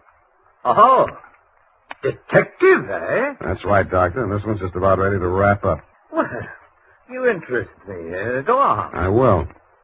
I think you've been trying to use that boy as a murder weapon against his sister. Oh, and you call yourself a detective? If you can call yourself a doctor, I guess I can. You've been treating him with narcosynthesis, haven't you? That's right. Hypnotic drug. While he's under it, you brief him on his activities for the day, and he follows through, including assaults with deadly weapons. That would be possible with certain very suggestible patients, but I'm afraid impossible to prove. I think I can prove it, Doctor. You shouldn't leave your textbooks lying around loose. I found out the only way Tony could have walked down that stairway to Kathy's beach house without falling would be temporary relief of his symptoms due to hypnotic suggestion. Unquote. I see. What do you intend to do about this theory of yours? What do you suggest? You see this row of buzzers here on my desk? Mm-hmm. This one is for my secretary. This is to summon Carruthers, and when I press this buzzer, two of the most hideous plug uglies you've ever seen will rush into this office, beat you to a pulp, and dump you outside the front gate. That's what I think of your theory. Buzz away, Doctor. I think I like them better than I do you. As you wish.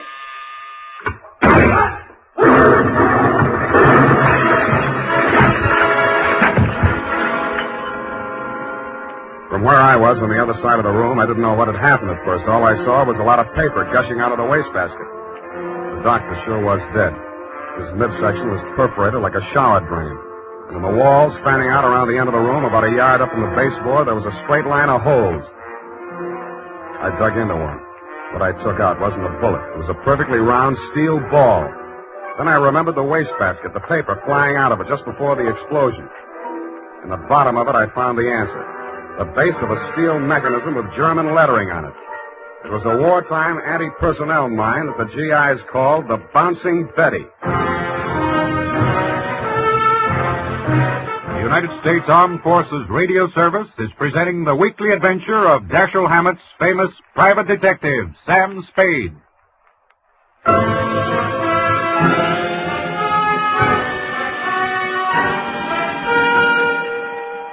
I didn't wait for the Squid Beach law to arrive. Who could? I went straight back to San Francisco. You, Lieutenant Dundee, were waiting at my office. Morning, Sam. Hello, Dundee. About that McGraw killing, Sam. The chief down at Skid Beach has asked us to cooperate with the department down there at Skid Beach. Squid Beach, Dundee. That's right. They say you caught a bus at Skid Beach. Squid. That's right. There's a quarter of two in the company of a young woman answering the description of the McGraw girl. They say that, do they? They say they got a statement from that butler, Carruthers. Yeah, well, it's open and shut anyway. The butler hired you, the girl is wanted, and you're hiding her out. Why? Why not? Well, it's established that the girl hated the deceased and bickered with him constantly. The doctor and the boy were pals. That girl's guilty as... You've been able to place her in the murder room? Well, no, but here's an item. She worked with an Army ordnance during the war in research. Subject? I made a note of that. Enemy landmines, anti-personnel. One of the reports she helped put out was on the Bouncing Betty. Yeah? Definitely. Okay. Hey, what are you doing, Sam?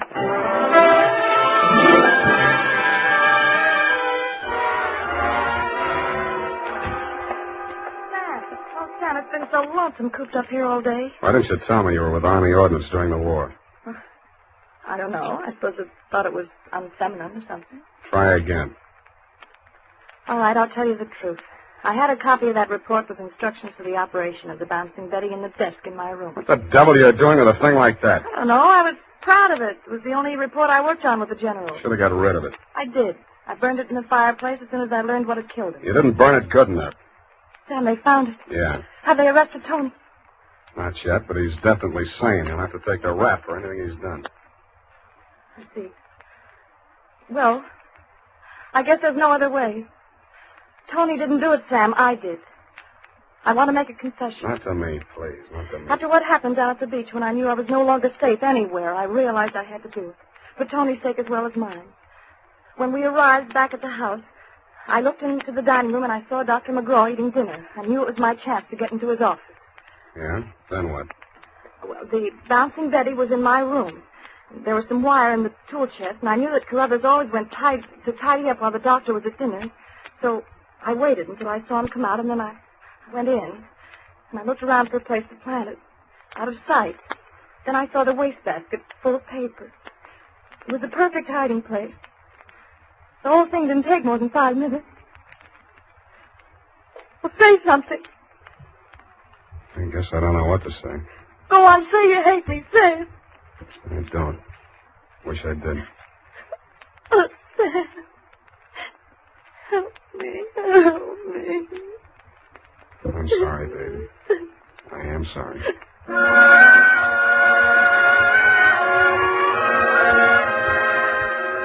I don't know how long we sat there. I held her in my arms until she cried herself out, then we just looked at each other. I knew if I put it off another minute, I wouldn't call you at all, Dundee. So, with my arms still around her, I reached for the phone. homicide? Lieutenant Dundee, this is Sam Spade. Lieutenant Dundee. Hello? Hello? Give me that. Lieutenant, this is Captain McGraw. I wish to make a full confession in the murder of my stepmother. I walked out while she was still talking to you, Dundee. I knew she'd wait for you, and I didn't want to be there when you took her away. As I walked over to my office, everything she'd said kept coming back to me. I could see her sneaking into her brother's room and getting her contraption out of the cabinet. I could see her hiding behind the door until Carruthers came out after tidying up McGraw's office, dumping ashtrays, emptying wastebaskets. And that's as far as I got. I went back to my office to wait. And sure enough, 20 minutes after the papers hit the streets with Kathy's confession, the door opened and he came in.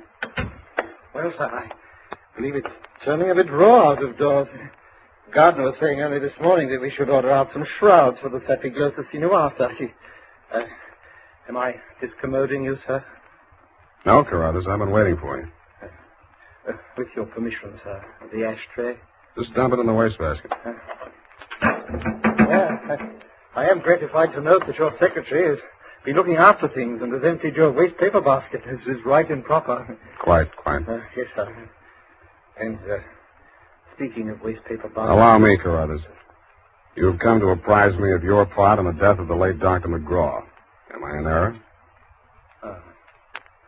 You've already divined my purpose, sir. Yes, it was I who placed that infernal machine. In the wastebasket, Carruthers, yes, I know. It struck me as a bit of poetic justice that the buzzer, which that dreadful man used as a symbol of his despotism, should be the instrument of his own destruction. I'm sorry, Carruthers. I'll do all I can. No need, sir. No need. I'm aware that there is no final justification for taking the law into one's own hands. Every man is entitled to trial by jury of his peers. But where, Mr. Spade, where could be found 12 good men and true who would allow themselves to be called the peer of that monster, Dr. McGraw?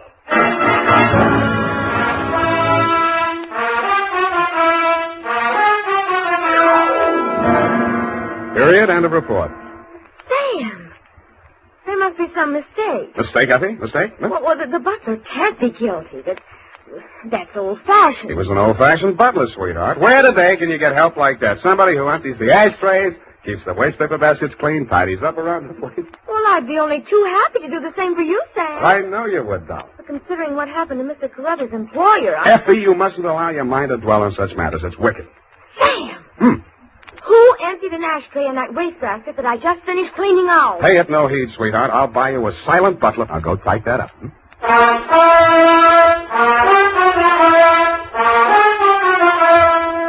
it is, Sam. I hope I haven't made any mistakes. I'm in such a hurry. Whatever did you do to your hair? Well, I brushed it out, Sam. What happened to the pin curls? I told you, Sam, when it was brushed out, it wouldn't be noticeable. Hours of torture sitting under a hot dryer for something nobody will notice. But, Sam, it puts bounce in your whole makeup. I get it, the bouncing Effie caper. Oh. Eyeshadow, new shade of lipstick. You look real gone. Oh, no. Whom is it tonight? Well, it's his friend Maud, Sam. Of course, she's not really serious about him, so it's all right. Your conscience bothering you? Oh, no, Sam, no. He's definitely not serious about her. I mean, Well, have fun, sweetheart, while Maud burns. Oh, well, she won't. And I suppose you'll be seeing that girl, what was her name? Oh, yes, Kathy. Well, at least if I'm not playing in someone else's garden. No. Well, have fun anyway. Good night, Sam. Good night, sweetheart.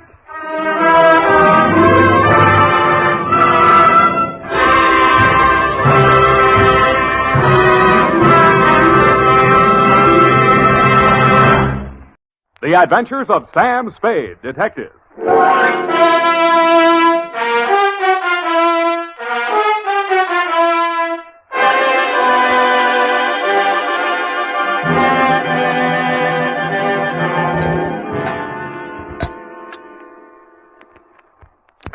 To Thelma Darling.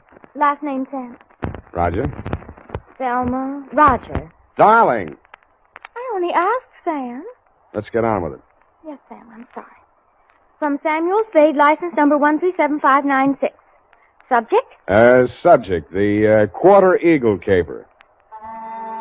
Dear Thelma Darling. Sam, Yes, F? isn't that redundant? Again? The salutation, Sam. Shouldn't it be Dear Thelma or Thelma Darling? But not both? Now, get this, F. It's real deep. Her name is Thelma Darling. I have that, dear. Thelma Roger. Darling, it's a name. Her father was a darling before her. Oh, really, Sam? Can't you take a joke? On the egg type, you should paste the label, grade AA, fresh. Dear Thelma Darling, I'm stubborn. Not all of this will be news to you. The part that is will be bad news. The start of it was not a quarter eagle, but a bald eagle. He swooped in through the door of my office, landed in front of my desk, perched on the edge of a chair, and said... My name is Eagle, Mr. Spade. Junius J. Eagle. My card. Eagle Vending Machine Company. And they call me the Gumball King. I'm proud of it. Care to join me in a ball, sir? Not while I'm on duty. Ah, that's very good. Our new avocado flavor. Yes, I've kept the Bay Area chewing for 20 years. And I will not be swerved from my purpose. Bully. I intend to fight them tooth and nail. Hammer and tongs. To the last ditch. Bravo. But I'll need help. That's why I've come to you. My competitors, Mr. Spade, are leaving no stone unturned in their contemptible campaign to drive me out of business. Now they've resorted to outright sabotage. In short, they have hired hoodlums to destroy my gumball machines. They've already smashed 11, and they won't be content until they've demolished my entire equipment.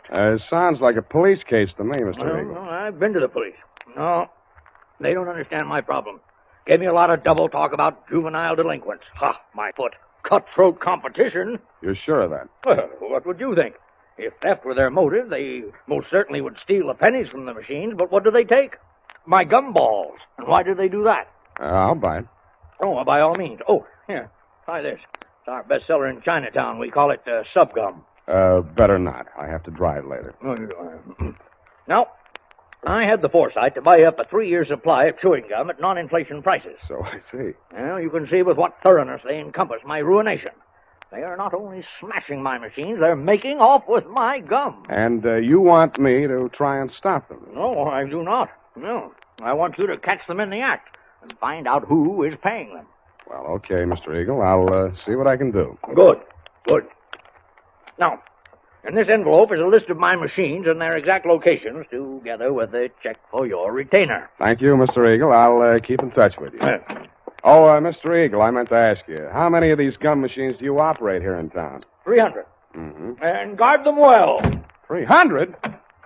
300 nuts. 300 nuts, Sam? No, 300 gums. Gumball machines. Sam, isn't it wonderful you took this job? I mean, because of my penny card. I'm sorry if I wasn't listening. My penny card, Sam. My new one, that is. I've already completed my Lincoln series, and now I'm collecting Indian heads. Scalps? No, Sam, pennies. You see, this is the card, and these little slots you see right there, that's where you put the pennies. And they're classified according to the date and the mint where they're manufactured. Now, you see, Sam, where the little S is on these? Now, that's for the San Francisco mint. And the D, that's for Denver. Figures. And the ones with nothing, that's for Washington, D.C. Yeah, well, it's a very nice hobby. Pardon me. 300 gumball machines. You see, that's what I had in mind, Sam. All those pennies. Indian head pennies are scarce, Sam. You have to go through a lot of pennies to find even one. Honestly, sometimes when I go past one of those penny machines, that's all I can do. Oh. F, this is all right between you and me, but don't ever mention your hobby to Mr. Eagle. No, I won't. Riddle me this, sweetheart. How does one detective guard 300 gumball machines scattered all over the city? Well, if they're going to smash all of them, you could just pick out one in the middle and somewhere and wait. No good. If it's an organized plan of sabotage, there might be some pattern. You seem to have given this some thought, though, Effie. How would you pick them? In the busy places where they'd have more pennies. But they're not after the pennies. They take the gum. Well, then maybe the quiet sections where they don't sell much gum. Well, they've knocked over 11 so far, here, there, and everywhere. Busy spots, dead spots. No pattern at all. You know, Effie, maybe I've bitten off more than I can chew.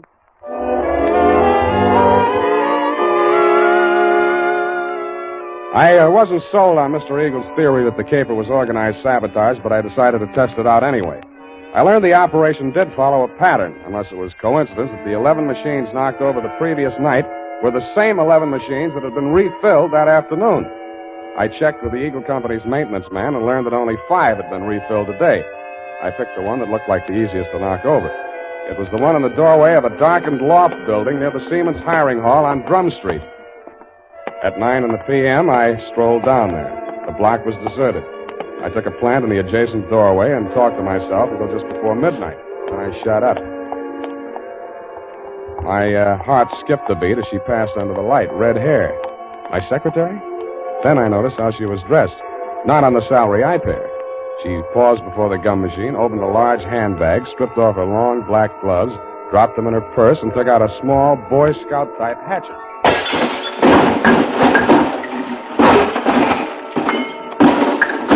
She went at it with the enthusiasm of Carrie Nation busting up a saloon.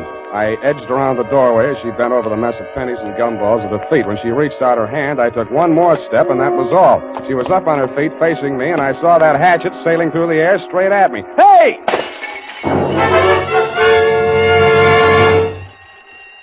Now see what you've done. Yeah, I'm sorry. I won't let it happen again, I hope. Well, don't just stand there. Let's get out of here. That noise, it'll bring the police down on us. Yeah, you're right. No, not that way. The alley. And that's how I met you, Thelma, darling. Pausing only to pick up an Indian head penny for luck, I escorted you through the alley to Washington, up Washington to Salon, jogged through Front Street, and followed that to Market, where we entered the Happy Hour Bar and Grill by way of the kitchen. You proceeded unfalteringly to the darkest booth. We sat down and caught our breath. You ordered a pirate's dream. By the way, I did get that recipe. Lime juice, grenadine, passion fruit, a sprig of mint, and 6 jiggers of rum. After 2 swallows, I heard myself saying, Hey, now aren't you ashamed of yourself? But, Sam, why should I be? After what I've been through, I think I deserve a drink. I didn't mean that. I meant throwing that hatchet at me. I thought you were Merle. Who's Merle? Why, he works for Mr. Chiselhurst. Yeah, that figures. Now tell me who Mr. Chiselhurst is. Not who he works for, just who he is. He was acting as my agent for the sale of the pearl. Well, Natch. Look, please, don't make me say what pearl. It's called the Black Pearl of Galila Bay. My brother brought it back from the South Pacific when he was in the war. Oh, yes. When he went to prison, he gave it to me to keep for him. Uh-huh. So you decided to sell it? I had no choice. I needed the money desperately to finance his appeal. It comes up next week. Mm-hmm. If I don't get that pearl back, I don't know what I'll do. You've got to help me. What makes you think it's in a gumball machine? Mr. Chiselhurst took the pearl to show to a man named Junius Eagle, and that's when it disappeared. Mr. Eagle decided not to buy. And when Mr. Chiselhurst returned to the hotel... Eagle had found the pearl and substituted a ball of blackjack gum. Then what? Mr. Chiselhurst had Merle follow him. Nothing happened the first 2 days.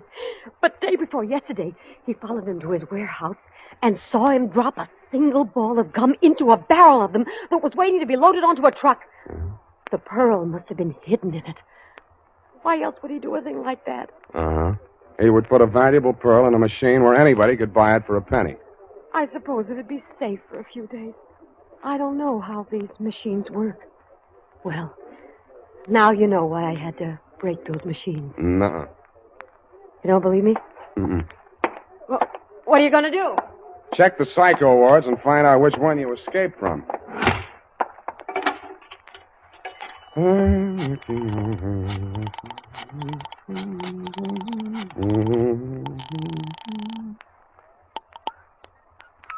Hello? Mr. Eagle? Speaking. Spade. Oh, yeah, I just got in. I've been out making my monthly collection. Mm-hmm. Hey, I want to talk to you. You're falling down on my job. Another of my machines. Yeah, I know. Drum Street. I nailed the hoodlum. Ah. Who's he working for? Let me ask you one. Did a man named Chiselhurst ever try to sell you a black pearl?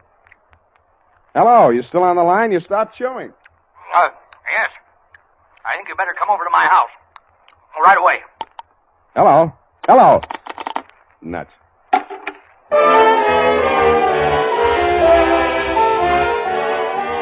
When I came out of the phone booth, I wasn't surprised to find that you had flown the coop, darling, if I may call you by your last name.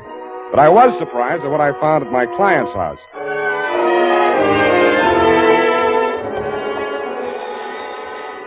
I rang the front doorbell and waited. Nothing happened. Then, through the glass door, I saw a man rush out on the landing at the top of the stairs. He half ran, half stumbled down the long flight to the entrance hall, yanked open the door, and tried to shove past me. I grabbed him. Get out of my way. Wait a minute. Let go. I got to get a doctor. You're bleeding. No, not me. I've got to get a doctor. Why don't you phone? They ripped the wires out. Now let go, or it'll be your fault if he dies. I memorized his mug, lifted his wallet as we unclinched, and let him go. On the way upstairs, I checked his ID cards. Higgins, Morris L., employer, Eagle Vending Machine Company, occupation, maintenance supervisor. On the floor of a room at the top of the stairs was quite a sight. The floor of the room was covered almost completely with pennies. In the middle of it, sprawled forward like a miser who had been attacked while counting his hoard, was Junius J. Eagle. The wound in the back of his neck could have been caused by a small hatchet. There was a bookkeeper's account sheet open across the desk, and scrawled across the neat rows of figures there were 3 words: Spade, Quarter, and Eagle.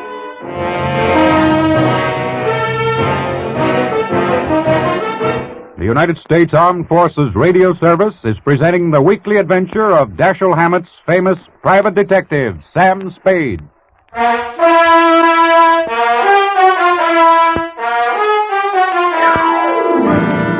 And now, back to the Quarter Eagle caper. Tonight's adventure with Sam Spade.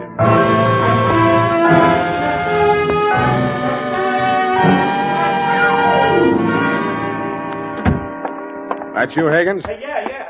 Save yourself the trip upstairs. There's nothing you can do for him. Oh, dead, huh? Yeah. Well, I guess he won't need that doctor I called. We can use one anyway. Did you tell the doc Eagle had been stabbed? Yeah, sure I did. Yeah, well, that means the law will come with him or ahead of him. But I don't get it. He must have been killed for the money, but why didn't they take the pennies? They should have. It'd look better for you if they had. You're that detective he hired, huh? That's right. Now, look, Higgins, we haven't got much time. If you want to find out who killed your boss, spill everything you know to me now, before the cops get here. Because they're going to hold you, and they'll hold me, too, if they find me here. But I don't know a thing, Spade. I just found him like that. How did you get in the house? I have a key. He gave me one, so when I came here to pick up the pennies, he wouldn't have to come all the way down to let me in. For now, tell the cops the door was open. Did he always collect the pennies from the machines himself? Yeah. He was a coin collector as a hobby. He liked to go through them and save out the odd ones. You always pick up the money at 1 in the a.m.? Oh, no. No, he called me tonight a little past midnight, and he asked me to come right over. Hey, look, you got to believe that. I do. He said the same thing to me. What do you know about a man named Chiselhurst? Hey, wait a minute. That's the name of the guy that ran into my truck yesterday coming down the California incline near Grant. He slammed right into the rear of my truck. I tangled with his chauffeur, some punk kid. Named Merle? Yes, that's what they called him. And there was a dame in the car, too, a redhead. Any report on the accident? No, the cop took it down on the beat there. There wasn't no damage. Sounds like we haven't got much more time here. Oh. What exactly happened the night the first gum machine on your route was smashed up? Come on. Well, first off, I went to a bowling alley on Church Street and removed our machine there. It was discontinued. Wait a minute. Where did you take it? Back to the shop? Oh, wait a second. I got it here in my book. Come on. All right, I'm hurrying. Here it is, 11864. Mm-hmm. No, I exchanged it for an out of order down on Drum Street. Did you leave the pennies in it? Oh, sure. They only get collected once a month. How much gum was in it? About half full. I didn't refill it until today. Yeah. What's your system on the refill operation? Well, I carry about 4 extra machines in the truck. When I go to fill a machine, I take one of the extras already filled out of the truck and trade for the empty. Yeah. Then I fill the empty one in the truck, and that saves me from carrying the bag around. Now, is there anything else I can tell you? Yeah. Huh? Does Quarter Eagle mean anything to you? No. Okay, now where's the back door?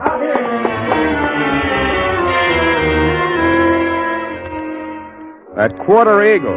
What was it? Was it a wrestling hole like the Half Nelson? I thought of asking Effie, but I was afraid she'd know. I was sure that if I could find Chiselhurst, I could get all the answers at once.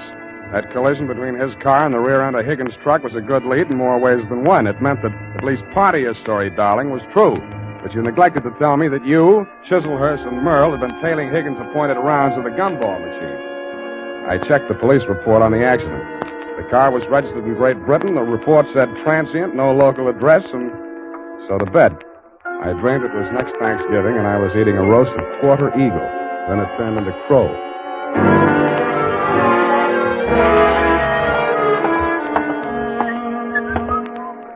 Good morning, sir. Do you wish to place a classified ad? Good morning to you, madam. Indeed, I do. Kindly write it on this blank. Kindly read it off this blank.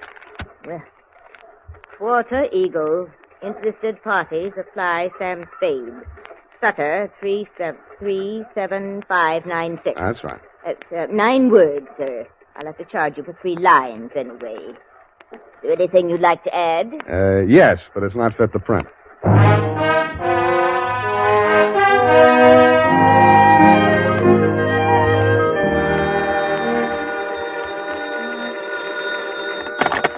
Barney's Beanery. Mr. Spade? Yeah. You got it for sale, the Quarter Eagle? Who's speaking? I am speaking. Sergei Zacharias. Zacharias. You are numismatist? No, this is Mr. Spade himself. Look, I'd like to talk to you personally. Where can I reach you? Oh, I am by my shop, 2 doors from Belvedere Coffee Shop on O'Farrell Street. Okay, Mr. Zacharias, I'll be right over.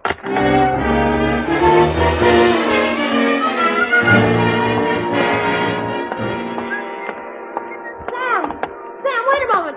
I gotta talk to you. Why didn't you do more talking last night? My client might be alive if you had. Oh, it's terrible. But how could I have known? You knew about the Quarter Eagle. Why did you spin that yarn about the pearl? How did you find out about it? Dead men sometimes do tell tales. Surely you don't think that I had anything to do with that. He was only hacked to death with a hatchet like the one you threw at me. That makes you look fine. All right, I killed him, if that'll make you listen to me. Sam, don't go into that shop. Please, it's a a new trap. suit. You don't know that man Zacharias. He's the cause of all our troubles. You mean he sold you that hatchet? Sam, please! Quit clawing me. Let go. I won't allow you to go in there. I won't. Wait a minute. What's going on here? What's the occasion of the squabble? Oh, well, no, it's Mr. Spade. Yeah, Clancy, this dame here just tried to pick my pocket. Ah, pickpocket, is it? Glory be, and such a pretty one, too. Never mind that, Clancy. Just have it locked up. I'll be down later to preferred charges.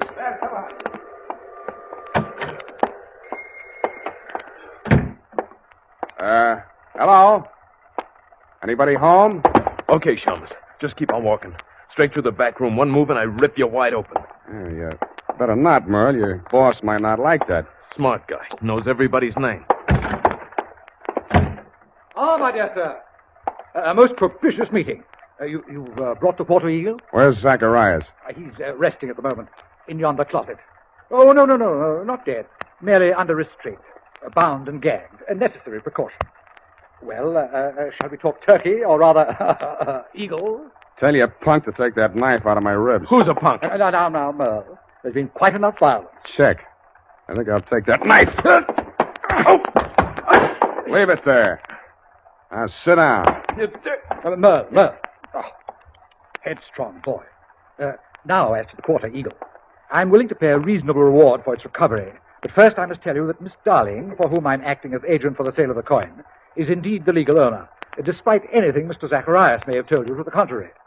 What would you say to $500? I would say no dice. 1,000? I would say I'm still listening. Sir, you seem to exaggerate the value of that tiny gold piece. It was worth one human life to somebody. That sounds like more than $1,000 to me. You may find the market valuation of that particular mintage of the Quarter Eagle in my coin catalog. $10,000. But, sir, that valuation is based upon the mistaken belief that there were only 2 in existence. It was while rummaging in her grandmother's attic that Miss Darling came upon a third. When she brought it to me, I could scarcely credit it. It was matter of official record that 2 specimens had been stamped out when the die broke. And then it came to me. There must have been a third. Namely, the coin which was in that rude stamping press when the die broke. Closer examination of the Quarter Eagle, now in your possession, revealed certain markings. Yeah. Some defective feathers in the war bonnet on the obverse. And a cleavage in the numeral 4 of the date, 1841. Yeah, all right. So how much is it worth? Well, as I say, the price last paid was $10,000. I think we may safely assume it will bring several times that amount in today's market. But only, mind you, if but 2 specimens, not 3, are in existence. So you decided it would be more profitable to clam up about it and see what the owners of the other 2 coins would pay to keep this one off the market. Precisely, sir. How did it get in that gum machine? Therein lies the tale. Keep it short, will you? I'm getting hungry. Well, sir, I brought the Quarter Eagle to Mr. Zacharias. Yeah. Who was acting as agent for the owner of the other 2 coins. An Australian sheep herder, I believe. Retired now. Yes, I'm glad. Well, not to put too fine a point on it, Mr. Zacharias' offer was so poor that I took umbrage. Oh, you didn't? I gave him a caning and left the premises. Really? But I'd gone no farther than half a league up Turk Street when I became aware that 2 ruffians were skulking at my heels. No. Sent, I had no doubt, by Mr. Zacharias to rob me of the Quarter Eagle. Egad, sir. Precisely. Knowing full well that they would not dare to strike at a populous, well-lighted resort, Yes. I entered a bowling alley at the corner of Hyde Street. No pun intended. Thank you for that, sir.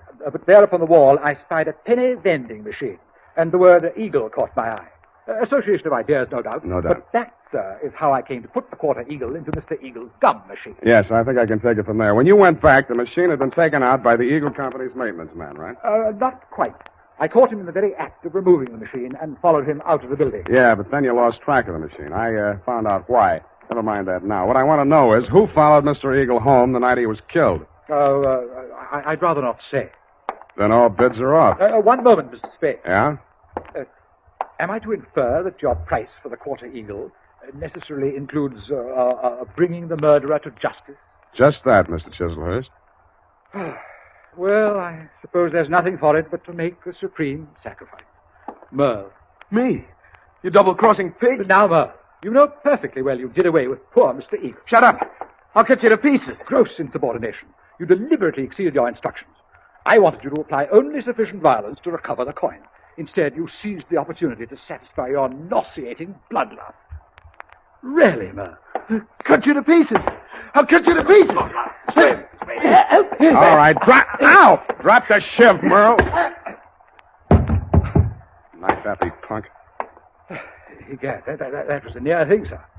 The base ingratitude of that boy. Oh, well, what's done is done. When may I expect delivery of the quarter eagle?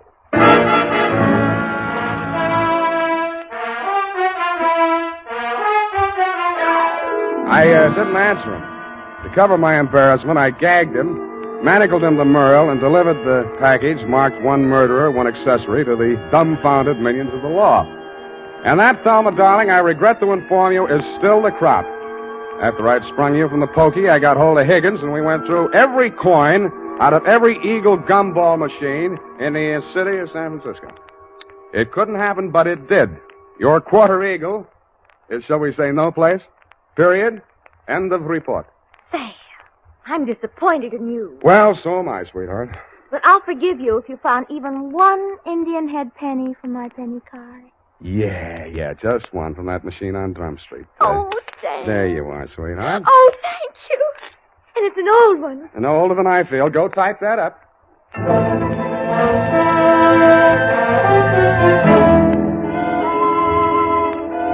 Sam, this money is counterfeit. Are you sure? It's joke money. It says $2.50. Hmm? You see where it should say 1 cent?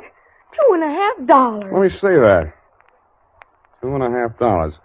If an eagle is a $10 gold piece, what is a $2.50 gold piece? Oh, now, let me see. $5 would be half. Sam. Right. A quarter eagle. Yeah, that's just dirt on it, see? It's gold, really. Oh, look at it shine. Like the stars in your eyes, sweetheart. Oh, you darling. Mhm. Good night, Sam. Good night, sweetheart.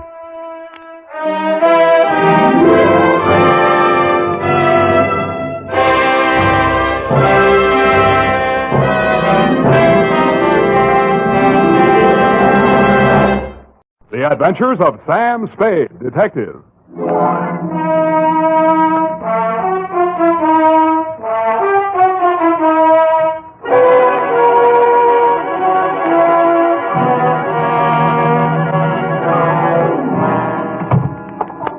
I just talked to Mabel on the phone. She works in the sleep shop, you know, next to the knobby knit. Yeah. And she says they advise their nightmare customers to put a heating pad under the kidneys. Oh. And instead of milk toast, just a little beef broth and some warm wine.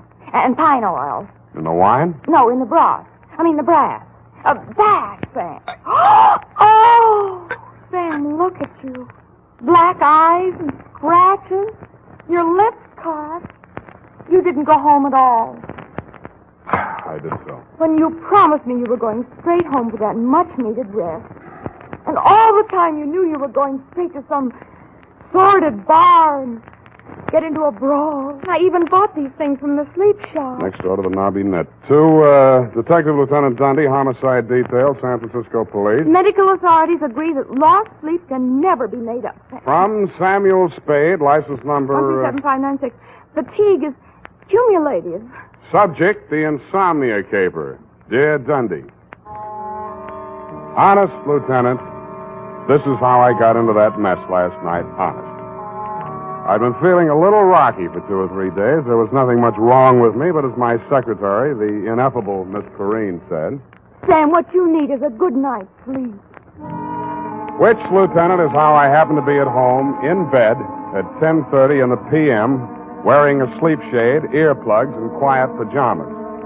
At 10:45, my right arm went to sleep. I turned over. That's when one of the earplugs fell out. I tore off the sleep shade, dug the plug out of my other ear, stuck my head under the pillow, and was just beginning to drowse off, but...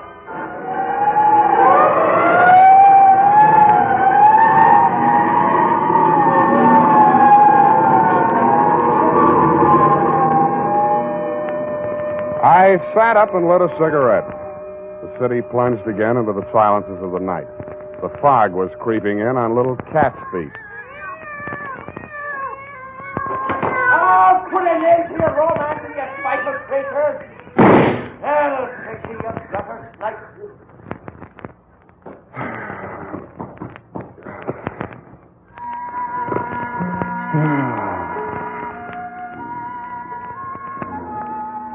Then all was peace and quiet again in Post Street. Nothing but the sound of foghorns way out on the bay and the rhythmic throb of the cable car mechanism under the California Street incline. This time I almost made it, and then... Go on, take your guts out. See what it gets you. Get over it. You dirty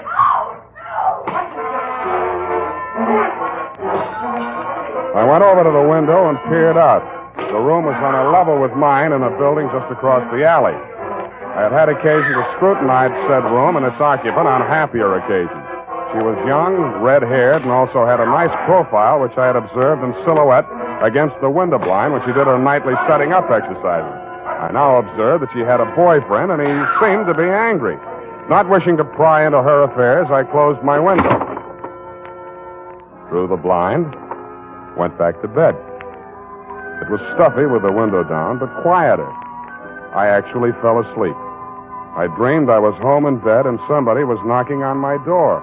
How true.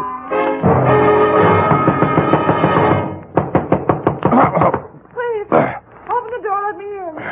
Who is it? Evie? Yes. Okay.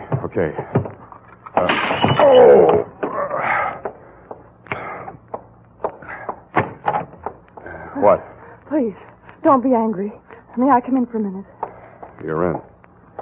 Oh, thank you. I know this seems peculiar, a perfect stranger. I saw you in the window. That makes us even. I have the apartment across the alley. Yeah, I know. And you saw him strike me. No. Well, you must have heard. I heard a lot of stuff breaking. Well, my ship models, he threw them all over the room, broke them to bits.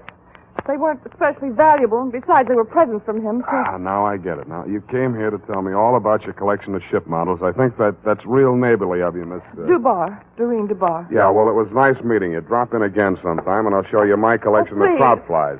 Please, don't send me away. I'm deathly afraid of him. His name's Dan McCrae. He's a merchant seaman.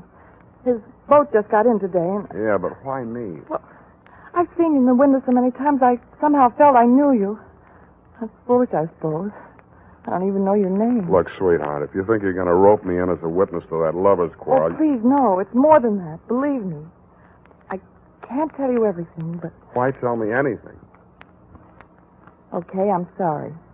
Pardon me for living. I know it's wrong of me to want to stay alive. I don't want to be hard-hearted about it, but if you're really afraid of the guy, you ought to go to the cops. But you don't understand it. Doreen, are you in there? Dan Badger, no doubt, from the game of the same name. Open this door! Look, chum, before you say anything, let me put you straight. You picked the wrong sucker. So you're the guy, huh? The old lady said you was good-looking in a cheap sort of way. Well, I think I'll fix that part of it right now. Hey, wait a minute. Oh, so you're going to make it easy for me, huh? Okay. No! What have you done to him? He'll be all right. Loosen his tie. I'll go get some water. All right.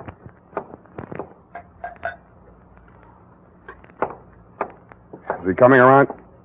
Oh, where'd she go? Hey, Dan, wake up. Come on. Swallow it. What'd you hit me with? Where's Doreen? She dissolved. Come on, get up. Okay. Okay, Shepard. This is your round. Who? Not that it matters, Danny boy, but who? You're Frank Shepard, ain't you? You stupid. Can't you read? The name's on the door. Spade. Here's my card. Huh? A detective. What was she doing here? Her story was that she was running away from you. Now beat it, will you? It can't be too fast for me. I'm sorry, Spade. I've been at sea too long, I guess. The old lady over there told me Doreen was seeing the sky every night.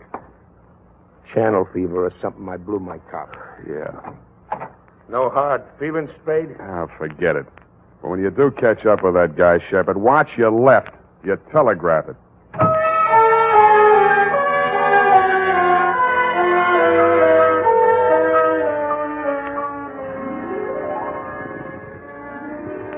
Homicide. Shepard's paw. Reach. Up to pick the halls of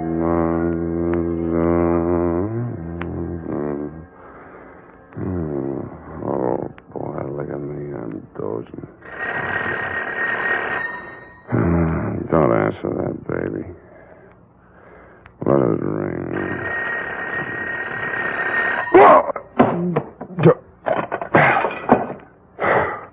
Huh? Spade, this is Dan McCrae. Who? The guy you beat up on. Look, I just got to sleep. Call back tomorrow. Better yet, don't call. Listen, you gotta listen to me. I found Shepard. Not much of a fighter. I marked him up a little anyhow, just to scare him. Go on back to the bar. Have one for me. Listen, I'm okay now. I sobered up like a shot. I only came back here to phone. Makes sense, will you? When I got back to the ship, he was there in my cabin. What? He's dead. Who? Shepard? Yeah, he's dead. Hit him too hard? I don't think so, but I've got to know. You're a detective. Now, look, I haven't got much money, but... Then start earning some. This is going to cost you.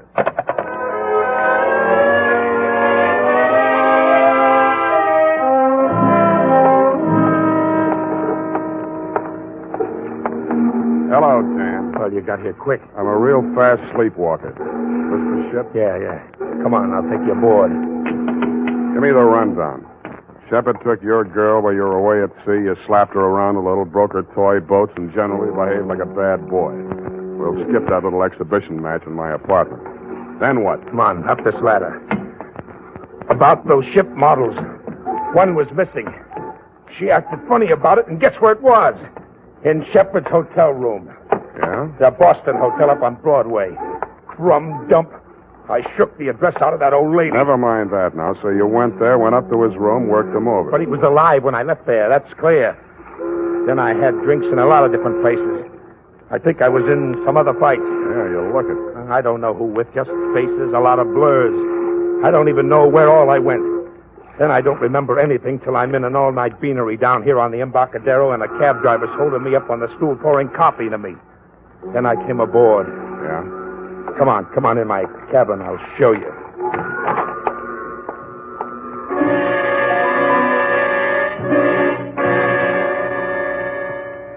There were a few bruises and ring marks on the face, but they'd been cleaned up and smeared with methylate. I know you're not supposed to touch anything until homicide gets there, Lieutenant, but this one had obviously already been tampered with, so I didn't think you'd mind if I rolled him over just enough to peek at the back of his head. There was a tiny cut on his scalp near the base of the skull, not more than 1/4 of an inch long. It had hardly bled. I frisked the pockets. In his wallet, $38, identification card, Frank R. Shepard, Boston Hotel, San Francisco, and a snapshot of Doreen sailing a model Chinese junk in a pond someplace. In his cigar case, cigars. Around his middle, a tooled leather belt with hammered silver buckle. It was a popular type Hickok belt, but something about the buckle didn't quite figure. The prong of the silver buckle wasn't silver. It was tempered steel. And instead of being pointed, the end was flattened out and ground to a sharp cutting edge. There were 2 notches on either side of it that didn't look like they'd been put there for decoration. I took the belt off, rolled it up, and put it in my coat pocket. Well, what do you make of it? You touch it? No. Why? A man falls forward, not back. The cops will say he was killed someplace else and brought here. Then I'm in the clear. Yeah, unless they form a theory that you brought the body down here to dispose of it. Then why didn't I? Maybe you lost your nerve. Maybe you sobered up. How? What killed him? I don't know. Maybe internal injuries, maybe a head injury, or both from that beating you gave him. Maybe he just dropped dead, heart attack. That's for the police medical examiner to find out. You mean you're going to call the police? I have to. But I called you to... I thought you could clear me Now, before... wait a minute. You told me yourself you drew a blank. You don't know where you were or what you were doing. What are you going to do? Call the police. No, wait. Yeah, I suppose you have to. I do. You first. Yeah. I must say you're taking it pretty well.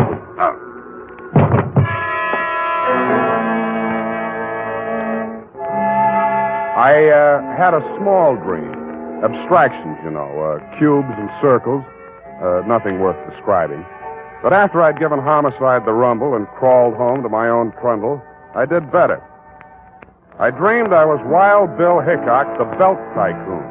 I was working on a promotion scheme for a new combination belt buckle, toothpick, and murder weapon. Sam Spade, Sleepyhead.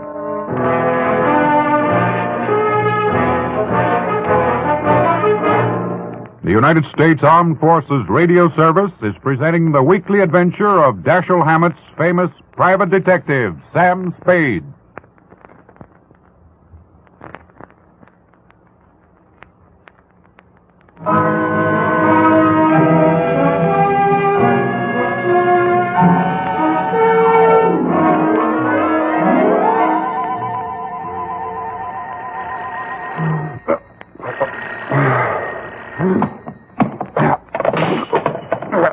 Nuts. Sam? Unique Garage, Harry speaking. Yeah, this is Dundee, Sam. Okay, Lieutenant, you got me. What time is it? It's, wait a minute. 10 after 3. Any sign of dangerous Dan McCrae, that rat, my client? Another whiff.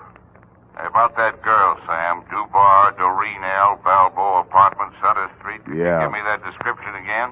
Go over and take a look at her. I'm in her apartment now. She says she never heard of you, and she doesn't know anybody named Dan McCrae. And she says she only went out once tonight to a drugstore to get some batteries for her hearing aid and some elastic stocking. All right, Dundee. If you want to swallow a pack of lies, all right. Check the drugstore, and she's wearing them now. I'd bring her over there, Sam, but she's a little feeble. Okay, Dundee. I'll be right over.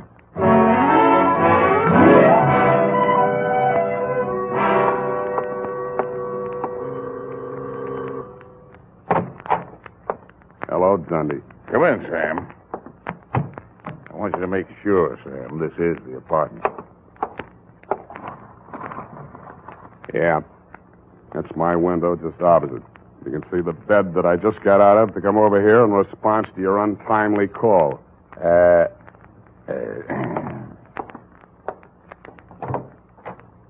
Will you come in here, Miss Dubar? Certainly, Lieutenant. I'm very anxious to make that man's acquaintance. She was about 65 years old with a pleasant motherly face, gold-rimmed bifocals, hearing aid, and snow-white hair. Over her shoulder, I could see into the kitchen. Sitting at a table facing away from me was an old man. In front of him on the bench were 3 ship models in various stages of disrepair. Broken masts, rudders, and with a mallet and a tiny chisel, he was shaping a piece of wood. I guessed that it was a broken spar from one of the hulls. Well, Sam, still say this is the same apartment? Yeah. Same apartment, different people. But you must be mistaken, young man. My brother and I have lived in this same apartment for nearly 20 years. She's lying, Dundee. Have you checked the janitor, the building manager, anybody? Janitor says she's been living here since he took the job in 41. We're trying to locate the building manager now. According to your story, Sam, the girl and McCrae had a big row in here, busted up a lot of furniture stuff. I don't see any sign of it. They could have cleaned it up. It doesn't make sense, Sam. Okay, I dreamed the whole thing, but those ship models, I didn't dream them. McCrae mentioned them, the girl mentioned them. Busted ship models. There they are on the table in the kitchen. Nay, good enough. What seems to be the trouble now, Dory? Just why is this young man so excited about my model? I declare, Sven, I can't make head or tail of it. Something about a girl with the same name as mine, and a young man, I forget his name, who seems to have killed somebody named Shepard, I believe it was. Oh, just what was it about the ship models, young man? Dory, could it be the girl who brought these over to me to repair? What was her name? It's just on the tip of my tongue. Who did she say sent her, Sven? Wasn't that Shepard? Well, no, With all due respect to your age, nuts. I'm getting out of here, Dundee, while I can still remember my own name. I gotta get some sleep.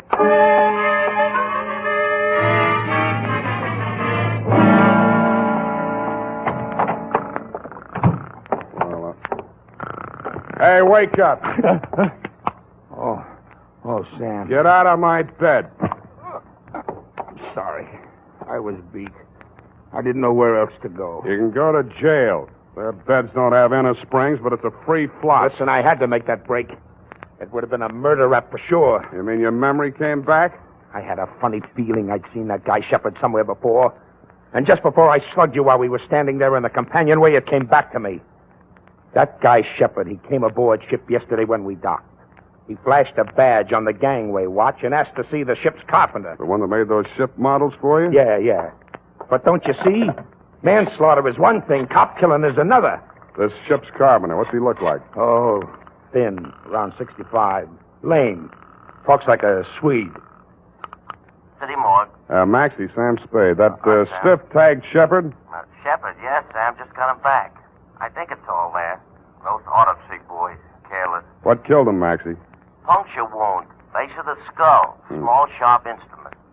Anything new on his ID?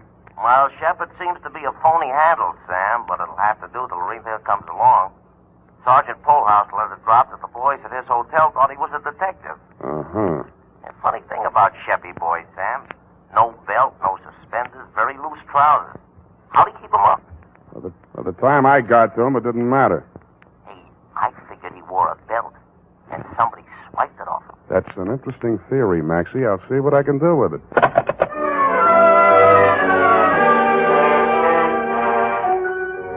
I tucked Danny Boy back into my bed, locked him in, and gumshoed around the block to the Balboa apartment. Just to be mean, I woke up the janitor and checked his statement on the old couple in Doreen's apartment. He worked 3 buildings, was sure of the old woman, but backed down a little on the man, which is what I expected. Was sure of the floor, but not of the apartment number. Didn't know any tenants by name, which goes to show, Lieutenant, what police statements are sometimes worth. I thanked him, stole his passkey, and went upstairs. I didn't expect to find anybody home in Doreen's apartment. I was half right. Sven, the old carpenter, was sitting in a chair, staring straight ahead of him. He looked as though he were in a daze. I walked over to him. Even close up, he didn't look dead. But he was. Body still warm, no visible wounds. But he was wearing a tooled leather belt with a hammered silver buckle. The prong of the buckle was tempered steel and had the same peculiar shape as the one in my pocket, the one I had taken off of Shepard's body. The ship models were gone. What was left of them I found in the fireplace, and in the charred remnants of what had once been the hull of the toy Chinese junk, I found something that hadn't burned. It was a small metal cylinder with 2 pins projecting from it on either side, about the middle of it. It looked like a miniature lock mechanism, which it was exactly.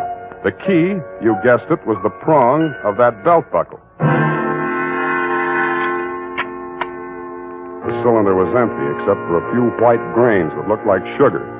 I tasted them. It was not sugar, but in the dope traffic, they sometimes call it that. About then, I heard footsteps outside in the hall. I ducked into the closet, leaving the door cracked enough to see out. Stand over there, Doreen. Don't try anything. I won't shoot you unless I'm forced to. No, you didn't shoot Frank Shepard, did you? Don't ever mention that name again. All right. Well, then, don't just sit there staring. We've just time to catch the boat. Then, answer me. I don't think he can answer you, Mrs. Brownrigg. Oh, what are you talking about? Sven! Sven! He's dead. He's dead! Oh, careful, she's got a gun. Hand it over. Hand it over, Grandma. You won't need it anymore. You killed him! Yes, I'm a desperate character. Hand it over. Come and get it. It should be easy for you. Such a strong young man, and I'm such a weak old woman. Now, look, you don't have your glasses on, and this 45 is too heavy for an elderly type criminal. Now, sit down and keep quiet. Oh, Sam, I thought you'd forgotten all about me. I've been trying to all night. Where were you? They locked me in a closet in her apartment. Next door? They were going to take me with them, get rid of me on the boat. After what they did to Frank, they had to get out fast. Shepard. Who was Shepard, anyway? I can't tell you that. He was a federal narcotics agent, wasn't he? How did you know? You just told me. Now tell me the rest of it. Well, honestly, I didn't know anything about it till about a month ago. I was dusting the ship models and knocked one off the shelf. It broke and something spilled out of it. Mrs. Brownrigg was here when it happened. She rushed for it and ran out of the room with it. She said she'd take it and get it repaired for me. And then this girlfriend of mine came by while I was sweeping the white powder up. She's a nurse. She tasted it, told me it was dope. Well, I didn't want to do anything till I talked to Danny, but she reported it. And that's when Frank Shepard came to see me from the narcotics squad. He told you to play along with them? Yes. They arrested the man Mrs. Brownrigg was selling it to, and Shepard told her he was taking the man's place so he could spy and get evidence, you see. She believed him because of the belt. This the belt? Yes. That thing on the belt, it's really a little key that fits in a little... Yeah. Now, that fits in a little lock that releases the little mechanism that makes the false bottom fall out of a little boat. When did she find out that Shepard was a narcotics agent? I didn't. I saw them together so much that I began to think they might double-cross me. Then I thought about that sailor, Dan, that roughneck boyfriend of hers. So I went to Dan and told him I thought his girl had taken up with Shepard while he was away at sea. And I had to let Dan think the worst because I was sworn to secrecy. But Dan's so violent and jealous, he said he'd kill Shepard, so I came to you. You were a witness that Dan hit me, and I thought we might have him arrested so nobody else would get hurt. But I guess you were too sleepy to care. What? Sorry. I must have dropped off. To sleep.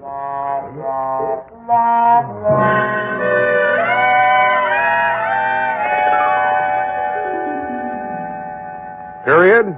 End of report. But, Sam... Yes, Angel? Didn't you arrest that terrible old Mrs. Earwig? Brownwig, Effie? Wasn't it Brownwig, Sam? One of her aliases, no doubt. In reply to your previous question, yes.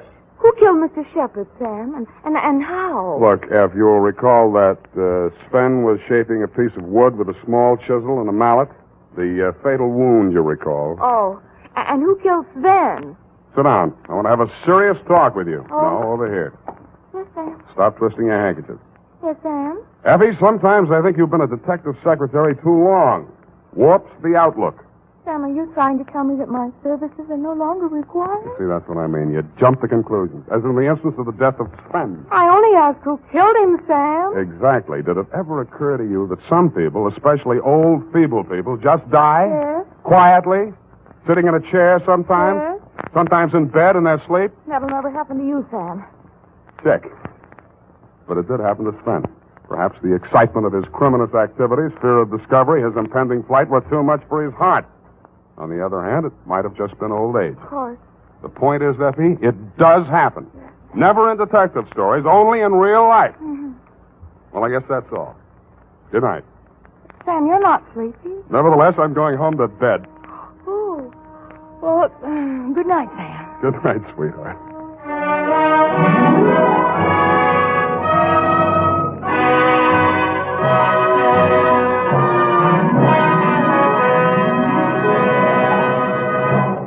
The Adventures of Sam Spade, Detective.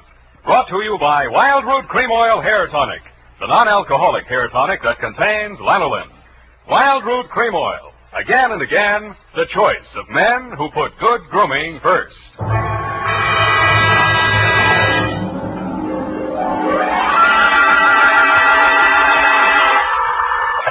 Sam Spade Detective Agency. This is Mad Scientific Detective number 137596. Sam, no matter what anyone says, I'll stand by you. You're nothing of the sort. Not scientific? Of course not. You're two-fisted. Well, thanks, Effie, and that ain't all, Effie. I was actually mistaken for a convolutional melancholiac. Oh, Sam, are you all right now? Wrong diagnosis, Angel. It turned out to be melancholia catatonica. Oh, you poor darling. What is that? Well, it's a thing where you lie motionless and silent with fixed eyes and indifference to surroundings. Unquote. Sam, what happened to you? What hospital are you in? Can I bring you anything? No, Effie, I am now at large. Pull down the blinds, check the corridors for men in little white coats, and set a bottle in the window if the coast is clear. Oh. I'll be right down to dictate my report on the mad scientist caper.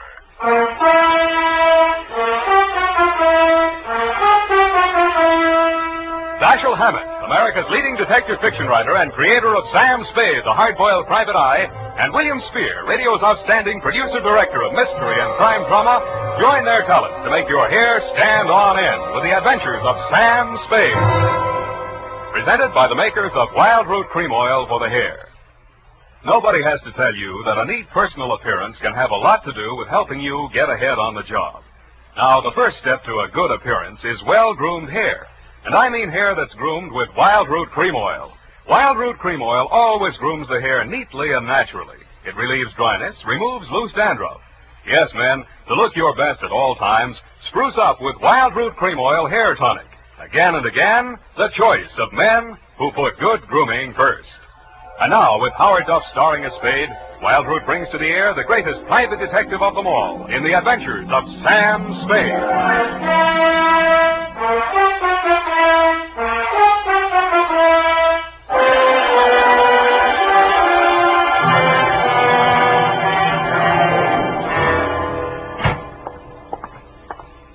Effie! Come in, Sam. The coast is clear. Where are you? Why is it so dark in here? Well, I had to put the lights out. The blind stuck. I couldn't get it down. The heat's off, Effie. Let there be light. Oh, I'm so glad. Let me look at you. Don't look at me like that and stop whispering. Oh, Sam. Did you get me all upset like that just for a joke? It's no joke, sweetheart. You really sick? Yeah, just sick of some of the types I made in this business. Oh, Sam. Date July 25, 1948, to Detective Lieutenant Dundee, Homicide Detail, San Francisco Police, from Samuel Spade, license number 137596. Subject, the Mad Scientist Caper. I worry so. Dear Dundee, he looked like a mad scientist, and that's exactly what he was. His eyes had a wild gleam in them, his hair was a wild tangle, and he was wearing a wild assortment of clothing that looked as if they'd been slept in shifts. He leaned across the desk at me and said, "They have stolen my secret formula." "They had? Gee, that's too bad." "Oh, you think I'm crazy?" "I don't know yet. I just met you." "My name is Raymond Fox. Does that mean anything to you?" "Raymond Fox, yeah, I think it does, but I don't quite remember what." "I invented the helioscope." "Helioscope? No, that wasn't it." "I also synthesized hydroxylamophotochronaton." "That was it?" "Yes, but unfortunately, production costs were prohibitive." "Uh-huh, but you didn't let that discourage you." "Oh, no, indeed. You see, after a brief illness, I was back in my laboratory, perfecting my greatest contribution to science, what may prove to be the greatest contribution of science to humanity. I call it penetron." "Penetron?" "That is what they have stolen, the secret formula for penetron." "Penetron, huh? Now, what exactly is penetron, Mr. Fox, and who are they?" Well, penetron is a plastic with a molecular structure which repels atomic radiation more efficiently than lead, yet weighs less than aluminium. "Oh, that. Do you realize the significance of this?" "Well, And imagine a motor no larger than a cigar box, with a power potential that even I don't believe, but they do." "Who's they?" "Grierson Enterprises. Now, how do I know this? When I applied to the patent office to protect my discovery, I received this letter. Here, come on, read it for yourself. Commissioner of Patents, Washington, D.C. Dear Mr. Fox, your application for patent on formula designated under the trade name Penetron is hereby rejected. You see. Both formula and trade name, together with descriptive material identical to yours, have been registered by Mr. Albert Grierson, Grierson Enterprises, San Francisco. Very truly yours, George Sherman, Acting Deputy Assistant Commissioner. Yeah. You see? Yes. You don't need a detective, Mr. Fox. What you need is a good patent lawyer. Lawyer? I have one. A legal ball of fire named Roscoe Manning. You know this scoundrel? Yeah? He's got an okay reputation. And I am paying for it. $3,000 in retainers. And now he tells me he can do nothing. Insufficient evidence, he says. What is this outfit, Grierson Enterprises? Yeah, a snare in a delusion, with rented furniture, unscientific ventilation, and dirty work at the switchboard. Mm-hmm. How did they get hold of your formula? Well, it must have been while I was ill. They came and took it away. Out of your laboratory? Oh, well, what did it matter where? I've got to start someplace. Start with the man. I promise you he's a crook. If he steals from me, he's stolen from others. If we can prove that, then I have a case. Well, I can't promise you anything, Mr. Fox, but I'll see what I can do. Will $100 be enough for your retainer? Too much. 25 now, and the balance if I can do anything for you.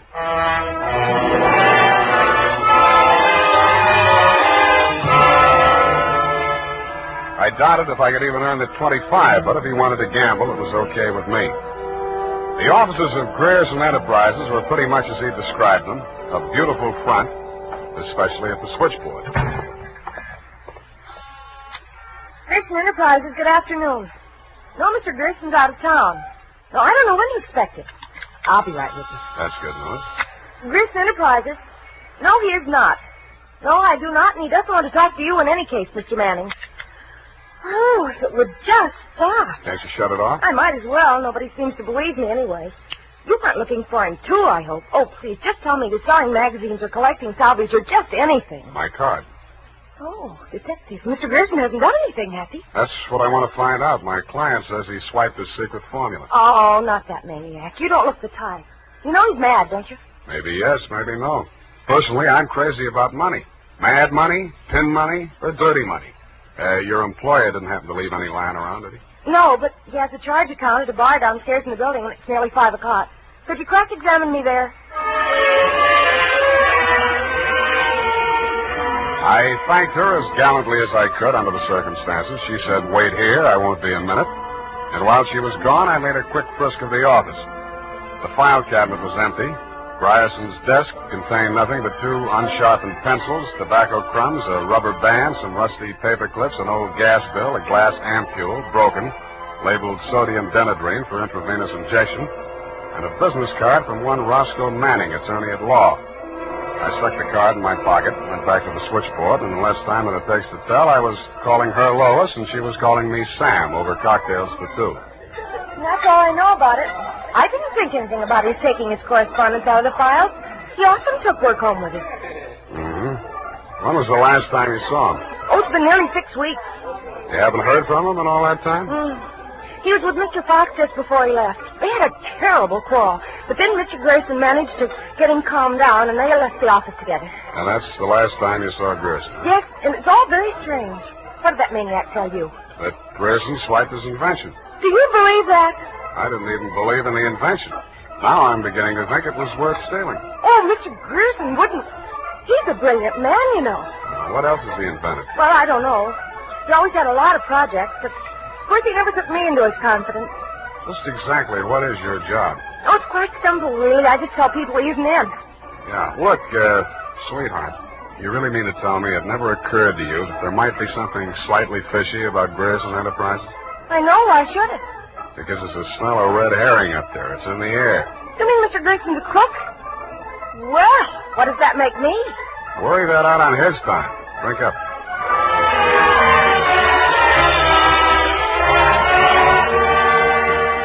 She looked as if she were telling the truth. But with women, especially blue-eyed women, that doesn't always mean anything. If she had anything more to tell, she obviously wasn't ready yet to tell it. I asked her to come up and listen to my Herb Jeffries records. She said my apartment needed a woman's touch. I handed her a broom. She hit me on the head with it and left. And so to bed. Up the Times and phoned my client. He wasn't in. Then I phoned a guy I know who sometimes knows about things and asked him what sodium denadrine was. He said it was a sedative and or truth serum, a mental-type drug. I wondered what Grierson had been using it for during office hours. I also wondered what else he'd been spending money for. I phoned another guy who knows about other things, and he called me back with the name of Grierson's bank, Golden Gate Trust. An hour later, to my surprise, I actually had something to go on. Because in the past 6 weeks, checks totaling $50,000 had been deposited at Grierson's account, all drawn on the Citrus Exchange Bank of San Anselmo, and all bearing the signature of one Carl Birdwell, M.D. He wasn't hard to find. It was a big place in the outskirts, and the sign on the gate said Mary F. Hotchkiss Hospital for the Mentally Deranged. Dr. Birdwell's cottage was one of 5 without bars on the windows. He was spraying his roses. So that cystectomy of Dr. Kober's. How are those convulsions? Coordination all right? Can't complain. Got the use of your fingers back? Good. Pick up those shears. I want all those ragged edges. Cut off the hedges. Well, why don't you hire a gardener? Or did those checks to Grierson use up all your ready cash? Eh? Oh, I thought you were the cystectomy. Good Lord, you're that convolutional melancholiac. You're not allowed out on the grounds. Guard! Guard! Now, wait a minute, Doctor.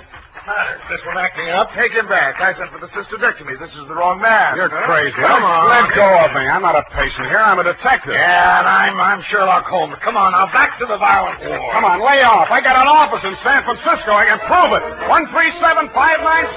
Okay, Dr. Wharton, but come on, come on.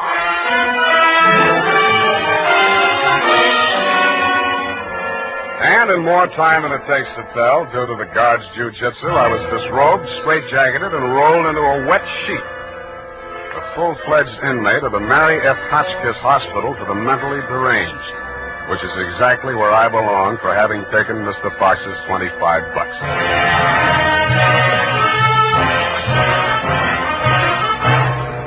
The makers of Wild Root Cream Oil are presenting the weekly Sunday adventure of Dashiell Hammett's famous private detective, Sam Spade.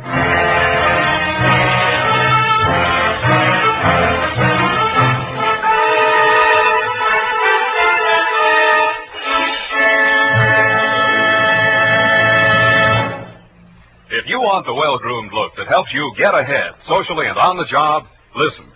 Recently, thousands of people from coast to coast who bought Wild Root Cream Oil for the first time were asked, how does Wild Root Cream Oil compare with the hair tonic you previously used? Better than 4 out of 5 who replied said they preferred Wild Root Cream Oil. And no wonder. Wild Root Cream Oil grooms the hair neatly and naturally, relieves annoying dryness, and removes loose dandruff. What's more, non-alcoholic Wild Root Cream Oil is the only leading hair tonic that contains soothing lanolin. So ask for Wild Root Cream Oil Hair Tonic. Again and again, the choice of men who put good grooming first. By the way, smart girls use Wild Root Cream Oil too. And mothers say it's grand for training children's hair.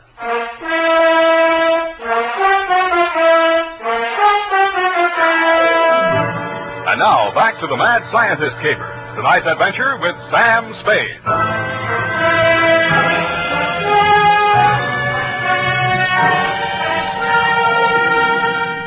I have been shot, stabbed, slashed, pistol whipped, and sapped into unconsciousness. But until you have spent a night rolled up in a wet sheet, Dundee, you don't know what punishment is. You feel hot and cold at the same time, too miserable to sleep, too exhausted to stay awake. And after 4 hours of it, you just give up and join the crazies pushing up the daisies. There's only one thing I can say in favor of the Mary F. Hotchkiss Hospital for the Mentally Deranged. They get the patients up early. By 6:30 in the a.m., I had been rolled out of the sheet. By 6:45, I had thawed out enough to be taken out of the straitjacket by an orderly. I was glad to be out of it because it was very heavy, and that gave me an idea. I picked it up and swung it. In less time than it takes to tell, I was in the orderly's uniform, out of the violent wing, and shuffling up the walk through Dr. Birdwell's rose garden and through his cottage door. Good morning, Dr. Birdwell. Good Lord, who let you in here? What do you want? I was trying to tell you yesterday when I was so rudely interrupted. Hey? Oh, yes, the detective. Did you say Grierson sent you? I didn't say that. I'm afraid you'll have to be absolutely specific or I can't help you. All right. My client is an inventor who claims that Mr. Grierson stole a formula from him, got a patent on it, and stands to profit to the tune of about $1 million. The last 2 items check. I don't know whether Grierson's a crook or not. He's into you for $50,000, so you might know. This inventor. Pale eyes, contracted pupils, big mop of hair. That's a fair description. Fox. Raymond Fox. He's a patient, escaped from this hospital. That man, Mr. Spade, is a homicidal maniac. If you'll jog your memory, you may recall the case. Sacramento, 1935. Sacramento. Wait a minute. Chemistry professor, lab explosion? That's the case. 2 of his colleagues, whom he irrationally suspected of stealing the formula for the explosive he used to blow them up. You sure they didn't? The man was adjudged hopelessly insane. He must be returned to us. He may murder Grierson, he may murder you, but he will commit a murder if he remains at large. Perhaps more than one murder. You must help us, Spade. Like you, Doctor, I can't help unless you're absolutely specific about a couple of things. Your connection with Grierson, for instance. I invested in Grierson's firm. Uh-huh. How did Fox meet Grierson? He was allowed a certain degree of freedom here during his rational periods. I guessed that he went through my papers or overheard one of my conversations with Mr. Grierson. Mm-hmm. Do you know he retained a lawyer? Huh? Manning, smart patent lawyer. You must think Fox has a case. Oh, surely not. Grierson thinks so, too. You've talked to Grierson? No, but I've examined his bank statements. The bank allowed that? I told him I was Grierson's attorney. The point is, Grierson is broke. Why? Because he's paid out every penny you gave him to the order of Roscoe Manning, attorney at law. And you know what I think, Doctor? Yes? I think Raymond Fox is crazy like a fox.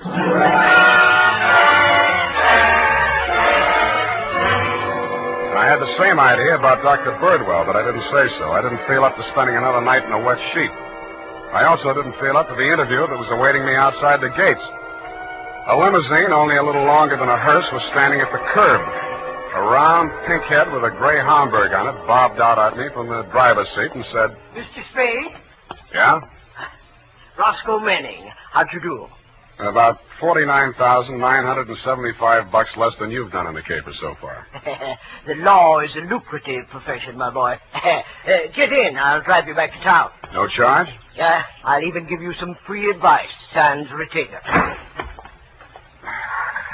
Well, sir, you are an elusive chap. I've had the devil's own time catching up with you. How did you? I won't ask why. And I am not without resources. Now, as to our mutual client, Mr. Fox, obviously you've learned a good deal about him. Dr. Birdwell says he's cuckoo, and it's only a toss-up which one of us is going to blow up first. And just about what you'd expect from a medical man. If you'd listened to as much conflicting medical testimony in court as I have, you'd take them all with a grain of salt. Or should I say soda mint? Or sodium denadrine? That's a mysterious remark. I was just trying it on for size. It didn't fit. Mm-hmm. Well, sir, here is my proposition. As to Fox's sanity, it's of no importance. He has money, and I think he has a case. We can always get a doctor to say he's back in his right mind. Where do I fit into your scheme? You just keep looking for Grierson. And watch that secretary of his. I don't trust her. Anything else? Oh, I almost forgot. Here's $500, and here's your ticket to Chicago.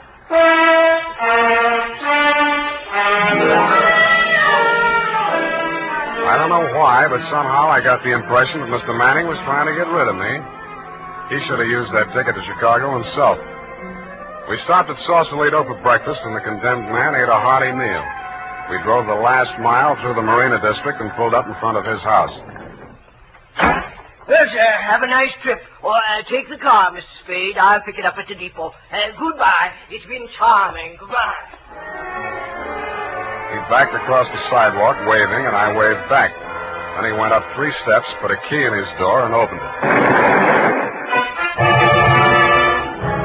It didn't do much damage to the house, but all the king's horses and all the king's men couldn't put Roscoe Manning back together again. I got out of the car and just made it up the steps when it happened again. I hated the look, but I did. Where the limousine had been parked with me in it was a smoking heap of scrap metal. I then headed for the nearest phone booth and, pausing only to inspect it for mines and booby traps, dialed the number of Grierson Enterprises.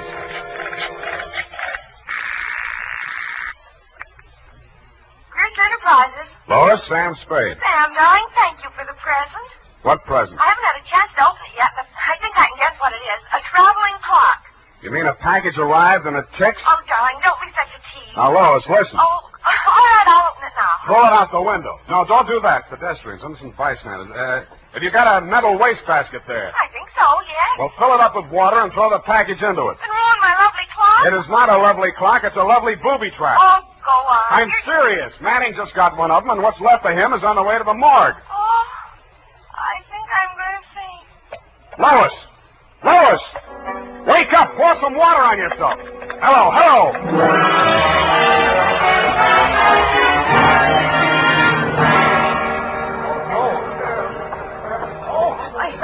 me through here. Come on, let me through. Lois. Oh, you're okay. Glad of that. All right, she's all right now, you people. Come on, get out of here.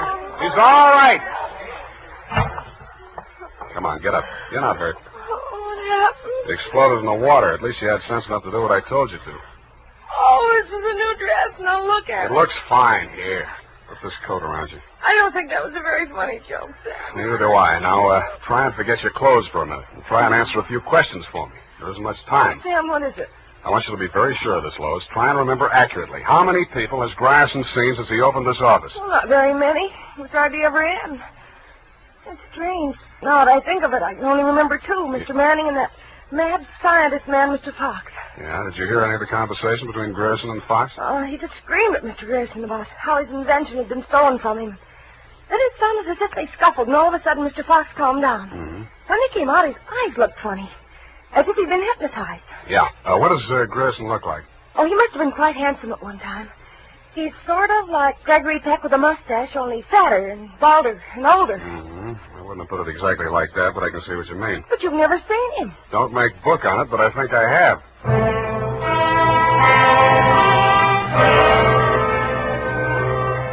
I made 3 phone calls. One to a crime reporter I don't like very well, giving him a false story on the death of Lois, Grierson's secretary. Another to my client, the mad scientist, alias Raymond Fox, and one to Dr. Birdwell. Then I went to my apartment and waited. My client arrived 5 minutes before the doctor. When Birdwell came in, my client said, Aha! That's he.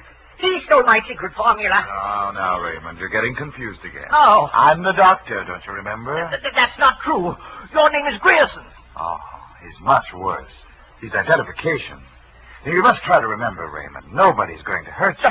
But you'll be much sicker if you don't remember. But I do remember. I remember everything. Do you remember setting the bombs at Manning's house and the one you sent to Mr. Grierson's office? No. Grierson isn't dead. You're Grierson. No, Grierson isn't dead. Only that poor girl. No. She didn't steal my formula. It was you. Oh, you're trying to mix me up. I'm trying to help you. Now, roll up your sleeve. I'll give you something to quiet your nerves, and we'll go back to the hospital. Put it away, Doctor. You've helped him enough. Huh?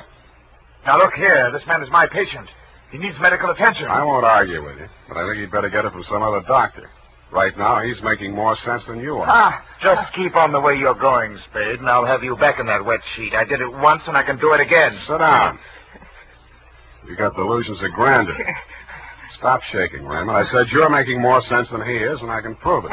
You think you're very astute, don't you? No, I'm stupid, but I'm lucky. I should have tumbled to the whole caper when I found that you'd invested 50,000 smackers in Grierson Enterprises. When I found out that Raymond was an escaped patient, I should have tumbled to what that Denadrine file was doing in Grierson's desk. I should have known then that you and Grierson were one and the same person. I told you. When I discovered that you'd paid Manning all that shakedown money, I should have known you were planning to knock him off and everybody else who could identify you. But it didn't work out that way. I got out of the car before it blew up.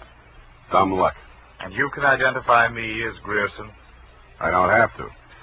Oh, God. Surely you're not counting on Raymond's sanity to that extent. He can't even remember that I was his doctor. Can you, Raymond? You're trying to mix me up. You stole my formula. I didn't kill them, did I, Mr. Spade? Now lie down on the couch and relax, Raymond. Don't worry about a thing. Well, Doctor, what now? You relax, too. Okay, Lois, come on in. What? Lois! Why, Mr. Grierson, have you been sick? How dare you? How dare you ruin all my plans like this? You stupid girl! Okay, that's enough. Come on, get back there. Get back. Sorry, sweetheart. I didn't mean to let him get that close to you. What were you trying to do? It was an experiment, just to see what would happen. It did. So that's the way you scientific detectives work. For a hard-boiled chap, you have the vaguest way of doing things I ever heard of. Well, plans are all right sometimes, Doctor, and sometimes just stirring things up is all right if you're tough enough to survive and keep your eyes open so you see what you want when it comes to the top. That's something. Spade, Dundee. I'm at home. I've got 2 homicidal characters here, one sane and one insane. Now, if you can tell the difference, I'll let you give the story to the papers.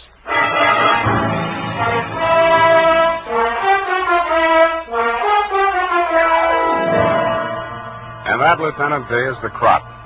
You picked the wrong one. Figures. It's as simple as this.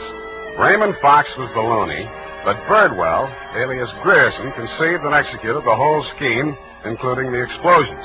Don't worry about Fox. He's now back at the hospital working on a new secret formula. I don't know what it is, but it might be an anti-truth serum, because that's how Birdwell got the Penetron formula, by using truth serum on the mad scientist to make him talk.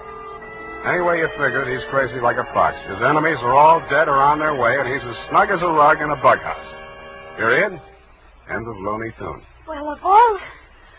Well, just imagine. Well, it takes all sorts to make a world, I guess. Well, I guess you never spoke a truer word, Effie, but don't forget, a stitch in time saves 9. Don't feel too badly about it, Sam. Better late than never. You took the words right out of the horse's mouth, but it's later than you think, Angel. Type that up, Angel, and while you're at it, see if you can think up a way to teach an old dog new tricks.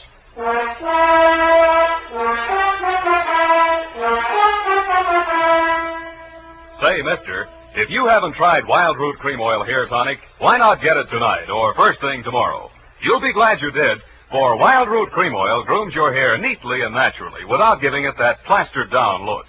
Wild Root Cream Oil also relieves annoying dryness and removes loose, ugly dandruff. Simply step up to your drug or toilet goods counter and ask for Wild Root Cream Oil in the big economy bottle and the handy new tube that's easy to pack when you travel. Also, ask your barber for a professional application of Wild Root Cream Oil Hair Tonic. Again and again, the choice of men who put good grooming first. Well, here it is, Sam. And I've been thinking over what you said. Which? About teaching an old dog new tricks. You're only as old as you feel, Sam. Then send in the application for my old age pension. Oh, Sam, I won't let you talk that way now. You're just tired and nervous and run down. Yeah, backaches, stay-up nights, sour racket. You're just feeling sorry for that Mr. Fox. I wouldn't worry about him. As you pointed out, he's safer where he is for all concerned. And after all, necessity is the mother of invention. What's that got to do with anything? Well, he's an inventor, isn't he? Hold that. You see? All's well that ends well. Good night, Sam. Good night, Pollyanna. Pollyanna. Oh, she's a glad girl. Oh, no, Sam, that's Shakespeare, that old... You know best. All ashore that's going ashore. Good night, sweetheart.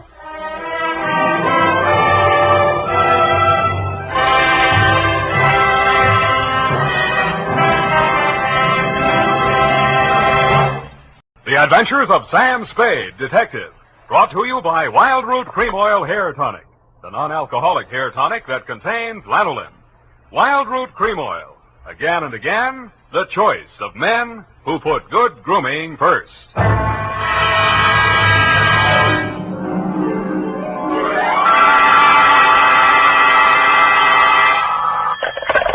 Spade Detective Agency. Bernadine, anything wrong? You sound almost human. It's not Bernadine, Sam. It's me, Effie. F. But I'll tell Bernadine about your compliment. How are things? Well, I've made out as best I could. I don't want you to think that I begrudged you a vacation. After all, you have worked hard. You did deserve it. Sam Spade, is that all you have to say to me? I'm not putting the blame on you. After all, it is a state law, so I can hardly accuse you of letting me down at a time when I needed you most. Well, you might at least ask me if I had a good time. I'm sorry if your conscience bothered you. Oh, well, it didn't.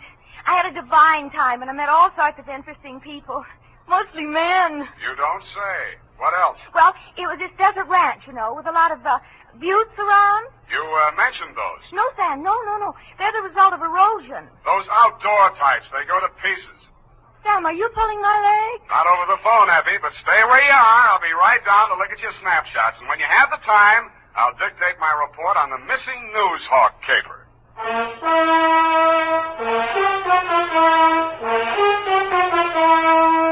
Dashiell Hammett, America's leading detective fiction writer and creator of Sam Spade, the hard-boiled private eye, and William Spear, radio's outstanding producer-director of mystery and crime drama, join their talents to make your hair stand on end with the adventures of Sam Spade.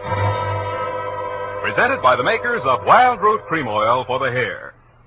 Wild Root Cream Oil. That's the famous name to remember, men, next time you buy hair tonic. And look what Wild Root Cream Oil does for you. It grooms your hair neatly and naturally. Wild Root Cream Oil also relieves dryness and removes loose, ugly dandruff. Yes, men, Wild Root Cream Oil is your shortcut to really handsome hair. So be smart. First chance you get Wild Root Cream Oil Hair Tonic. Again and again, the choice of men who put good grooming first. And now, with Howard Duff starring as Spade, Wild Root brings to the air the greatest private detective of them all in the Adventures of Sam Spade.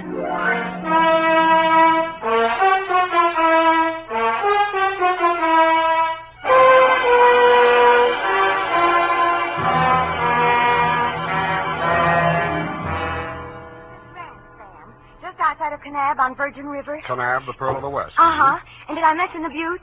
Oh, well, they're very interesting. The result of erosion. Yes. And it's authentic, too. Fay Hamlin's ranch. You, mean a working ranch? Yes, you see, that way you get into the spirit. My job was to feed the chickens. And that's how I met him. One of the buttes? Oh, Sam, he's a very cultured gentleman. Culture smulcher. What's he do for a living? He cures stammering. You don't say. What's his name? Charlie Shank. Charlie Shank? He's the founder of the Shank Institute of Articulative Correction, which I should learn. Articulative Correction. Where is this institute? Oh, I have the address here. General Delivery, Butte, Montana. You're sure you didn't help him break parole, Effie? Oh, no. We just went on long walks together. Where to? Oh, different points of interest. Like Wolf Canyon. Figures. He invited me on this camping ship, a trip. Honorable, of course. But I couldn't go on account of my sunburn. Oh, I had an awful. I've still got it, you see. And then he went back to Butte. He had to leave in such a hurry he couldn't even say goodbye. Wow. It was a pity, too, because an old friend he hadn't seen in years came looking for him just a few minutes later. With a warrant? No, he was an attendant in a nearby hospital. Mental? Oh, yes, very intelligent. He read me some of his poetry. Maybe you've heard it. A loaf of bread, a jug of wine, and thou. Wait a minute. Isn't that the Rubaiyat of Omer Khayyam? That was written by a guy named Fitzgerald. Well, of course, that's his pen name. Quite a penman. Yes, but he's paid his debt to society. And the other time it was a bad beef. Oh, He told me all about it. Yes. He cried on my shoulder afterwards. Sweetheart, when you make a mistake, it's a beaut. Sam, nothing happened. Well, I'm glad he cured you of stammering anyhow. Ready? Oh, yeah. I got a brand Work, new you notebook. know. Life goes on. I got a brand new notebook, Sam. I'll just turn over a new leaf. Not a bad idea, dear. Date July 18 to Mr. Alex M. Youngblood. Try that again. Mr. Alex M. Youngblood, P.O., Box 317, San Francisco, from Samuel Spade, license number 127596. Dear Mr. Youngblood, I need a vacation myself. You need Charlie Shank. Sounds hard, Sam. Fortunately, until I met you, my only experience with any of the men and women who make your newspaper run had been with one of your corner newsboys who shortchanged me 2 times within as many days. I have not read your rag since. But your name looked imposing, and so did the $300 check upon which you had written it.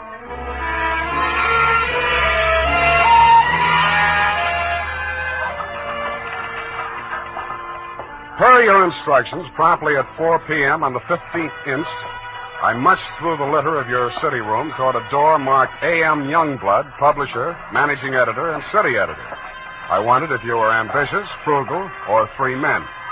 I did not know that you had good taste until I saw the trim, 20-ish, and toothsome secretary in your outer office. Hello. You're new here, aren't you? Well, I'm not exactly here. I'm just here to see Mr. Youngblood. The name is Spade. Samuel Spade? Sam, except for my most intimate friend. Well, my advice to you, Sam, is to be the hastier you treat. He's in a foul mood. Oh? Why? Is he blind or older than he feels? I refer, of course, to your spectacular charm, Miss, if I may call you Miss. Please, this is neither the time nor the place. My name is Phyllis Watson, and my phone number is in the directory, if you're really interested. I could be. Thank you. And if a man answers, tell him you're my French teacher. Oui. You better go in now. If you're late to an appointment with him, you're through. Do you have any more words of wisdom? No, but I hope you can do something to improve his state of mind. He's been awful lately. Good luck, Sam. Thank you, Phyllis Watson. Come in. Now, 1 minute past 4. You must be Mr. Spade. That's right. You're almost late. Sit down, Spade. Cigar? No, thanks. Well, don't expect me to offer a drink. You aren't a drinker, I hope. You don't listen to the radio, do you? Well, you'll not drink in this office.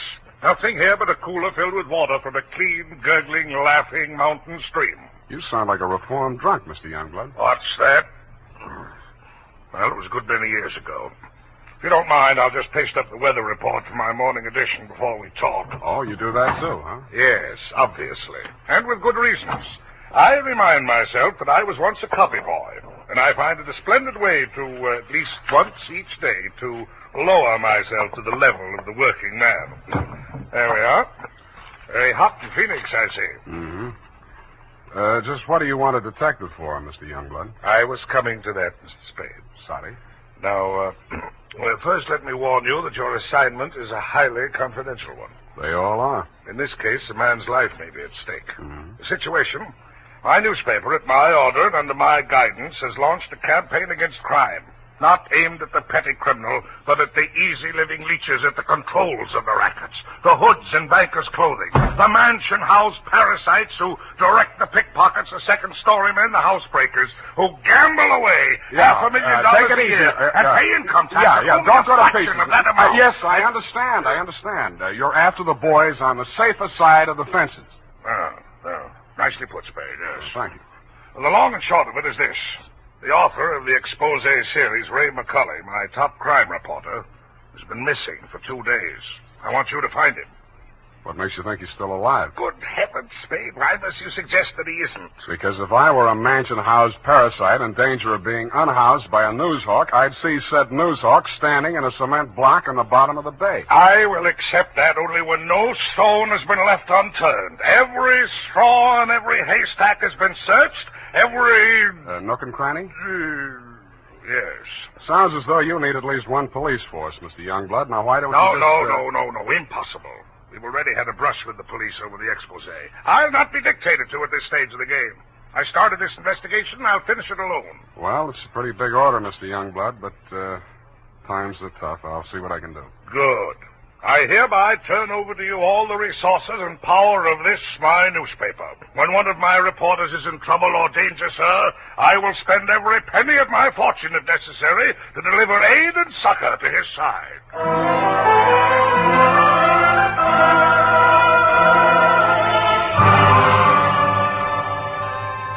You then gave me Ray McCulley's expose stories to date. I saw why you, his family and friends, and his creditors could have been worried about him.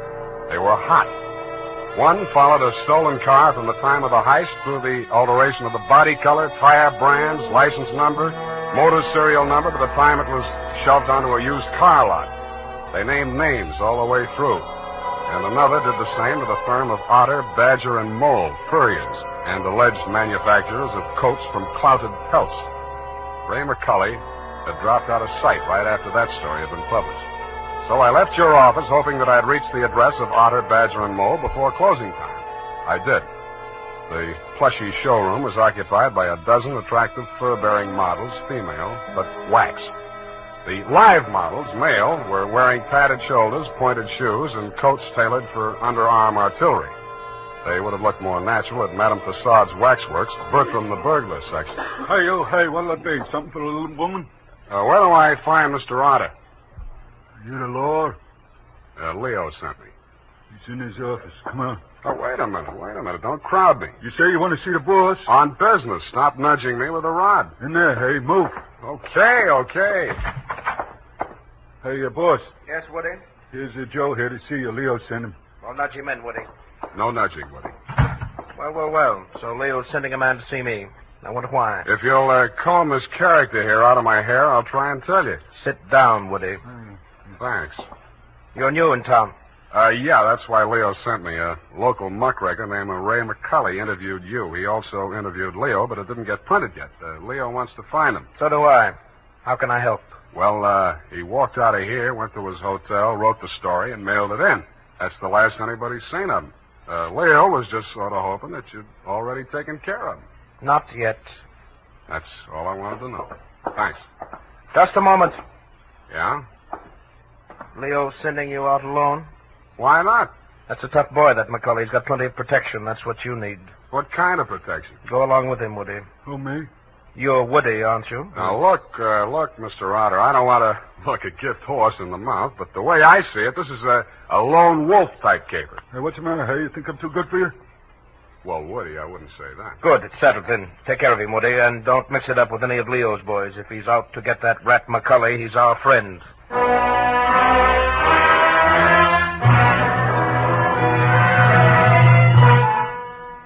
I was beginning to wonder who Leo was. I'd grabbed the name off a calendar on the wall, Leo's Van and Storage. I didn't know whether he was the Leo Mr. Otter didn't like, and I hoped I wouldn't find out.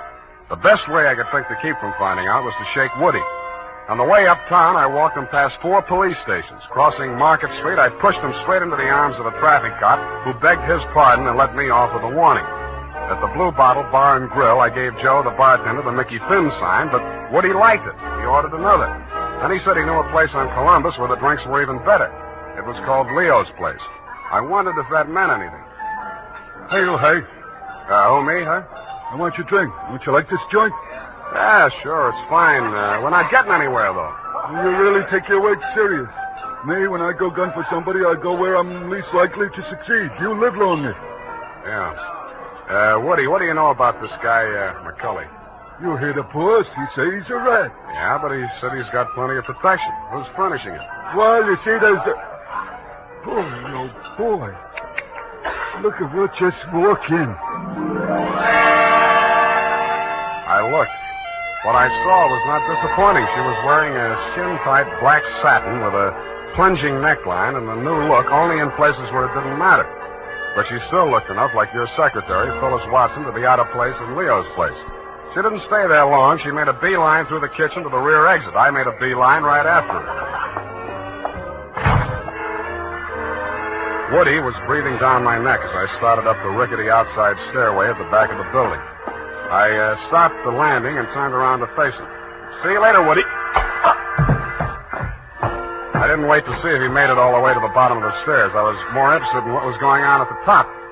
A door had opened, and Phyllis stepped inside. The man who let her in looked like Ray McCully. Who are you? The name is Spade. I don't know that name. Your boss hired me to find you. Private Dick? Yeah. Can I talk to you for a minute? Sure. Put your hands behind your neck and walk up slow. Okay. All right.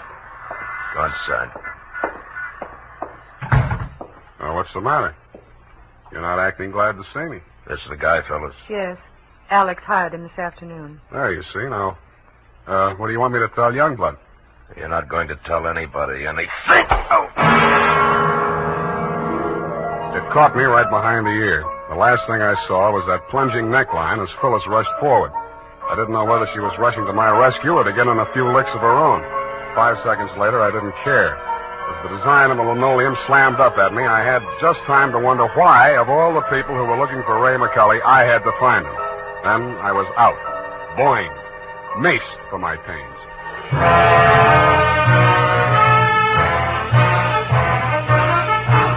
The makers of Wild Root Cream Oil are presenting the weekly Sunday adventure of Dashiell Hammett's famous private detective, Sam Spade.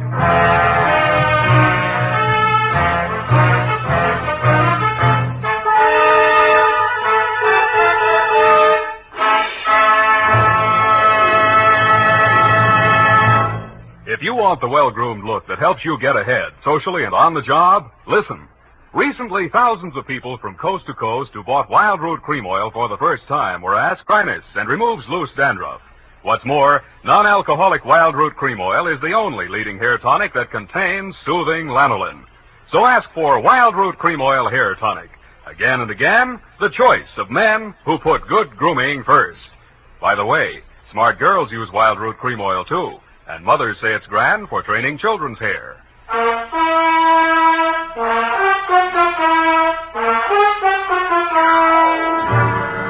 And now, back to the missing Newshawk caper. Tonight's adventure with Sam Spade.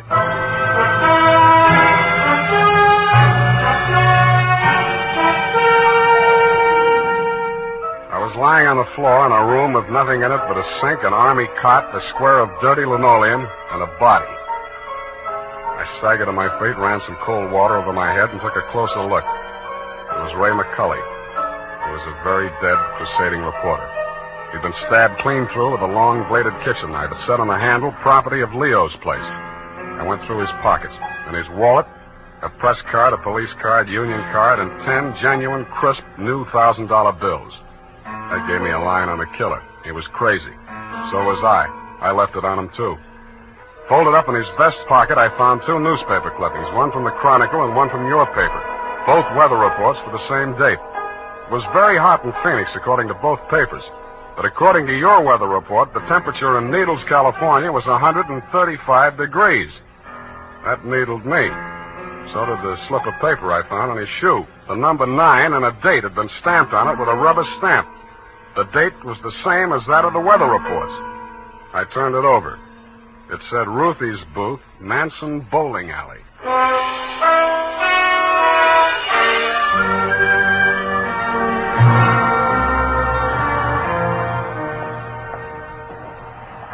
Don't tell me yet. You're the cigar type. Coronas or Panatellas? Thanks. I'm just shopping. I got a nice line of notions. So have I. No, I mean the dolls, the Hollywood dolls. You know, for the bed, only $1 plus tax. Very reasonable. Say, what's on your mind? Leo sent me. Oh. Are you going to collect the slips hereafter? Well, not tonight. You see, I'm sort of a troubleshooter. Leo's checking up on some of the numbers that didn't come out right. Listen, I'll tell him to his face I don't want any part of those wrong numbers. They're scary. Nuts. Who bought this one? Let me see. Oh, last Thursday. Oh, number 9. How can I forget? He put $500. And honest, if he's been around once, he's been around 100 times to see if it paid off. Did it? What's his name? Mr. Spinelli. He buys a slip every day. And if you ask me, he's learned a system. Because he's been winning, you know. Dimes and then $1 and then $5. And then when he come in with 500 on number 9 until he dropped dead, did it win? Where does he live? It did. Wait, I'll look on the sheet. Hey, somebody else was in just this afternoon. Give me that address. Hurry up, will you? It's right around the corner on Manson, 810. Say, maybe that's his system, 8 and 1. Don't that add up to 9? Hey, what's the matter? Where are you going in such a rush?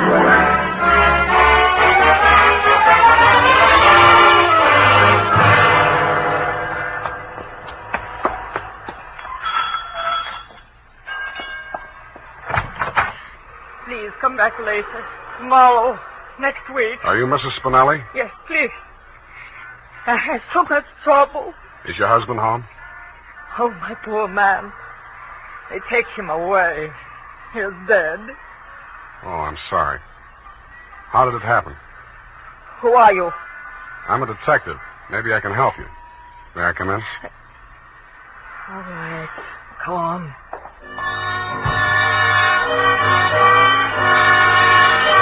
It took quite a while to gain her confidence, and after that it took still quite a while to piece together the grief-stricken grumble of words that poured out of her. When I got it down in the form of a statement, I asked her to read it over.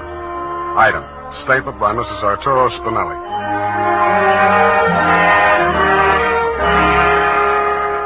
All the time he played those numbers, I told him they're just a bunch of gangsters. They don't let you win.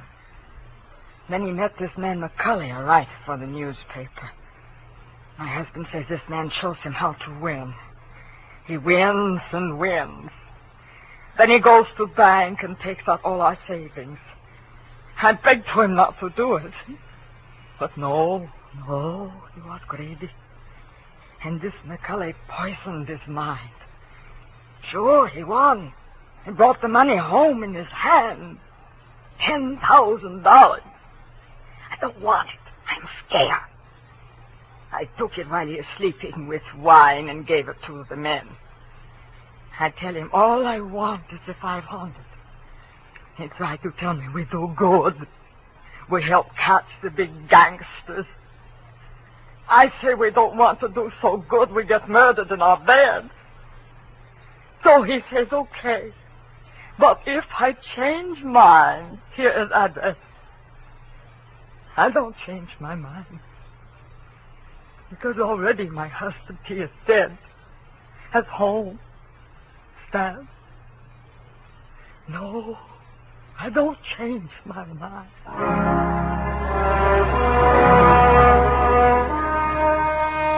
She signed it, and I left her alone with her grief. I wasn't working for you anymore, Mr. Youngblood. You hired me to find your reporter, and I had. And I wished I hadn't. The rest of it I did for myself. You weren't in your office when I got there, but Phyllis was. I found her behind the city desk in the act of dropping tomorrow morning's weather report into the slot. I grabbed her out of her hand. What? Oh, it's you. Where's your boss? At home, I guess. We'll talk in his office. Come on. Sam, I can explain how I You're happen going to to be... explain plenty before I'm finished with you. Sit down. Oh, you... I have to be so rough. What's the matter with you? Plenty. I'm stupid. I was stupid to take this job, and I was stupid to play it cagey with you. I should have beaten the story out of you before the trouble started. It's a little late in the day now, but not too late to send you up for McCulley's murder. Oh, you're insane. Ray McCulley was... I'm the only one who ever tried to help And you. I'm the only one who can place you in that room, not 10 minutes before the murder. I told you I can explain Stop trying to save your own skin. Spinelli was only one of a 500,000 poor dumb yucks that lose their nickels and dimes and dollars every day in the policy racket. Only he had the bad luck to win. There won't be any more lucky dead people like him if I have to make a patsy out of you to stop it. It won't stop it. Nothing will. Ray talked big and brave like you. Now he's dead. Yeah, with $10,000 dirty money in his wallet. I won't let you say things like that. Ray was an honest reporter, too honest. He thought Youngblood meant what he said about that cleanup campaign. Yeah, he did. He wanted to run this town by himself, clean up his competition. When Ray started collecting material on the numbers racket, he still thought Youngblood was on the level. But that was before he stumbled onto the thing about the weather report. Yeah, that was a new one. The old Dutch Schultz mob used to add up the stock market quotations. If they cheated, they knew their customers weren't good enough at arithmetic to prove it. But who knows how hot it is in Phoenix unless they live there. I don't know what you're talking about. Listen, that's how the number game works, sweetheart. The suckers pick a number from 1 to 10, see? The operators tally up the slips, and the least popular for that day has to win. The weather report doesn't have to pass through the copy desk, and with Youngblood pasting it up with a few strategic corrections, it was easy to make their winners look as if they were on the level. Oh. But of course, you had no way of knowing that. You only watched them do it day after day. You know, I couldn't understand why he did those things. It seemed silly falsifying a weather report, but it didn't seem as if it could do any harm. What did you meet McCulley for? To get your cut of the 10 grand Spinelli was killed for? How dare you? I went there to warn him about you. Who killed him? I don't know. You're lying. All right, I'm lying. But I can prove that Ray was on the level. I've got the proof right here. The whole story he wrote on the numbers racket, even naming Youngblood as the head of it, his own publisher. I went there to get it. I was going to take it to another newspaper. Why didn't you? I can't tell you that. You don't have to. Mrs. Spinelli was confused, grief-crazed. She had to put the blame on somebody, and when she did, she got her revenge the only way she thought she could. She may have been right about that, but she killed the wrong man. Why didn't you tell me you knew who killed Ray? I wanted to give you a chance to tell me yourself. I'm glad you didn't.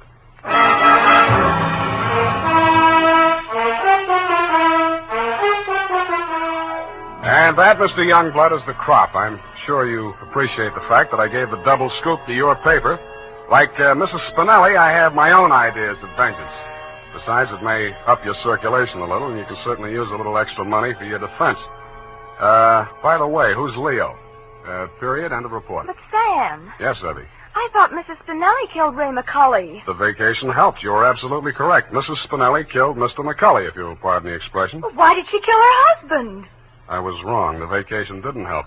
You mean she didn't? She killed McCulley to avenge the murder of her husband. You mean Mr. McCulley killed Mr. Spinelli? Effie, stop. I'll go mad. Oh, you need a vacation, Sam. Look, type that up. The clatter of the keys may stimulate you to further cerebral activity. I beg your pardon, Sam? Brain work. Now, shoot. Oh, brain work. Oh, you know best.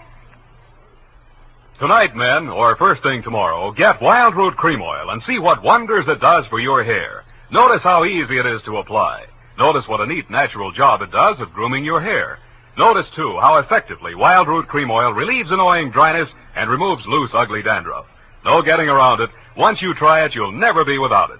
So tonight, or first thing tomorrow, call at your drug or toilet goods counter for Wild Root Cream Oil. Get the big economy bottle and the handy new tube that's easy to pack when you travel.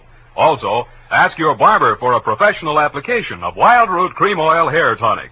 Again and again, the choice of men who put good grooming first. Well, here it is, Sam. And you were absolutely right. The typing cleared my mind. It's all clear now except for one thing. Well, let's clear that up right away. Why did Mrs. Spinelli kill her husband? She did not kill her husband. Oh, I'm sorry. I meant, why did Mr. McCulley kill Mr. Spinelli? Kelly did not kill Spinelli. Who's Kelly? McCulley. McCully's real name was Kelly? Now, let's start all over again. Disregard everything we said up until now. Make your mind a complete blank. All right, Sam. In the first place, McCully did not kill Spinelli. That's what I said. It was his wife, wasn't it? Now, wasn't it, Sam? Oh, stop teasing me. Sam, why do you look at me like that? Effie, Mr. Spinelli was killed by one of the policy racket hoods to get back the $10,000 he won on the numbers game. Then how did the money get into Kelly's pocket? McCully's. Why do you insist on using his alias, Sam? Effie, that was a tip of the tongue. I mean, look, Mrs. Spinelli took it to him because she was afraid her husband might be killed for Then it. why didn't they take the money when they killed him? Because Mrs. Spinelli had already taken it. Then she did kill him. Go home, Effie! All right, Sam. I'm sorry I'm so irritable to you, but I thought it's... Well, it's been so long since I've been here, you know, Sam. Angel, you're just tired. Vacations have a habit of doing that to you. After a week or two in the office, you'll be all rested up again. I'll take it easy. You act as though you thought my mind were affected. Come here. Sam, now don't, my sunburn. Yeah. Oh, it hurts.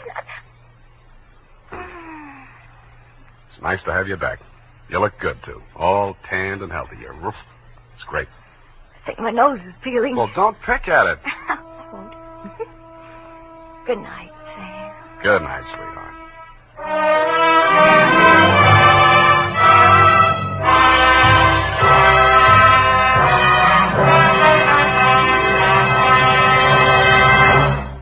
The Adventures of Sam Spade, Detective. Brought to you by Wild Root Cream Oil Hair Tonic, the non-alcoholic hair tonic that contains lanolin. Wild Root Cream Oil. Again and again, the choice of men who put good grooming first.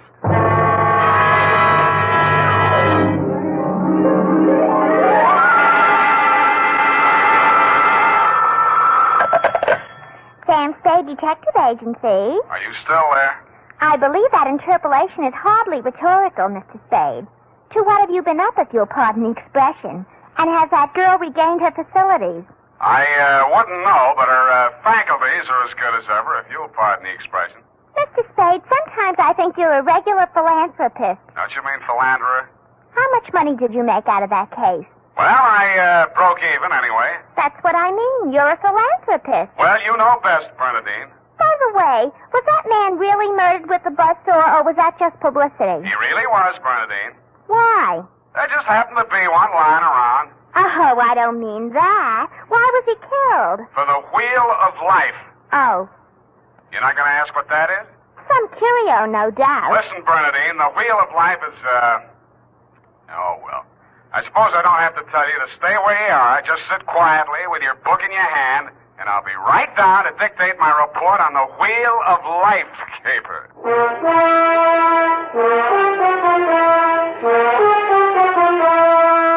Dashiell Hammett, America's leading detective fiction writer and creator of Sam Spade, the hard-boiled private eye, and William Spear, radio's outstanding producer-director of mystery and crime drama, join their talents to make your hair stand on end with the Adventures of Sam Spade. Presented by the makers of Wild Root Cream Oil for the hair.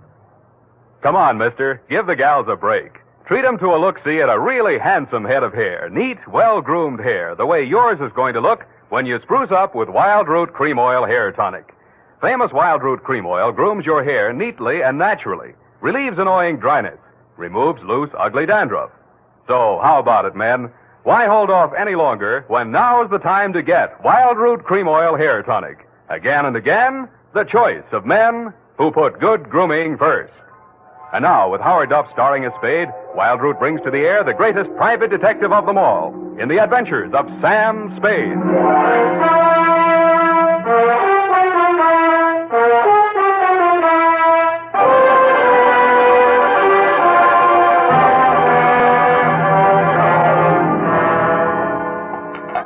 I went down to St. James Infirmary to see my baby there. Ready, Bernadine, little flower? I'm way ahead of you. Keep it clean. No more than 3 erasures per page. Okie dokie? Doke. I mean date. Oh, I'd love to. July 11, 1948. To Detective Lieutenant Dundee, Homicide Detail, San Francisco Police. Subject, the Wheel of Life caper. Now, don't go away, Bernadine. I don't know why these things always have to happen to me. Under private detectives in the San Francisco Classified Directory, they're listed somewhere in the neighborhood of 60 agencies, several with large display ads. But somehow she managed to find me. It's all so strange, Mr. Spade. I hardly know where to begin. Well, the beginning is always a pretty good place to start, Miss O'Farrell. Yes, the beginning. It was like waking out of a nightmare you can't remember. Everything seemed out of proportion. Even the buildings along the street seemed to be leaning at a crazy angle. And then I realized I was traveling down a hill.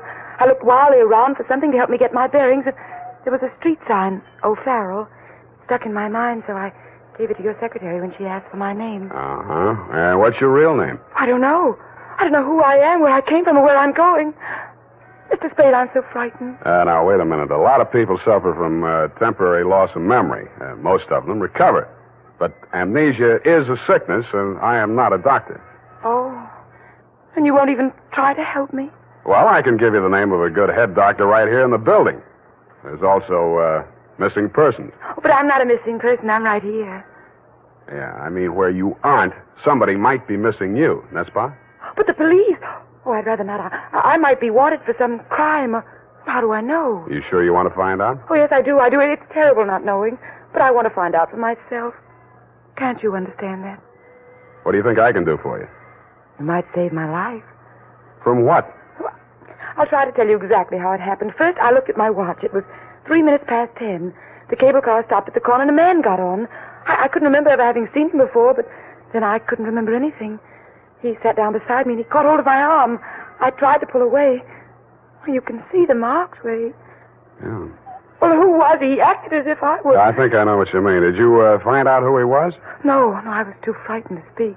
What did he say? He sort of growled it out of the side of his mouth, but it sounded as if he said, Lathrop wants to see you. Mm-hmm. You remember anybody named Lathrop? I can't remember anything before 3 minutes past 10 this morning. Well, let's go on with since then. The guy grabbed you, said somebody named Lathrop wanted to see you, and then what? I went into a panic. I managed to jerk away from him, and I jumped off the moving car, and then I looked in the classified section, and I found you. Why me? I don't know.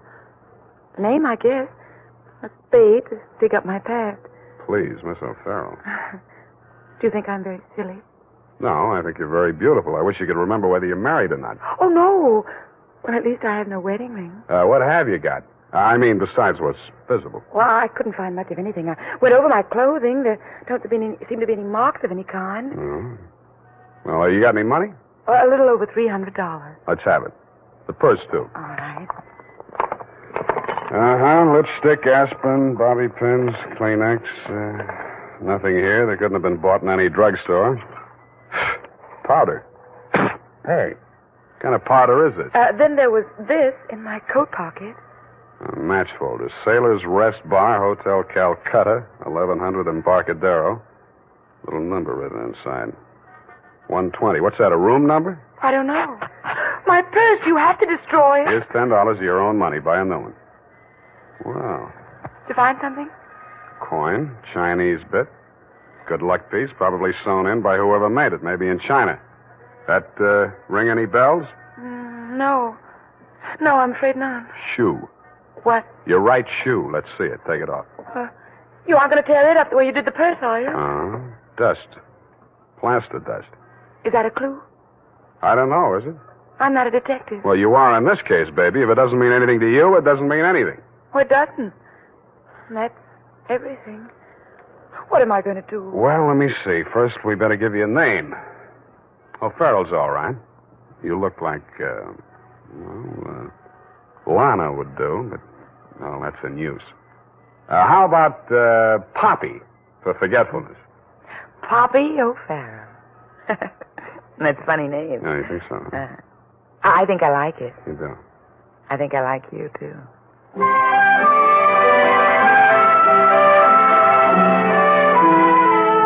I liked her, too. There may have been blanks in her brain, but the rest of it figured. In the elevator, I started adding it up, and by the time we reached the street floor, it came to quite a tidy sum. Where are we going, Sam? Far, I hope. But first, we're going to find you a place to stay. Oh, yes, we must be practical. No use overdoing it, huh? Oh, no, Sam, I didn't mean... Wait. What's the matter? You remember something? That man, the one who followed me this morning, he's standing right out there waiting. The one in the straw hat leaning against the newsstand? Yes. Where are you going, Sam? You stay here. I just remembered something I hoped I could forget. Hello, Shuggy. What brings you back to town? Do I know you? That doesn't matter. I know you. The name you were using when you blew this town was Shuggy Bellows. You wouldn't take the risk of showing your face here again unless the caper was worth it. You got a big nose. Keep it clean. You've been trailing that girl all day. Why? Dame? What dame? Who's Lathrop? I don't remember. Okay, I'll give you a chance to think it over. Hey, officer! You dirty shamus yelling. No, no, you don't. Here, what's going on here? Break it up. Oh, Mr. Spade. Is this fella giving you trouble now? Yeah, what kind of a beat are you pounding here, Clancy? Letting a cheap grifter like this walk around with an armpit full of gun? Or are they handing out permits to characters like these this day? Well, no, how about that, son? Have you a permit now? And a gope copper. Oh, so one of them clever lads he is. Well, come along, me bucko, before I lose my temper and give you your lumps now. Okay, I'm coming. That's better now. Much obliged, Mr. Spade. I'll pay you for this, Shamus. And a gope to you, too.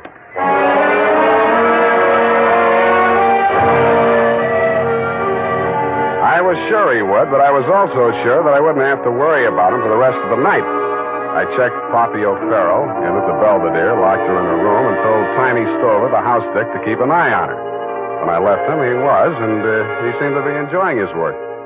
Then I headed for the Embarcadero.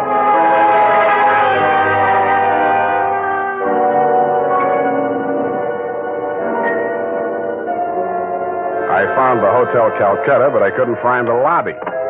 There wasn't any. It had been squeezed out by the Sailor's Rest Bar. So I tried the bosun-type bartender. Howdy, mate. You got business aboard? Yeah, where do I find the purser? Hey, one to shore. All the officers went ashore except the janitor. He's passed out in his bunk. Oh? How about the passengers? You're in the thick of them right now. They spend most of their time and their money right here. Which one belongs to 120? You a dick? Yeah, but I got $10. Well, what I can tell you ain't worth it, but thanks anyway. He stayed in his cabin. I only saw him at once. That's when he went ashore. I says to the deck steward, that's room clerk to you. It was a general. He says, name of Korolenko. I noticed him because he was a real creep, see? 6'4", a solid brass. His head stuck up in the air, and he didn't move nothing from his stern to his shoulders. A real Frankenstein. Do I keep it then? Yeah. Do I get a look at his room? Yeah, sure. Go ahead. Who's stopping you?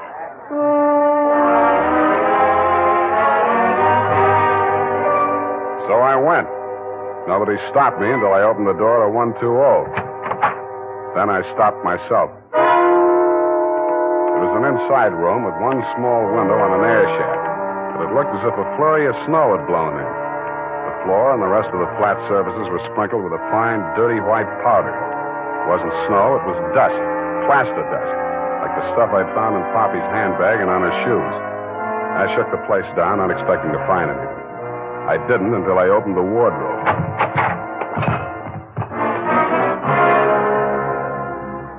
It was the body of a well-dressed ship surgeon, but his uniform was rumpled, torn, and bloodstained. From the look of him, his throat had been cut. I wondered if Poppy would be able to jog her memory that far back. When I found the murder weapon, I hoped she couldn't. I really did. It was not a knife. It was not even a razor. It was an electric buzzsaw. That tore it.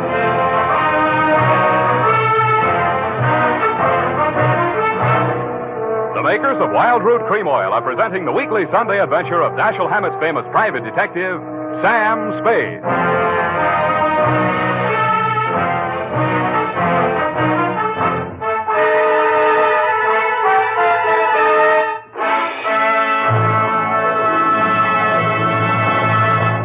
If you want the well-groomed look that helps you get ahead socially and on the job, listen. Recently, thousands of people from coast to coast who bought Wild Root Cream Oil for the first time were asked, how does Wild Root Cream Oil compare with the hair tonic you previously used? Better than 4 out of 5 who replied said they preferred Wild Root Cream Oil. And no wonder. Wild Root Cream Oil grooms the hair neatly and naturally, relieves annoying dryness, and removes loose dandruff. What's more, non-alcoholic Wild Root Cream Oil is the only leading hair tonic that contains soothing lanolin. So ask for Wild Root Cream Oil Hair Tonic. Again and again, the choice of men who put good grooming first. By the way, Smart girls use Wild Root Cream Oil, too. And mothers say it's grand for training children's hair.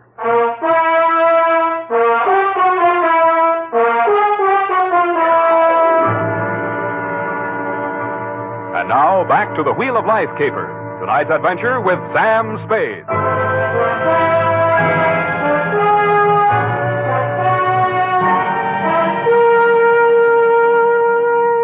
Times being what they are, I could use a little publicity. And so could you, Lieutenant Dundee, what with the elections coming up and you with no promotion all these years.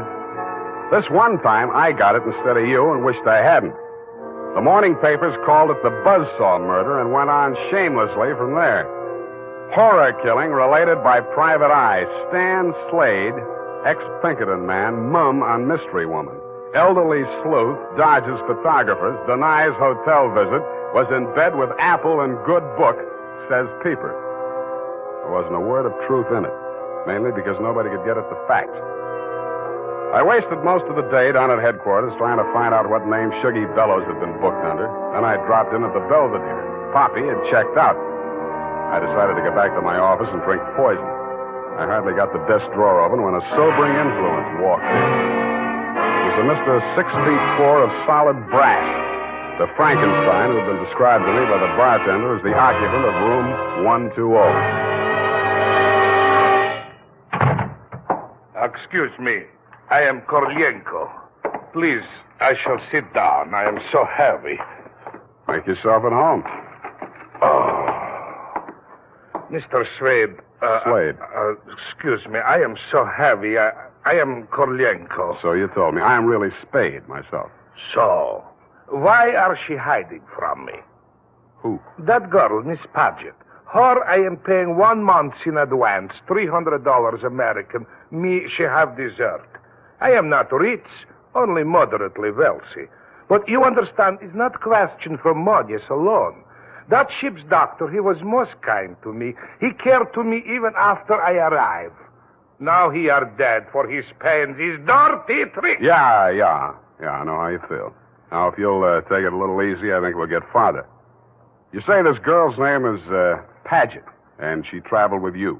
From Macau, where she is the Florence Nightingale for Portuguese hospitals, forcing me to employ her, all others being Chinese nuns. That figures.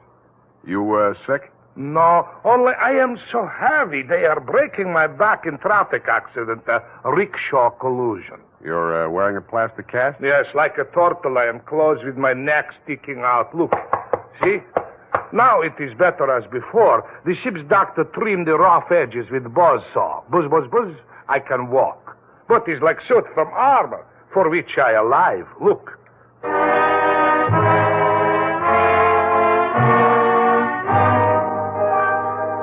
I looked again where he opened his shirt front, exposing the gray-white shell of plaster that surrounded his trunk from collarbone to hips.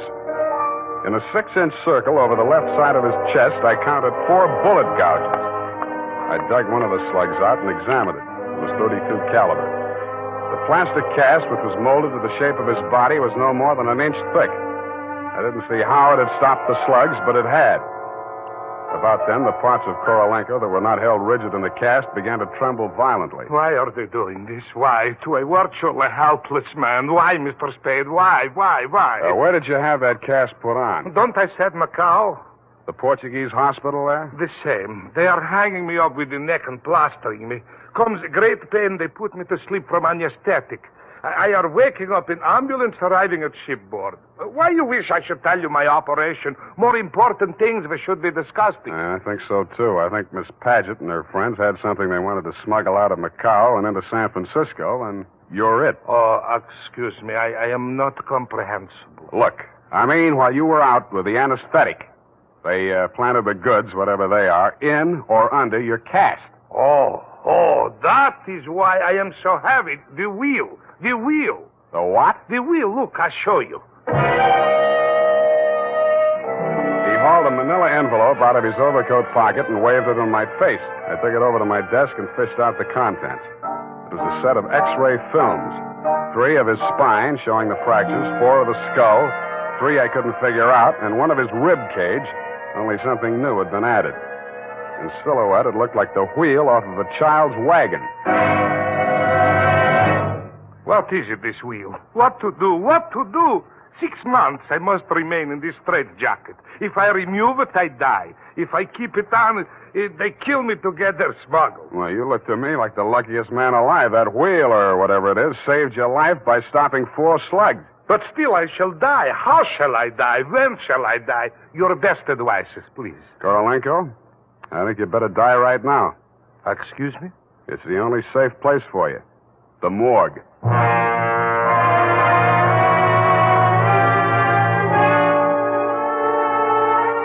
I called my friend Maxie the morgue man, gave him pitch number 137596. He agreed to play along.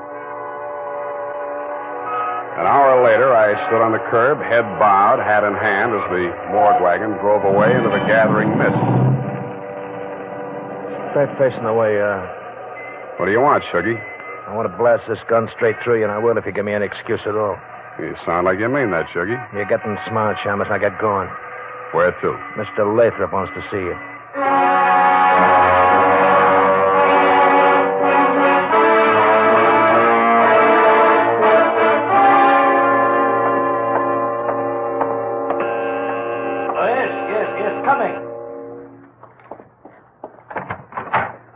Shuggy, dear boy, you've not failed me this time. This will be the fabled Mr. Spade, eh? Come in. Sit down, Mr. Spade. We'll talk. Tell your Gunsel to get that pistol out of my ribs. Oh, yes, indeed, Sugar. You mustn't overdo it. And get him out of here. I'm tired and nervous, and my price goes up $1,000 every minute he's in this room. When I get to 10,000, I kill him. Then the price jumps to 100 to take care of me on a murder rap. I should ought to plug you downstairs. Come, Sugar, don't be ungracious. You wait in the other room now. Okay, it's your party. I'll get mine later. Oh, dear. His bite's much worse than his bark, Mr. Spade. Don't start boring me so early in the evening. I came here to talk about the wheel. Oh, so you know about the wheel. I do better than that. I've got it. That may well be, but do you know what to do with it? I got 2 possibilities. I can turn it over to the cops and you with it, or I can sit on it until it hatches. A quaint conceit, sir. Round and round the little wheel goes, and where it shall stop, nobody knows. That's where you're wrong. It stops right here. So you better start placing your bets. Just what do you mean by that, sir? There's part of it. What is it? It's one of the slugs you gunsel through at Korolenko. I got 3 more just like it that I dug out of him before he was carried to the morgue. Well, an advantage, I'll admit. But hardly worth your while to take advantage of. Don't be too sure of that. Just how much do you know about the wheel? So far, it's been worth 2 human lives to you at the risk of your own. That tells me all I need to know. Oh, no, not quite. Men have been killed in holdups for a few paltry sovereigns, but the wheel is a horse of another color. Let's not change wheel horses in midstream, Mr. Lathrop. Yes. You must understand that the wheel has no absolute definitive value. Monetarily speaking, the British Museum might pay close on to £5,000, hot as it is, for the privilege of returning it. Occidentals aren't the puka sahibs that they once were in the Orient. A theft of the wheel, if countenanced by the Western powers, would have most grave consequences. Most grave. Are you attending, sir? Wake me up when you get to the point. The point, sir, is this. That little wheel of gold, is the wheel of life, which the Buddha himself is said to have received into his hands from paradise. Now, given such a relic, a few old Buddhist monks can set up a shrine which, even in the most miserable surroundings, can attract enough pilgrims to outgross Radio City, Madison Square Garden, and Miami Beach in season. To say nothing of Hialeah. Yes, quite. In short, we propose to act as booking agents for the wheel on a royalty basis with a percentage of the house. Mm-hmm. Why did you bring it to San Francisco? But, good gad, sir. Were we to bargain in the Orient, we should be hacked to pieces in our beds. I'll settle for a lump sum and let you do the bargaining. And your price, sir? We can talk money later. First, I got to give the cops somebody for the doctor's murder and for Korolenko. Well, that ought not to be too difficult. When may I expect delivery? I'll check on it. I went out to St. James Infirmary. City morgue. Maxie, Sam Spade. Yeah, Sammy. Deal's okay. Send it up. The address is... Sam, wait. Yeah? Sam, he ain't here no more. What happened? Somebody claimed him. A girl. Said she's his daughter. What did he do? Went on playing dead like you told him to. Maxie, where did she send him? Avalon Mortuary, corner of Lynch and Haight. Okay, by the way, Yes, Sammy? Maxie, put some clean sheets in that morgue wagon, size 16. I may be your next passenger.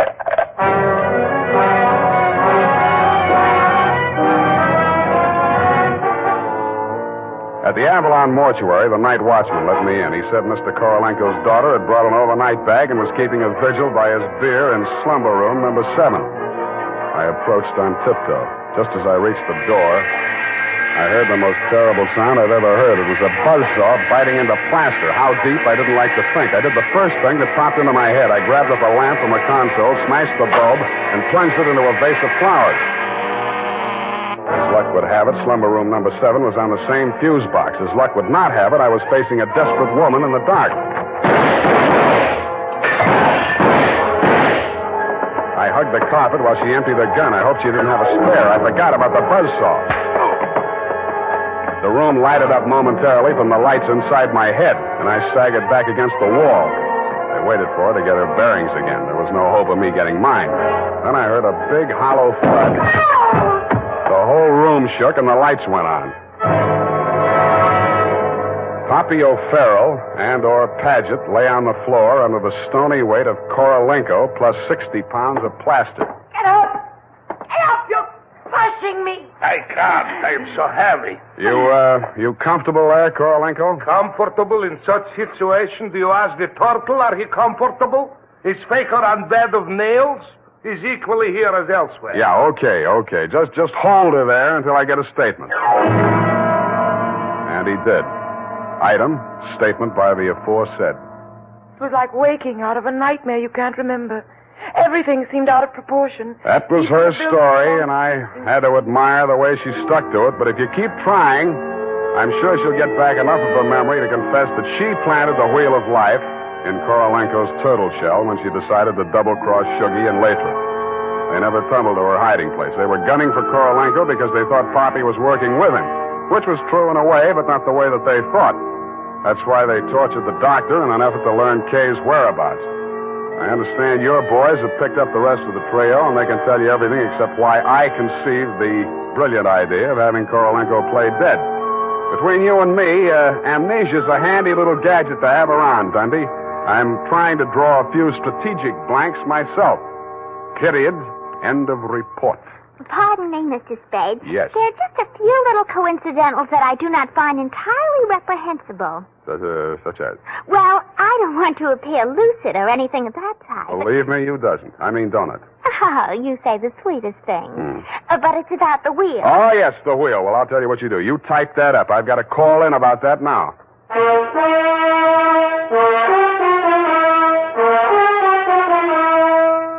Tonight, when you're making out your must-do list for tomorrow, why not include a reminder to get Wild Root Cream Oil for the hair? Honestly, man, you'll be delighted with the neat, natural way Wild Root Cream Oil grooms your hair.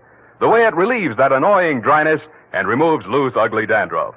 Just try it and see if I'm not giving you a good steer. Make a note right now to call at your drug or toilet goods counter for Wild Root Cream Oil. Get the big economy bottle and the handy new tube that's easy to pack when you travel.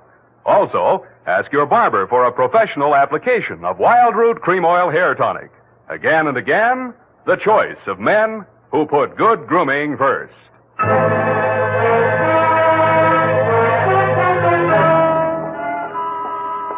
Did you assert the lowdown on the wheel of life? I certainly didn't. No, we won't know about that for 6 months.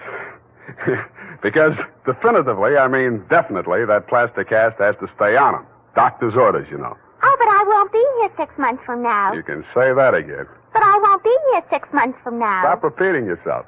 But you just said you can say that again. Yeah, Just as distinctly as if I was sitting here. That's what I like about you, Bernadine. A woman of distinction, that's what you are. Well, if you want to take me dancing, why don't you just say so? Bernadine. It's leap year, and I always say discrimination is the better part of value. You are absolutely corrupt. Well, I'm glad I'm right about something. Good night, Mr. Spade. Good night, and I'll say if it kills me, sweetheart.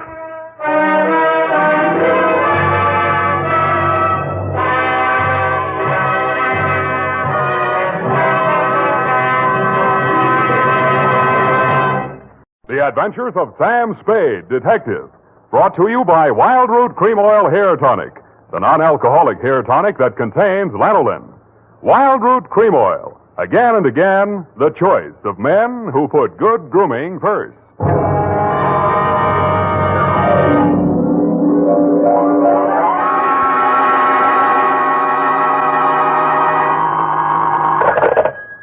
Sam Spade, Detective Agency. Good evening. That sounds funny in dialect. Good evening to you, and happy 4th of July, Bernadine Hemp. Oh, Mr. Spade. What was the capper? Don't you mean caper? No, the capper. The high point of the caper. The climax, the crescendo, the pinafore. Now, that's better. For a minute, I was afraid you were learning English. Oh, no. I'm studying Spanish. Soy infeliz que inicia... Yeah. Mucho interesting. Gracias. Shall I go home now? No, mal suerte. There's a little matter of murder in 2 languages, neither of which is Spanish, so stay where you are. I'll be right down to dictate my report on the Rushlight diamond caper.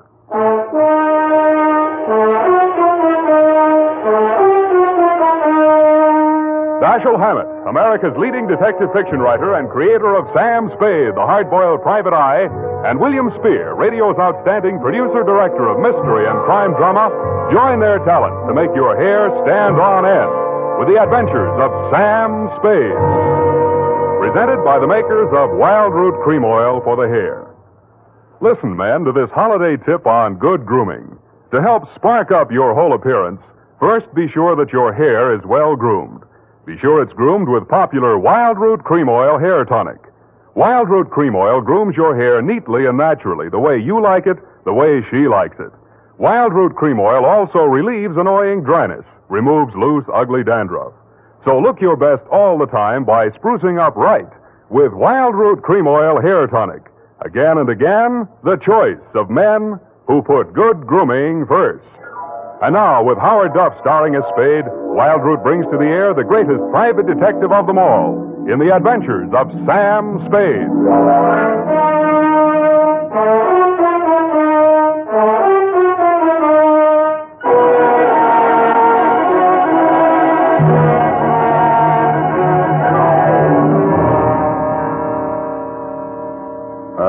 Date, July 4, 1948, to Mrs. May Rushlight, 21A, Granite Court. From Samuel Spade, license number 137596. Subject, the Rushlight Diamond. Dear Mrs. Rushlight,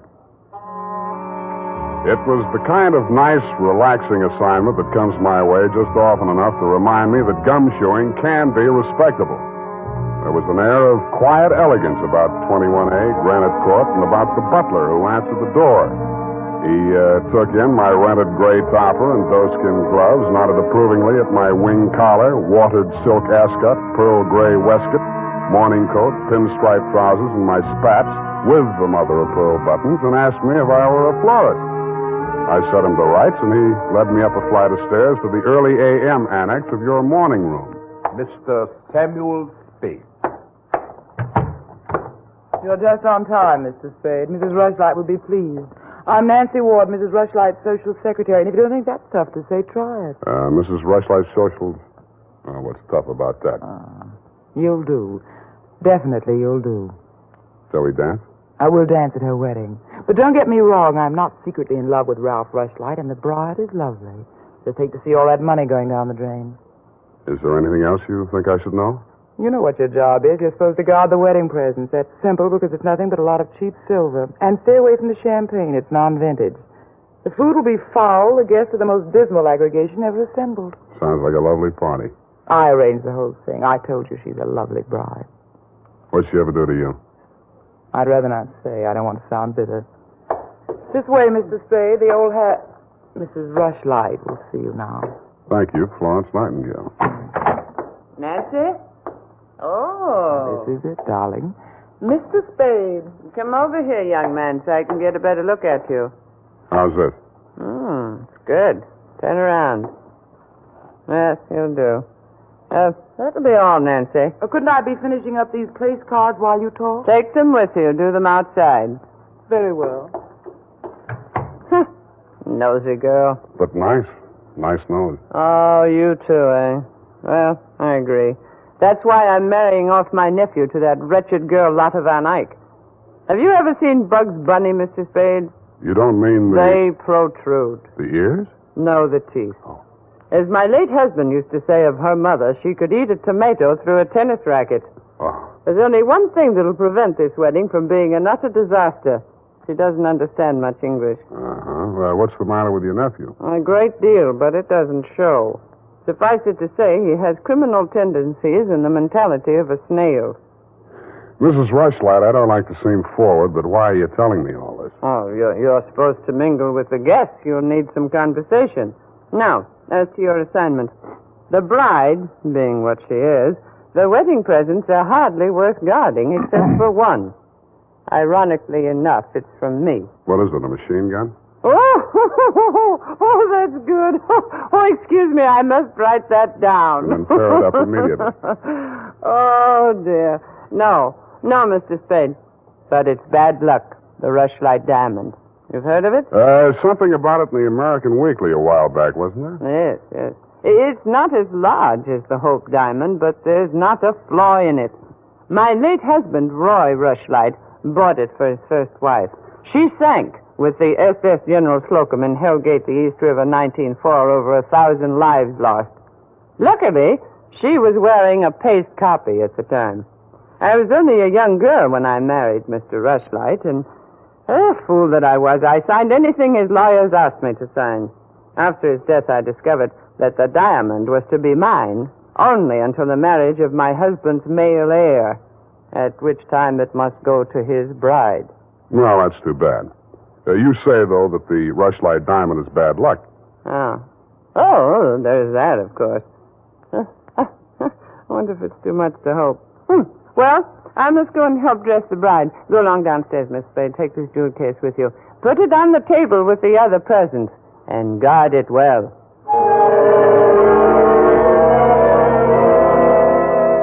So I took the old velvet-covered case you held out to me and checked the contents. It was an old-fashioned lavalier with a clear stone pendant only slightly smaller than an 8-ball. Didn't look like a diamond, but smooth-cut diamonds hardly ever do. It didn't look like bad luck either, but a mirror broke in the hall as I passed it, then I fell all the way down the stairs, and as I entered the ballroom, I knocked over a punch bowl. Nothing really terrible happened until just before dark when the guests began to arrive. In theory, a detective guarding wedding presents is supposed to make himself indistinguishable from the other guests. In practice, it never works out that way. He has to spend most of his time within sight of the booty, so he is very easily spotted. I don't believe it. He's too good looking. Oh, but he must be. He's not anybody we know. Well, ask him. It's leap year. Oh, here comes Colonel Bixby. He'll know. Well. Beauty gathered round the booty, eh? And much more beauty than booty, though.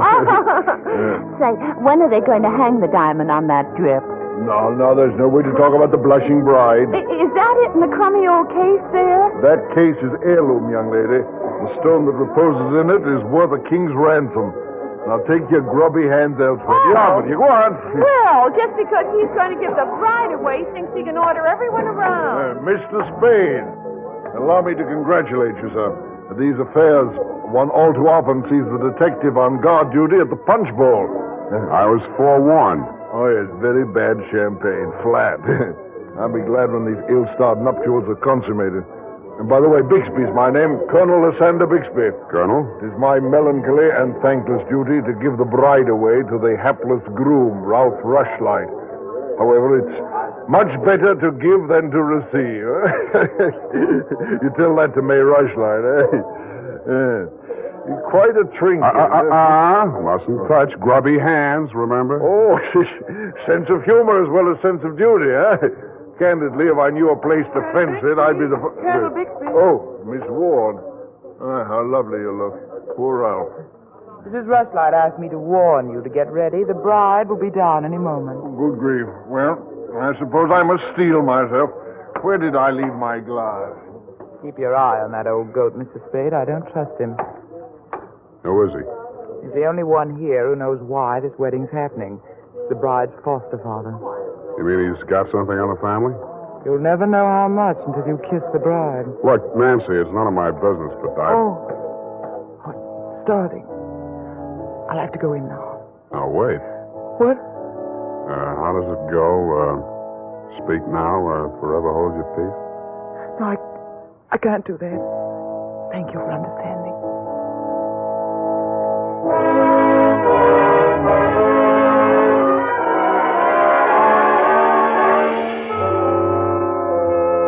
I didn't witness the ceremony, but judging from the mood of those who had, it was just as well I didn't. They shuffled back into the ballroom looking as if they'd witnessed an execution. Nobody seemed to be in a hurry to join the receiving line. After a few half-hearted handshakes, the groom left the bride standing alone, looking kind of bewildered, and came over to take inventory of the presents. Look at that junk. I'm Ralph Rushlight. Who are you? Spade. I was hired to guard this junk, as you call it. Sorry I'm wasting my time. The Rushlight dime. It's bad luck. Look at what it did to me. Look at her. Did you ever say anything? Keep it to yourself. Why should I? Because I'm liable to slap you clear across this room. Haven't I been punished enough? Go on, scram. Keep your hooks off that necklace. That's mine. I heard it's your wife's. Come along, Well, you heard Come wrong. along over here. Oh, Mr. Spade, you haven't met the bride yet, have you? No. Thank you. I wish you a lot of luck, Mrs. Rushlight. You're going to need it. Thank you. Well, I suppose now, as well as any time, Colonel. Oh, very well, my dear. Quiet, please. Quiet, everyone. Mrs. Rushlight, the elder Mrs. Rushlight, that is, has something to say to you. Mr. Spade. Yes? The necklace, will you please hand it to me? With pleasure. I'm tired of looking at it. Oh, you're not done yet. Stay close by my side. Dear friends, at this solemn moment, I want, first of all, to welcome this dear little girl into the Rushlight family. Thank you. Yes. And now, dear Lotta, I will place around your neck the gem which was my heritage when I became a Rushlight and which is now yours. Thank you. Oh, what's wrong? Lotta, come back here. Lotta! I'll go out to the carport and hit her off. You leave her alone. I'll take care of her. Whose wife is she, anyhow? Lotta, come back here. Lotta, bring it back!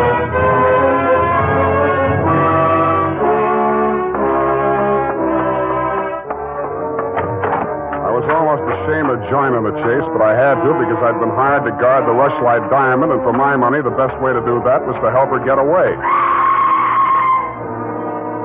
Somebody got to her before I did. A strip of wedding gown satin marked the spot. The body lay crumpled under a hedge, but it wasn't the bride's body. It was the groom. He'd been stabbed to death with a pair of garden shears, which made sense. But what didn't make sense was that the necklace she'd been wearing was still clutched in his hand.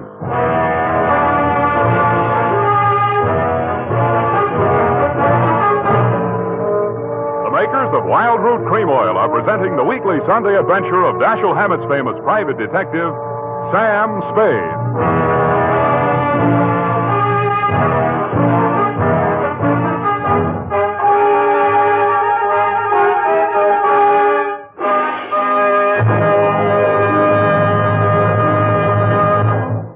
If you want the well-groomed look that helps you get ahead, socially and on the job, listen. Recently, thousands of people from coast to coast who bought Wild Root Cream Oil for the first time were asked, how does Wild Root Cream Oil compare with the hair tonic you previously used? Better than 4 out of 5 who replied said they preferred Wild Root Cream Oil. And no wonder. Wild Root Cream Oil grooms the hair neatly and naturally, relieves annoying dryness, and removes loose dandruff. What's more, non-alcoholic Wild Root Cream Oil is the only leading hair tonic that contains soothing lanolin. So ask for Wild Root Cream Oil Hair Tonic. Again and again, the choice of men who put good grooming first. By the way, smart girls use Wild Root Cream Oil too, and mothers say it's grand for training children's hair.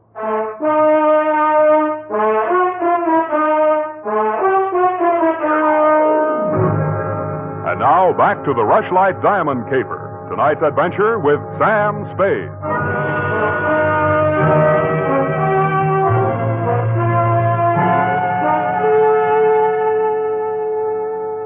Number 21A Granite Court was teeming with motives and suspects. but the police were primarily interested in locating Lotta, the missing bride and widow of Ralph Rushlight. So was I. She looked like less work than the rest of you because if she had killed him, it was self-defense, if she knew enough English. By 10 in the a.m., when I checked in at my office, she was still successfully eluding the police dragnet. That was because nobody, including me, had thought of looking in my office. Wow. Good morning. Thank you.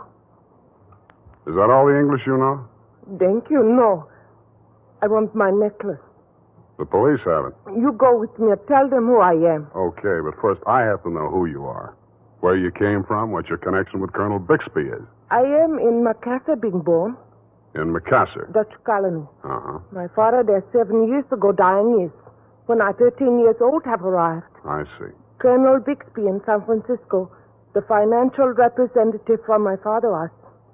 I am adopted to him, not for a father, but so he takes care of my monies, which coming of age am I a rich Dutch woman. Uh-huh. But legally, he's your foster father. Yeah. Also, legally, I'm the wife of Rushlight.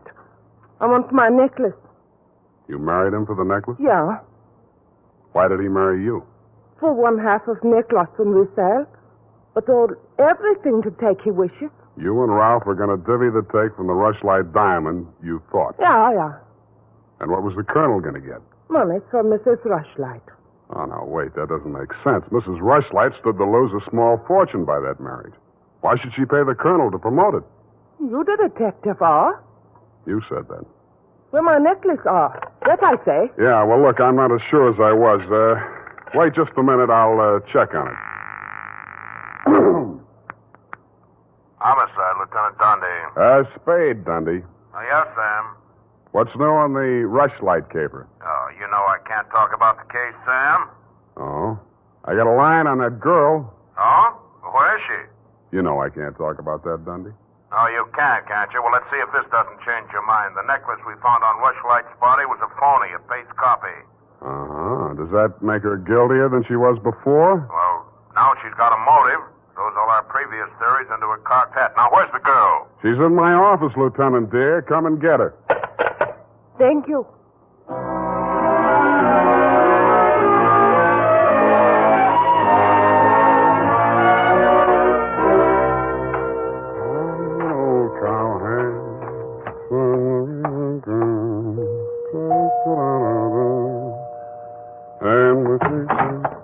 Oh, it's you, Sam. Back again? Yeah, do you mind? Well, that depends on who you came to see. You, sweetheart. Oh. But first, I'd like to talk to Mrs. Rushlight. Well, she can't see anyone. She's in a state of nervous collapse over Ralph's death. Oh, that's too bad. You seem to be holding up pretty well. Oh, I'm relieved. He's better off dead than married to that. Yeah. Rushlight Diamond's still unlucky, you know. What do you mean by that? I was just trying it on for size. Uh-huh. How does it fit? Yeah, but you and Mrs. Rushlight are about the same size. Her nerves getting any better? You're the doctor. If you want to see her, go ahead. She's up there. Thank you.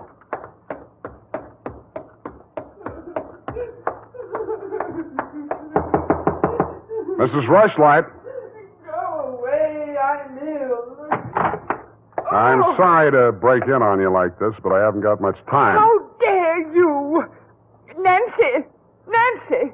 Try that girl. Mr. Spade, please leave me alone with my grief. Funny thing, yesterday Nancy was carrying a torch for Ralph, and you were holding the torch to him. Today it's different. Oh, good heavens, you don't think I'm grief-stricken over Ralph. Good, that's one less mystery. Mr. Spade, what do you want? Your nephew's killer. Oh, does it matter? It does to me. Somebody getting knocked off right under my nose is bad for private detectives everywhere. Oh. For a moment, I thought that... Say, wouldn't you rather make some more money? I refuse to marry Lotta. Oh, no, nothing like that. It's the necklace, Mr. Spade, the genuine. What is? I don't know. All I know is the other one isn't. Who told you that? Well, the police know. It's in the papers, isn't it? Not yet. Well, how else would I learn? The murderer's the only one who could have told you, unless you're the murderer. I see. Very well, Mr. Spade. I'll tell you what I know. I'm not as wealthy as you might think.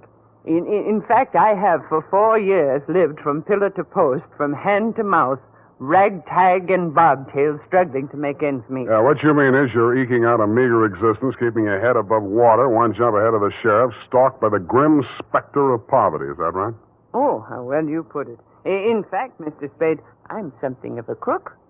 I've borrowed large sums of money from Colonel Bixby, putting up as collateral something that was not mine to forfeit. Don't tell me. Let me guess. It was the Rushlight diamond? Well, you seem to know everything. All but one thing. Why did you think he could palm off a paste copy on an operator like Bixby? He sent you here. I won't tell you another single thing. Well, then I'll tell you a few things. The only way the Rushlight diamond could be transferred legally into the hands of Colonel Bixby was by tricking Ralph into marriage with Lotta, since Ralph's wife automatically became the legal owner. With Ralph dead, Bixby would be in line to inherit the diamond from her. Inherit? California state law. Foster parent may inherit from a foster child in absence of any direct heir. Well, why, then he planned. He'd kill her, too. Mr. Spade, we must stop him. She's safe for the time being. I had her thrown into the pokey. They can hold her 48 hours for questioning, but they can hold you longer. They can even hold you as an accessory before the fact. Why, I didn't know he was going to kill anyone. Lotta was just going to hand over $1 million diamond to Bixby out of the kindness of her heart? Oh, no. Lotta wanted to become an American citizen. Marriage is the quickest way.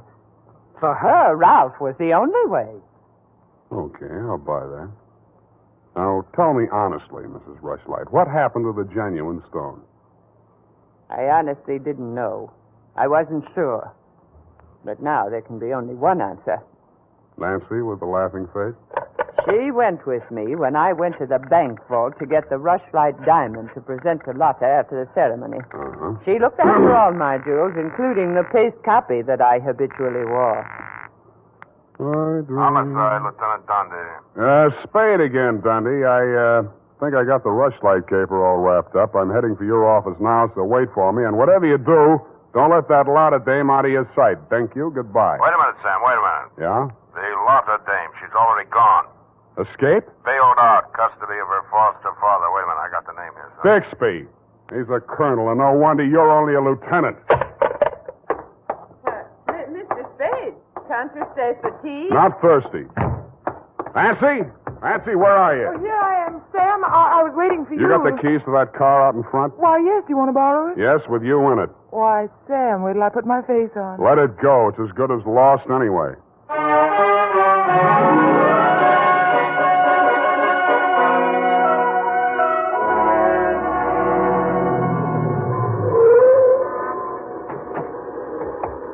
Come on. What is this place? Where are you taking me? Never mind. Just hang on. I'll fly you up to the second floor. Sam, that was a shot that sounded like Lotta. You stay here. Don't come in until I call you.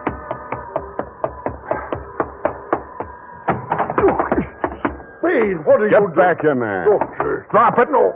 Drop it or I'll crack your elbow. That's better. Now sit down. I want to look this over. Looks real cute. Powder burns, gun beside the chair, and what's this? Well, a note in Dutch. It's a suicide note. She killed herself. I can almost believe that. You've handled this very well, considering the bad breaks you've had. Only one thing wrong. Do I scent a bargain? I don't have to bargain. I've got the diamond. All you've got is 2 murders rapping on your thick noggin. Don't be absurd. I know who has the real necklace. Then you better talk to her directly. You can come in now. Sam, was that...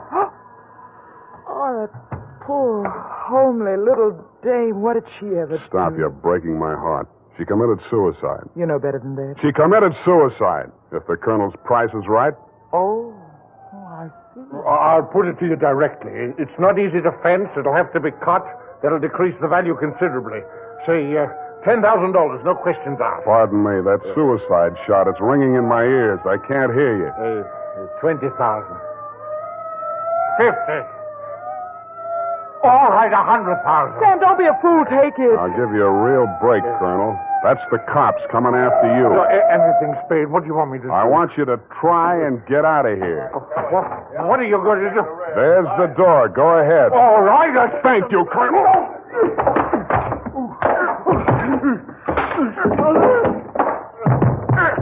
All right, men, remember, he's desperate.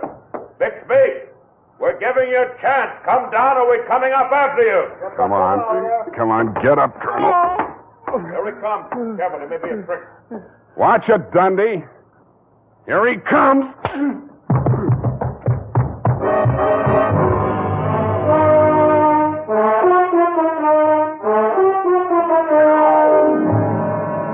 And that, Mrs. Rushlight, is the crop. For a man that went down fighting, Colonel Bixby didn't need much persuading once they got him under the lights down at headquarters.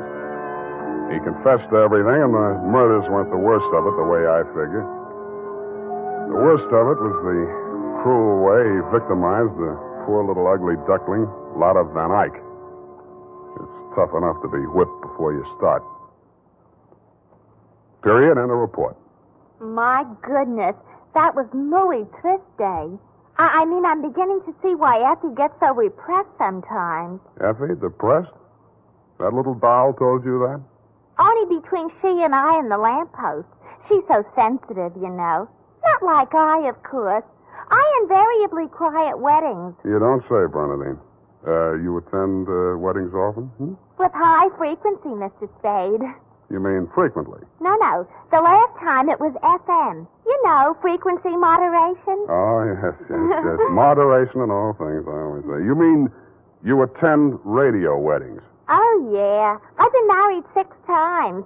My next date is television. You've been married 6 times?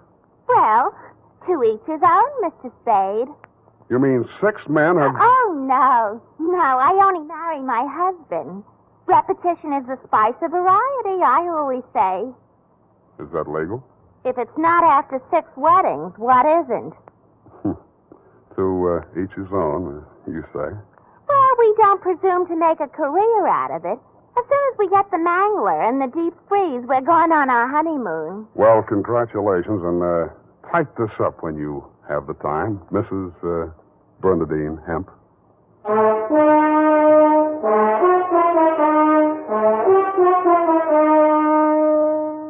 Every day, more and more men are turning to Wild Root Cream Oil for truly handsome hair. And that's not surprising, for what other leading hair tonic gives you these big advantages?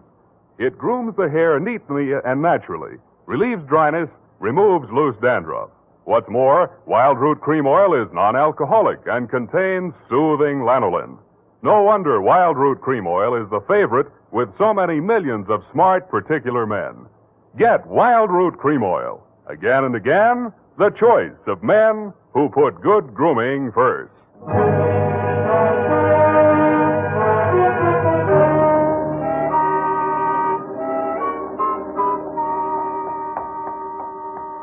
here it is, Mr. Spade. I'm sorry it took so long, but I kept relapsing into Spanish. Yes, I know how. And Effie's typewriter doesn't have any upside-down question marks. Upside down. Take a memo. Call typewriter man. I already have. Oh, I almost forgot. You received a telegramic commutation. A telegramic what? A wire. Oh, a wire. Well, open it and read it. In English, por favor. It says, Dear Sam. Figures. In the haste of my departure, I neglected to warn you about Well, when I do that one another favor, she'll have silver threads. Who? That ball of fire whom I'm taking the place of in order to be double-crossed of by. Effie? Is she still in far-off Kanab? And good rubbish, if you'll pardon the expression. Oh, Bernadine, let me see that. I neglected to warn you about Bernadine. I'm sending details, airmail special, but in the meantime, whatever you do, don't go to any radio broadcasts with her, and if she comes to work in a wedding gown, take the day off. Love, Effie. And I had 2 tickets for honeymoon payoff, and now she went and spoiled everything. Oh, now there, Bernadine. You just have to marry your husband again, that's all. I wouldn't have had the time anyway. I know. It's just the principle. Good night, Mr. Spade. Good night. Buenas noches. Hasta la vista. Effie, why did you ever leave me?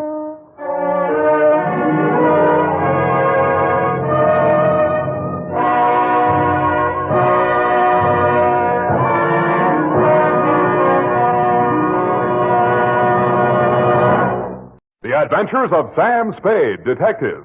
Brought to you by Wild Root Cream Oil Hair Tonic, the non-alcoholic hair tonic that contains lanolin.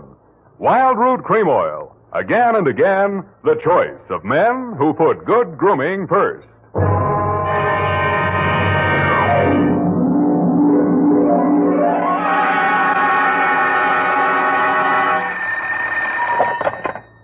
Office of Samuel Spade, Private Investigations. Good morning. Evening. Effie? Miss Perrine is on a vacation. Perhaps I may be of assistance, no doubt. I don't know. To whom am I speaking to? I am sorry. I cannot divulge that information to an entire stranger. May I take a message? Look, Miss whoever you are, I don't want to discommode you, but I am sorry, but I will have to ask you in no certain terms to resist from this line you are handing me. I am not the type secretary. Forget it. I'll just call Miss Perrine long distance and dictate my report over the phone. Oh, my servant daughter. How utterly gouch of me, Mr. Spade. Oh, I'm Bernadine, Effie's relief. I mean yours. I could use some. Oh, shall I send out for some medicine? Yeah. The phone number's on the wall behind the water cooler. Tell them the 100 proof, bonded, and hang the expense. I'll be right down to dictate my report on the bail bond caper.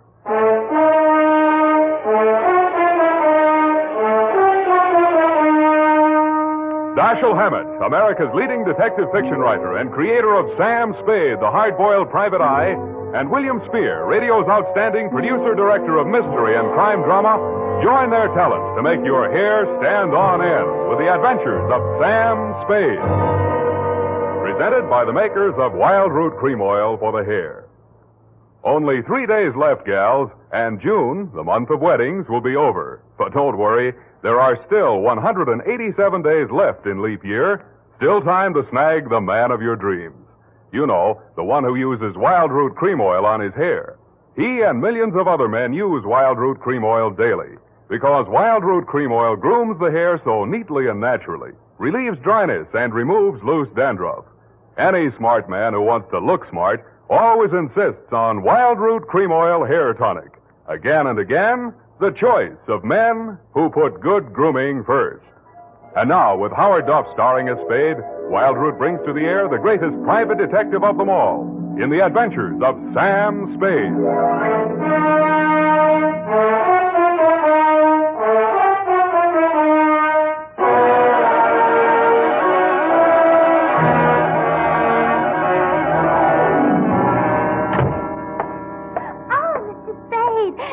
Mr. Spade, you just gotta be. Yes, but why? It was fate. I knew it was going to be like this. I had my qualms, too, Bernadine. Oh, that's good. I sent the other back. The other what? I called that number, but it was euphonious. They sent whiskey. Is something the matter? No, nothing at all. I'm perfectly calm. Well, I'm glad. My previous employer was very nervous, which is why I just happened to be tentatively at large when Effie reproached me about being a relief to her. Figures. Bernadine, now I'm not being fresh. Honestly, I'm not. But do you take shorthand? Yeah, but I don't speak it. What is that you speak? Don't answer. Ready? Rodney. I mean Roger. Date. I'll have to ask my mother. Down, Bernadine. Date, June 27, 1948, to Miss Effie Perrine, care of Perry's Lodge, Kanab, the Pearl of the West, Utah. What? Oh, wrong letter. I'll get to that later. Date, June 27, 1948, to Leo M. Scarlett, care of Leaf Branch, Root, Knox and Wood, attorneys at law, 333 Pine Street, San Francisco, from Samuel Spade, license number 137596. Subject, the bail bond caper. Dear Leo, I'm sorry things turned out the way they did, Leo, and I'd like you to know how I got into it. It wasn't for the reward. I don't take rewards. I'm not in love with your wife, no matter what she says, and I wasn't sore at you about anything. I was just sitting in my office, minding my own business when the door opened, and Vivian walked in. She looked every bit as beautiful as she did when she lived under me in Ma Tuttle's boarding house in 41. In fact, I didn't recognize her until she slithered out of her mink. Hello, Sam. Surprised to see me? Yeah, but I'm trying not to show it. What's on your mind? Is that all you've got to say to me, Sam? Well, you're here on business, aren't you? All right, I don't blame you. It all happened pretty sudden, Leo and me. I should have written or phoned you, I suppose, but somehow... Forget it, Vivian. Now, what do you need a detective for? You, thinking of divorce already? Oh, please don't, Sam. If it was a mistake, I'm the one who has to live with it, and I made up my mind when I married Leo. This time it's for keeps. No matter what. Mm-hmm. What's the what? He's in trouble, Sam. Well, that's nothing new. Well, this time I don't think it's his fault. When Leo went legit, he meant it. What's he say he's doing now? He's a bail bond broker.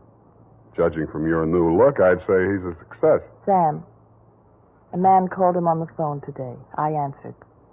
He said his name was Holliday, but I recognized his voice. It was an old friend of Leo's, Charlie Rosenfoy. Charlie, huh? When did he get out? A couple weeks back. He was paroled.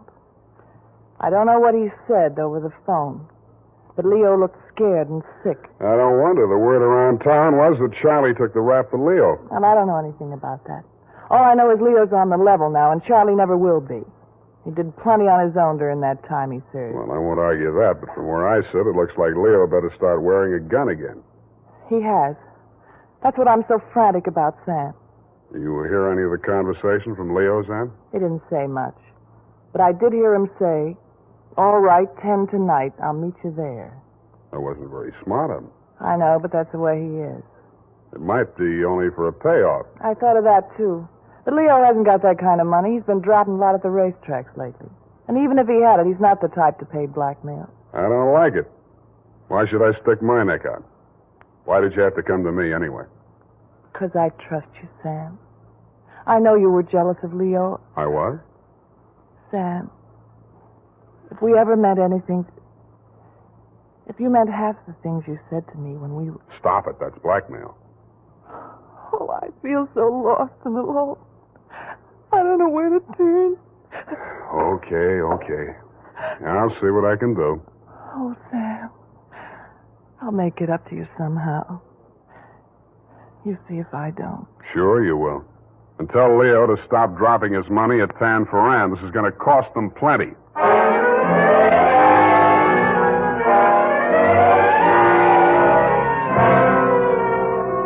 Vivian had said that your rendezvous with Charlie was scheduled for 10 in the p.m. and that you were too upset to go to work that day, so you'd be at home, 1246 Dunbar. I took a plant in your apartment building from a sleepy lagoon-type cocktail bar across the street called, you guessed it, the Sweet Leilani. Your wife joined me, and after a while, we got around to talking. At least she did. I bet you can't guess what I'm thinking about. Huh? Listen, Sam. You remember that night we drove to Half Moon? Bay. Oh, you do remember. Oh, we used to do the craziest things. I should have married you, Sam. Please, not while I'm drinking. You know what? The trouble with crooks, they have to work day and night. Yeah. Hey, you're not listening. No, but everybody else in the place is. Let's talk about you, Sam. Did I ever tell you how I met Leo? No, and please don't. And then he opened a bucket shop. You know what a bucket shop is? Yeah. It's stockbroker. Brokerage. Yeah, that's right. Only it's crooked. That was the first business Leo started when he went legit. Mm-hmm. He had to shut it down on account of those securities. Somebody was always stealing out of the safe. Were they insured? Yeah, but they wouldn't renew his policy. So after the second nightclub burned down and he couldn't get any insurance at all, even on his own life. That's why I'm so frantic, Sam. Hey, give me a nickel. I want to play Sweet Leilani.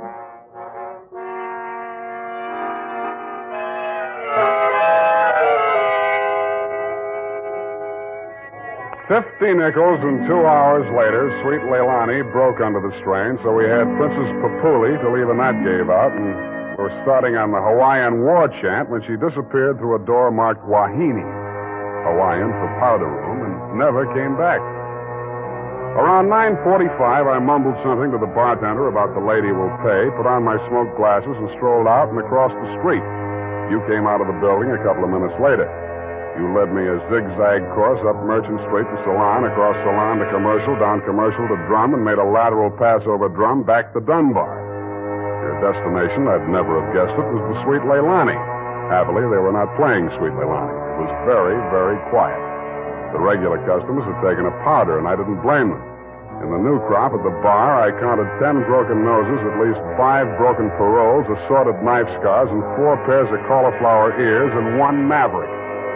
You slid into a booth at the end of the bar, took the gun out of your shoulder holster, and laid it down on the table in front of you. I walked over, turned it around so it was pointing at the jukebox instead of me, and sat down. Some other time, Spade. Some other time I drink with you. I'm waiting for a friend. Why the gun? You selling it to him? Maybe I give it to him. Go on, you drink at the bar. It's kind of crowded. Looks like Charlie Rosenfoy's old mob. Who are they gunning for? You or Charlie? Why don't you ask them? What are you drinking, Leo? I was with that bottle all day. Got a bad taste. Do me a favor, Spade. There's a bar 2 doors down the street. Go drink there. There's my friend coming in the door. Any friend of yours is a friend of mine, Leo. Look, Spade. Hello, Leo. What's the matter? You bring a bodyguard to meet your old friend Charlie? This shamus threw his weight in here. I didn't ask him. I don't need him. Huh. That sounds like the old Leo Scarlatti I used to... The name is Scarlet. Oh, pardon me. I've been on the rock for so long, it's hard to catch up on all the changes. There's been a war, Charlie. Anyone tipped you to it yet? You got a smart bodyguard, Leo. Let's talk. Let's go somewhere else and talk. I like it here. Okay, we start. How come you tipped the mob we were coming here? You promised you wouldn't. Like the shamus, they got to drink somewhere. All right, say what's in your mind and I'll go. Yeah, and if you don't mind, I think I'll do my drinking at the bar.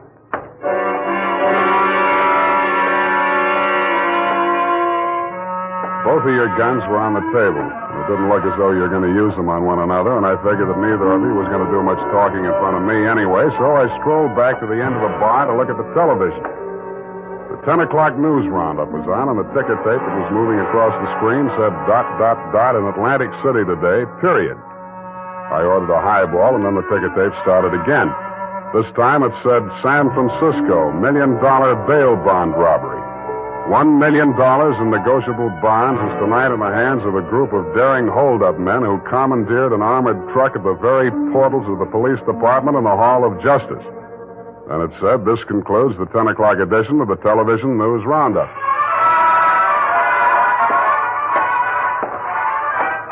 I had a slight hunch that if the television boys had had their cameras on the big bail bond robbery, that at least some of the characters would have been played by at least some of the bad actors that were foregathered in the Sweet Leilani. In fact, what you and Charlie were saying and doing when I walked back to your booth was almost too much to the point. You let me see the bulky portfolio Charlie shoved across the table at you. It looked like a carrying case for bonds, bank messenger type. But it was sealed with wax blobs bearing the imprint of the Great Seal of the state of California. I was impressed. Where'd you get this? You can read about it in the papers, and if I was you, I'd get this out of sight before them papers hit the street. One thing more. Don't try to clip none of them coupons. And one thing more in addition. Don't open it at all. Sure. Spade? Yeah, Leon? I think I hire you after all.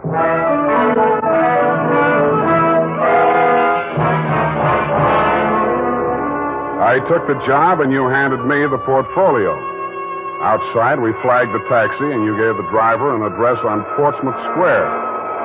Your office, I hate to remind you, was behind one of a bunch of neon-lighted storefronts across from the Hall of Justice. The sign on the door said, press the button and let freedom ring any hour, day or night. The only bell in sight was a stop-press-type burglar alarm. You unlocked the door and we went in. You paused in front of a big green safe with a combination lock and started twirling the knobs. The tumblers clicked into place. I picked up an inkwell and waited for the safe to open. All right, Spade, give me it. I did, with both hands. With my left, I handed you the portfolio, and with my right, I pitched the inkwell at a well-wired slab of plate glass window. When the burglar alarm went into action, so did you. You dropped everything and were out of the door and out of sight before you could say, let freedom ring. While I was waiting for the cops to arrive, I helped myself to a $500 bearer bond I found lying loose in your safe. I had a feeling I might be needing some bail myself.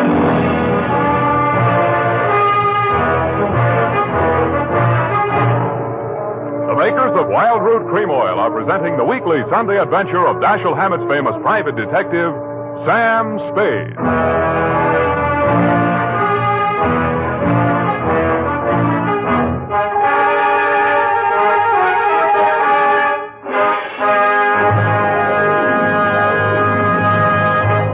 Now, here's important news on good grooming. If you want the well-groomed look that helps you get ahead, socially and on the job, listen. Recently, thousands of people from coast to coast who bought Wild Root Cream Oil for the first time were asked, how does Wild Root Cream Oil compare with the hair tonic you previously used? The results were amazing. Better than 4 out of 5 who replied said they preferred Wild Root Cream Oil. And no wonder. It gives you the advantages that men consider most important. Wild Root Cream Oil grooms your hair neatly and naturally, relieves annoying dryness, and removes loose dandruff. What's more, non-alcoholic Wild Root Cream Oil is the only leading hair tonic that contains soothing lanolin, that's like the oil of your skin. So ask for Wild Root Cream Oil Hair Tonic. Again and again, the choice of men who put good grooming first. By the way, smart girls use Wild Root Cream Oil too, and mothers say it's grand for training children's hair.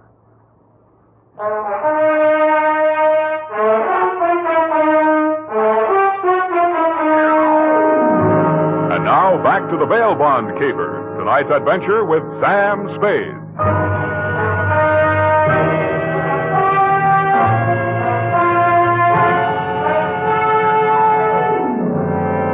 I had hoped, Leo, when I made my spectacular move in your bail bond office and set the bells to ringing, that I'd get the caper off my neck and onto the capable shoulders of the police, where it now belonged. Then I told myself I could go home and get some sleep. I had never been that fond of Vivian anyway. I was holding the $1 million portfolio, complete with its big official seal still unbroken, ready to hand it over with a flourish to the first boy in blue that rushed in. But then I saw something that dashed my hopes. There was a strip of Scotch tape across the bottom of it. It wasn't up to me to tamper with important evidence, but I didn't have to. It was only a question of what magazine had been cut up to replace the $1 million in bearer bonds. That question was answered at headquarters 20 minutes later. It turned out to be the last 52 issues of Radio Life, which even Captain Walsh of the robbery detail admitted was no help. Neither was Captain Walsh. Now, Spade, in your statement here, you state, so-and-so and so-and-so and so-and-so, Sweet Leilani, and that Rosenfoy did hand portfolio exhibit in question to Leo M. Scarlett, alias Scarlatti, at approximately 10:20 p.m. this date. That's it, Captain. Now, you sure you want to stick with this? You don't want to change any part of the statement? No, I just want to go home and go to bed. I'm afraid you're going to stay with us for a while. Who, me? Statement of Jordan Joyce, M.D. Statements of Hilda Sackwriter, R.N. and Mildred DeVilbiss, R.N. Day and night nurses, respectfully. Who's sick? Rosenfoy. He's been quarantined in his home in Daly City since his release from Alcatraz 4 days ago. Chicken pox.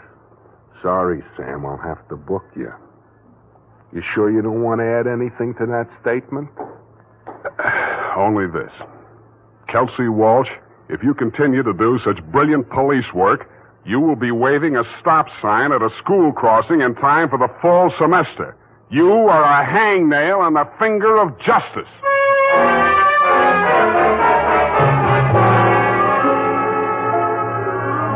I thought I had been courteous and cooperative, but even so, it was the middle of the afternoon by the time they set my bail. $1,500. That made it light. But I hadn't had time to hang the curtains in my cell when I got even worse news. My bail had been posted by who? Vivian, a banana peel in the steps of progress. She met me outside. Well, aren't you going to thank me? What for? Getting me in jail or getting me out? Getting you out, of course. It was all the money I had in all the world. Leo's money was impounded, you know. But, Sam, when I thought of what you and I once meant to each other, and maybe we still... Yeah. Well, you'll get your money back. I'm not really guilty. Oh, I know that. What else do you know? I guess it's safe to talk. Leo phoned me today. Where is he? He wouldn't say. Some pay station. He kept putting in nickels. Sam, you've got to talk to him.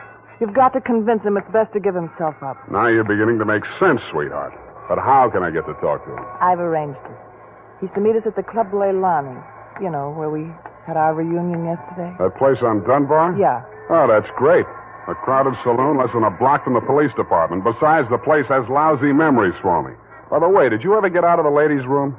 If you don't mind, I'd rather talk about something else. Okay, let's talk about how do we bring this big secret meeting off in a crowded cafe. Is Leo coming in a false beard? You really think I'm stupid, don't you? I didn't say so.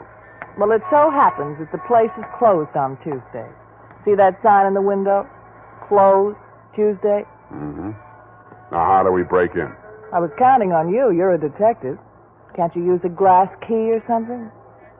Did you say that bail bond you bought for me was all the money you had in the world? That's the truth.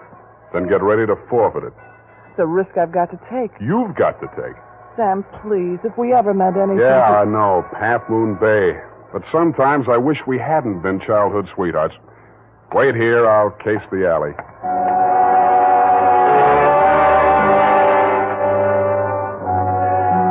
The alley wasn't much better. There were 2 windows, washroom type, all glass brick except the 2 small ventilators big enough to put your hand through. The only hope was the kitchen skylight. I didn't have any trouble getting up to it, but once I was there, things didn't look so good. The view from the roof was a garage door with 2 green lights flanking it. Then it struck me where I was and why I was there. The Club Leilani backed directly on the Hall of Justice where the big bail bond robbery had taken place at 5 p.m. the night before. Without further ado, I put my foot through a pane of the skylight, reached in, unlatched it, and dropped. Hurry up. Let me in, Sam. Up at the front of the building, I could hear Vivian clamoring for admittance. I decided to let her clamor for another minute or two. It isn't a thing I often do, but I walked resolutely into the ladies' powder room. It was very well equipped. It had furniture, a telephone, and more clues than I needed. The magazines were there, the razor blades were there, the Scotch tape was there. There was even a scraping of red sealing wax on the steel frame of the window slot. But best of all was what I found in the paper towel dispenser. I lifted it out and moved it next door to the men's washroom. Then I let her in. What kept you so long? You'll spoil everything. I was afraid you'd... Here comes your husband. Come on, let me in. What happened, Leo? You're early. Any objections? I just got itchy, that's all. How are you, baby? Don't, Leo. I'm so nervous. Straining. What are we going to do, baby? What's Spade going to do for us? Tell him, Sam. I'll leave you 2 alone to talk it out. I'll freshen up a little. Haven't had my face on all day. Poor kid. Well, Spade, let's have it. Yeah, she's right, Leo. I can do a lot for you. But you've got to do something for me. Spade, this is level. I never saw those bonds. I know that. Then what are you after? The truth. It's the only thing that can save you, and if you take this rap, I take it too. I'm in clear up to my neck. Okay. Charlie Rosenfoy came around to Vivian and made her this proposition. He was going to pull this bail bond job and plant the goods on me to get even for the rap he thought he'd taken for me. Vivian pretended to play along with him, only she got hold of the package long enough to take the bonds out and put the old magazines in instead. Yeah? The idea was the mob would think Charlie had double-crossed them, taken the goods for himself, and delivered a phony packet to their banker, which was supposed to be me. Sure. Only you had to get smart and set off that burglar alarm. Now I'm getting the squeeze on all sides. The mob, the law, Charlie are all gunning for me at once. Don't worry about the mob and the law, and don't worry too much about Charlie. What are you driving at? That'll be him now. Who tipped him I was here? Get back in the corner. It's dark in here. He'll never see you. I'll take care of him. All right. Hello, Charlie. Oh. Come on in. Oh! Good boy, Spade. Get his gun. You're my friend. Sure, I'm your friend. Come here. Yeah, sure, Spade. Pleasant dreams, fellas. Now I act. Hey, Charlie! No, Leo!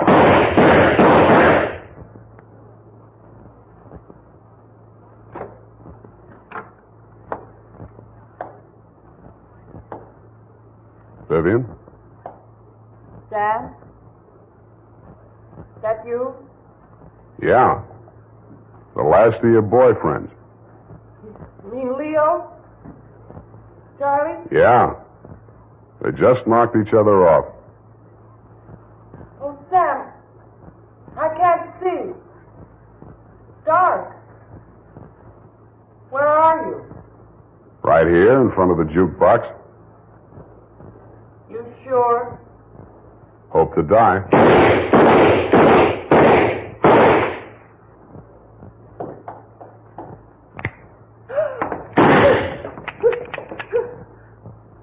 Drop it, Vivian. It's empty. Sam,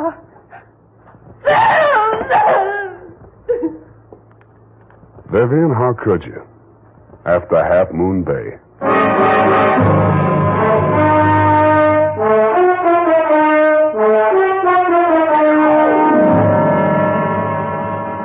I'm sorry I had to knock you boys out, Leo, but better lumps than bullet holes, eh?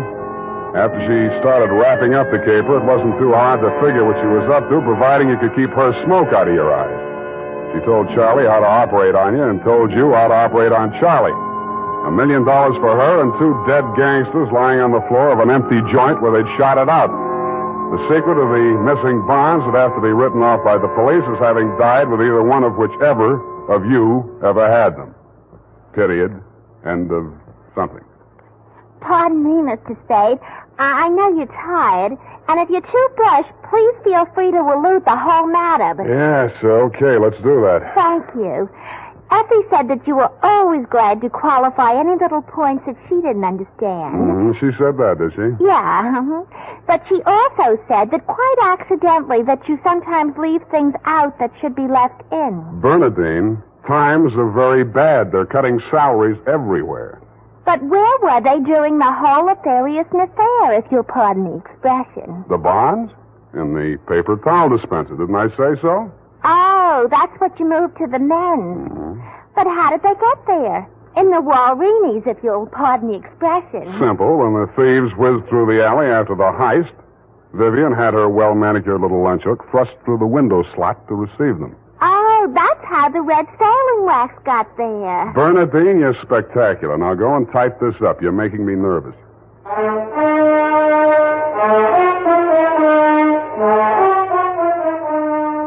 You know what they say about people who like mysteries?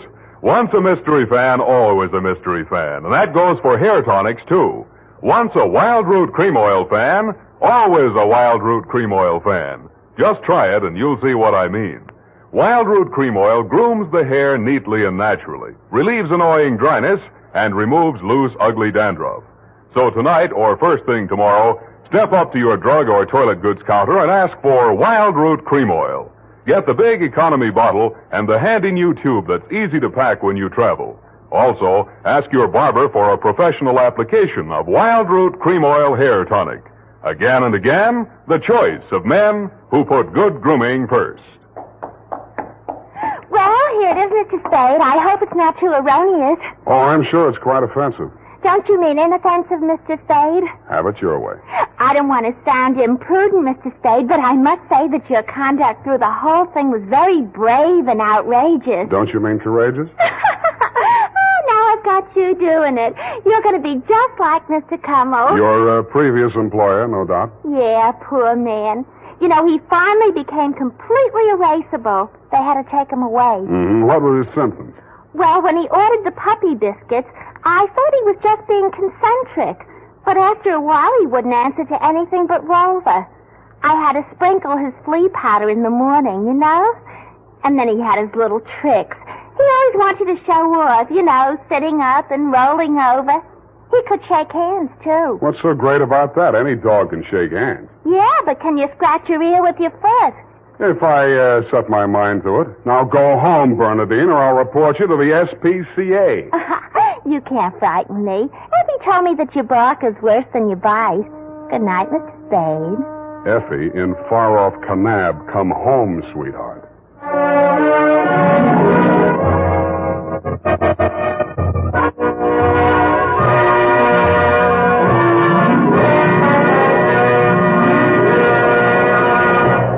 The Adventures of Sam Spade, Detective.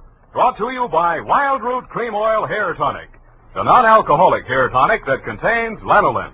Wild Root Cream Oil. Again and again, the choice of men who put good grooming first. Sam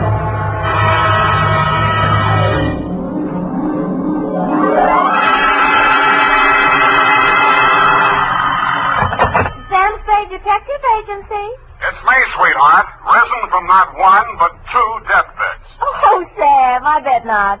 You wouldn't take that lying down. Oh, Effie, you made a joke. Well, you did first, Sam. I did not. Oh, you mean you actually Now, don't pin me down. Anyway, I was present at 2 dying declarations. Would you believe, Effie, that a man could say something that wasn't true at a time like that? Oh, no. You mean a man will be lying on his deathbed? Oh, Effie, you made a joke. Oh, Sam, now stop it. I don't know It's all right, Effie. I forgive you. You can atone by telling me how wonderful you think I am. I think you're... That you may do when I arrive at a place to dictate my report on the deathbed caper.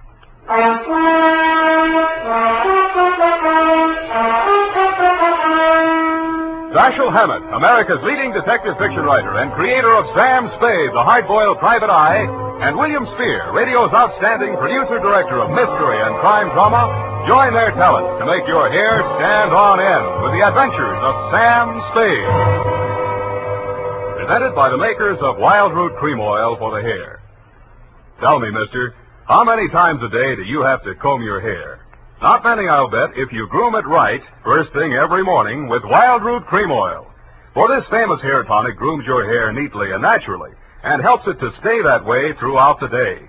Wild Root Cream Oil also relieves dryness and removes loose dandruff.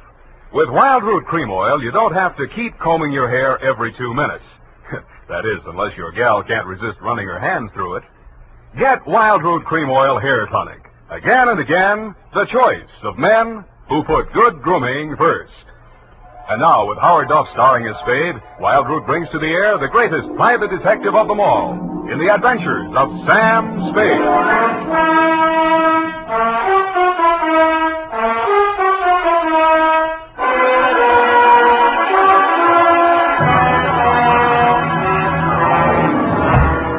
Many brave hearts are asleep in the deep. Sam, you're a sailor. Captain Sam, there's the brig for you. You got your logbook handy, gal? Oh, yes, Captain. So beware. That's awful deep.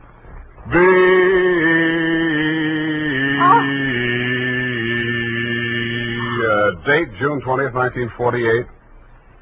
Where? I have no shame. To Marin County Sheriff's Office, San Rafael, California. Attention, Deputy Woodington from Samuel Spade, license number 17596. Subject, the deathbed caper. Dear Bill, the dawn came up like thunder out of Chinatown across the bay. In San Francisco, all we could see was fog. But on your side, it must have lifted briefly because somebody named Dan Starbuck managed to find his way to a phone booth, call me, and asked me to meet him at the 3rd Street Pier in Sausalito.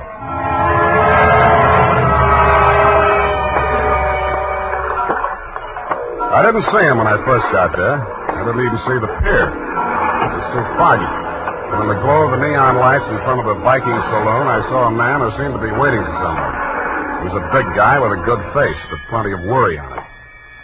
Mr. Spade? Yeah, Mr. Starbuck? Dan Starbuck.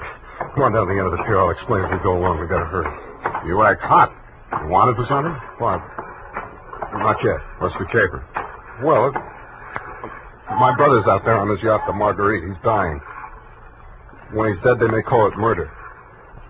I want to be there with a witness. That's you. In case he has anything to say about who did it. Who did? They think I did. Did you? Well, honestly, I don't know. It happened the night before last. I went out there to see him. We've hated each other for years. We've both been drinking, and we drank some more. Then there was a fight. I drew a blank somewhere. Next thing I knew, it was around midnight. I pulled myself together, went into his cabin. Gordon was lying there with his head all kicked. I realized I was covered with blood, and I was holding something in my hand, big glass paperweight. I dropped it. I got out of there fast and swam ashore. I planned to tell you a different story, but that's it. You want the job or not? You think you'll make a deathbed statement that'll clear you, and you want me for a witness? Yeah, that's it. You got a lot of guts. I'm hired. Good. Halverson? You down there? Halverson! Who's Halverson? He's the boatman. He'll row us out. Halverson! Hey, Nils! Johnny? Yeah. That your casino? Sure. Can I do you some favor? I want to go out to the Marguerite. I can't find Halverson anywhere. Oh, I guess I can take you. Are you sure that I'm sure. Sam Spade, Del Casino. He's the boss of the Marguerite. Glad to meet you. Sam. Any fun at Danny's? Hey, listen, Danny, you sure you want to go out there? Any reason why you shouldn't? Well, it's up to him. In his place, I would be on a freighter from China, way out there where the fog is more thicker. No, it's all right, Casino. I know what I'm doing. Well, your friend, you excuse me, your name? Spade. You pardon me, I better ask. The police don't want you for nothing? Not yet, but don't make book on it. Push us clear, Danny. All right.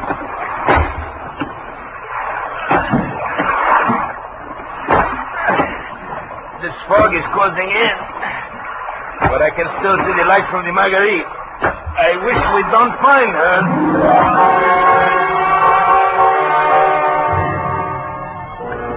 But we did. She was wearing clam diggers, an off-the-shoulder T-shirt, and was leaning against the rail as the dinghy pulled past the police launch and nestled in under the ladder of the yacht.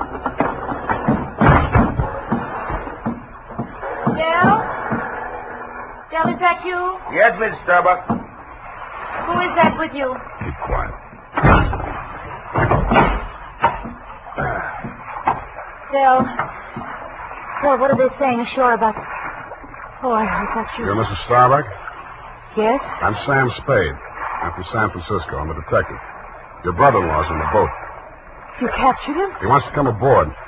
He wants to... die. He's hoping your husband will say something to clear him before he dies. Is there any reason why he shouldn't come aboard? Oh, there's every reason in the world why he shouldn't. The police are in there with my husband right now. Yeah? The doctor says there's a possibility that he may regain consciousness long enough to make a dying declaration. Mm-hmm. If he's face to face with Dan, there's no telling what he'll say. I wish Dan wouldn't...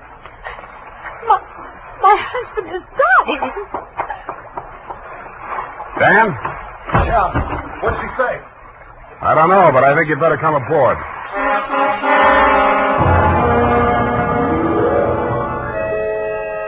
He seemed almost delighted as he swung his weight up out of the dinghy and climbed the ladder.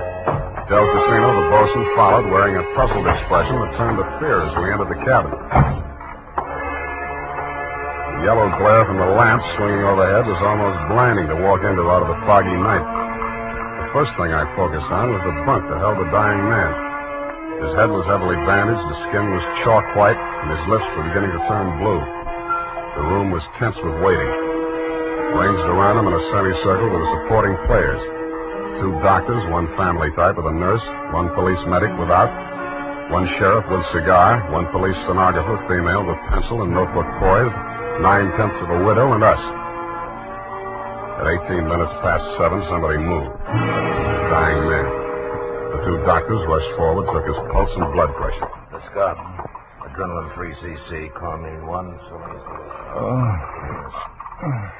All right, Sheriff, he's conscious now, but you'd better hurry.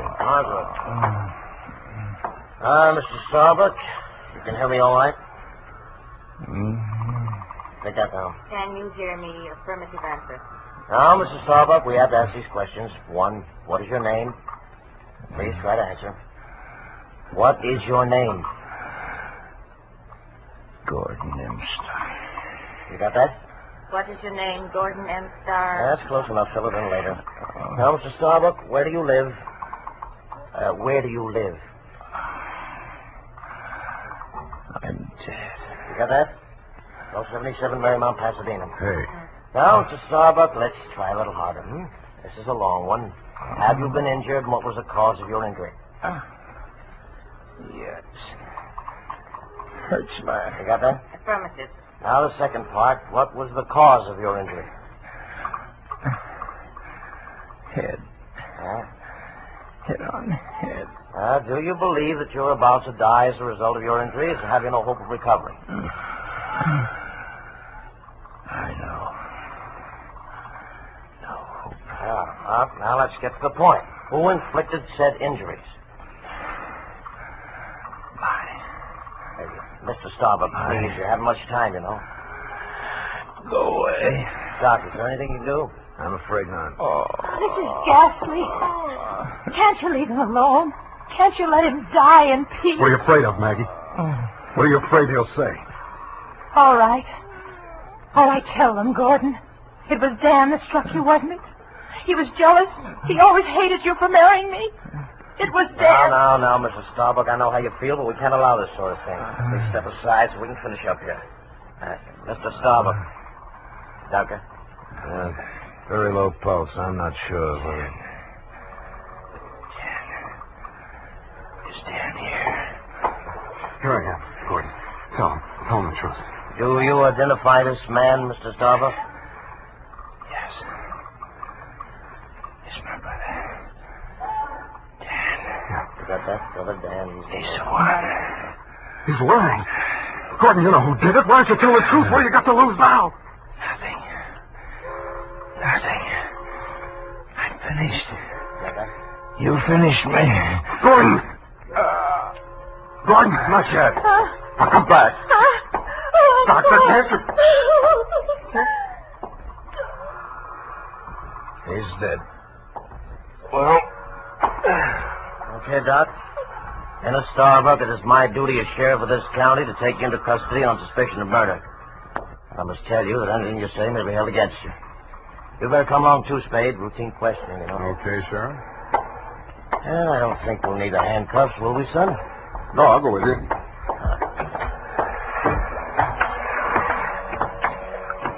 Yes, indeed, son. It's always smart to come along quietly. Yeah. Oh, this is what was on the order! Hey, Sam, come back here! Use your hand!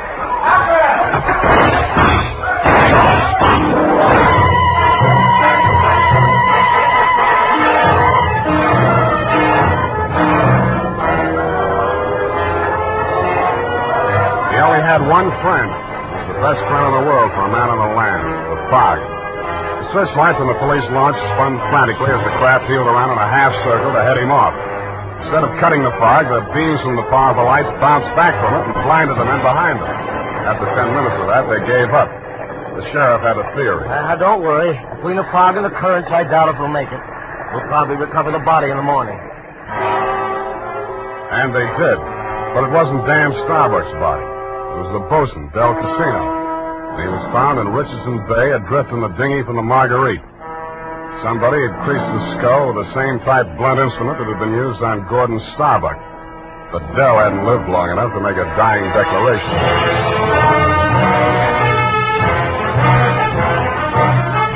The makers of Wild Root Cream Oil are presenting the weekly Sunday adventure of Dashiell Hammett's famous private detective, Sam Spade.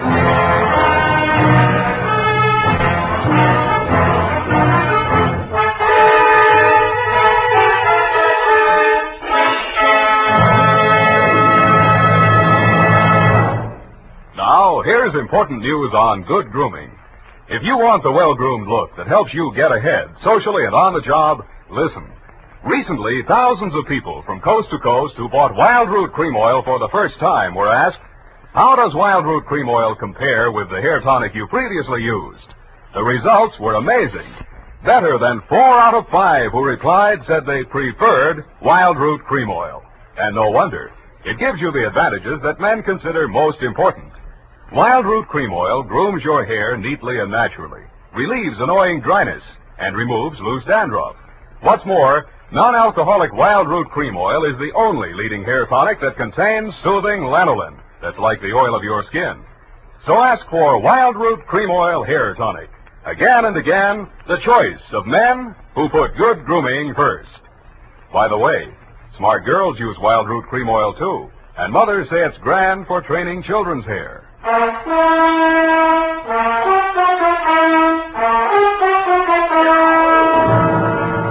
And now back to Caper with 2 Deathbeds. Tonight's adventure with Sam Spade.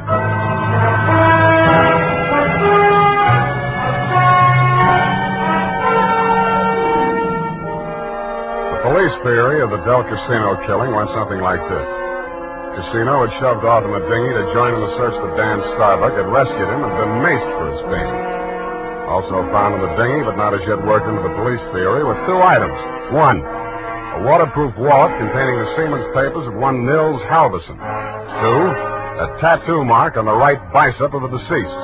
A small heart with a name in it, Maggie. The brand new widow of the same name was waiting in my office when I got there the following afternoon.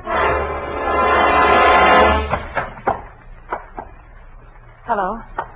Hello to you, Mrs. Starbuck. What can I do for you? Mr. Spade, I know very little about the ethics of your profession, and... Well, are you still working for Danny? If you mean do I know where he is, the answer's no. Oh. I hoped you'd say that. Why? Because I want you to work for me. Need a new bosun? You needn't have put it quite so crudely. No, I needn't. Since your work is confidential, I'll admit I've done a few things that... Well, it's all too true. My first mistake was marrying Gordon Starbuck when I didn't love him. And I should never have let myself fall in love with Dan. I certainly should have known better than to let Dell fall in love with me. What about Nils Halverson? And me? Well, hardly. No. Nils Halverson was employed by my husband for various odd jobs whenever we put in at Sausalito. Mostly he'd row the guests out to the ship. He rowed Danny out the night my husband was killed. At least I think he did. I didn't actually see him. Where's Halverson now? I don't know. He goes off on drunks for days at a time, but I have a feeling that someone has paid him to disappear. He might have overheard something. Hold on a minute. You're going too fast. Are you, working up to a confession? Oh, no. It's just that I'm afraid a great injustice may have been done to Danny. After all, Mr. Spade, a man who's dying, I don't see how he could be altogether in his right mind. Do you? The law says he is if he knows his name and address. A deathbed accusation is the strongest evidence a lawyer can shove at a jury. You can't cross-examine a dead man, and most people have the quaint idea that a man on his deathbed is a lot more truthful than he was when he was hale and hearty.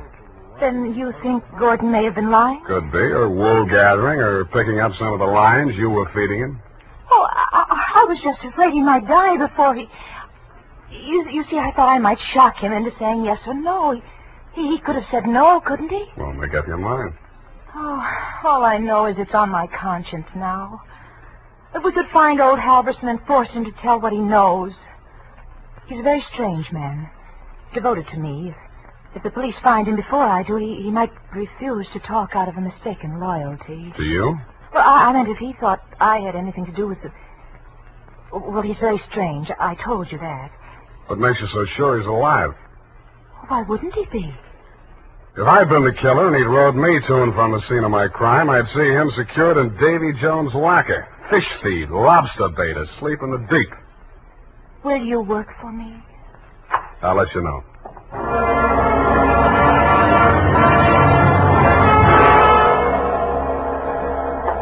I didn't have time to get tattooed, but the rest of me was marinated enough. On my head, I was wearing a dirtied-up yachting cap. And the rest of me, I was wearing a pea jacket, dungarees, and sea boots. I was also wearing clamshell number 5 as I rolled up to the Viking saloon. Well, what did it be, mate? Akavist and Wachter. Have you seen my cousin? Your cousin? Who's your cousin, Prince Value? No, my cousin Niels Halverson. Niels Halverson. Oh, no. You're Neil's cousin, are you? Yes. Well, coming from the old country? Yeah, Minnesota. By you, Minnie. Well, no, he'll be right glad to see you there. Where fair is he? I don't want to say this too loud. Yeah. Bend over there. Yeah? He's in trouble, you know. Oh, yes. I got him holed up down below. Oh, yeah, come on. Well, by golly, I sure been glad to be going to see my cousin Niels. Niels Halverson. Drop the axe and get down there. Hey! Okay, Joe, I'll take over from here. Easy. Okay, Danny, my boy. I got his gun. Well, watch him now, watch him. He's full of smorgasbord. Well, Spade, you're the one person I didn't expect to see. But I'm very glad to. Yeah, I wish I hadn't found you. I wanted to find somebody else first. Halverson? Yeah, he's here. Want to see him? That's what I came for. And under here. Watch your head, low bridge. Here we are. Where? The boathouse under the pier. Halverson used to hole in here to sleep off his schnapps. Where's he now? Over here. Uh-huh. Yeah, he's going to be a long time sleeping this one off. He's been missing since that night. Nobody knew he was here till last night. I headed for the saloon when I swam ashore. Joe hid me out here. He could still talk then. What did he say? I wrote it down here. But it's no help. Let's see it. That's just a jumbled word. Marguerite. Merry Christmas drink. My beautiful Helga. Row, row your boat. Now throw me back. Row me back. $20 good and drunk. Fog rolling in. Good and drunk. Gonna be 5 days, no business. Oh, my head. Paint the boat. All crazy stuff. $20. You give him $20 to row you out? I didn't even see him. I swam out. My loving brother wouldn't have let me on board if he'd heard me arriving like a gentleman. $20. Did you frisk him? No. I'll have a look.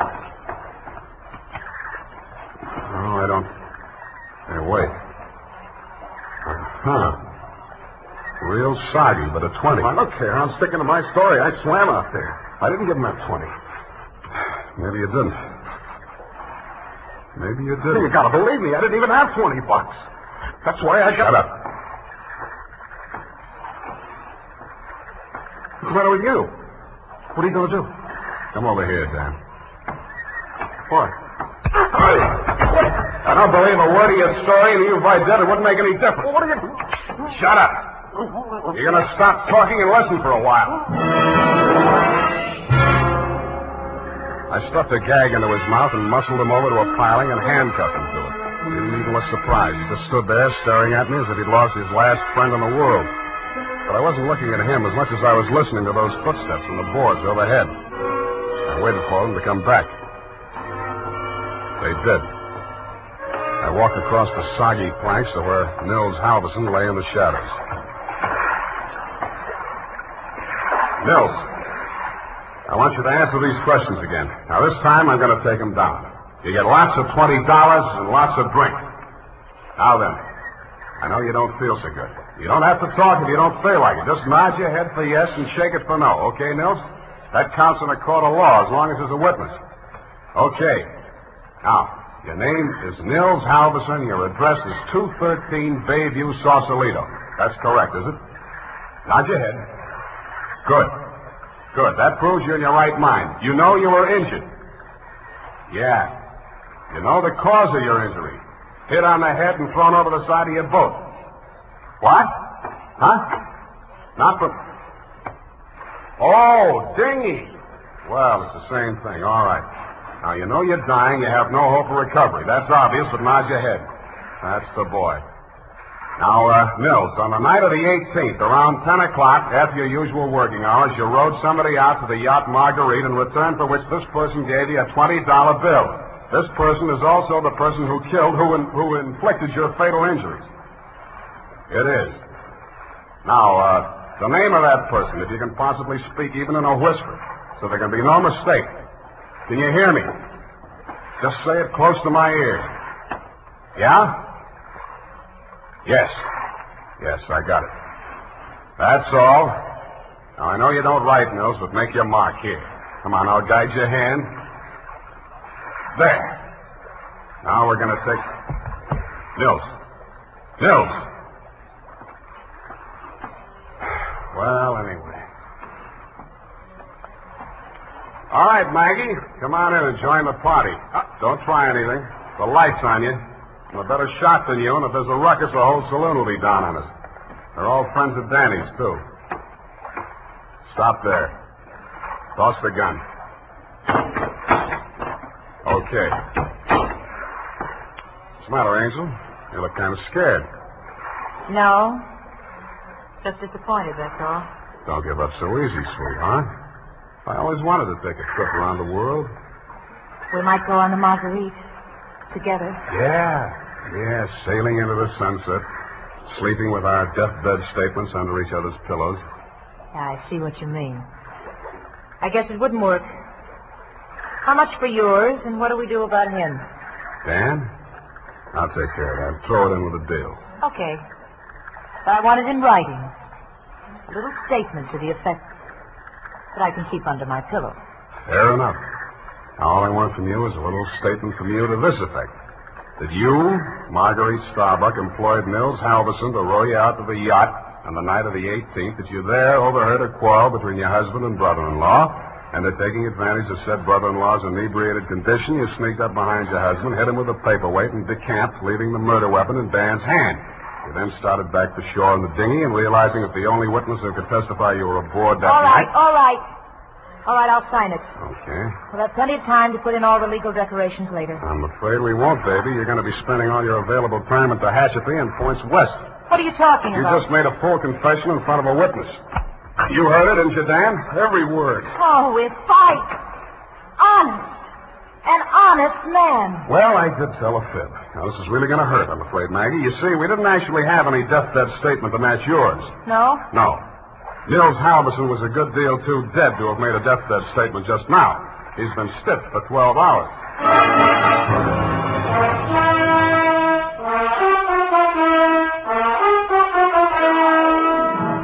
Period, and a report. Well, Sam, I'll type this right up because then I'm leaving. Wait a minute, Effie. I had to do it that way. Don't you understand? Of course, Sam, I quite understand. But you object, huh? A cruel, ruthless, murdering, though beautiful woman, foiled by a clever ruse, a great acting performance by the greatest private detective of them all. Is that all?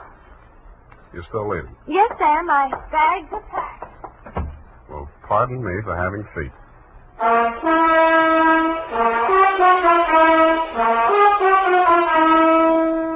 There's a reason, men. In fact, there are 5 big reasons why more men every day are turning to Wild Root Cream Oil for well-groomed hair.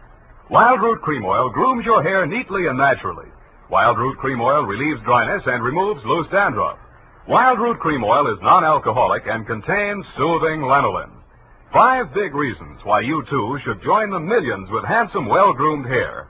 Why you should step up to your drug or toilet goods counter and ask for Wild Root Cream Oil. Get the big economy bottle and the handy new tube that's easy to pack when you travel and just right for the office or plant. Also, ask your barber for a professional application of Wild Root Cream Oil Hair Tonic. Again and again, the choice of men who put good grooming first. Well, here it is, Sam. Goodbye. Now, wait a minute, Effie. You can't leave like this, not without... Oh, all right. I'll talk to you while I'm putting my hat on. Well, can't you at least look at me? After all, you should give me a chance to justify... Well, apparently you're laboring under an apprehension. Of course I am. Oh, boy, am I glad I picked the last in June and the first in July. What are you talking about? My vacation. Vacation? You just had a vacation a few months back. Well, Sam, that's a year. Well, if you want to take advantage of a legal technicality... Now, Sam, don't say goodbye, man. Well, it's customary, I suppose. It's lucky that some of us keep our nose to the grindstone, our ear to the ground, an eye to the future. Huh? Television's just around the corner, you know. Oh, Sam. Come here, sweetheart. You look lovely. Come here. Have a wonderful time. Oh, Sam. Oh, Sam. Yeah. Now, go on. You missed your train. Where are you going? To Los Sierras. Well, just so you don't go to Kanab, Utah. All right, Sam. You know best. Good night. Good night, Sierra Sue. Now, who can we get for that part next week?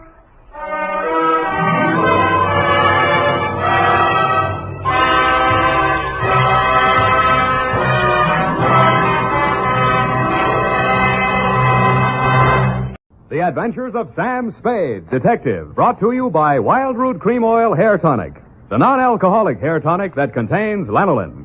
Wild Root Cream Oil, again and again the choice of men who put good grooming.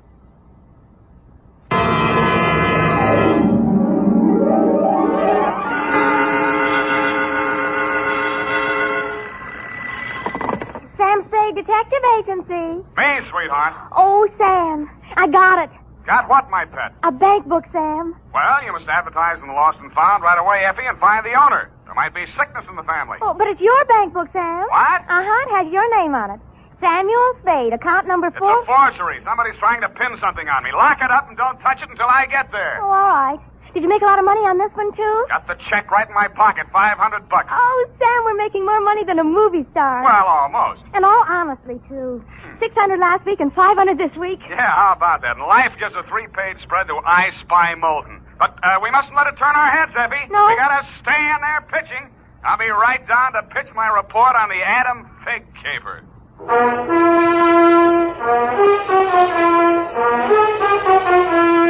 Dashiell Hammett, America's leading detective fiction writer and creator of Sam Spade, the hard-boiled private eye, and William Spear, radio's outstanding producer-director of mystery and crime drama, join their talents to make your hair stand on end with the Adventures of Sam Spade. Presented by the makers of Wild Root Cream Oil for the hair.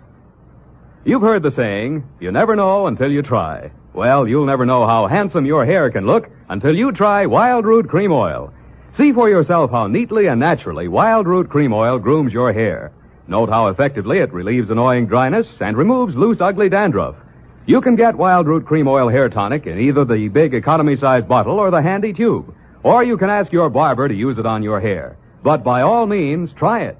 Don't delay. Get it today. Wild Root Cream Oil. Again and again, the choice of men who put good grooming first.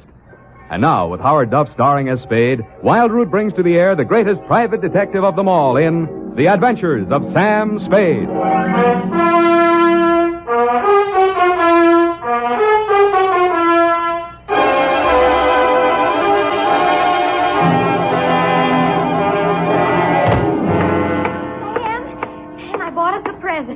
Oh, you're going to love it. Well, we got to watch these expenses, Effie. There's always something. Yes, but this will be saving. It saves confusion. It saves fretting. Mm-hmm. Now, this gadget here, what is it? It's a Minirobot. A what-a-bot? It's for busy men like yourself, Sam, so you don't have to burden your mind with petty details. You see, it has this dial on it, right here. And you drop these little cards in this slot. Mm-hmm. You don't have to worry about that. That's for me to take care of. Oh, good. Then, when you come into the office, and supposing you have an appointment with Mr. Jones at 2 o'clock, and you forgot about it, you just dial 2 o'clock, and the little card pops out. And it says Mr. Jones on it. How do I remember to dial 2 o'clock? Oh, well, maybe it's in the instruction book. But anyway, now go ahead, Sam, please. The card's right in there. Now, dial 2 o'clock. Go on, Sam. Well, let's see. Just like a telephone, Sam. Now what do I do? Well, give it time, Sam. It's thinking. Must have forgotten. Jones. Mr. Jones. Effie, do you think it's dead? Oh, Sam, I don't understand it. It was working perfectly. Well, I'll take it straight back first thing in the morning. You'll have to. It'll never find a way itself. You got your book, sweetheart? Yes, Sam. I don't understand. It was working perfectly. Well, that's all right, honey. It doesn't matter. Date October 5, 1947, to Hillary Exxon Esquire from Samuel Spade, license number 137596. Oh, honey, it's only a memo robot. Subject, the Adam Figg caper.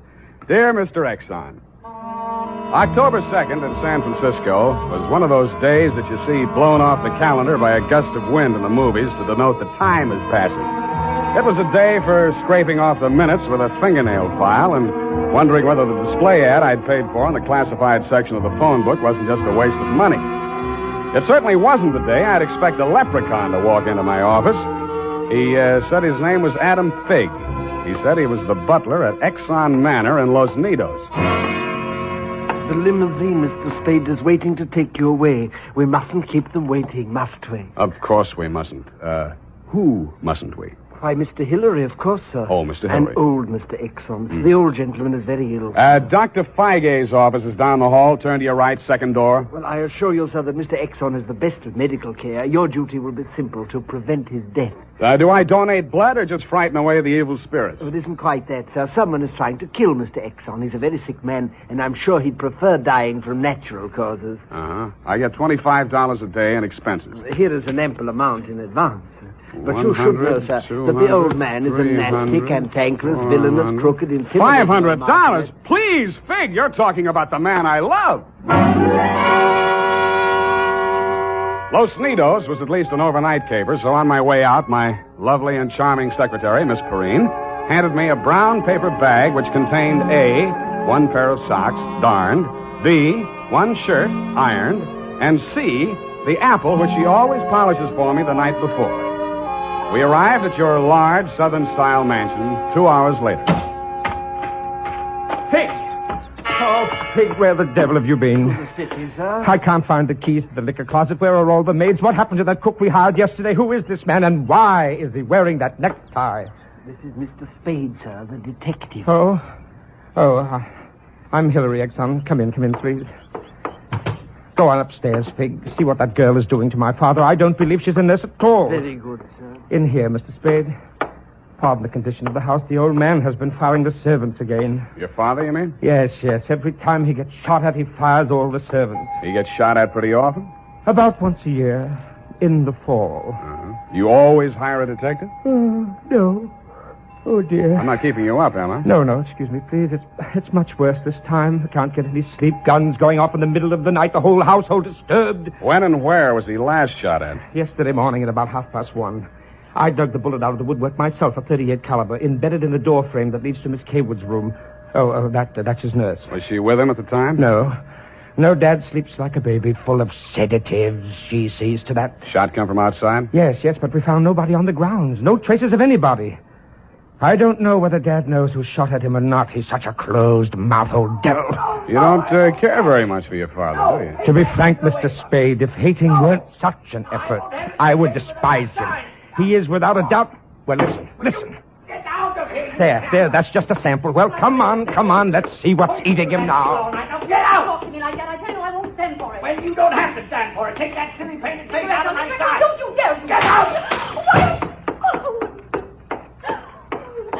I'm quitting, Mr. Exxon. I can't stand it another minute. Yelling, screaming, throwing things at You must have done something to set him off. I didn't, I tell you, I didn't. This is Mr. Spade, Miss Kaywood. A detective? Will it make you happier to know that I'm a private detective, Miss Kaywood? Well, Mr. Spade, I only hope you can prevent a murder. If there's any way at all that I can help, Thanks. I'll see you downstairs after I've talked to the old man. You'd better go in alone. Of the great Lord Buddha himself. That remained in the temple of... Do you have a throat spray downstairs? I seem to be congested. Oh, go away. Go away! Go away! Oh, well, wasting ammunition. Well, who are you? If you're a total stranger, come on in. Well, don't be afraid, son. Come on over where I can look at you. It's hard to keep my eyes open. Oh, I mustn't do that. Oh, so you're the detective, eh? That's right, Pop. If you want to take a little nap or something, I'll come back later. What did I say just now? Come back later? No. There's no reason for you to come back later. I'll say everything I have to say right now. The shot woke me. I didn't see anything. I don't know anything. I've got a million enemies. I can't remember the names of any of them. Why don't you try to remember? I could have them checked. You're wasting your time, Sonny. In my day, I've wiped out 100 men, and I'll outlive anybody who's gunning for me now. You must be proud of your past, huh? Proud? Sonny, a past like mine is the finest thing an old man can have. I've swindled my partners and betrayed my friends. I've turned state's evidence just to see my associate get sent up for 20 years. And they say my wife died under peculiar circumstances, and I got rich off her insurance. Now I'm done talking. Do me a favor, son, please. I've got to get a half hour, 20 minutes sleep alone. You'll keep them out, everybody. Please, will you? Sure, Pop. Go ahead. Go on, sleep. Oh, thank you.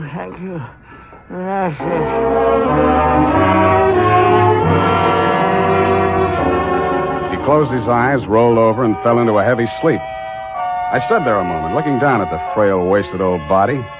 Then I cased the room. In digging the bullet out of the door, Hillary had done a good job of ruining any chance there might have been of proving the direction it had come from. I strolled out on the balcony. It was a pretty night. I lit a cigarette and took it in. Then I heard a door open and close softly behind me. Nurse Kaywood was at your father's bedside. She was filling a hypodermic from a small vial of bluish liquid. He didn't awaken when she jabbed it into his arm. Then she saw me standing in the doorway. She hastily dropped the medicine vial into her uniform pocket and came around the bed to meet me. Oh, Mr. Spade, thank heaven. Why, when I saw you standing there in the half night, I thought you might be... Thought I was who? Why, the man who fired the shot. There was a man? I don't know. I didn't see it happened. I just assumed that... You shouldn't have done it. I warned you, sir. Eleanor. Oh, we're disturbing him. Let's talk outside. Okay. Oh, it's good to breathe something besides sick room air. I thought you got used to things like that in your profession. Why are you so unfriendly, Mr. Spade? Nurses are human, aren't detectives. Try me, sweetheart. Oh, I know what you're thinking of me. But after a week in this horrible house, that poor old man, he's frightened. He's really frightened. What of? Why, the shots. 38 caliber or hypodermic? Surely you don't think that He's supposed to be under sedatives. The doctor's orders. Sorry, sweetheart. It's my job to suspect everybody. Can't you forget your job, even for a moment? Sure. If you don't mind the fact that I know you're a liar, that I'd make book you didn't come here primarily as a nurse, and what's worse, your act's not even convincing. Is it that bad, Sam? Yeah. Almost bad enough to be good. Come here. Oh, I hate you.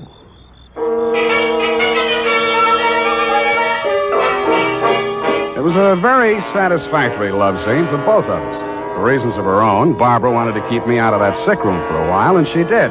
For reasons of my own, I wanted to get that medicine vial out of her uniform pocket, and I did. Then, as suddenly as we had fallen into love, we fell out again. After she'd gone to her room, I went back to my sentry duty around the house.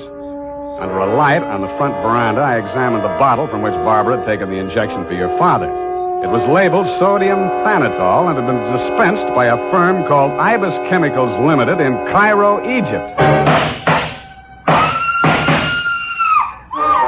The scream filled the house, high and frenzied. I started running toward Barbara Kaywood's room. I slammed the terrace door open and found the light switch. Barbara was sitting upright in the center of a bed. Her face jerked up so abruptly that it seemed her neck had snapped. She clutched both hands to her chest and fell face down among the bedclothes, staining them with her blood.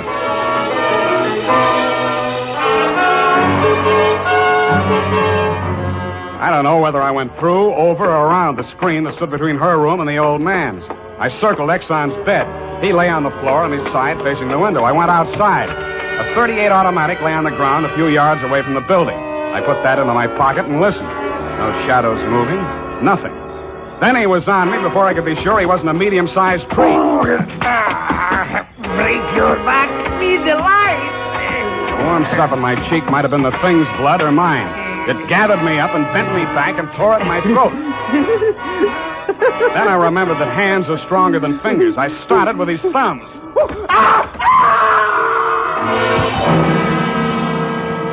He lay there for a moment, then his huge body began to twitch. He was holding his fingers and sobbing like a baby. I pulled him up to his feet, poked him in the back with the flat of my hand. I followed him through an opening in the hedges and down a long, pitch-dark lane toward the lights of a squat brick house set on the top of a slight rise. As we approached it, a door opened and light streamed out onto the porch. The tall man framed in the doorway was the last person in the world I expected to see. Ah, Marcus, you brought it. Oh, master, very delightful service, but have much pain in fingers. Always complaining, Marcus. Welcome, Mr. Spade. Come in, my dear fellow. Come in. I've been expecting you. The lost family fortune by blackmailing me. And if you don't remit, Exxon could have you booked for forgery, blackmail, definition of character. Oh, my dear fellow, please. This is most painful. But if I had but the original letter, I could destroy it and go back to the Felt. Ah, the Felt. What happened to it? That Figg, that stinker stole it. He burgled my home. Are you taking pot shots at old Exxon? Well, don't be a fool, man. I want Exxon to stay alive. I must find out some part of his life which will have an exchange value that will cancel out what he has on me. By the way, old thing, you met Miss Kaywood. Mm-hmm. At the present moment, she's milking me for $150 a day. Oh? She's supposed to goad the old man by whatever means necessary into talking about his past. And that information she is to bring to me. Well, that ought to be easy. Exxon brags about his past. Now, so far, I've learned that Hillary Exxon stole 2 heifers at the livestock show in Abilene in 1906. I feel for you, Captain. That wouldn't get much on the current market, would it? My dear fellow, I've a proposition to make to you. Should you ferret out anything that would be of value to me, I'll reward you handsomely. Well, maybe something can be arranged, Captain. Good, excellent. May I have your word on that? Well, there isn't much time, Captain. I'd better trot on back. I'll show you to the door, sir. And let me warn you, Mr. Spade, for your own good, should you ever hear the thrum of Ivor's wings, run, flee. I assured him that I would heed his warning, bade him good night, and started back down the lane in the direction of Action Manor. Business was going on as usual. There were no shots this time, only the scream. When I got to Barbara's room, you and Adam were standing at a bedside trying to quiet her down. Well, Mr. Spade, is this the way you guard the house against intruders?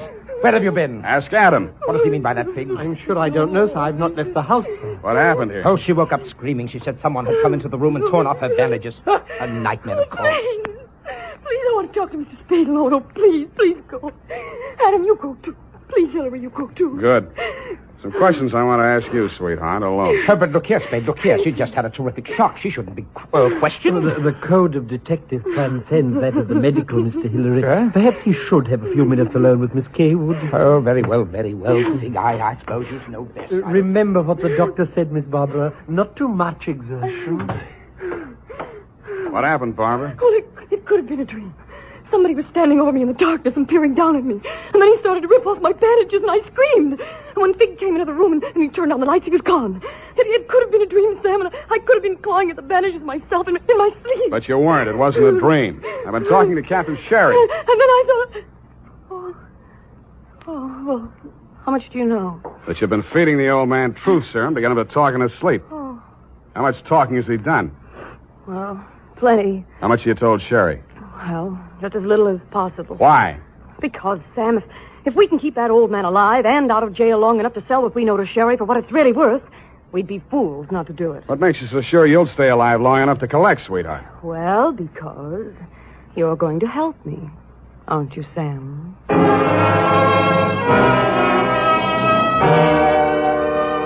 So I helped her, but not for the reason she thought. I made a lot of noise leaving her room and going to mine.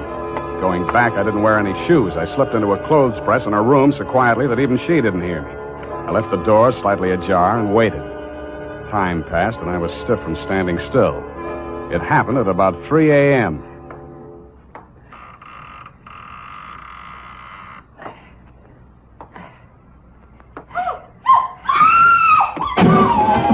The crazy, feverish glare of his eyes told me that the threat of the gun in my hands meant nothing to him.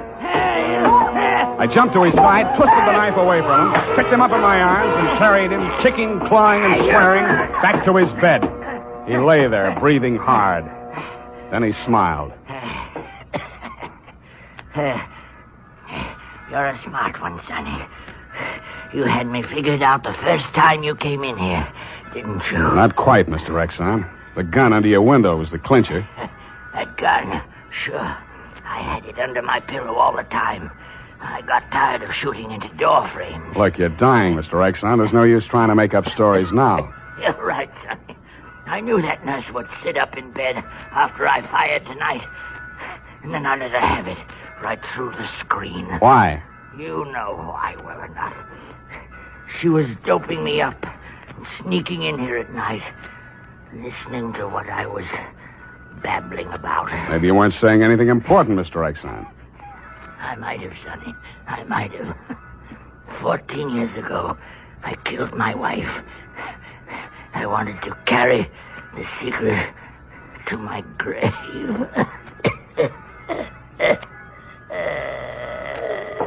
You nearly made it at that.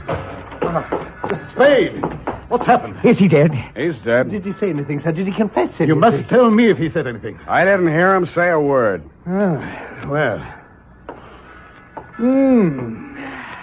Yeah, Mr. Spade. Charged with a certain texture, a significant quality. There's a certain smell, yes. Ah, and omen. You can inhale it, sir. Journey thou to Nairobi on the veldt. Tarry 7 days, and you will collect the fabulous golden skull of Wizami, king of the Bojamas. Aha! Marcus! Yes, master. Unhook the hooker. Pack the marmalade. We are off to the veldt.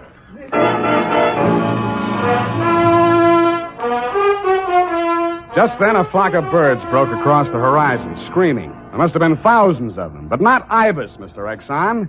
Vultures. I suppose if you're going to pay any attention to omens, it's a good thing to know your birds. Period. End of report.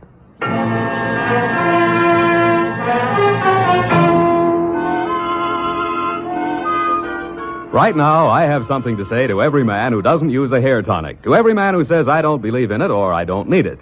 That all depends on what you mean when you say hair tonic. If you mean the old-fashioned greasy kind that leaves your hair smelling like a perfume factory, you're absolutely right. But remember, Wild Root Cream Oil Hair Tonic is nothing like that. Wild Root Cream Oil is an entirely new kind of hair grooming preparation. There's not a drop of alcohol in Wild Root Cream Oil, and it contains soothing lanolin that's like the oil of your skin. Most important, Wild Root Cream Oil grooms your hair the right way, neatly and naturally. Never leaves your hair sticky or greasy. Get the big economy-size bottle and the handy new tube that's economical, easy to pack when you travel, and grand for the bathroom cabinet. Don't delay. Get it today. Wild Root Cream Oil Hair Tonic. Again and again, the choice of men who put good grooming first.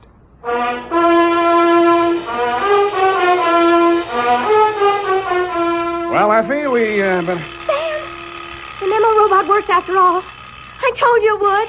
Yeah, it just takes a little time, sweetheart. Oh, read the card, Sam. Now, you see? You'd know you were supposed to see Mr. Jones at 2 o'clock. Isn't it wonderful? Well, this card doesn't even mention Jones. Huh? What does it say, Sam? Well, it says, journey thou to Friskin's drugstore, wager $5 on Ira W. in the third at Belmont Park. Oh, Sam, it's psychic. Tarry but a moment. Yes?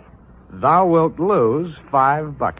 Oh, good night, Sam. Good night, sweetheart.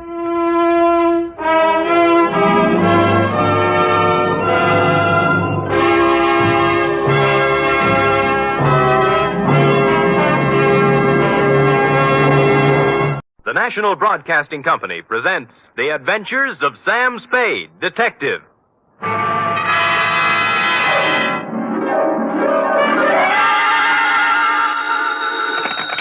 Sam Spade Detective Agency? Me, sweetheart. Oh, you. What's the matter now? Oh, nothing. You just up and leave and don't say where you're going, and I'm only your secretary, and I'm the last one to know about it, and everybody else in town knows more than I do.